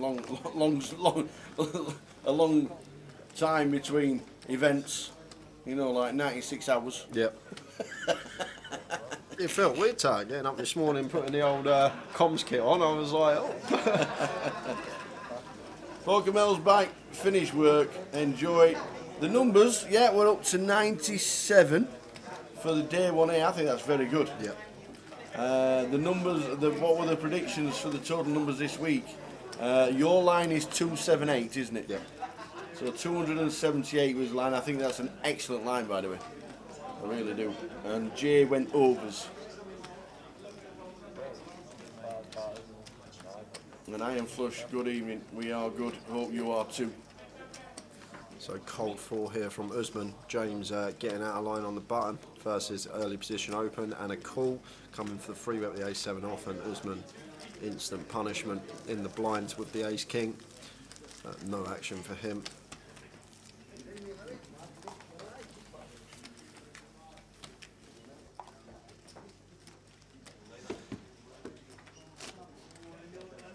So yeah, I hope everybody is good. Mel, sit back, relax, enjoy the live stream, watch all the competition.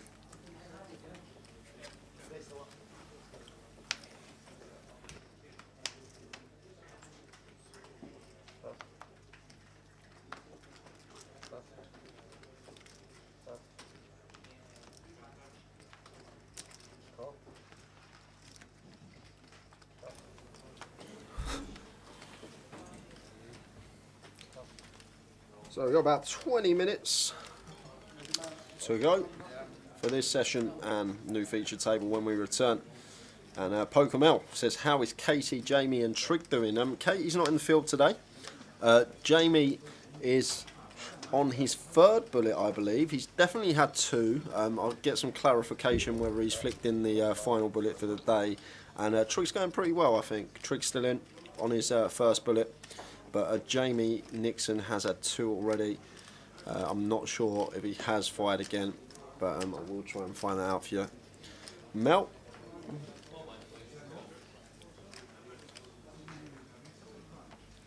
We'll let you know some bust outs if you have got any friends, family in the field.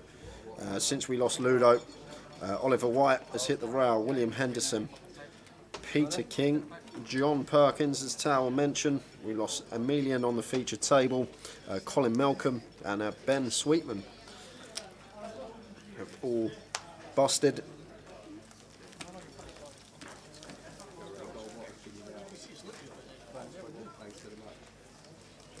Yeah, 21. I wouldn't say expensive week for him if he's had a 25k score online and he shipped the mini last week for 27k in Leeds. Maybe expensive week for him, but I'm sure he can afford it after the form he's been on.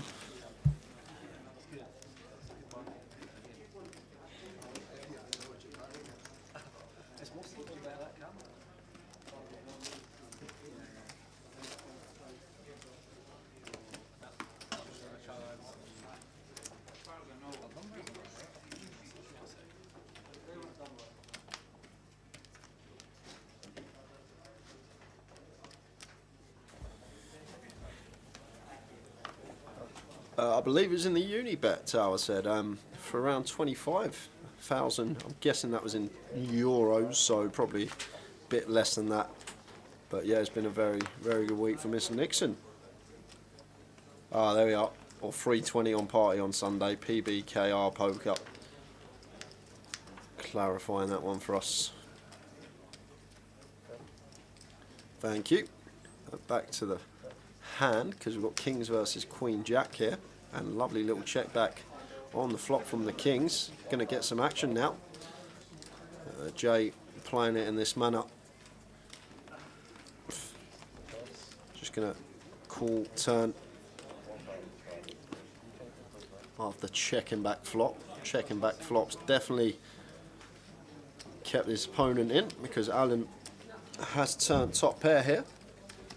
Definitely going to lose a couple more chips if it's a brick river, which it is. The 5 of diamonds, and this is Now, he's just snapped it off. I thought Jay might go beast mode there, like in these spots when one of the lower cards pairs on the turn on the river. When you check it back, no flush is complete. Like coming in for a thin value raise in these spots, it's like just very, very good a lot of the time, rather than just snapping it off with the overpair. Maybe think about it for a second. Our opponent's never got a 5 in this spot. 2 pairs on the turn have now been counterfeited. Like, let's just raise it up here, try and get paid by a jack perhaps, and maybe might have got the fold from Alan there in seat 6 anyway, but could definitely have been an option for the kings of J. But I'm still big fan of the check back on the flop. Just shows that he's not going betting his overpairs 100% of the time, mixing it up, making it difficult for opponents to play against him.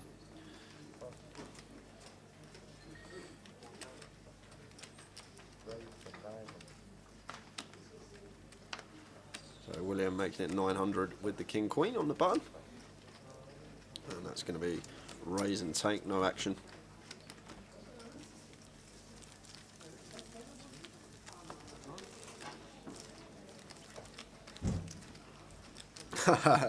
PKR par said just got timed out. Yeah, that's on Twitch. I think it's 5's the max emotes that you can put in a row.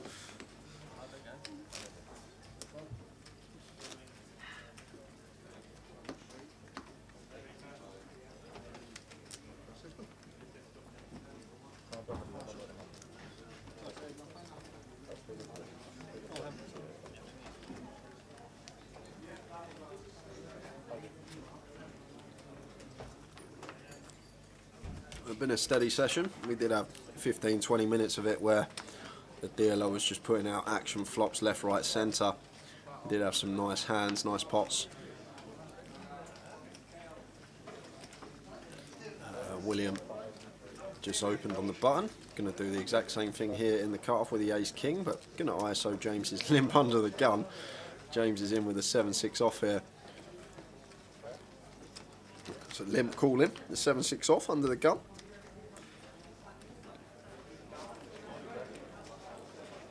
Queen 10, 5, 2 hearts. So continuation bet incoming from William here, and just gets a quick fold from James. But it's crazy what one bad hand can do to a player. James was playing pretty snug, pretty ABC.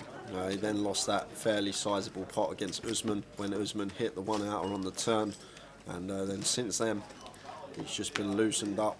He's been playing a lot more loosely, getting involved a lot more, wanting to see a lot of flops, and definitely lost a lot of chips. He's just been bleeding chips after that hand.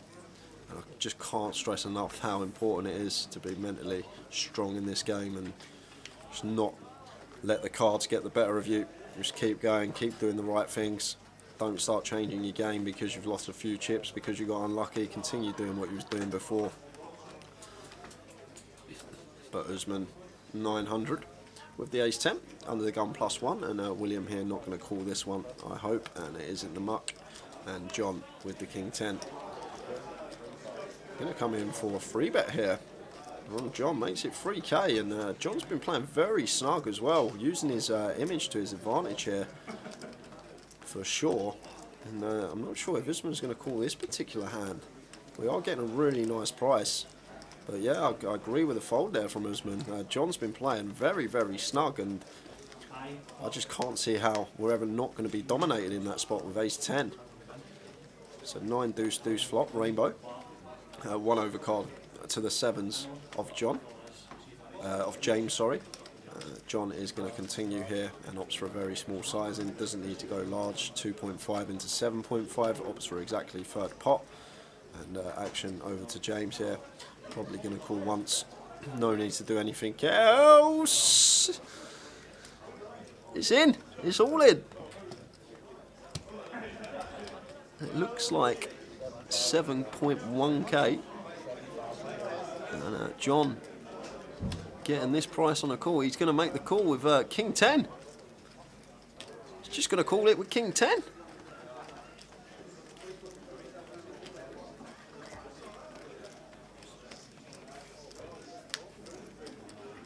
Oh, 2.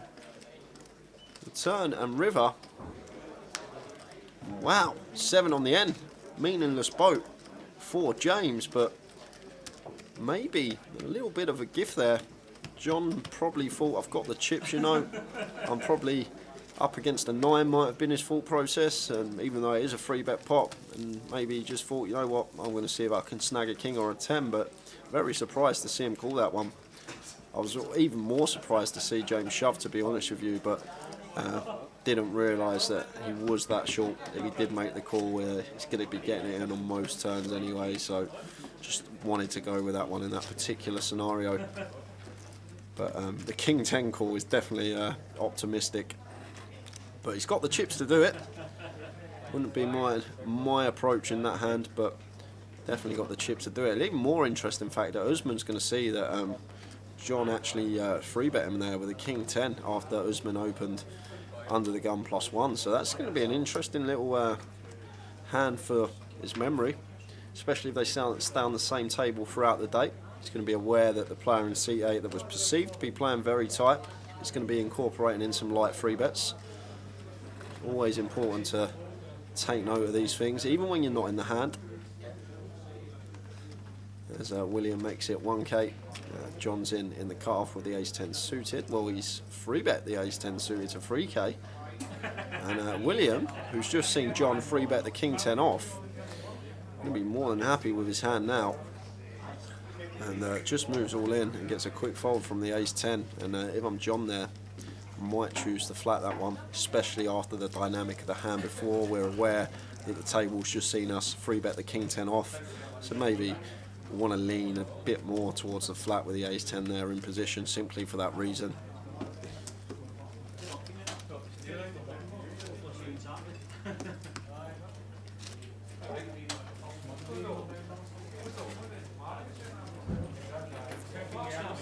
If you are joining us this evening, we've got 10 minutes left of this session. This is GUKPT Edinburgh, day 1A. We are playing 10 levels today. We'll be here all the way through to around 12:30, 12:30 AM. That is GMT. As I know, we do have quite a few international viewers now. But Tower and I will be covering this one until the very end. Not expecting the turnout that we've had so far throughout the year for the legs, but still expecting a fair amount of numbers. It would be amazing if we could exceed the 300 runner mark up here in Edinburgh. Only time will tell how many entries this one's going to get. 97 so far here on day 1A, as we see a flop of 9-8-6 rainbow. So Grant flopping top pair up and down here, definitely going to be getting involved. We've got John coming in for continue with the queens, bet 1.5. Grant not going to be going anywhere here, top pair up and down, backdoor spades. Just wants to be calling here though with this particular hand. Might incorporate some 6-7 suited in as bluffs here, but we got top pair up and down, and even better now once this 3 of spades comes on the turn. And thing is, from Grant's perspective here, if John comes in for another bet here, a lot of the time it's going to look like he has what he has, hand like 10s, jacks, queens, kings, aces. And if Grant really wants to go for it, he potentially could apply pressure to those holdings this deep with this particular hand. I think maybe if it was 6-7 of spades, we'd be more inclined to raise it. But we do have top pair in this particular scenario, but maybe Grant, once faced with this 3k bet, will be aware that he's up against an overpair and they're not going to try and get John to fold one. So just wants to call and see if he can potentially find the 10-5 or spade on river, and there it is. So Grant river in the straight here, and we may see him lead in this particular spot. Going to be aware that John's going to be checking back this river more often than not. So that is the reason Grant comes in for a lead here, and I'm a big fan of it as well. Big fan of the size. He's not gone too big. He's going to put overpairs in a really tough spot facing this small bet on the river, and they're going to have a hard time folding, getting over 4-1 on their money. And like the lead, like the size, everything here from Grant seems very good. But John here in a bit of a predicament with the queens, and going to find hard to come up with some bluffs that Grant's meant to have here, but can't fault him for paying that one off. Getting 4 to 1 on his money. Only needs to be right around 20% of the time to make that a good call. But the problem is Grant, what bluffs is he supposed to have there on that particular river? There's not too many in there, but it's easier said than done to hero fold the queens there for over 4 to 1.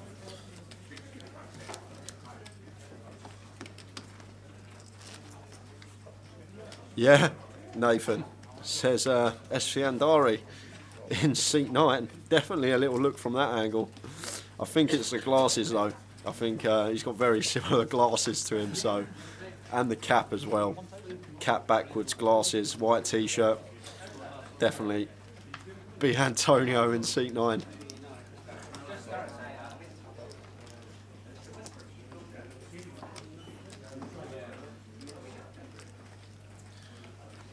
So Alan opening under the gun, raising to 1k. John's going to flat the 6s on his direct left. And Usman here, especially after the flat from James, is going to be squeezing this one up. Got to go big here as well, probably around 6k. I'd like to see something like that.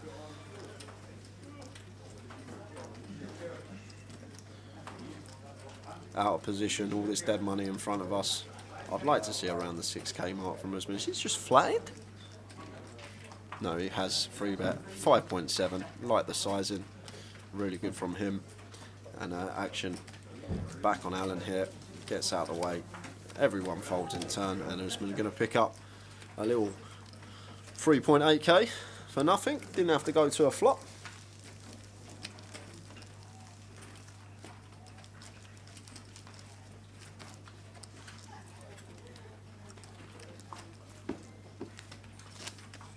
At 5 minutes left remaining of the session. 15-minute break at 1:45. We'll be back at 8 p.m. for the penultimate session of the day. New feature table.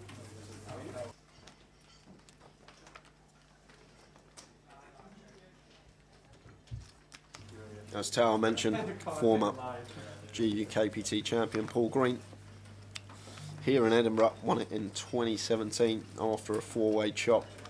He'll be joining us. Colin Gillen's going to be on the table as well.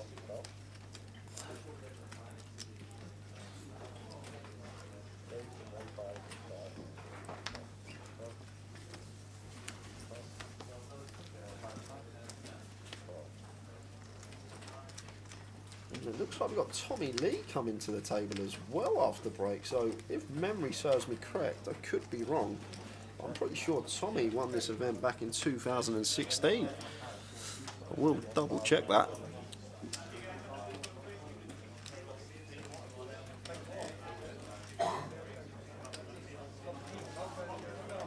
Yeah, he did. He did. Tommy Lee. So we've got 2 former Edinburgh GUKPT champions coming to the table after the break, so might be one to watch. And good evening, Gary McGaffney, fresh back from the Bonwell premiere. What a night. Glad you enjoyed it, mate. Sounds like a quality night. Royal Albert Hall, I believe. And Span, yeah, to be honest with you, Span, Usman on the feature table in Leeds, he played very well, just played very, very well, and he's done the same this session as well. And I did say in Leeds, it was a day 1A there as well. I said definitely one to look out for over the coming months and years. Just seems to do everything right. Seems like mentally he's there as well. Acts very quickly as well, which is usually a sign of a good player. But definitely will be one to look out for over the coming months and next year as well.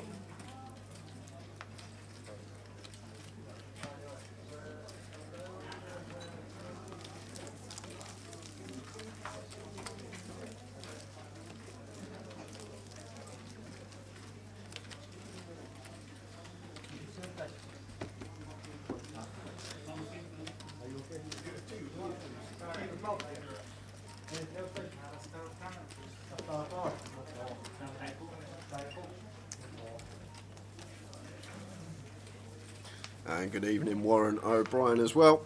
All good here, mate. Just closing up the session. We've probably got 2 more hands after this one, maybe one, and then we will be off on a 15-minute break. But we'll be back at 8 o'clock. As always, new featured table.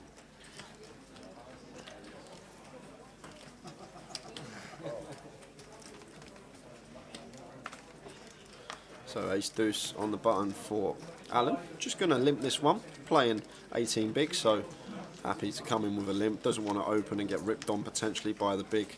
So wants to just take this one post flop, and lovely flop for him, flopping top and bottom here. Comes straight in for a bet, and 2 quick folds, no action.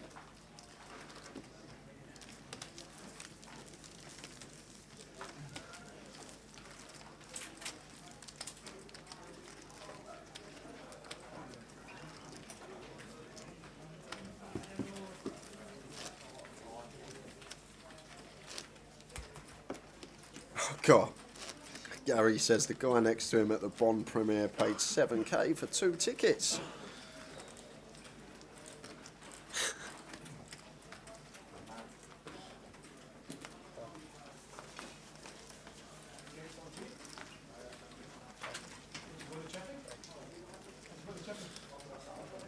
So we've got Alan here, ace queen. Just wants to be opening this one off of 21 big. Some players might look down, they think I've only got 8.6, I'm just going to get this in here, but this is the right approach with these type of holdings off of these stack sizes. You want to start raising it up. It's going to be going in anyway here anyway, because James is going to be free betting this one, and then Alan can't see him folding ace queen for 21 big blinds. So expect this one to be all in and a call, unless Alan has some sort of read that James is just never free betting light. But sitting here with 21 bigs, just can't see how we're going to fold this cutoff versus big blind. Almost always going to see it be put in here with the ace queen. But the problem is James the type of opponent here that's going to free bet us light off of this stack size out on the big blind? That's what's running through his head here. Like, is James ever going to do this with ace jack? Is he ever going to do this with king queen or ace 10? All these questions got to be going through Alan's mind right now, but there it is, and just can't blame him for that. Gonna have to get it in there. And Alan, just before we head out on a 15-minute break, is going to be out the door unless he can find a queen. There's the all in and a call.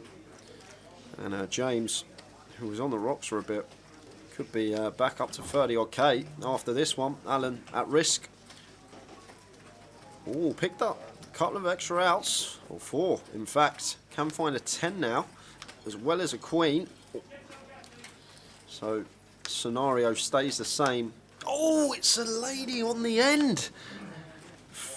Finds the queen on the end, and he's gonna get the double up, and James is not gonna like that as we head out on a 15-minute break. And that will be that for the session, guys. We are back at 8 o'clock with a new featured table, some fresh faces for you.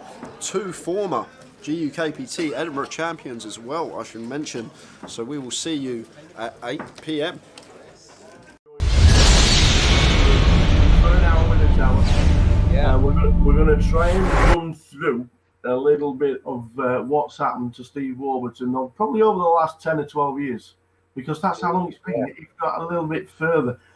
When did you first start playing, and how did you learn? And when did you decide that this, do you know what, playing poker for a living, this could be a very good career? Making me feel old, that. Every time I play poker now, everyone still sort of sees me as like the kind of young kid. Yeah. Yeah, it's quite a few years, isn't it? I first started playing when I was like 16, 17 years old. Yeah. And I was a sort of typical kid. I had no idea what I kind of wanted to do for a living, except for the fact that I didn't want to work for anyone. So, you know, when you were growing up, you're always asked, what do you want to do? What do you want? Never had an answer. Except for, I don't know why, I just always said I never really wanted to work for someone. So when I started university, I kind of had this plan, which was to not really go to university and just basically use the student loan and basically start playing poker from there. Yeah. Which didn't really go down too well. I remember my dad specifically wasn't very happy that I was quitting university, and I've got quite a few aunties that are all teachers. And so I kind of had this plan of just get this kind of $3,000 student loan. Yeah. And all of a sudden the rest of my life will just be sorted, which has kind of happened. So yeah, I basically went to university. I went to the first lecture that was on a Thursday morning at 9 a.m. And I remember turning up thinking, I'm just not going to come back. But I kind of had to tell it a few porkies the rest of the year, pretending I was going, I was committed. Yeah. All I was doing was just playing 1-2 cash games in the Manchester G from the age of about 18 years old. Yeah. And that's pretty much how I got started. I kind of played some £5 sitting goes with friends when I was younger. Mm-hmm. But yeah, it was just, and it was relentless back then. It was like 5 or 6 games every night, waiting lists. Yeah. Constant action, just everyone was coming through the door. What's this game? Do you know what I mean? No one could really play. Every pot was maybe 4 or 5 way. None of this kind of check calling, taking ages. It was so exciting when you first started playing it, especially for me anyway. And I just loved it. I was playing till 6 a.m. every night. Moved to Manchester. It was so exciting. It was this game that you didn't need to be that good at. You just kind of need to be better than your average Joe sort of thing. Mm. And it was fantastic. So the early days were all cash. All cash. What are you drinking, by the way, Tower? Water. Believe it or not. Consummate English. I thought I could rely on you, mate. Come on. Right. Come on, son. Your first drink, just so you know, I've got some Pims. Yes, very nice, very posh. Saturday afternoon, and I've also got a nice Peroni as well. Just so you know. Anyway, carry on. Multi drinking as well. So you've played cash, but then you go on to your first ever Hendon mob. Can you remember what it was? Oh, first ever Hendon mob. Well, basically, I'll tell you it was a win. Oh, I know what it was. So I was playing cash games every night. I thought tournaments were stupid. I thought tournaments were the most ridiculous thing ever, and it was too fast. And I wanted to kind of play deep and all this stuff. Yeah. Nothing much has kind of changed over the years, but I played. I think it was Walsall, right? £100 side event. That's exactly what it was. I played £100 side event, and it finished at about 5:45. Yeah. They told us that if it got to 6 o'clock, then they were just going to say whoever had the most chips won. That's when they closed at 6 a.m. That's correct. Yeah, and I basically folded something like 15 hands heads up. So I'd fold. It was on him. He'd raise. I'd fold. And then they told us this, and I moved all in with Jack 5 offsuit. I got called by Jacks. Won the hand, and then won the next 2 hands, and basically won it. Obviously, looking back now, I had no idea what I was doing heads up. I was folding all these hands heads up and whatever, but yeah, that was my first one, I think. Yeah, and then your first 7 cashes ended up being on GUKPT side events and APAT side events. So I'm not being funny, but I'm not being funny. You played cash, but every time you seem to play GUKPT or an APAT, you seem to cash in the sides. Yeah, I think that was more to do with the cash games weren't as kind of good as they were. I was fairly lazy about I'm like studying back then, and now people study just an insane amount of things, and so you kind of go with the flow of okay, what's next on? It's GUKPT Bolton or Walsall or London, and so you're almost kind of forced into it. I didn't have lots of money back then, but when you've got maybe 10 grand to your name and there's a £500 tournament on, you kind of go with the flow. And it's all about people as well, Towers. When you play live, you just meet people every day. You're playing cash games maybe 8 to 12 hours a day.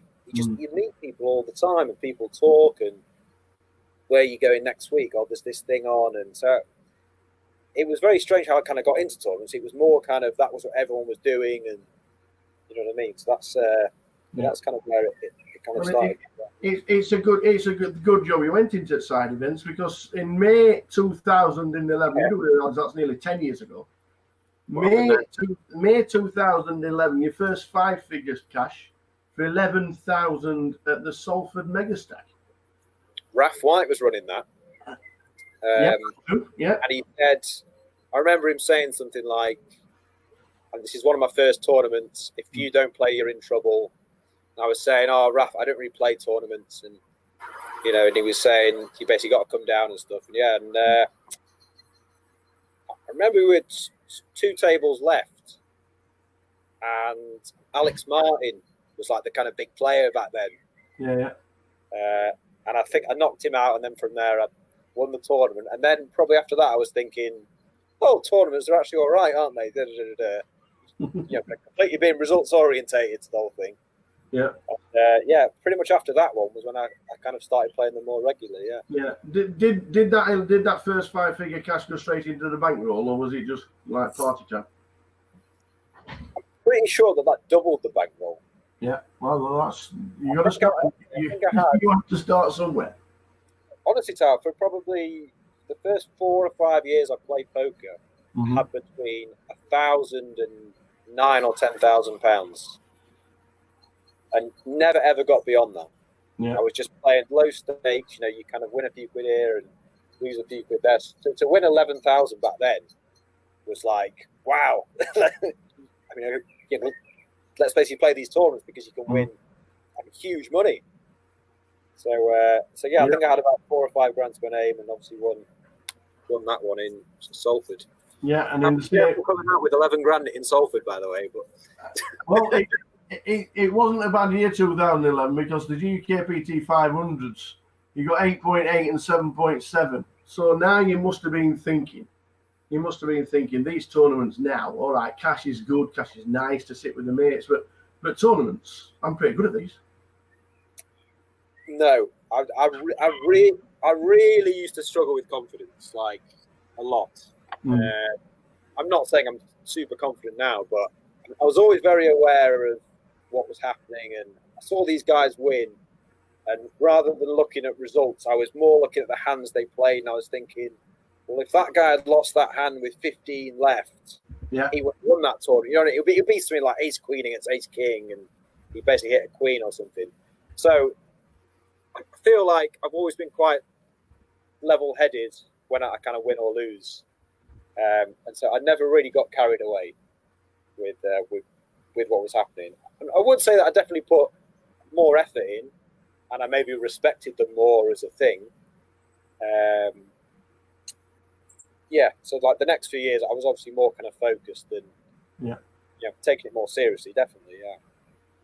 Well, it's been an interesting start. We'll be back with Mr. Steve Warburton very soon in the next episode of An Hour with the Tower. Looking forward to it.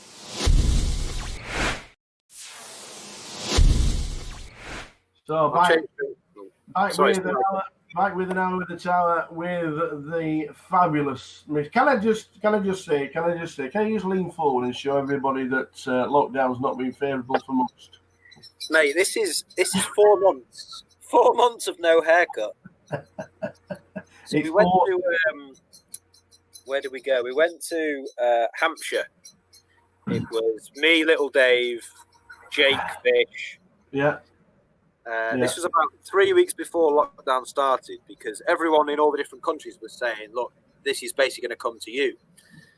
So we basically went to lockdown, and I just thought, Jesus, for the next 3 months, no one's going to cut my hair. It's just going to be an absolute disaster. And it is an absolute disaster, but I've made no effort to make it better. Just so you know, this is literally just as it comes out. This is nothing. It looks good. Back to the Steve Warburton story. 2011, your first Vegas cash. I'm guessing right now you still need ID to get anywhere in Vegas because you're such a young-looking chap, and I mean that. And that's time. You will need a passport forever. 2011, your first ever Vegas cash. How was that? Well, I mean, this was back in the day where if I basically walked around the Rio, not playing a tournament, I was just, kind of looking for a friend or something, I used to have security guards march round all the way around and come up to me and just ask me for ID. And every time I'd say, I'm not gambling, and they'd just say, I don't, because they're really strict. Massive clubs over there. Yeah. And the amount of times that happened, so I never set foot after that. Probably it happened like 4 or 5 times. I would never go into a tournament room unless I was actually playing. because I just used to get ID'd all the time. Yeah, but 2011 cash, that was probably 3 years before I actually played what I'd consider proper tournaments in Vegas. Yeah. I basically went to Vegas for 3 years, 11, 12, 13, and just played cash games. And I was very hypocritical in terms of everyone I spoke to. I'd say, why are you playing tournaments? Stupid. You should play cash and all this stuff. And then in 2014, I think I played the main event, and that's when I kind of really got hooked as well. So yeah, I think that 2011 one was just a random rogue cash, which is probably why no cashes from that until 2014.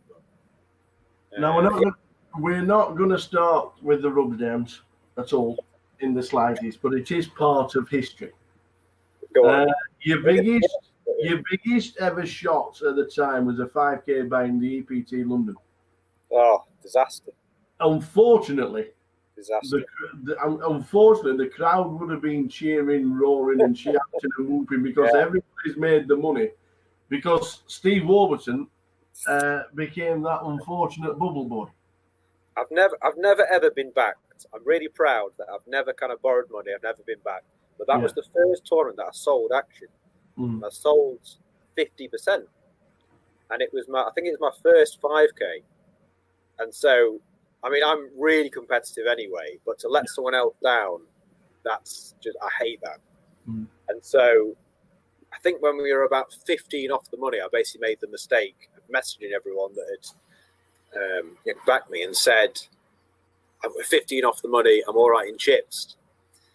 And then I kind of dwindled down, and on the bubble I had, you always remember the hands you lose, don't you? Of course, yeah. Ace-king diamonds, all in against aces on the bubble. And we basically got all in. I'm thinking, oh my God, how's he got aces? Yeah. And like the first 2 cards were diamonds as well. So I was like, well, I've basically got 4 cards. Because also this was back in the day when it was like 1 card, not just 3 cards straight out. Yeah, yeah. So I basically bubbled, and I was in the very far end table of the room. Oh, marvellous. This is a huge, huge room. And the second the river card comes down, there's guys on the mic saying, congratulations, you're all in the money. And people used to get a lot more excited back then as well. Yeah. I'm not joking, Tower. That was the longest walk of my life. Everyone was high-fiving. Congratulations, you've made the money. I had to shake 3 people's hands on the way out because they thought I'd made the money. So I was just going with it. I got all the way to the end of the room, and one of my pals, he told me that if you finish on the bubble, you get a free for next year. So I'm thinking, oh, great. I marched all the way back, found the TD, and he said, oh, no, we stopped doing that last year. Double bubble. So I've had to do it twice. I've had to walk through it twice. Oh, dear.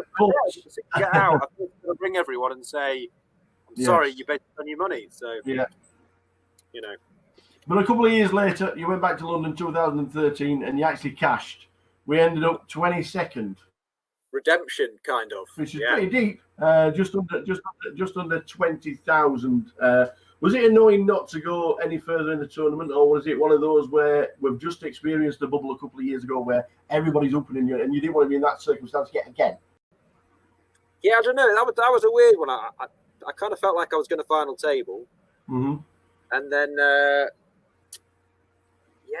just kind of lost a few key hands. And also back then, you kind of get very carried away. You know, when there's 30 left, you're so convinced you're going to do well. And it's one of those. I was kind of happy that I obviously didn't bubble and I went deep. But I was kind of disappointed to not final table. Well, you started travelling about a little bit, and then obviously the year after, GUKPT Manchester, you ended up chopping it with Rhys Jones and Simon Dedman. That was a good one. That was a good one. 39,000 for finishing third. And I actually remember. So do I. You actually remember you said that you'd cry if you won it. Yeah. I remember it like it. I think you would have done, because I think Manchester's your home, isn't it? Yeah, I mean, that was obviously where I first started playing 1-2 cash, and the amount of hours you spend there, and you know all the locals, and I don't know, just I feel like with Manchester every year, I always seem to be in the mix and not really not really make much money based out. I'm always quite deep, and I might get a min cash or finish just before the money. And I don't know.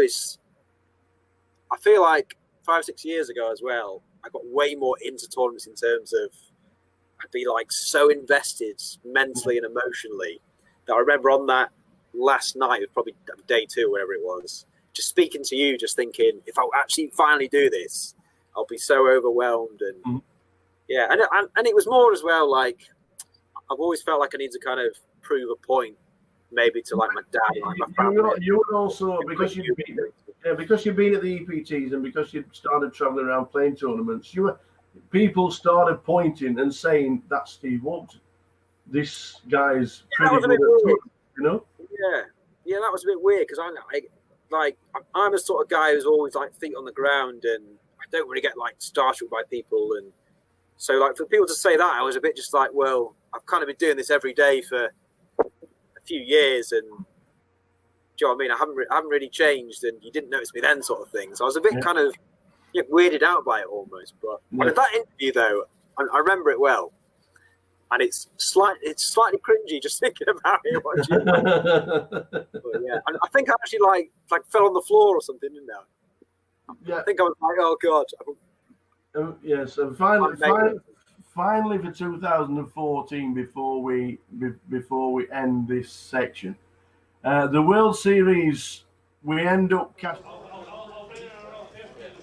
And we'll come back to that as soon as he started. Steve Warburton was an absolute ledge, I tell you.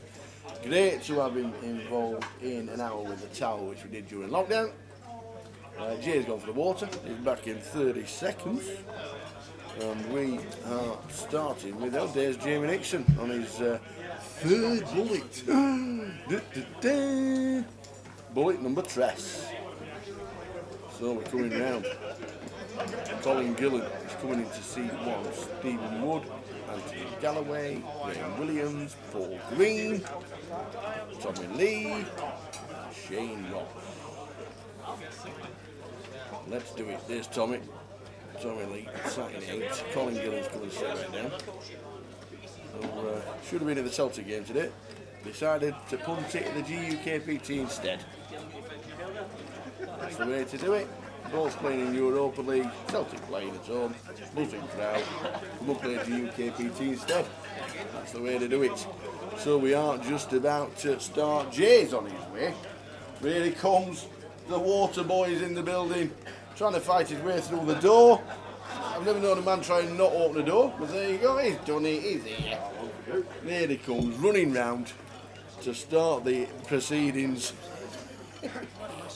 If only we had a comms cam facing that way. yeah, that would have been a lot. Trying to get through. So, we are about to start the next session. Level 6 is a 97 in at the moment. 56 out of the 97 is still in the mix. Plenty going on. We'll give you updates regarding the eliminations from around the room, what's going on at the next leg, and what's going on, and back to the table because the cards are out. You ran everyone through we got? Yes. Yeah. Paul Green and Tommy Lee, 2016, 2017 indeed champions here in Edinburgh. Indeed.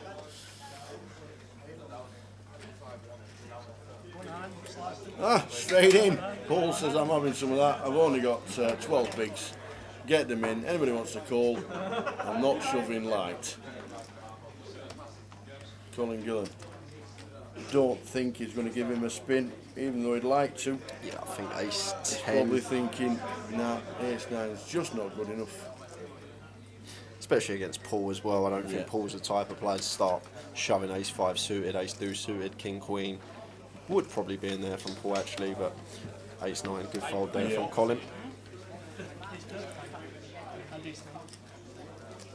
Paul Green showed him ace king, and Stephen said I had the opposite end of the scale, which he did, a deuce. So 30-30s are running right now. If you can't make it up to Edinburgh, right over there on that bit of screen is the Reading South, Leicester and Blackpool 30-30s. Big turnout for the 30-30s in Blackpool for the satellites. I don't know how Reading and Leicester went on, but great numbers for Blackpool's first event back since COVID hit and shut down everything in the world. So right there, get yourself up to Reading, Leicester or Blackpool for a game of 30-30, £400 buy-in, 50,000 guarantee. Numbers should be good over the weekend. Yeah, 30k starting stack and all of those. Once again, really good structure, 40-minute clock, really good tournaments. So Tommy, ace-10 suited in the hijack, raises to 1.2. And Anthony defending the 6-3 suited. King 9-4.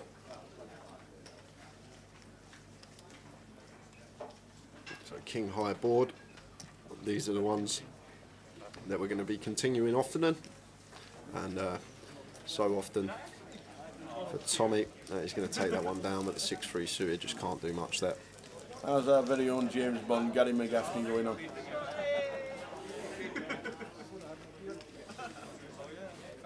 What's most you'd pay for a ticket at the cinema then? What, at the cinema? So you're mentioning that. To be honest, it's not tickets for the Royal Albert Hall. It's not really my. I'm not a fan of cinema. I'm not like these days. I don't really go. I prefer, rather than watching like a film or something like James Bond, I prefer to go to a theatre or something, watch a show. I prefer, but I wouldn't pay much, not for the cinema. If it's something, if it was like football or something, a football game, I'm happy to pay. Like White Hart Lane? Yeah. Are you still White Hart Lane back? No, it's Tottenham Hotspur Stadium. But it's a little thing was put out a couple of months ago, so I don't know how true it was, but it could potentially be, I think it was a huge company, I think it might have been Amazon or something, it might be changing to the name Amazon for the rights Stadium. or something like that. But it might not, it was one of the big corporations. All right. But yeah, it's probably get changed next season. Yeah, because it's going to be not really in Tottenham Hotspur Stadium. Yeah.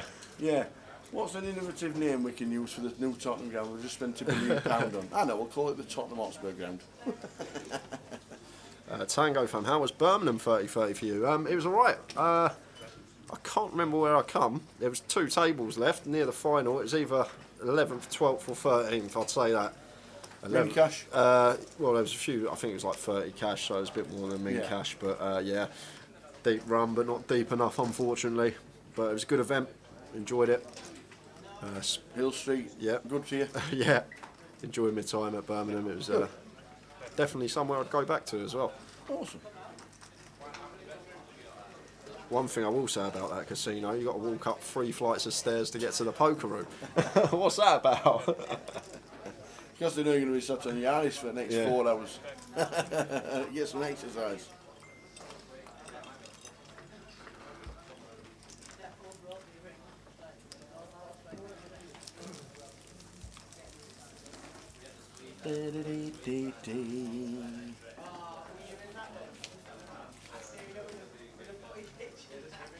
Going back to the cinema though, that 7k that someone's paid for 2 tickets to watch James Bond when you can watch it a couple of weeks later. You can watch it the day after for 20 quid. Just think of the popcorn you could buy for £7 grand. Probably, what's that, 6 or 7 popcorns? Crazy. Absolutely crazy. But, as we know, London allure them to themselves. So Shane with Ace King here, under the gun +1. Wants to be opening this one, makes it 1.6. So opts for over 3x here. And at this stage of the day, much prefer to see the 2x open size. Speak about it a lot when you do start going into that 3x, 4x remit. You start just isolating a better range of hands. The big blind's not going to defend as wide. You want the big blind in there. You want to start getting value from their defend range, but as soon as you start upping the sizing, they're less inclined to defend as wide. But just raise and take there for Shane. The thing is as well, like people are getting into poker, like they get into it and they start learning, and if you go back 15 years, 3x was the size. You get a hand, you want to open it, you open 3x. But as soon as all these like solvers and sims have come into place over the last 5-10 years, like the more optional sizing is just over a min click, or a min click when you are in the latter stages. it just fares a lot more. You give yourself a better price to take it down uncontested. The pot Yeah. doesn't get as bloated post. So level 7 of the night. We play 10 levels, finishing the live stream round about 12:30 in the morning. A good 10 levels of poker. We do it all again tomorrow. During tomorrow's session is obviously the turbo that starts at 9 p.m.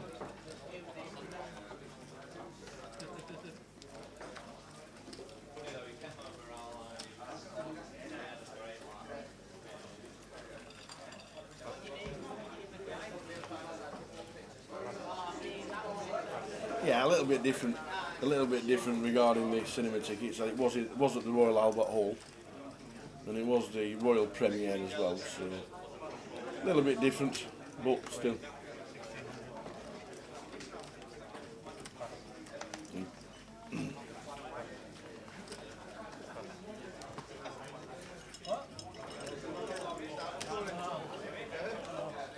Shane 69,000, Tommy 66, Colin has got 38, and Stephen has got 36.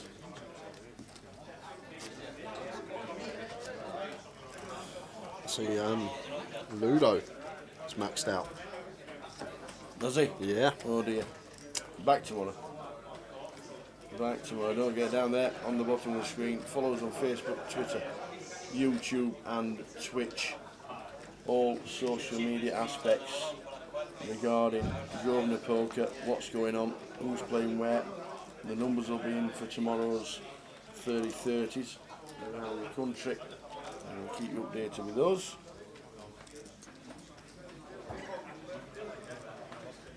It folds round to Tommy on the button. Is that a UK SPC Grosvenor hoodie he's wearing? God! It is. That must be an old one. That's where we met him first. And then I think it was literally the year after. I think he won the GUKPT. 2016. Yeah. Here in Edinburgh. Colin going to defend the 7-4 here versus a Minklick. And this is just go back to the hand couple of 4 when he's for the Ace King Open over 3x. This is what you want when you're opening a hand. You want the big blind to be in there with these type of holdings.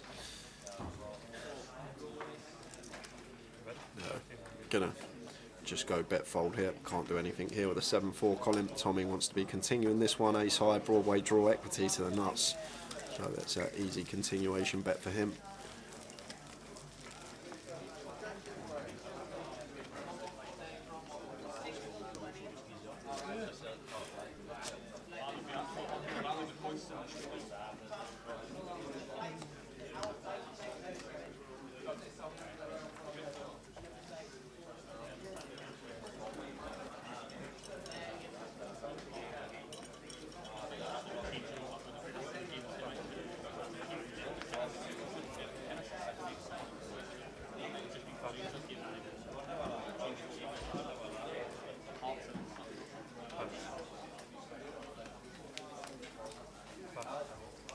All day one A's have started on the 30-30s, Blackpool, Reading and Leicester.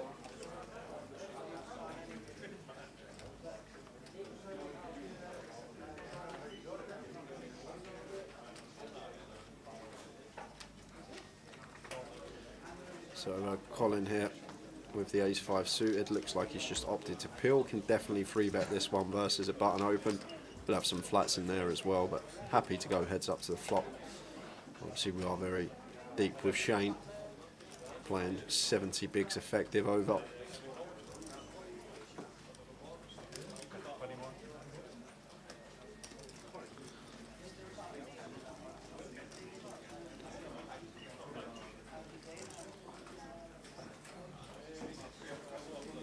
Nine-7 deuce, 2 diamonds. He gets a lovely flop here as well, Colin, with the Ace-5 suited. And a continuation bet here from Shane with his Ace-3, and Colin makes the call with his flush draw. And bingo on the turn. 8 of diamonds. Turns the nut flush. And wow, what is Shane up to here? This is just a card where you just expect the button to be checking back all the time. It's going to be a card that's going to hit Colin fairly often. He's going to have a lot of suited hands here, calling out the small blind. But Shane just running it here. Credit to him. Obviously, Colin's impossible to bet first. Because obviously it's a snap fold. Does he check to wait to see if Shane fires again? Keep checking, Tower. If it's Colin here, keep checking. But Shane just shows him ace-3 off, and Colin with the nut flush. But Shane might have been targeting some 3s through 6s, perhaps. But I think on that particular turn, we just want to be giving up with our ace-3 off. No real equity with our hand. We're hoping to see just an offsuit ace on the river. But chose to go for it. Credit to him. Shows that he's willing to put money in the pot without it.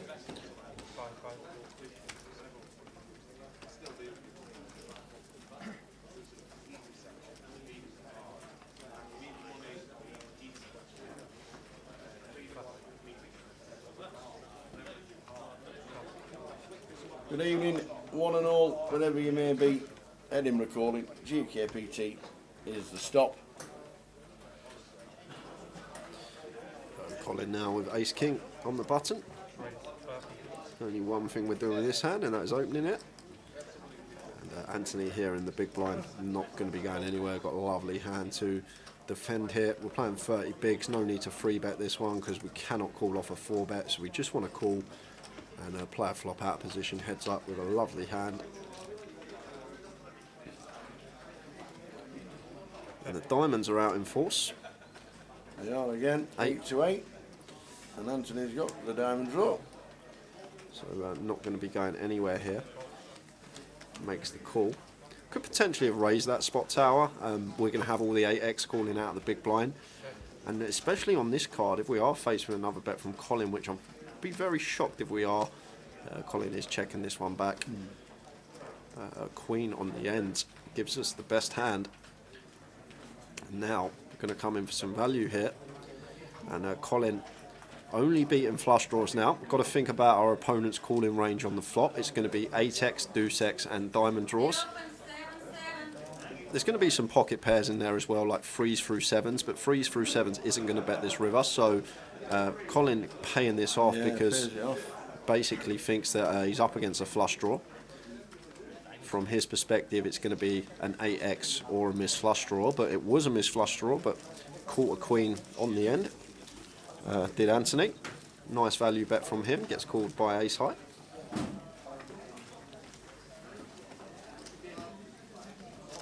Level 7 of the day. 56 players left in. 97. 97 have played day 1A so far. Not been too many buy-ins since, has there? Like, obviously, Coventry and Leeds on a regular basis up to around basically start at level 10. All the buy-ins just slowed down. The thing to take into account as well, Tower, assuming we're like people have probably travelled up here for the weekend, they know they've got tomorrow. They got 2 flights tomorrow that they have the chance to flick into. Yeah, it's not a festival as such, so we can play Monday, Tuesday, Wednesday, and then flick it in Thursday. It's, you're absolutely right. A lot of players playing tomorrow. Marlar says, good to see you back up the Luton town. Well, we'll be in Luton in 2 weeks' time. 2 weeks today, sat in the chairs, comms on, chatting away. Jailer won the 30-30. I hope Tower. Final table, the 25-20, the mini main, sorry. I'd prefer the 30-30 over the mini. Aye.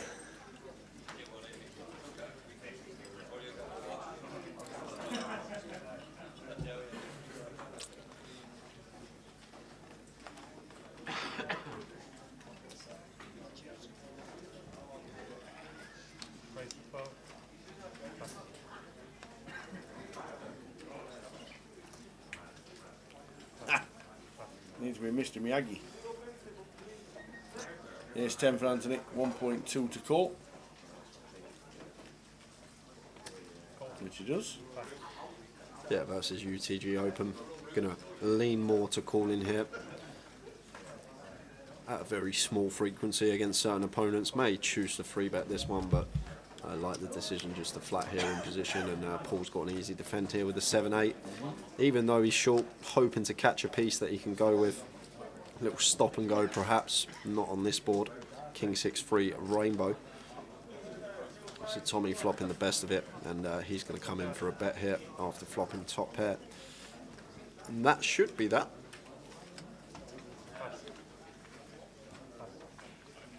Any news on dealer Kyle? He's not been eliminated.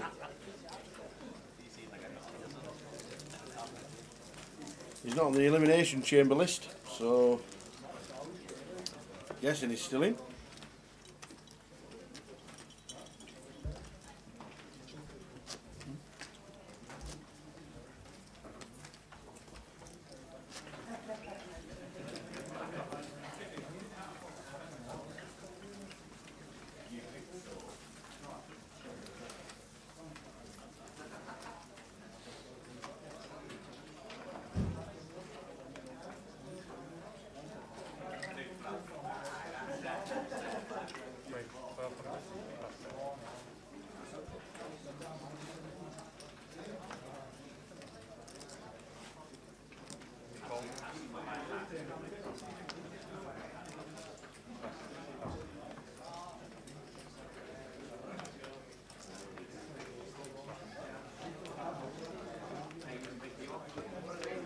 Off to the flop, Colin in C1, playing a lot of hands, King Queen.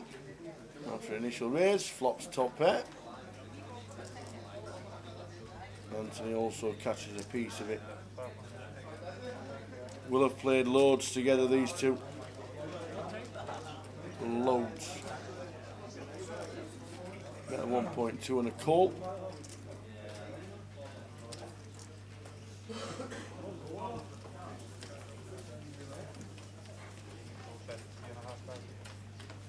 Got 3.5.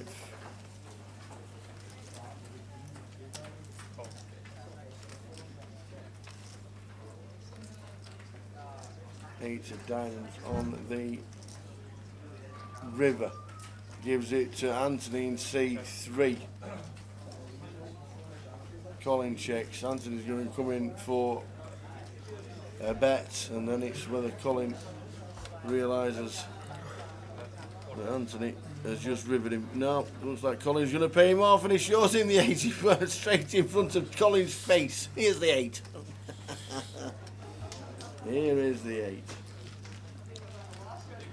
Yeah, Colin a bit disappointed with that one. He's like, oh, you got 10-8 off here in the cut-off. I've opened. That should be in the muck. Exactly. Big stacks around the room at this moment in time. Rolling along the bottom. Grant Anderson, 75k. Ed Swales, haven't seen him in a while. He's actually there. You see him in the picture, bottom of the picture. Ed Swales. There's Eddie. Eddie. Shane Ross, 65. Some nice stacks are reeled in. Start with 20,000. Matt Davenport's up in Scotland. He's been a regular back on the tour since Coventry Tower. And obviously Tommy Lee on our feature.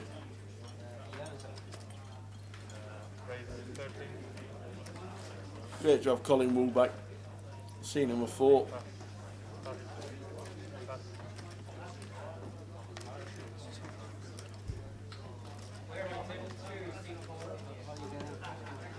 Ace 10 for Stephen, making it 1.3, and action on Shane in the big blind. Going to defend this one. Unaware of what his holding is, but should be wide variety of hands. Queen 3 suited, perfect hand to defend, getting that prize, closing action. Oh, just flop 2. Delicious, it is. Yeah, so continuation bet incoming from Stephen here, and Shane could potentially raise this spot straight away here, Tower. But he's defending against the flush draw. It's just a good board to rep bluffs as well. That's the thing. It's a very nice board to rep clubs. 6-4, 4 deuce suited, 6-7 of hearts. All these hands that can potentially be bluffs for us. But chooses to just flatten. It's a good decision as well because raise, as we can see, would have got Stephen out the pot. Jack of spades on the turn here, and probably wants to opt for a small size here, the way this hand's played, but just chucks in a 5k chip, so near around 85% pot, near pot, and Stephen here just can't call with the ace-10. Yes, we beat clubs, but that's about it. That's all we're ahead of here with the ace-10, just going to have to get out of the way. But these situations, when your opponent does check back turn, does look a lot like they have what they have, an ace-high type holding. Sometimes you want to opt for a smaller size to try and target that part of the range. Shane takes it down. Tommy Lee building the stack. Former champion. Sat next to former champion. How come the pints of water?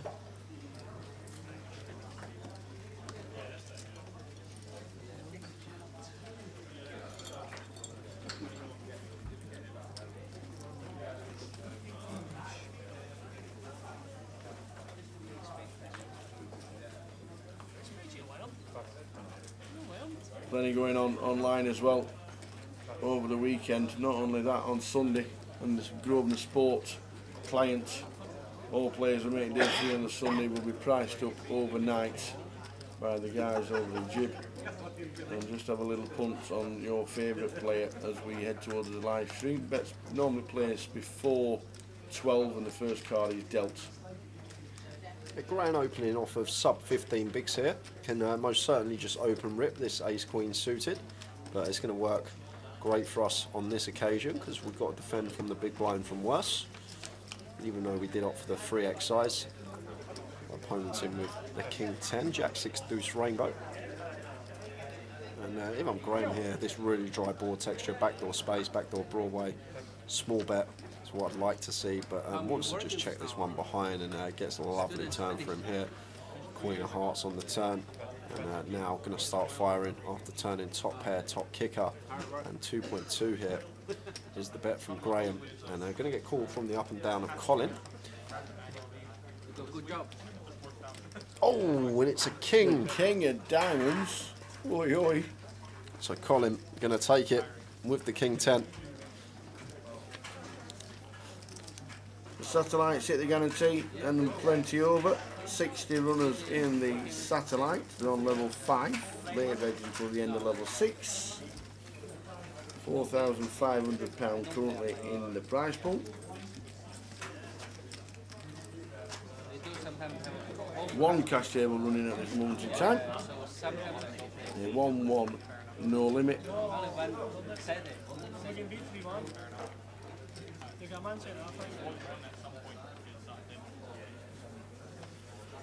Good evening, Bernie. Just tuning in on Twitch. Oi, oi, Bernie.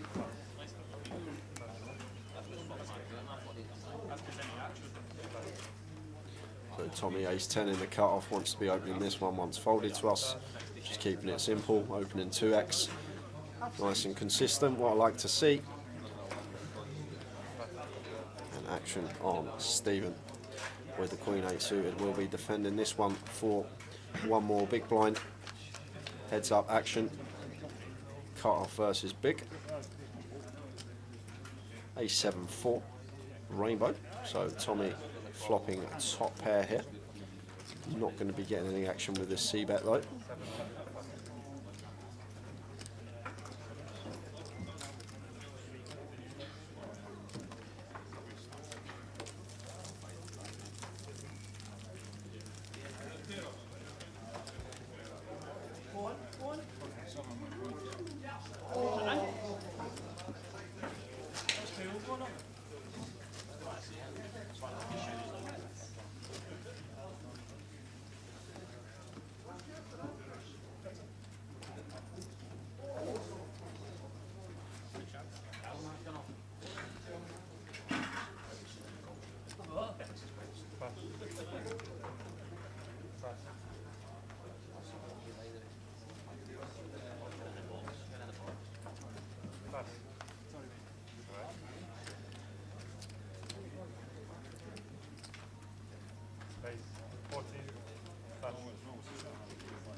So Shane Folds to him in the cut-off, opening the 10-8 off.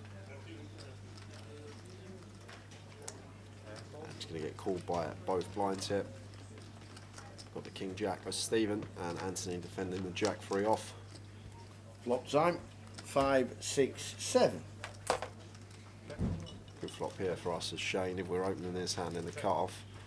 Flopping at the up and down, but I like the decision to check back. Even though we just got 10 high, this is a board that's going to favour our opponent's ranges more than it does us. And if this is checked to us here as Shane, I'd really like him to bet this now. He's played the hand a lot like ace high, but maybe missed the bet on the river there. Definitely could have credibly represented an ace there on the end. Evening, Bernie. How many players are playing right now? Well, there was 97 have played so far. There's been 76 uniques, and there are currently 50 players sat around the tables.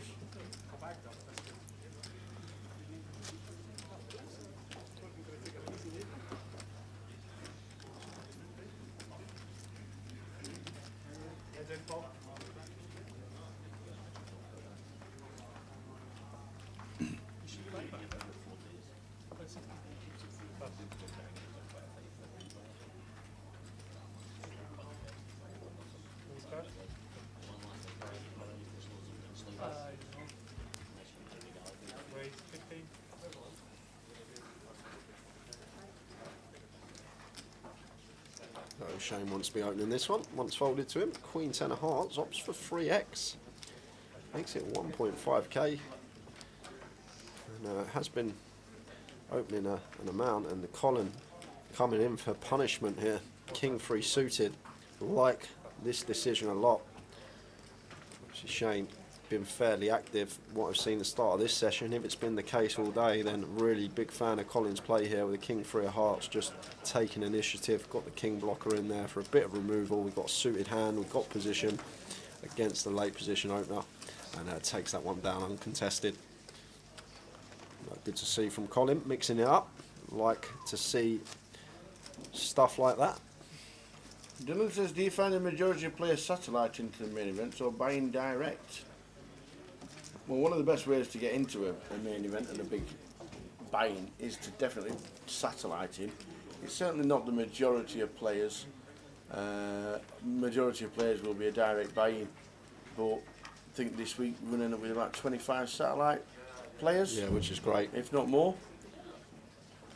But yeah, what players will do is maybe swap 5% with each other and have a sweat with the friends and stuff like that. So it's great to see though when you do get like someone that wouldn't buy in direct, yes. They win a satellite seat, they have a deep run, and yeah. Like Andy Morgan in Leeds, great example. The man that made the final table, Andy in Leeds, he won a satellite seat, and it was really great for him. The return on investment was huge. Final table in that event after winning the satellite. We're going to jump back to the action quick here because the two short stacks are all in against each other. Former champion. Effective all in. 6 big blinds here. There's lots of opportunities for chopping. This will end up in a chop more often than not, Tower, these two hands.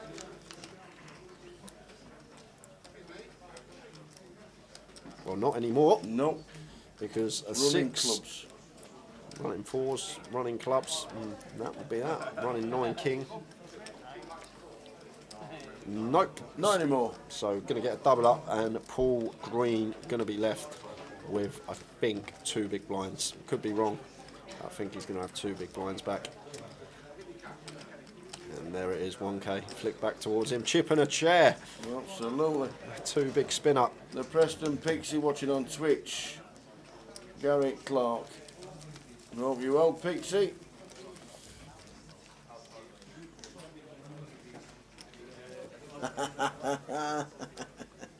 Shout out to the Thursday Night Poker Bad Beat crew at the White Lion.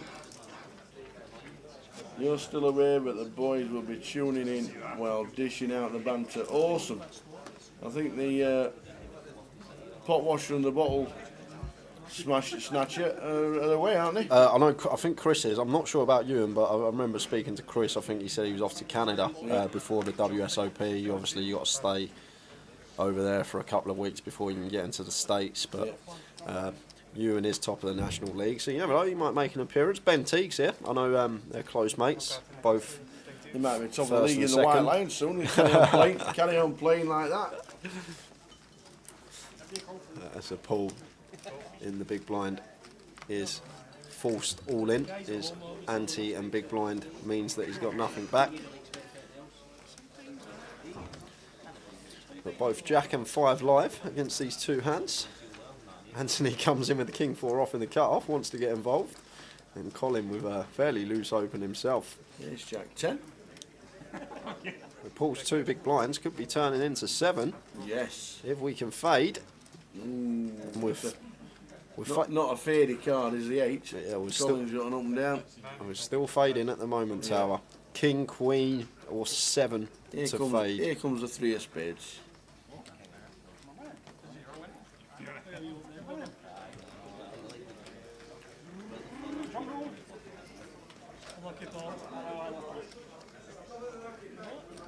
And it's a 9, so the Jack 5 of clubs. I've just been eliminated. No, all good, all good. Going to be trebling up plus more. Pair of Jacks beats a pair of 9s, Tower. Oh, so it does. Yeah, so I'll let him off. 7 bigs. Come on, Paul. This is 4 there. Oh, yeah, I didn't get the complete treble, did he? Come on, Paul. Oh, yeah, of course, because his big blind ante was in. Yep, Yeah. my mistake. Yeah. My mistake. But, yeah, up to 2.2. Do it again, Paul. Rick Trigg was down to 2 big blinds in Manchester and ended up winning it. So absolutely, and that was a chunk, by the way. Yeah. That was a lot of. It was 100k for first prize.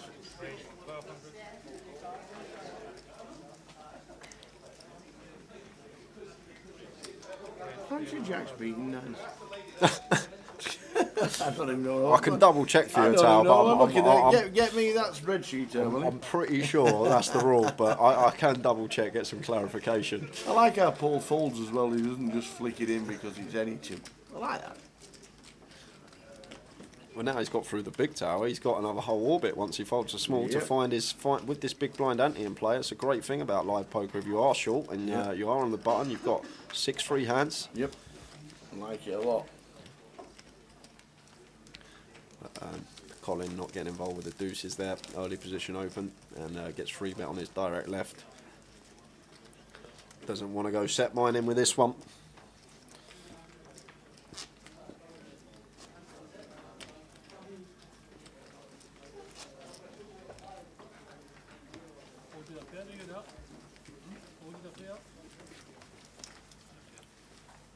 One of our promotions coming up, the Haymaker Series. I'll be playing it. That's how it could be. I wasn't available this Wednesday. I didn't on Tuesday. Sorry, I wasn't available this Tuesday. Is it Wednesday? Tuesdays? Wednesdays. Travelling up to Edinburgh and doing the setup for the live stream. We were unavailable. Yeah, 7 free rolls. Our first one was yesterday. That had over 1,300 runners. There's 6 more. That's great amount, really great numbers. But 6 more free rolls. If you're lucky enough to win one of those, you'll join us at the grand final. There'll be an 8-man sit and go. David Hay, yourself, and 6 other opponents that have won the free roll. Why 8? 20k added in Why that. not 9? And we'll get you in tower. I'm telling you. He's itching to play. I'm He's locking that itching to seat play. up. I'm locking that seat up. Do you know what? If, in a couple of Wednesdays' time, I go on Grosvenor Poker and I see Tower in the house at the top of one of them free rolls, you've won a seat, then no one can argue then, Tower. Absolutely, that's true. The next one in the on the clients is the 13th of October, which is 2 weeks yesterday. Yeah, it'd be great to see David Hay back as well. I'm really interested to see how he plays as well, because I know he had that sort of year crash course before the Goliath, and he had a lot of poker training from several different players, and at the Goliath he still obviously had a lot to learn from what we've seen on the feature table, and I'm really intrigued to see over the last couple of years if he has actually gone away, he's put some work in on his game, and if he's changed his game up a little bit. So really looking forward to that one, as Graham's going to get his last 14 big blinds in here, just sub with the ace king, wants to be shoving this one, no need to open, but he is going to open. He is going to open this one for sub 14 bigs, makes it 1.6. And Colin here with the ace-6 off in the big blind. Probably might just fold this one, Tower, yeah. 3x open, less inclined to pill.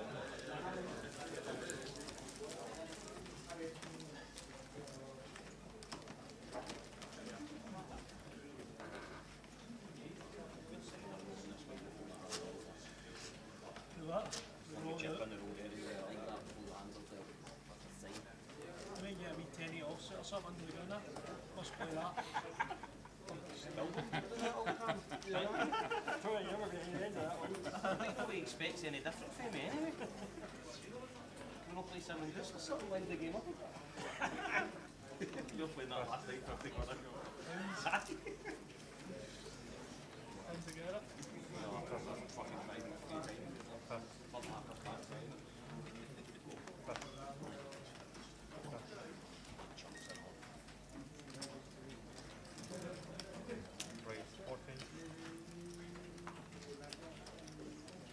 So folds round to Shane on the button. And it's raise and take for him. King 4 suited, wants to be opening that one once folded to us. Colin not getting involved with the ace-8 off in the small, and just raise and take for Shane.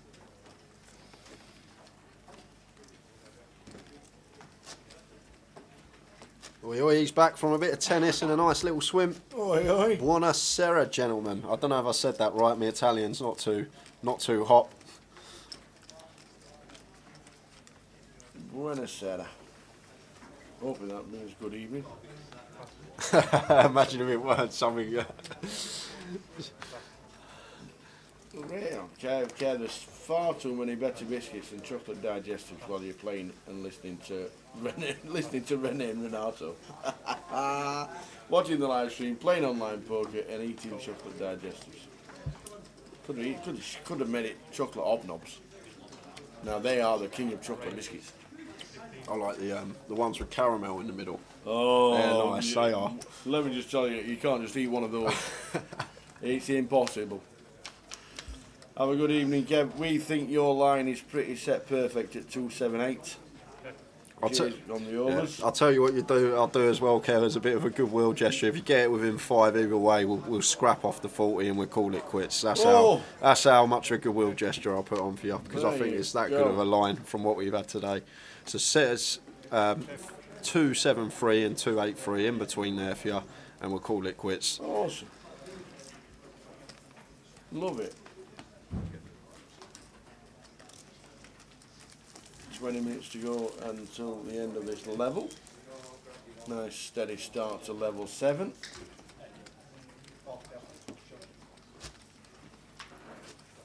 See, Pokemon's got it bob on. Should be a Tunnocks tea cake. That's something else you can't eat in one.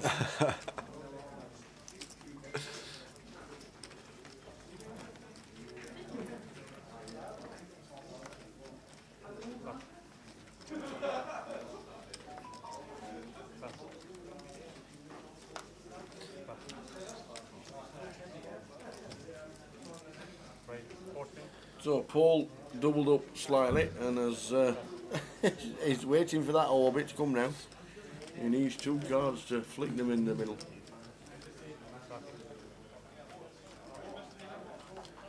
So Shane making it 1.4. So they're just below 3x this time. And not getting any action from Colin Wu. That's what I like to hear, Kia's up. Teach them young, they can't always win. Beat the sun at tennis.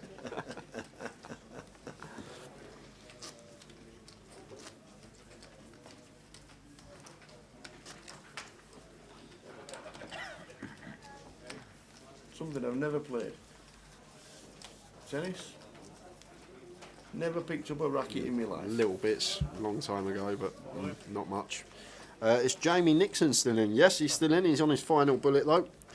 He's already had 2 today, but he's still in the field.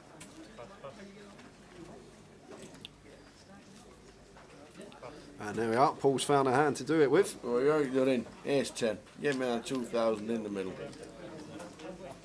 He's getting cold. He's got a proper hand as well. Shane has got the pocket 5s. Paul's off to the races.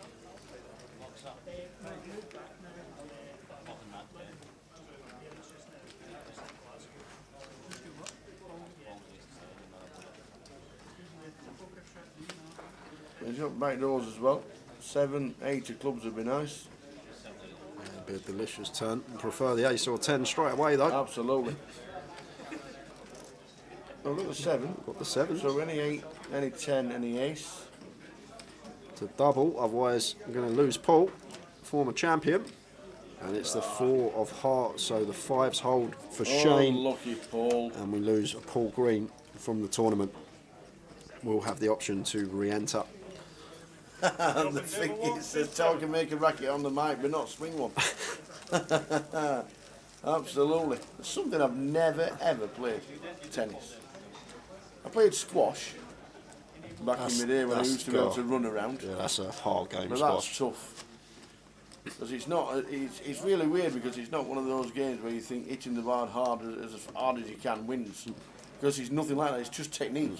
Complete technique with your wrist. Thing about squash as well, you don't realise when you finish a point you can't breathe. Like one of them long points, because you're so involved in the point you're finishing, you're like, I forgot to breathe this whole point, and you see, you're like, oh, it's. You used to play that back in the sixth form days. I gave that up quick. Oh, that's a killer squash. I think that's got to be one of the most taxing sports, I'd say. Shane. Wow, Shane really mixing up his open sizes. Makes it 2k here. 4x with the ace-queen suited and somehow been peeled by king-9 in the cut-off. Anthony's in. He's come to play today. We've seen him peel some dubious holdings already late position, but against a 4x open, king-9 is definitely a little optimistic, unless you get that flop. He knows it's coming. He knows the king's on its way. King-Jack 6, 2 clubs, and Shane with Broadway draw, backdoor hearts, definitely going to be continuing this one. And Anthony will make the call. See the turn. 5 of clubs. There shouldn't be any reason for us to continue barreling here now, Shane. So this one goes check, check. The river is the 6 of spades. So not high hand here for Shane, but really like Anthony to come in for value here now. Once it's been checked to us twice, but just chooses to check back the king-9. Going to take that one. We got news. Someone's bocked him. Bernie, maybe. What's that? We've lost Jamie Nixon. Get out. 3rd bullet, and he exits. Ta-ra. See you tomorrow, pal. Yeah, so Jamie maxed out today. Ludo maxed out today. Oliver White has maxed out today. Wowzers. And as well as that, Spand was asking about Kyle Boyd, the dealer. He has busted as well. So a few bust outs there.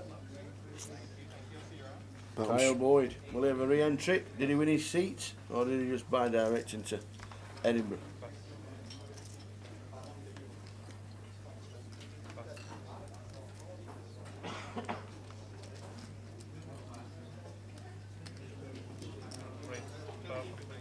So Colin Wu with the Kings here, off of just over 15 big blinds, raises to 1.2. Graham's not going to be calling here. It's shove or fold for him. But the thing is, what's got to go through Graham's mind here is Colin going to be opening off this stack if he's not calling off. But looks like Shane is going to defend here with a jack-deuce suited in the big blind. And this is what we want. This is why we open just over 2x. If we open 3x, 4x, like Shane's been doing, Shane's not going to be defending these hands. We want these hands in, out of the big blind. 757. Yeah, but no action there for Colin. Complete whiff for Shane in the big. And just continue from Colin and takes that one down.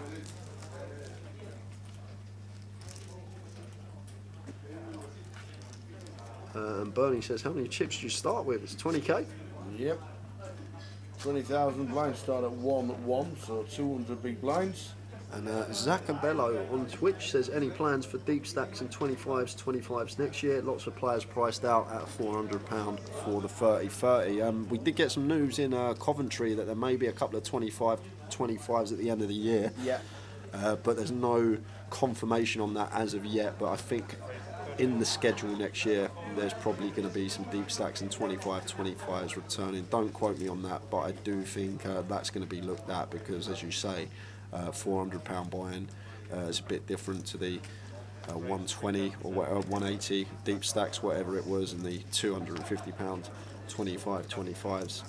But I think we could see at least one of them back on the schedule next year, maybe even late December for the 25. I think there was talk about potentially one in Liverpool, but no confirmation on that as of yet. And when we do find out, don't worry, you guys will be the first to know.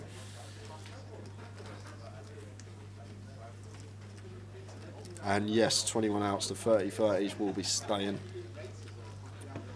Yeah, I wouldn't surprise me if the deep stacks stay online at this moment in time. Obviously, with coming back from 18 months of nothingness and getting the local staff, and still clubs are pretty short with local staff, everything needs to be freelanced, and obviously freelance is a little bit tougher to do the festivals with regarding cost of everything. But yeah, I totally understand about the 30 has been a bit too much for some of the guys. When it sounds like 30 should be 300, but they're not the 4. Oh! Anyway, Where's he found this 7 from on the turn? Any 7s about for Stephen? Well, Stephen, first opening this hand under the gun, it's a bit on the loose side, but then he pills the 3-bet versus Anthony, getting that price. I guess he thought a lot of the time Anthony's going to have a lot of high cards, and 10 and 7 will be live. But then to call the flop bet, just under half pot with bottom pair, and just smashes the turn. And once we're faced with a double barrel here from Anthony, I'm not sure if Stephen's going to be slow playing this one tower. It looks like Anthony has a hand from our perspective. It looks like he's got ace, king or aces. And because of that, I'm going to be raising straight away now if we have caught this 7 on the turn, and that's what's happened here. And the thing is, from Anthony's perspective, it's hard for our opponent to have a 7 here because of the 7s that are on board. The fact that the 7 of hearts and 7 diamonds are on board, if he really thinks about this, like, there's no, like, if there's a 9 on the turn, he might be able to find a fold easier because 9x of hearts is a thing, but there's no 7x that contains a flush draw with it. But I think just going to be calling here, can't raise as Anthony. Just want to call. We've got the ace of hearts in our hand, which is a bad card to have. Takes out some of the possibilities that Stephen might be raising, like a combo draw. Well, it's no combo draws with the ace of hearts, to be honest with you. It's just a nut flush draw, but as Anthony here, just going to have to call. Wow, is he shoved? Wow! Just sticks it in. And Stephen makes the call. Wait. Just double checked his hand, but... Yeah. It's one of them situations we talk about so much on stream. You've got to think, what are we getting called by if we rip here? As Anthony, we're only ever getting called by better. We're not getting called by King Queen. We're not getting called by King Jack. And he is going out the door, but maybe a little bit of a misstep. He might have been able to find a fold on that Queen River. If he just calls, leaves himself 20 odd K back on the river. It might have gone check, but it's a situation on the turn. Just 3-bet rips with top pair, top kicker. He's just waiting for confirmation, and we will. He isn't. He's got a little bit back. He has a few. These things always need to be going through your head. What are we getting called by? If we 3-bet rip this turn with ace king, what hands are going to call us that we're in front of? And it's not really any that I can come up with. Unless it's some sort of mad combo draw, like a double gutter and flush draw, like a Jack 10 of hearts, Jack 10 of diamonds type hand, which is still going to have around 35% equity against our hand. But I'm really surprised to see the 3-bet rip there on the turn. It's just we're only ever getting called by better. Make the call. We've got 28k in our stack. We're still going to have around 20k, which is starting stack behind. We can potentially get away from some rivers. But guess he just thought, you know what, you can't have a 7 here. I'm going with this. Maybe he thought he was messing about. Yeah, and Hans Worm Hat. Yes, they start at 100. We used to start at 25.50 a couple of years ago, but now it's 1-1. And yes, somebody said this structure for the GUKPT is better than any EPT that players have played. That was what was said in Leeds last week. Start at 1-1, then it goes 1-1 with a 100 ante. The big blind ante comes in for level 2. and then it goes up in small increments. We play 10 levels. The final level of today will be 500, 1,000. If you're buying today to direct, it's 17 big blinds, and you have plenty of play. So yeah, we do start at 100, 100, and this is level number 7 with the blinds at 2-5. As Anthony finds Queen Jack for his last big blind. In it goes under the gun. But I was really shocked to see the shove there on the turn. Definitely should just be flat in that one. Anthony maybe just was a non-believer, which is fair enough if he looked at his opponent and thought, you know what, I feel like I've got the best hand here, I don't want to see another card, let's go with it, and fair play to that man. It's going to happen sometimes. We are going to run into it, and looks like he's going to be out the door here unless he can find some running hearts or some sort of backdoor 2-pair possibility. Obviously 9-10 works as well, but that is it, dead on the turn, and we are going to lose Anthony from the tournament. We'll have the option to re-enter.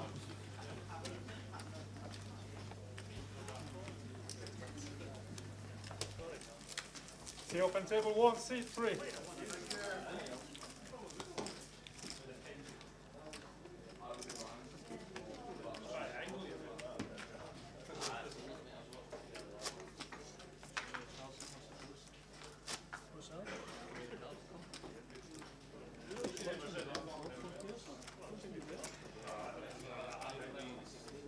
Yeah, I see that.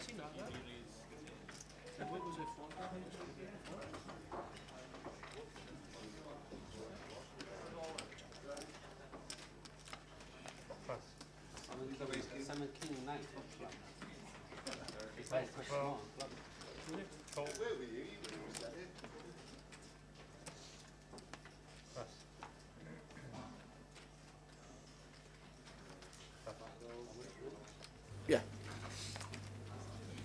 Yeah, just to, I've just clicked on the link myself that was sent by Chiesa, and it is wrong.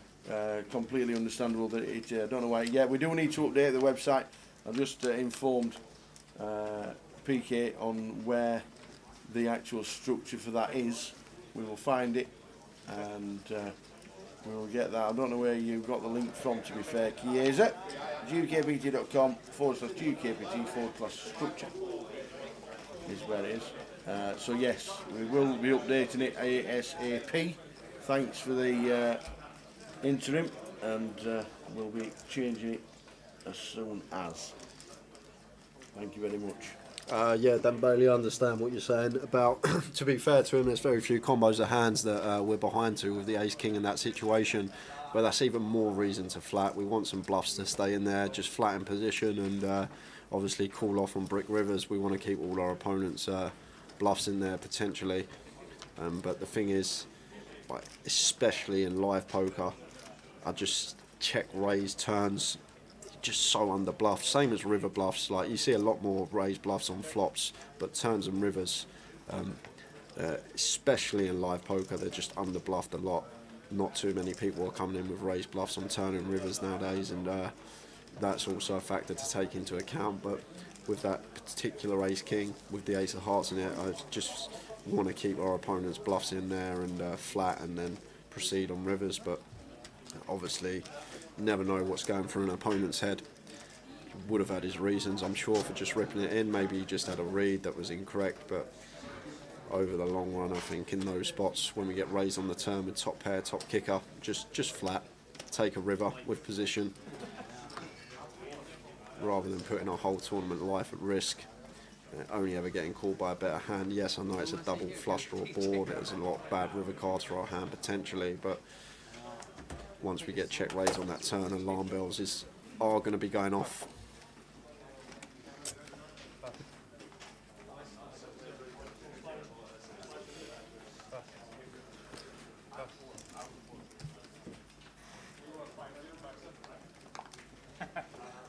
It's just double check. There's no watch. Ace. 5,007. So Colin Wu, blind on blind here, just moves in with a jack 3 against Graham's king 5 suited. This is 12 big blinds effective, and Colin just applying the pressure to Graham here with the King 5 suited. And suited King here, 12 big blinds. Some players might flick this in blind on blind, but Graham makes the fold. You want an exclusive? Oh, we got an exclusive. You want an exclusive? You made me jump then. I thought something happened. Walsall, the 7th till the 10th of December, will be the first 25 back from pre-pandemic. Yes, we've had confirmation. We've been told we can say it. Walsall, 7th till the 10th of December, 25 weekend. Oh, yes, baby. I've never seen someone get so excited over Walsall in my entire life. But, Ever. Oh, brilliant news. The 25s are coming back. And earlier we said, who was it that said, will the 30-30s be staying when the 25-25s return? What I think what 21 ounce it was on Twitch. What will happen is, we'll come back to this if Tommy gets a call, or Graham gets a call from Tommy. What will happen is the bigger towns, the bigger cities, the more populated areas, they'll check and work out the stats where the 30-30s will be, the 25-25s will move into places where the 30-30s struggled. We do have a call from Tommy Lee. Yeah, we'll come back to that. We'll run you all down on that in a second because we've got an all in with the sixes. Great flop for us. Just fading a 3. No back doors for the pocket threes. So 9 on the turn and story stays the same. Got to fade a 3 for the double. Oh, no where's way. that come from? Oh, wow. 2 outer on the river. Tommy Lee calls. Tommy Lee gets his man. You hate to see it, but you love to see it at the same time. Tommy's It's a brutal game, this, isn't it? He's been sitting there grinding that short stack. Finally gets it in so good. Gets the cleanest flop and turn. And where's that river come from? Over to you, Tower. So the cities and the towns and where the 30-30s, the 400 buy-ins were doing really well. They'll stay. The 25-25s will move into the places where the 30-30s struggled. So yeah, you'll get a mix and a match all year next year. But the first 25-25 is December the 7th until the 10th. So stick it in your diary. There will be satellites running. There'll be feeders going on online, I am sure.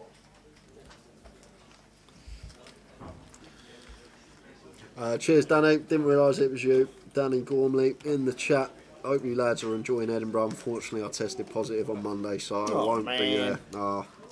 Shame not to see you, Danny, but thanks for your input as always in the chat. It's just a spot that be countless different opinions from different people, but I'm just putting across, which in that situation I think's right. May not be the case. But I just think the free bet's a bit optimistic. What's happening around the room, real man? Shall we have a quick look at Stu McNally?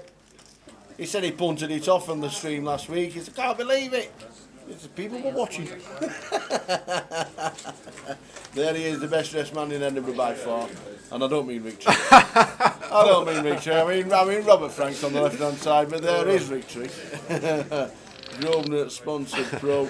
Mr. Rick Trigg. Is that the all-in glasses? I see the glasses, so it can only be... Yes, it is. It's Greg Murphy.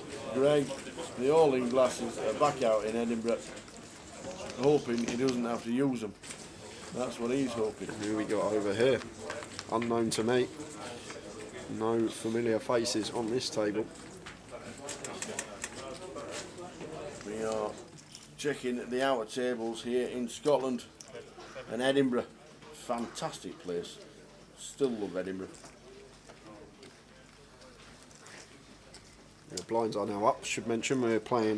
Ben says, if you win a 30-30 seat, can you use it for a 25-25? No. The 30-30s are separate. The £400 buy-ins are totally separate to a 25-25.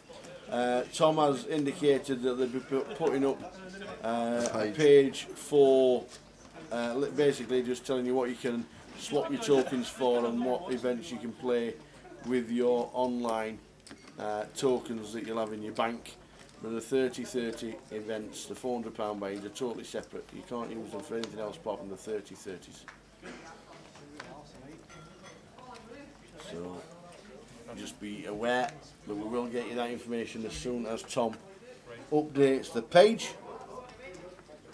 He said he's on the case, so we hope.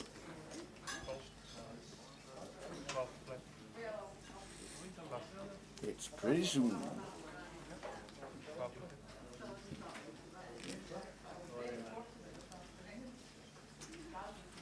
So 7-5 suited here for John.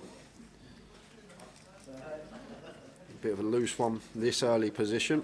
Although I should actually mention we are 7-handed here, so maybe that's why he's loosened up a little bit. Suited gapper under the gun +1, gets a call from William in the cut-off, and Colin got an easy defend with the suited Queen 9. 3-way to this flop. And it is Queen 7 deuce, 2 clubs, so a little bit of action here. Colin with top pair, middle pair for John, and William with the second nut flush draw. So could be going 3-way to the turn here, but William coming straight in for a raise here with the King 9 of clubs. And this is an interesting one because what are we trying to represent here? We flattered in the cut-off, so we're not going to have Queen 7, we're not going to have Queen deuce, we're not going to have 7 deuce. Queens are probably going to 3-bet, so when we raise here, we're basically only repping 6 combos, pocket 7s, pocket deuces, and then we've obviously got a whole host of flush draws as bluffs, and surprised. It's very hard for Colin to call there, squeezed in the middle of the 2 opponents, but perhaps the 7-5 could have made a call there. Just thinking about the hand. But nice play. Took it down with king high. Just come to the table since we lost Paul Green, and can see that he wants to get amongst it. Nice little pickup. With the worst of it, got 2 better hands to fold. That's always great. Sure it is.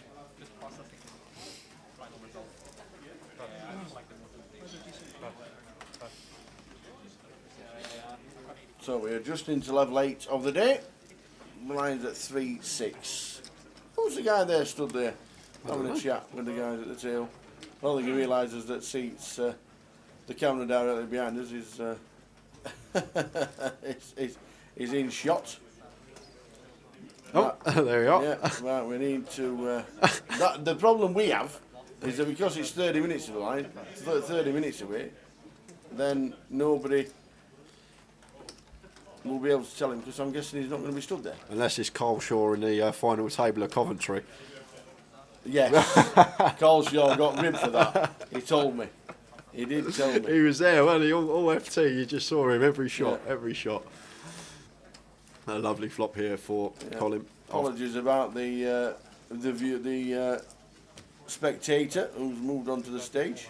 Yeah, wow, Shane peeling the Queen 9 off to a 3-bet here. Definitely a fun player to watch, Shane.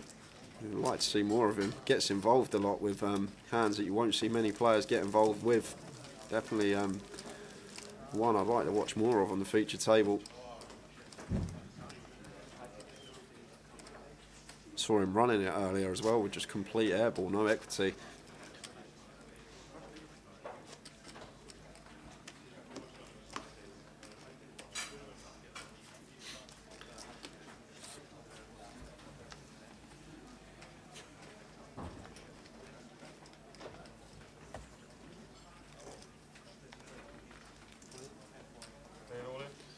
So, all in from Colin Wu. He's got 6s and 11 big blinds. So this is a shove for him under the gun. It's folded all the way around, and looks like it's raise and take. All in and take for Colin Wu. Little extra 2 and a bit big blinds for his stack. He'll like that as well because he's about to be in the big blind, pays for his blinds if you like, if you want to look at it that way.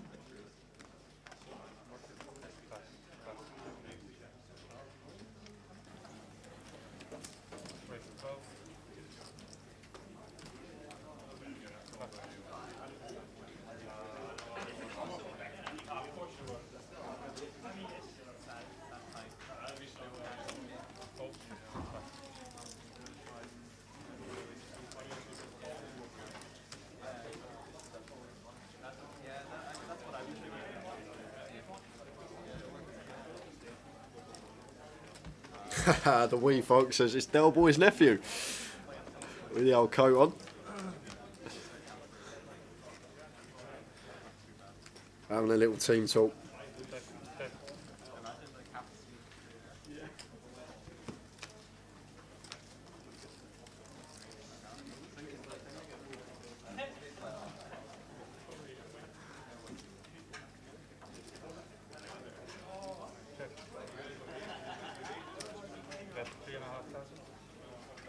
Ace Jack suited for Stephen here. Wow, really thought he'd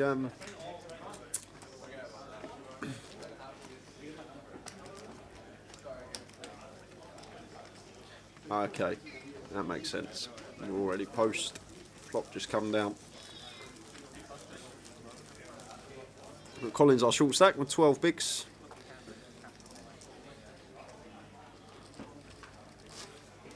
We have got about 50 minutes left of this session.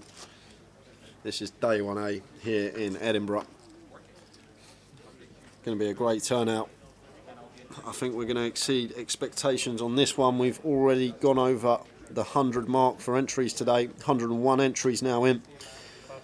76 of them unique. We've had 25 re-entries, but 47 currently in the field out there. So we've got 6 tables left in the main event. If you do fancy coming to play, we got 2 more flights tomorrow. Day 1B kicking off at 12, and then the online flight at 9 in the evening. Shortened clock for that one because it is a turbo. I should say turbo flight. Online flight was yesterday. 2 players bagged up for that.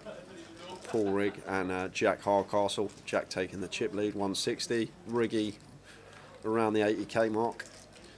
Just going to hop back into the action because free bet from John here with the ace king, and Colin can't be continuing with this one. Be very shocked if he did. Been free bet, ace 9 off.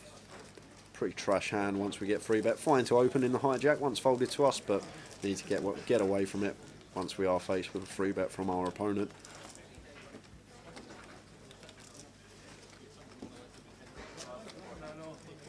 There we are. Danny Gormley with his knowledge of the card room and players in it. Max Jeffrey speaking to Tommy Lee. That's who that was there. Maybe wanting a bit of TV time.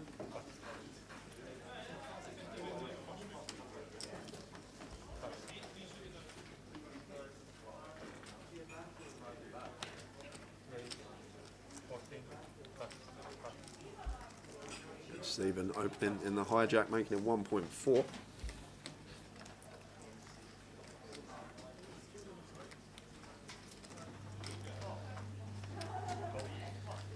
And Tommy, lovely little hand to defend with this one for 800 more.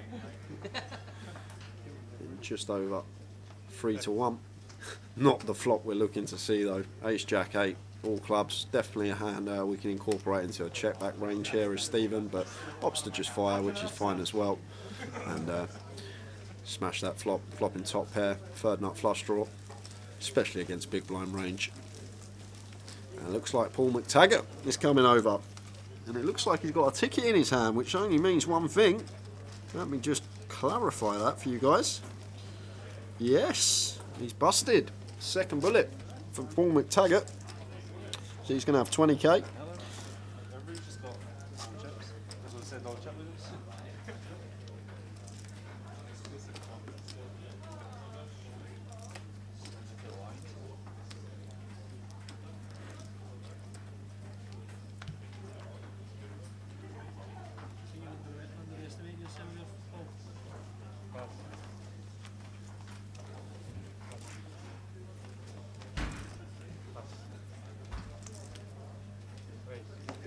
Colin Wu pocket 9s. This is easy shot for him off of 11 bigs. And Shane can't be calling this one. More action on Tommy first. Shane's got an easy fold here, and we'll be on to the next hand.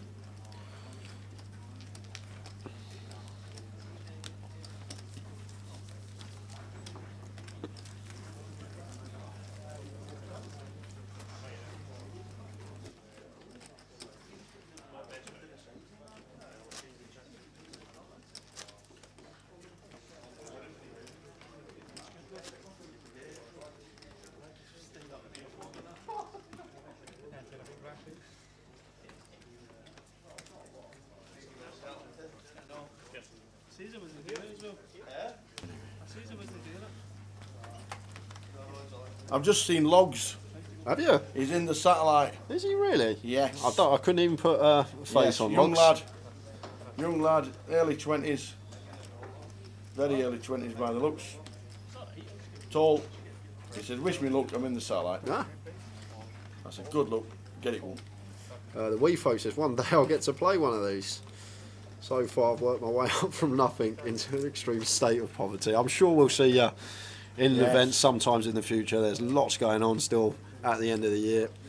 Next year is going to be a great one as well. We're going to have a whole schedule out for 2022. The Goliath will be back as well. A lot of you that tune into the live stream, I know, come and play that one. That's going to be a great event. Really looking forward to it. The 10th ever Goliath turnout is probably going to be huge. There's Colin here. Is this Cold 4 territory? Oh wow, love it. Love it, love it, love it. Absolute great read on the situation. Just comes in with a Cold 4 out the big line with ace-8 off. Love to see it. Just love stuff like that. Just great read on the situation. Cut off open, thought maybe a button light free bet, and now we're just going to come in here with our ace blocker and gets the job done.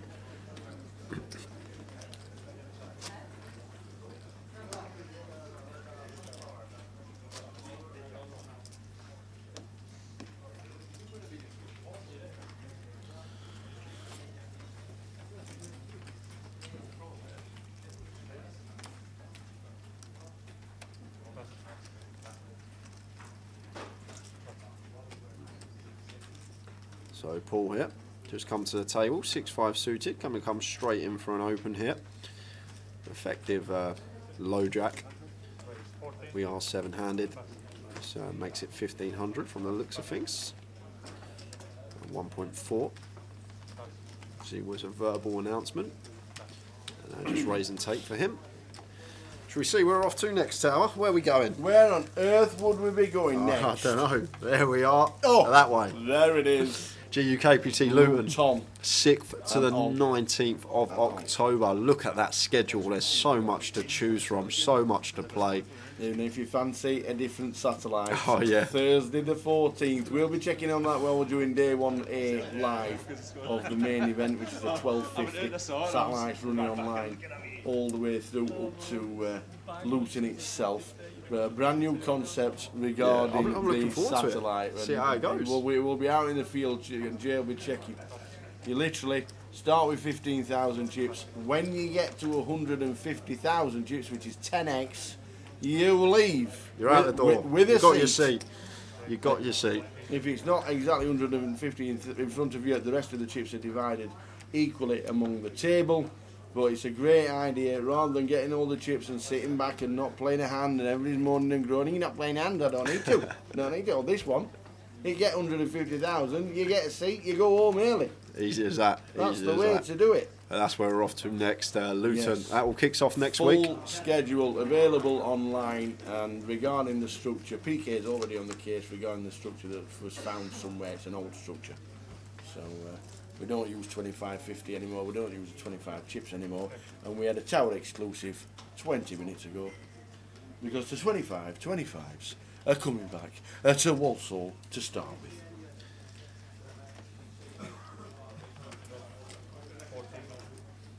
So we've got Colin here coming in for a bet after flopping middle pair, nut kicker with his wheel draw, and Tommy just check folding the king height.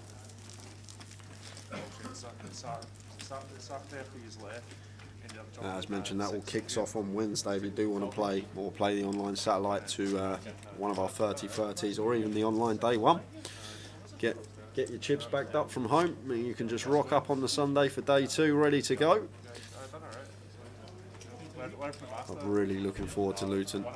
Always a great turnout there, I must say. It's always packed the card room when we do have the festival, whether it be for side events or the main.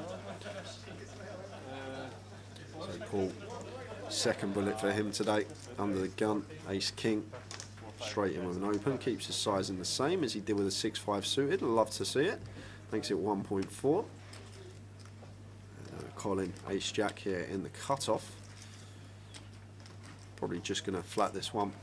Just think we're a bit less likely to free bet versus an under the gun open, especially against Paul's stack size as well, working with around 35 bigs and got a call from Stephen, and Colin Woo's moved all in with ace queen, and Paul has got the easiest shove. It's an ISO here from Paul, nothing else. And there is the all in, and now easy fold for Colin. Action over to Stephen here. Paul shoving for what I said was 35 bigs effective. So how are we faring here with the 9s of Stephen? Not very well versus range. But yes, sometimes he might have 8s in there, sometimes he might have 7s, but a lot of the time, as Stephen here, we're just hoping for a flip situation, calling with the pocket 9s. We're basically calling to be up against the hand that we are, but then sometimes we're going to be up against the 10s, the jacks, the queens. And there is the fold. Ace queen for Colin, ace king for Paul, and Paul potentially get off to a flyer on his second bullet. Colin Woo is the player at risk, finding ace queen with his last 13 bigs. Is in a dominated spot. Jack 7-6 a rainbow. Can we hit a queen? That's all that's going to be working for us here, Tower. Oh, the 9s would have turned a set. Oh, the 9s. Oh, I know it's not not results orientated, but the 9s there. To be honest, if he was watching the stream earlier, all the 9s that were flying That's out the true. deck. That's true. Colin Woo will return, I'm sure. Fish and chip restaurateur, Colin Woo. Former champion. Ah, Okers. I'll have a little look into that for you.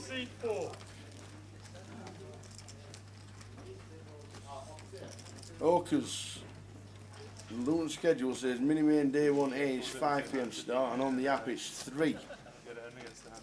That I will text away right now. Thank you very much for letting us know. Thanks, Okers. We're on the case. Want everything up correctly. We'll put a little message out and hopefully get the right start time. But I know the mini day 1 in Leeds was a 5 PM start.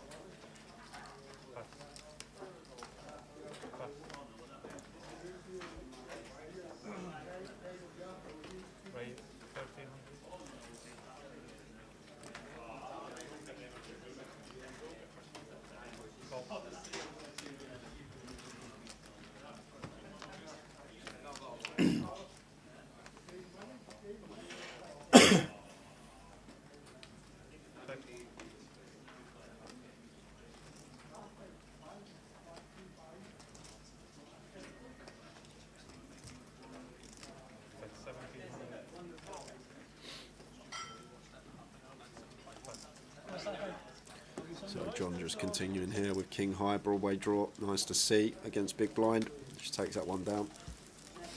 Already had a response. There we are. You ask a question, we change it 3 PM. The 5 PM will get changed. Nice one, Okers. Thanks for spotting us that out. Just working out how many hours sleep you're going to get if you're bagged up before work. Yeah, confirmation, it's 3 PM. So the app is correct. We'll get that changed on the schedule. Thanks for bringing it to our attention.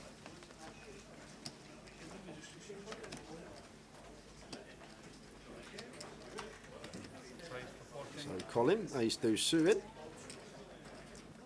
Makes it 1.4, and Stephen on his direct left comes in with an instant free bet.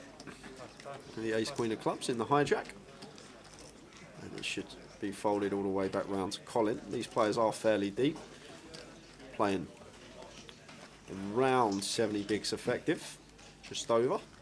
So might want to see a flop here with the suited ace Colin, and it is going to make the call out of position. Heads up between Stephen and Colin. Stephen with the best of it and the betting lead and position.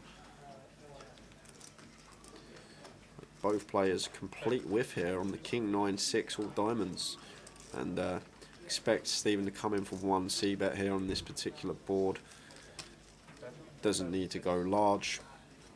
It looks like he's just gone south of third pot. Looks like 2.6 is 2.6, and just going to get Colin out of the way with the ace-deuce suited.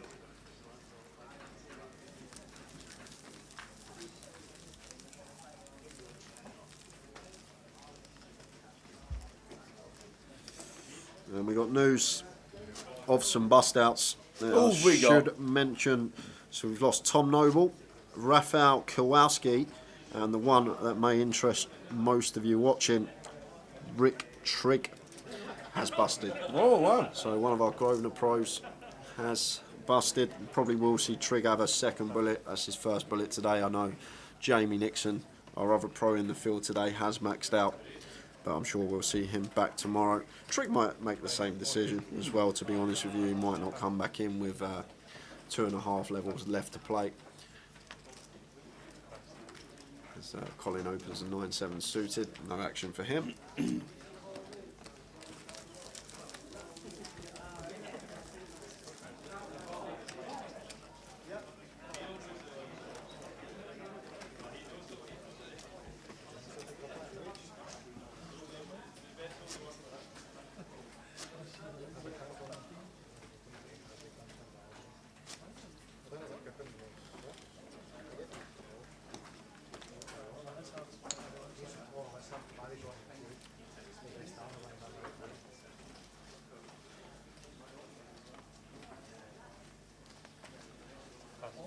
Looks like it's Colin's turn to get a little pep talk from the row. This one's a lot more brief than Tommy's from the looks of things. Obviously, close-knit card room up here. A lot of people know each other. A lot of players from Scotland come to play this event. As Stephen opens ace-king, makes it 1.4, and Shane with the 8-7 in the big will make the defend 10-5-3, 2 clubs. 9 of diamonds on the turn. So up and down here for Shane, and I was about to say I'd like to see a lead with just 8 high, but he's preferred to check call. Once Stephen checks back this flop here, we can start putting some pressure on some ace high holdings. Can we show the losing schedule again? Yes, after this hand. Jack of diamonds on the river, and 8-7 just checks it. I don't think they want to. I just think it's just our faces, Tower. That's all they want to see. That's all they want to see. That's it. He's using it as a little ploy. The big smile on the face. Stick it on. That's the all it is. schedule is right there. There it is, over there. There it is. So the only thing that needs to be changed on that, and we will get PK on the case, is the 5 PM start for the mini Day 1A. It is in fact a 3 PM start. 3 PM on Sunday the 10th of October. It will be a 3 PM start and not 5, because if you check the app, it does say 3 PM. And it will be a 40-minute clock. I know you said on there the app says a 60-minute clock. I'm not sure why that is, but all mini mains, 30-30s now, always a 40-minute clock, so bear that in mind. But we will sort that all out for you guys. Thanks for bringing it up. We'd like to get it all rectified if it is incorrect. So absolutely. Thanks for letting us know. Indeed, indeed.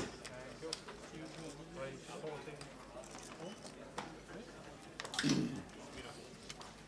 think we've got the final numbers in from the satellite. It hit the guarantee and beyond. The last time we saw, there was 6 seats and 1 cash table running.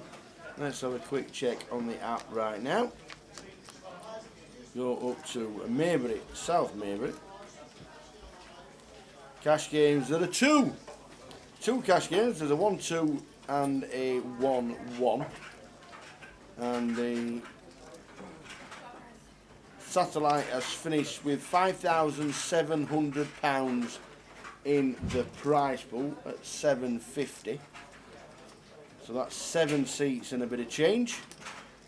There's 49 players left in that out of the 76 that played. And we saw Logs, who was one of our players, one of our guys in the chat box on a regular basis, is playing in the satellite, and he says, "Wish me luck." So I did. So 7 seats and a bit of change. 2 cash tables running. And as soon as when more players bust out the tournament and they decide not to buy in today again, the cash tables will get busier.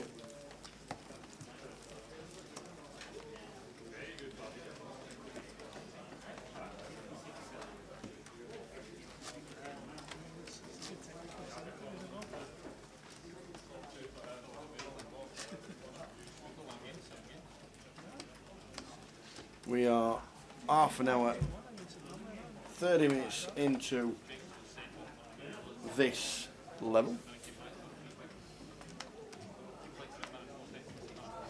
And the app also says 60-minute clock, and yours says 40-minute clock for the mini. Yeah, it's definitely a 40-minute clock for the mini and not 60.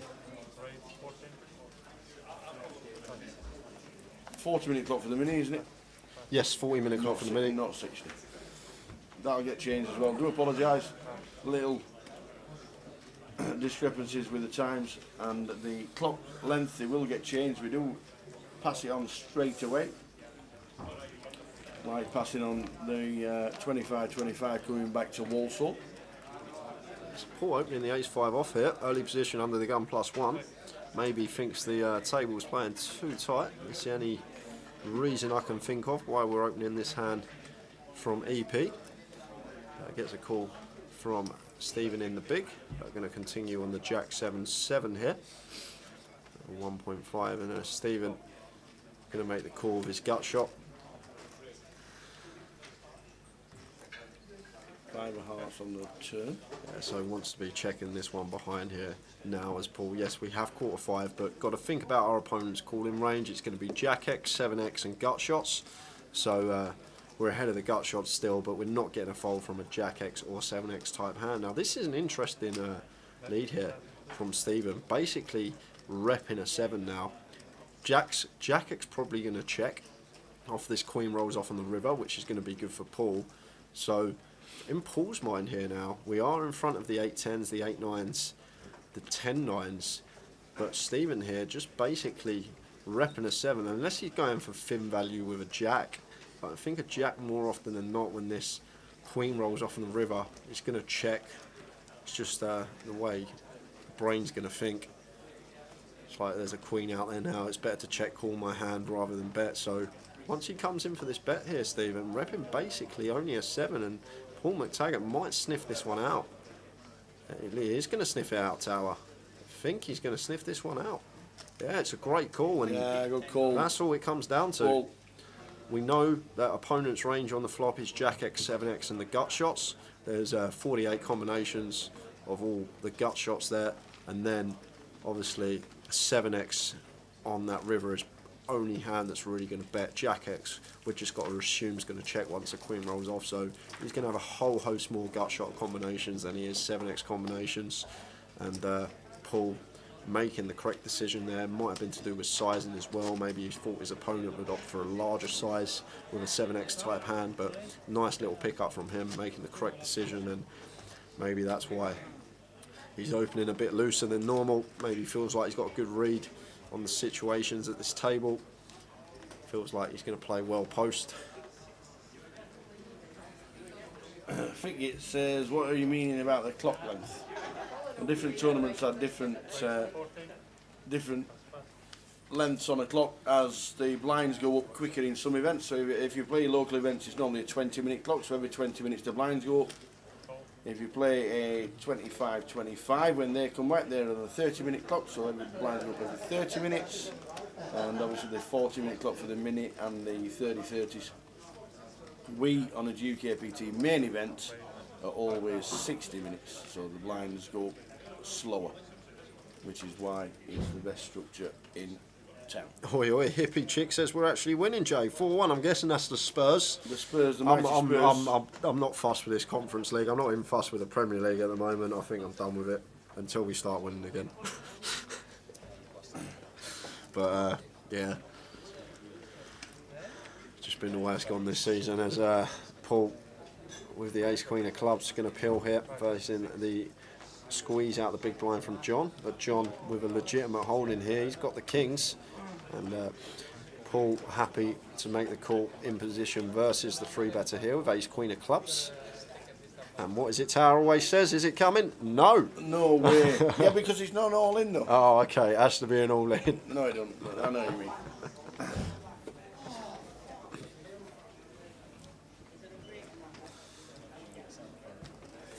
So John here doesn't need to go too large with his C-bet. Around 4.5k would be a nice size around third pot. And does bet 4.5k. Yes. And Paul here going to be calling this one in position Tower. We've got 2 overs to the board. We've got equity to Broadway as well as backdoor clubs with position as well. Potentially could take this away from our opponent on a later street if they did have a hand like ace king, which is definitely part of their range here out of the big blind. And 3 of clubs on the turn is a great card for the kings. And John now snap checks it over to Paul, so mixing it up, and Paul not taking the bait, just checks this one back with 10 on the river. Definitely a little bit of a scary card for us as the pocket kings. The 10x type holding would play this hand the same way. Hands like queen 10, king 10 suited, although we block them. Jack 10 suited, 10 9 suited, ace 10 suited. They're all going to be in there for sure. So that's why we see a check here from John with the kings. He just wants to check call this. He doesn't want to bet and get raised by a 10x type holding, and opted not to go for value. Bit worried about that 10 on the river, which makes sense. The way the hand's played, Paul can definitely have a 10 there. Do we live streaming in the 25-25s? No. All down to costing, obviously. In the 25-25s. Be good to do some social for it, though. I mean, the first one back after a long run with the pandemic hitting and what have you.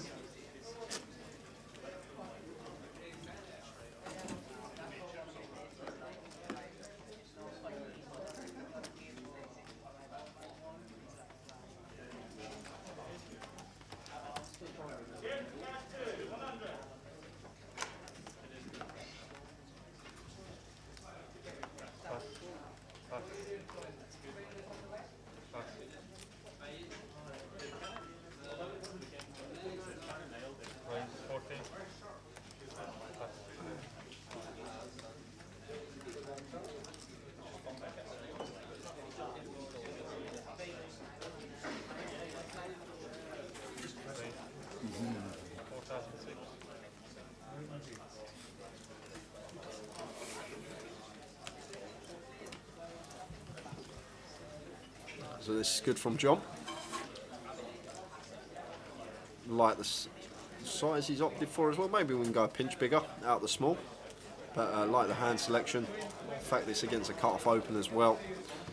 Just mixing it up with the suited ace in the small. Queen 9-3 rainbow, and if I'm John here, probably coming in for 1 bet and then waving the white flag. Don't need to go big, around 3k. 3.5k, somewhere in that remit, around the third pot here on this dry board texture. Just try and take it down with our continue. Don't need to go too large, but it looks like there's a yellow in there. Unless it's the light, there is a yellow in there, 6.5. The ace jack of Colin now. Just can't do much else but let this one go against this sizing. Opponent's gone 65-70% pot here, and wow. Good instincts from Colin. Must think he's got the best hand.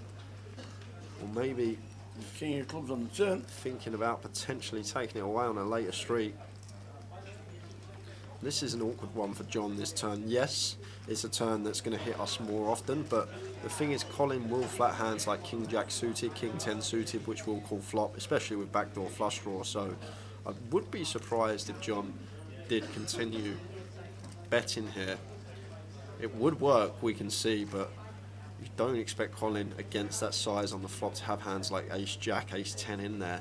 So once we come in for a second barrel, what are we trying to target to fold? That needs to be going through his head. Are we targeting 10s, 9x perhaps? Like a lot of the queen x now are going to pick up a gut shot as well. Hands like queen jack, queen 10s, they're not going to be folding to a double barrel. But John here, just good instincts in the situation, I guess. Maybe feels like Colin is lighter than perceived, and that's exactly what he is.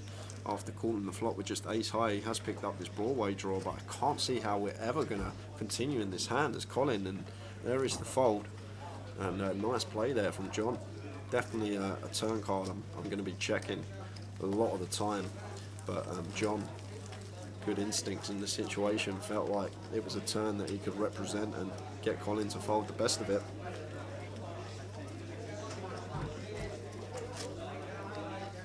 I see a wrestling shirt at the table. It says Chiesa. A wrestling shirt? Is that the multicoloured one, is it? Right?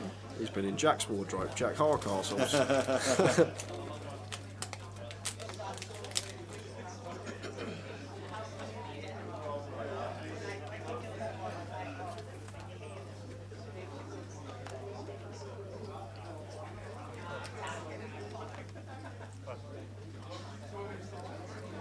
Pocket nines for Stephen in the cut-off.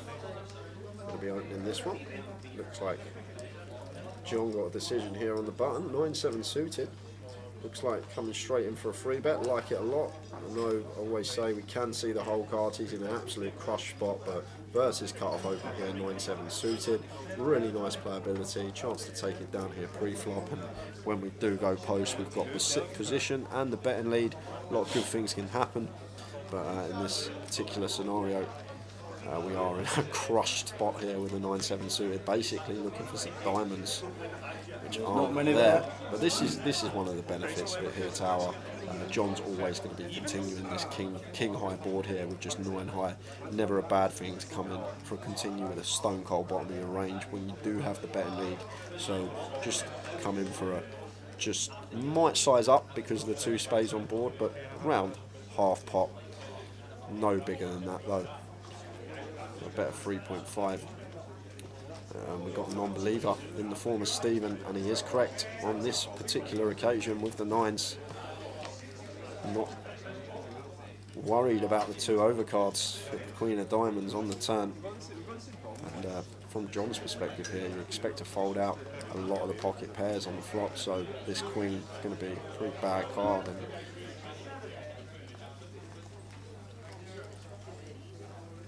if this is a 10 on the river here, Tower, then it's checked to us, or perhaps even a 9 or an 8 or an ace. So this is actually interesting, because now we're sat here with 9 high. You expect if John's got a 10, he's going to be leading. So yeah, I was just about to say, sorry, if Stephen's got a 10, he's going to be leading. So if we're John here, just have a little stab at it. Just have a little stab. We got 9 high. And lovely little play there, takes it down with just 9-7 of diamonds. Definitely a river which we want to be betting with our particular hand once it's checked to us.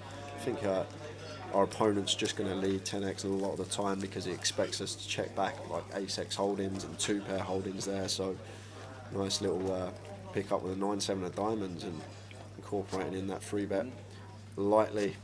Wins him a decent sized pot. Obviously we were favoured on the run out on that occasion. I think if it's a brick river it just goes check check and the 9s win. But nice play from that man in seat 3. Chipping up nicely. Yeah, the wrestling shirt is the Bullet Club shirt in seat 2.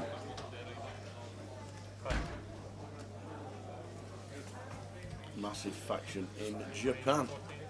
101 runners, 42 left as we head towards the break.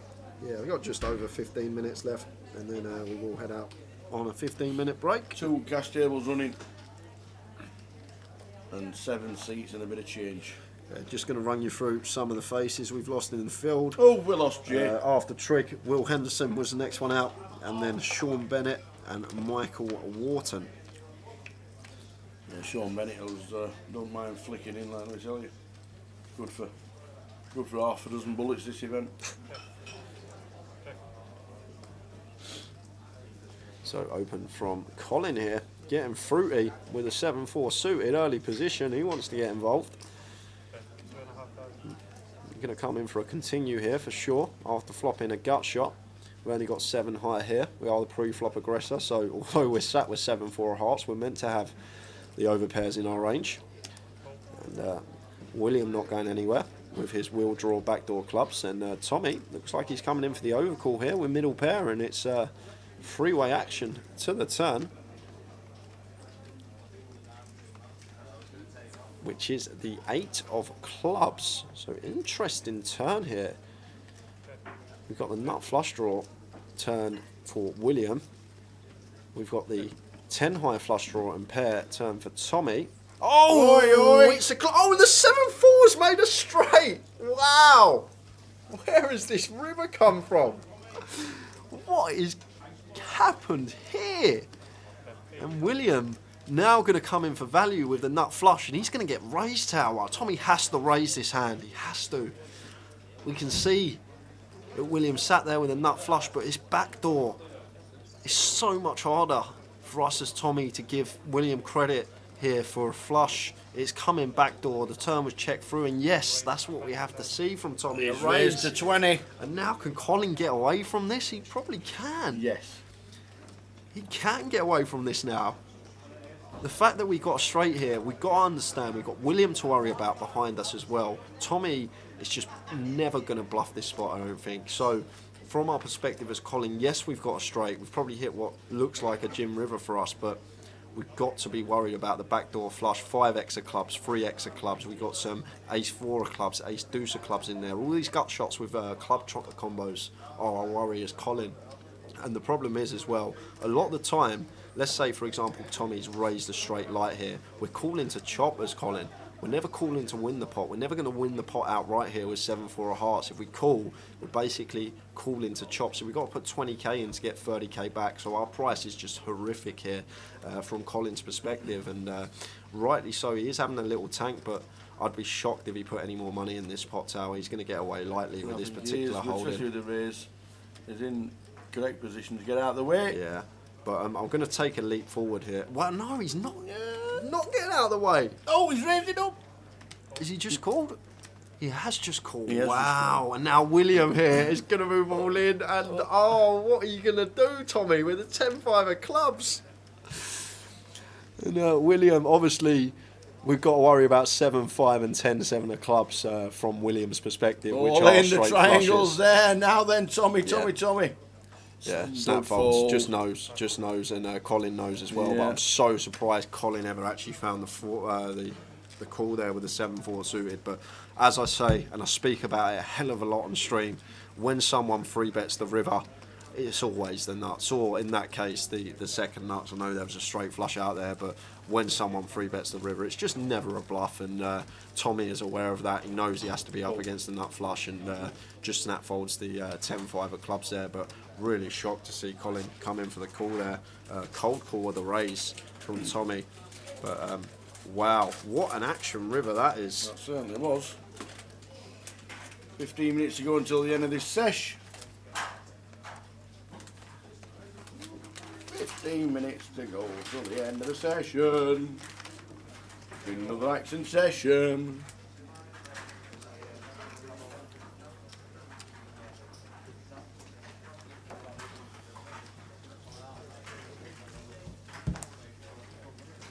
Yeah, I think once he thinks about that hand and watches it back, maybe Colin will realise it was a misstep, and it's just a situation where we're not calling to win the pot outright. We're calling to chop, and very surprised to see him flicking that call. But he's got the last of it in with his 6-5 suited for his last 2.8k, and Shane just flicks in an extra couple of big blinds in the big, and got an all in and a call. And it looks like he is still going to fight another day. Just got a fade of jack, running hearts obviously as well. But now just a jack or an 8 would actually counterfeit him. So, well, you don't want to get counterfeited. Oh! You don't want to get counterfeited to lose your tournament life. And just like that, Colin Gillen was flying, and he's out the door. He's out the door. And look at these stacks on this table tower. It's definitely a chipped up table now. End of the day stacks. Yeah, it is, especially for the two at the top.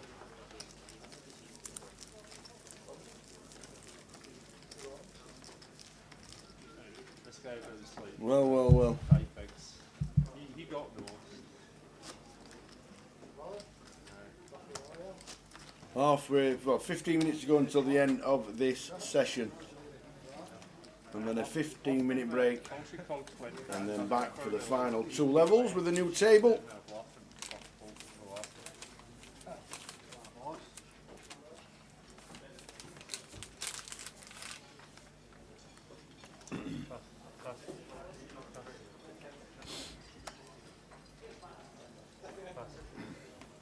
want to turn the heating off for 10 minutes? Yeah, it's hot, isn't it? In this little cupboard. It's absolutely scorching in here. All we need to do is go outside though, and it's the opposite. A quick 10 minutes outside and you'll certainly know. It is ever so warm though, to be fair. But we'd rather be commentating warm than freezing cold. 101 playing the main here in Edinburgh.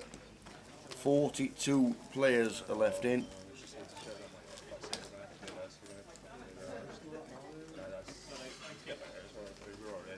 Colin Gillen, last man out.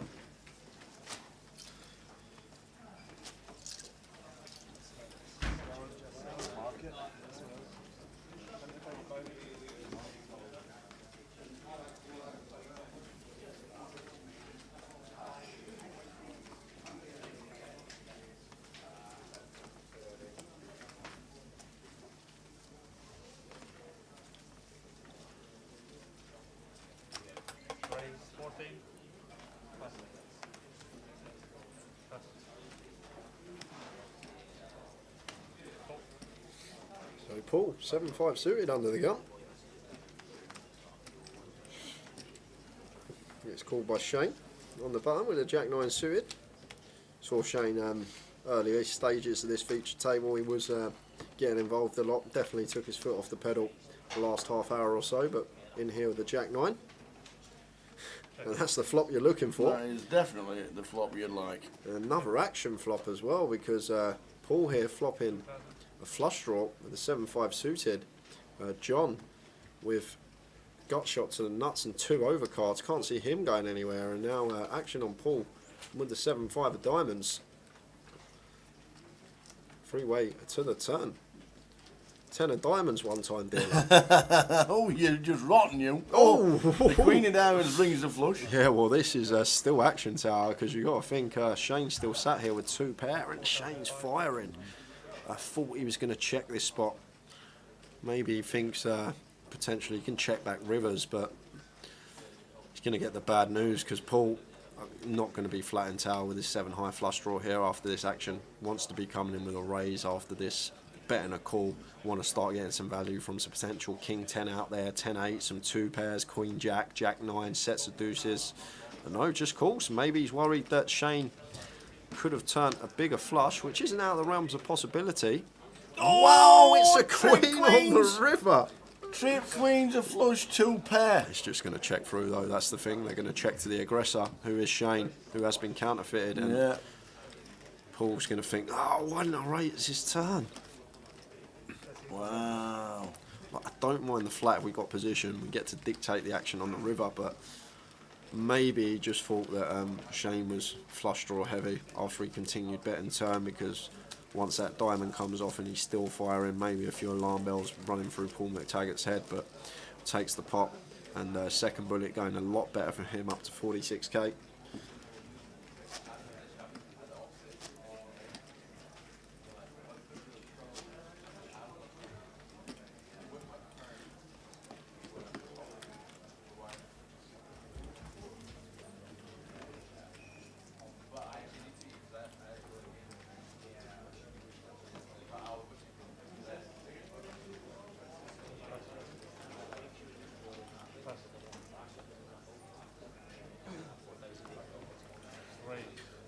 And thanks to Amir on Twitter, giving us a little shout out. Playing in the field today, said if he's lucky he'll be on the live stream. If you're new to poker, both Tower and Jake for the updates throughout.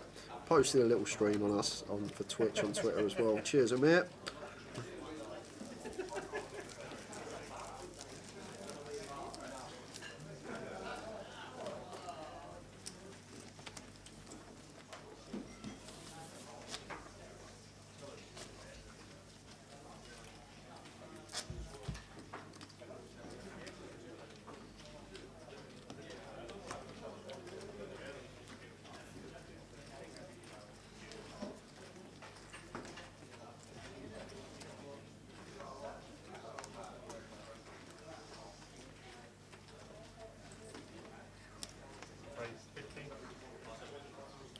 So pocket sevens for Tommy.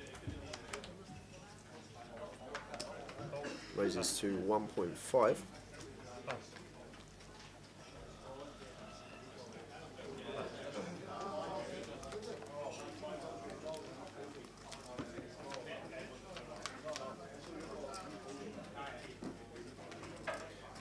Free deuce rainbow. Tommy not choosing to continue this one, which I'm fairly surprised about. That's why maybe. Pings are set on the turn. Now going to come in for delay continuation bet, and Stephen here pulling out the float with king high. Must be thinking about making a potential play on rivers. And 10 of hearts. And it goes check, check, and the sevens are good. Not sure what we're up to on the turn as Stephen. Maybe just thought about making a play, but then thought that weren't the river to do it on. A lot of time just going to see King Jack hit them up there, facing delay continuation bet. Yeah, sometimes we may be ahead, but a lot of Collins' range, even that is delay c-bet end, is ace highs in there. That's opened under the gun, didn't choose to continue flop, and then an ace jack, ace queen type hand might continue turn.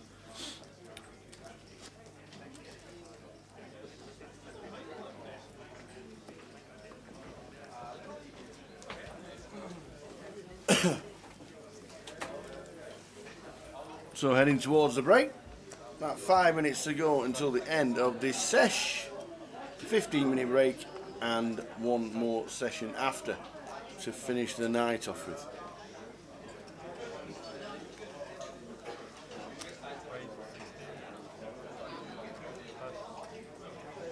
Sabre Bass. Evening boys, finally made it back to civilization.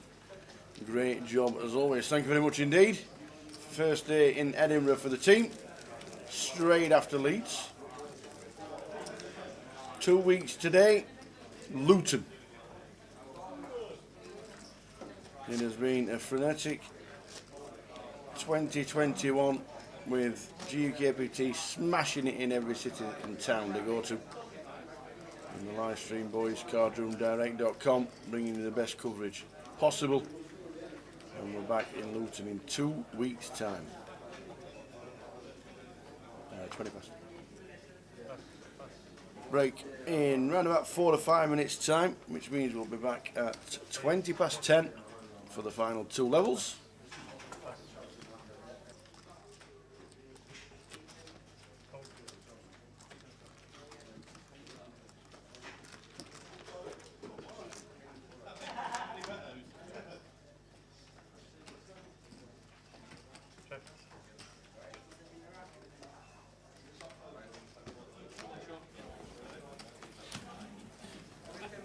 Sabre Abbas is going to Blackpool for his first GUKPT. Well, make sure you come and say hello.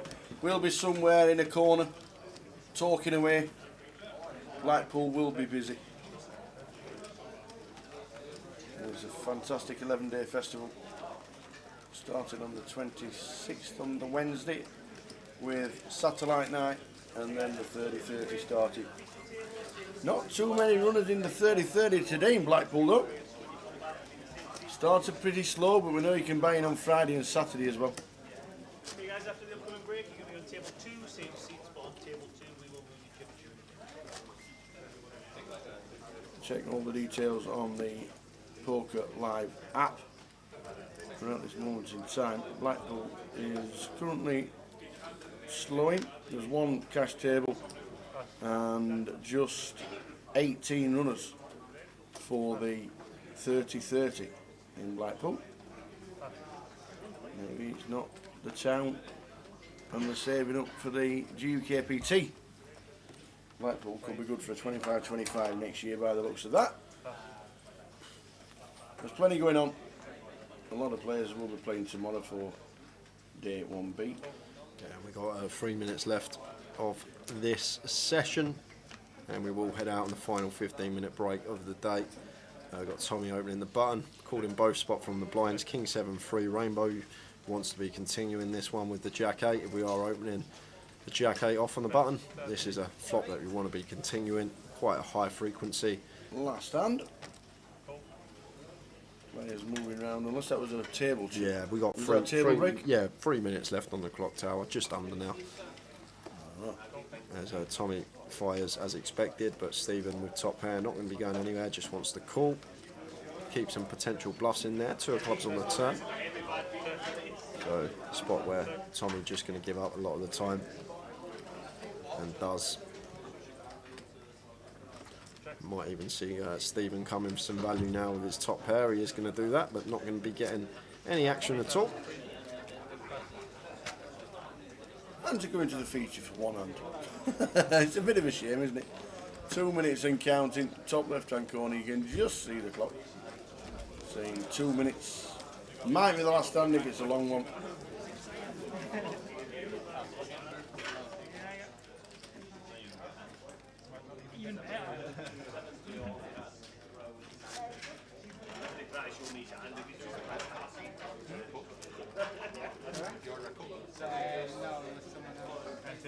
It was the person that's doing the So just under 2 minutes to go until the end of this level. We'll be back at just gone 20 past 10 for the final session. 42 players remain out of the 101 that have started. Oh, yeah, go on, let's go. Go on, I'm guessing this is going to be the last hand. I'm going for it. I'm going for the last hand. Come on. Unless it's raise and take, but very likely to be the last hand. But could be raise and take, no. If it is, we'll chat. Who's going to do it? Who's going to take the last? Shane's coming for a raise to 3k on the button here, and there it is, raise and take. We've got a minute left on the clock. You see the top left hand of your screen there.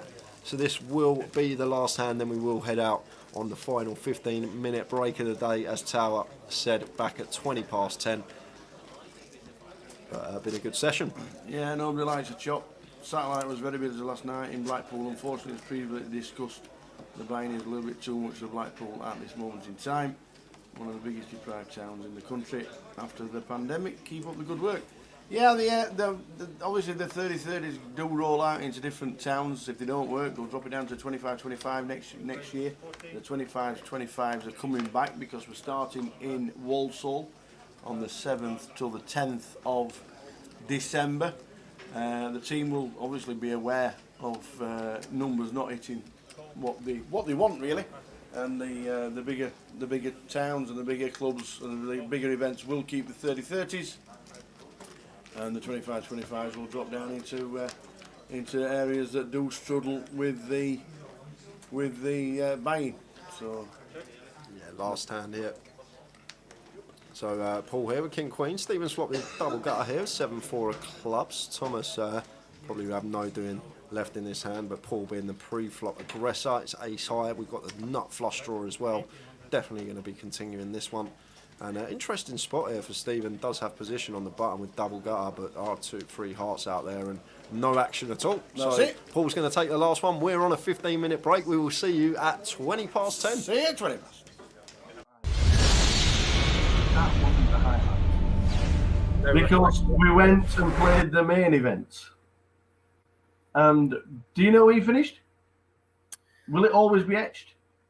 I know it was under 300. 182nd. Yeah. Out of 6,682. It was a good one because it was my first one. Yeah. It was the first time I'd ever played the Bane. I went really deep with my good friend Tim Hickling. Mm-hmm. He was somehow on the table next to me every day. I don't know how that happened. Yeah. And I remember on day 5, just walking in with him, and they had the music on and stuff, and you're just thinking, this is like how it used to be. You know, like I was saying before, when you first started playing, that real buzz of playing. So yeah, that was fun. But we obviously didn't go deeper than that, but it was nice to win wherever I won. It was a very good run and a good ending to 2014. It would have been nice, obviously, because it was just, I think it was the first time it was 10 mil for the winner. So I don't know. Was that the Jamie Gold year? Was it? No, that was. Of course. Jamie Gold got 12, didn't he? Yeah, when he got 10 million, but 182nd wasn't that ending to 2014 for you.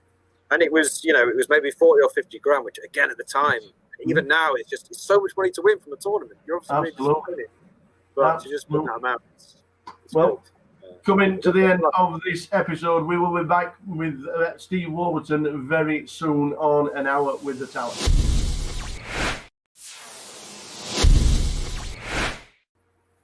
Back with Mr. Steve Warburton for An Hour with the Tower, and we've moved on to May 2015 and the WPT Amsterdam. Has to be one of the favourite stops for poker players by far. 341 entries, and second, 150,000. This was my favourite tournament of all time. Yeah. It was such a good tournament. Just everyone is just like, I don't know what it is about Amsterdam, and obviously 60% or 70% of the field are Dutch, and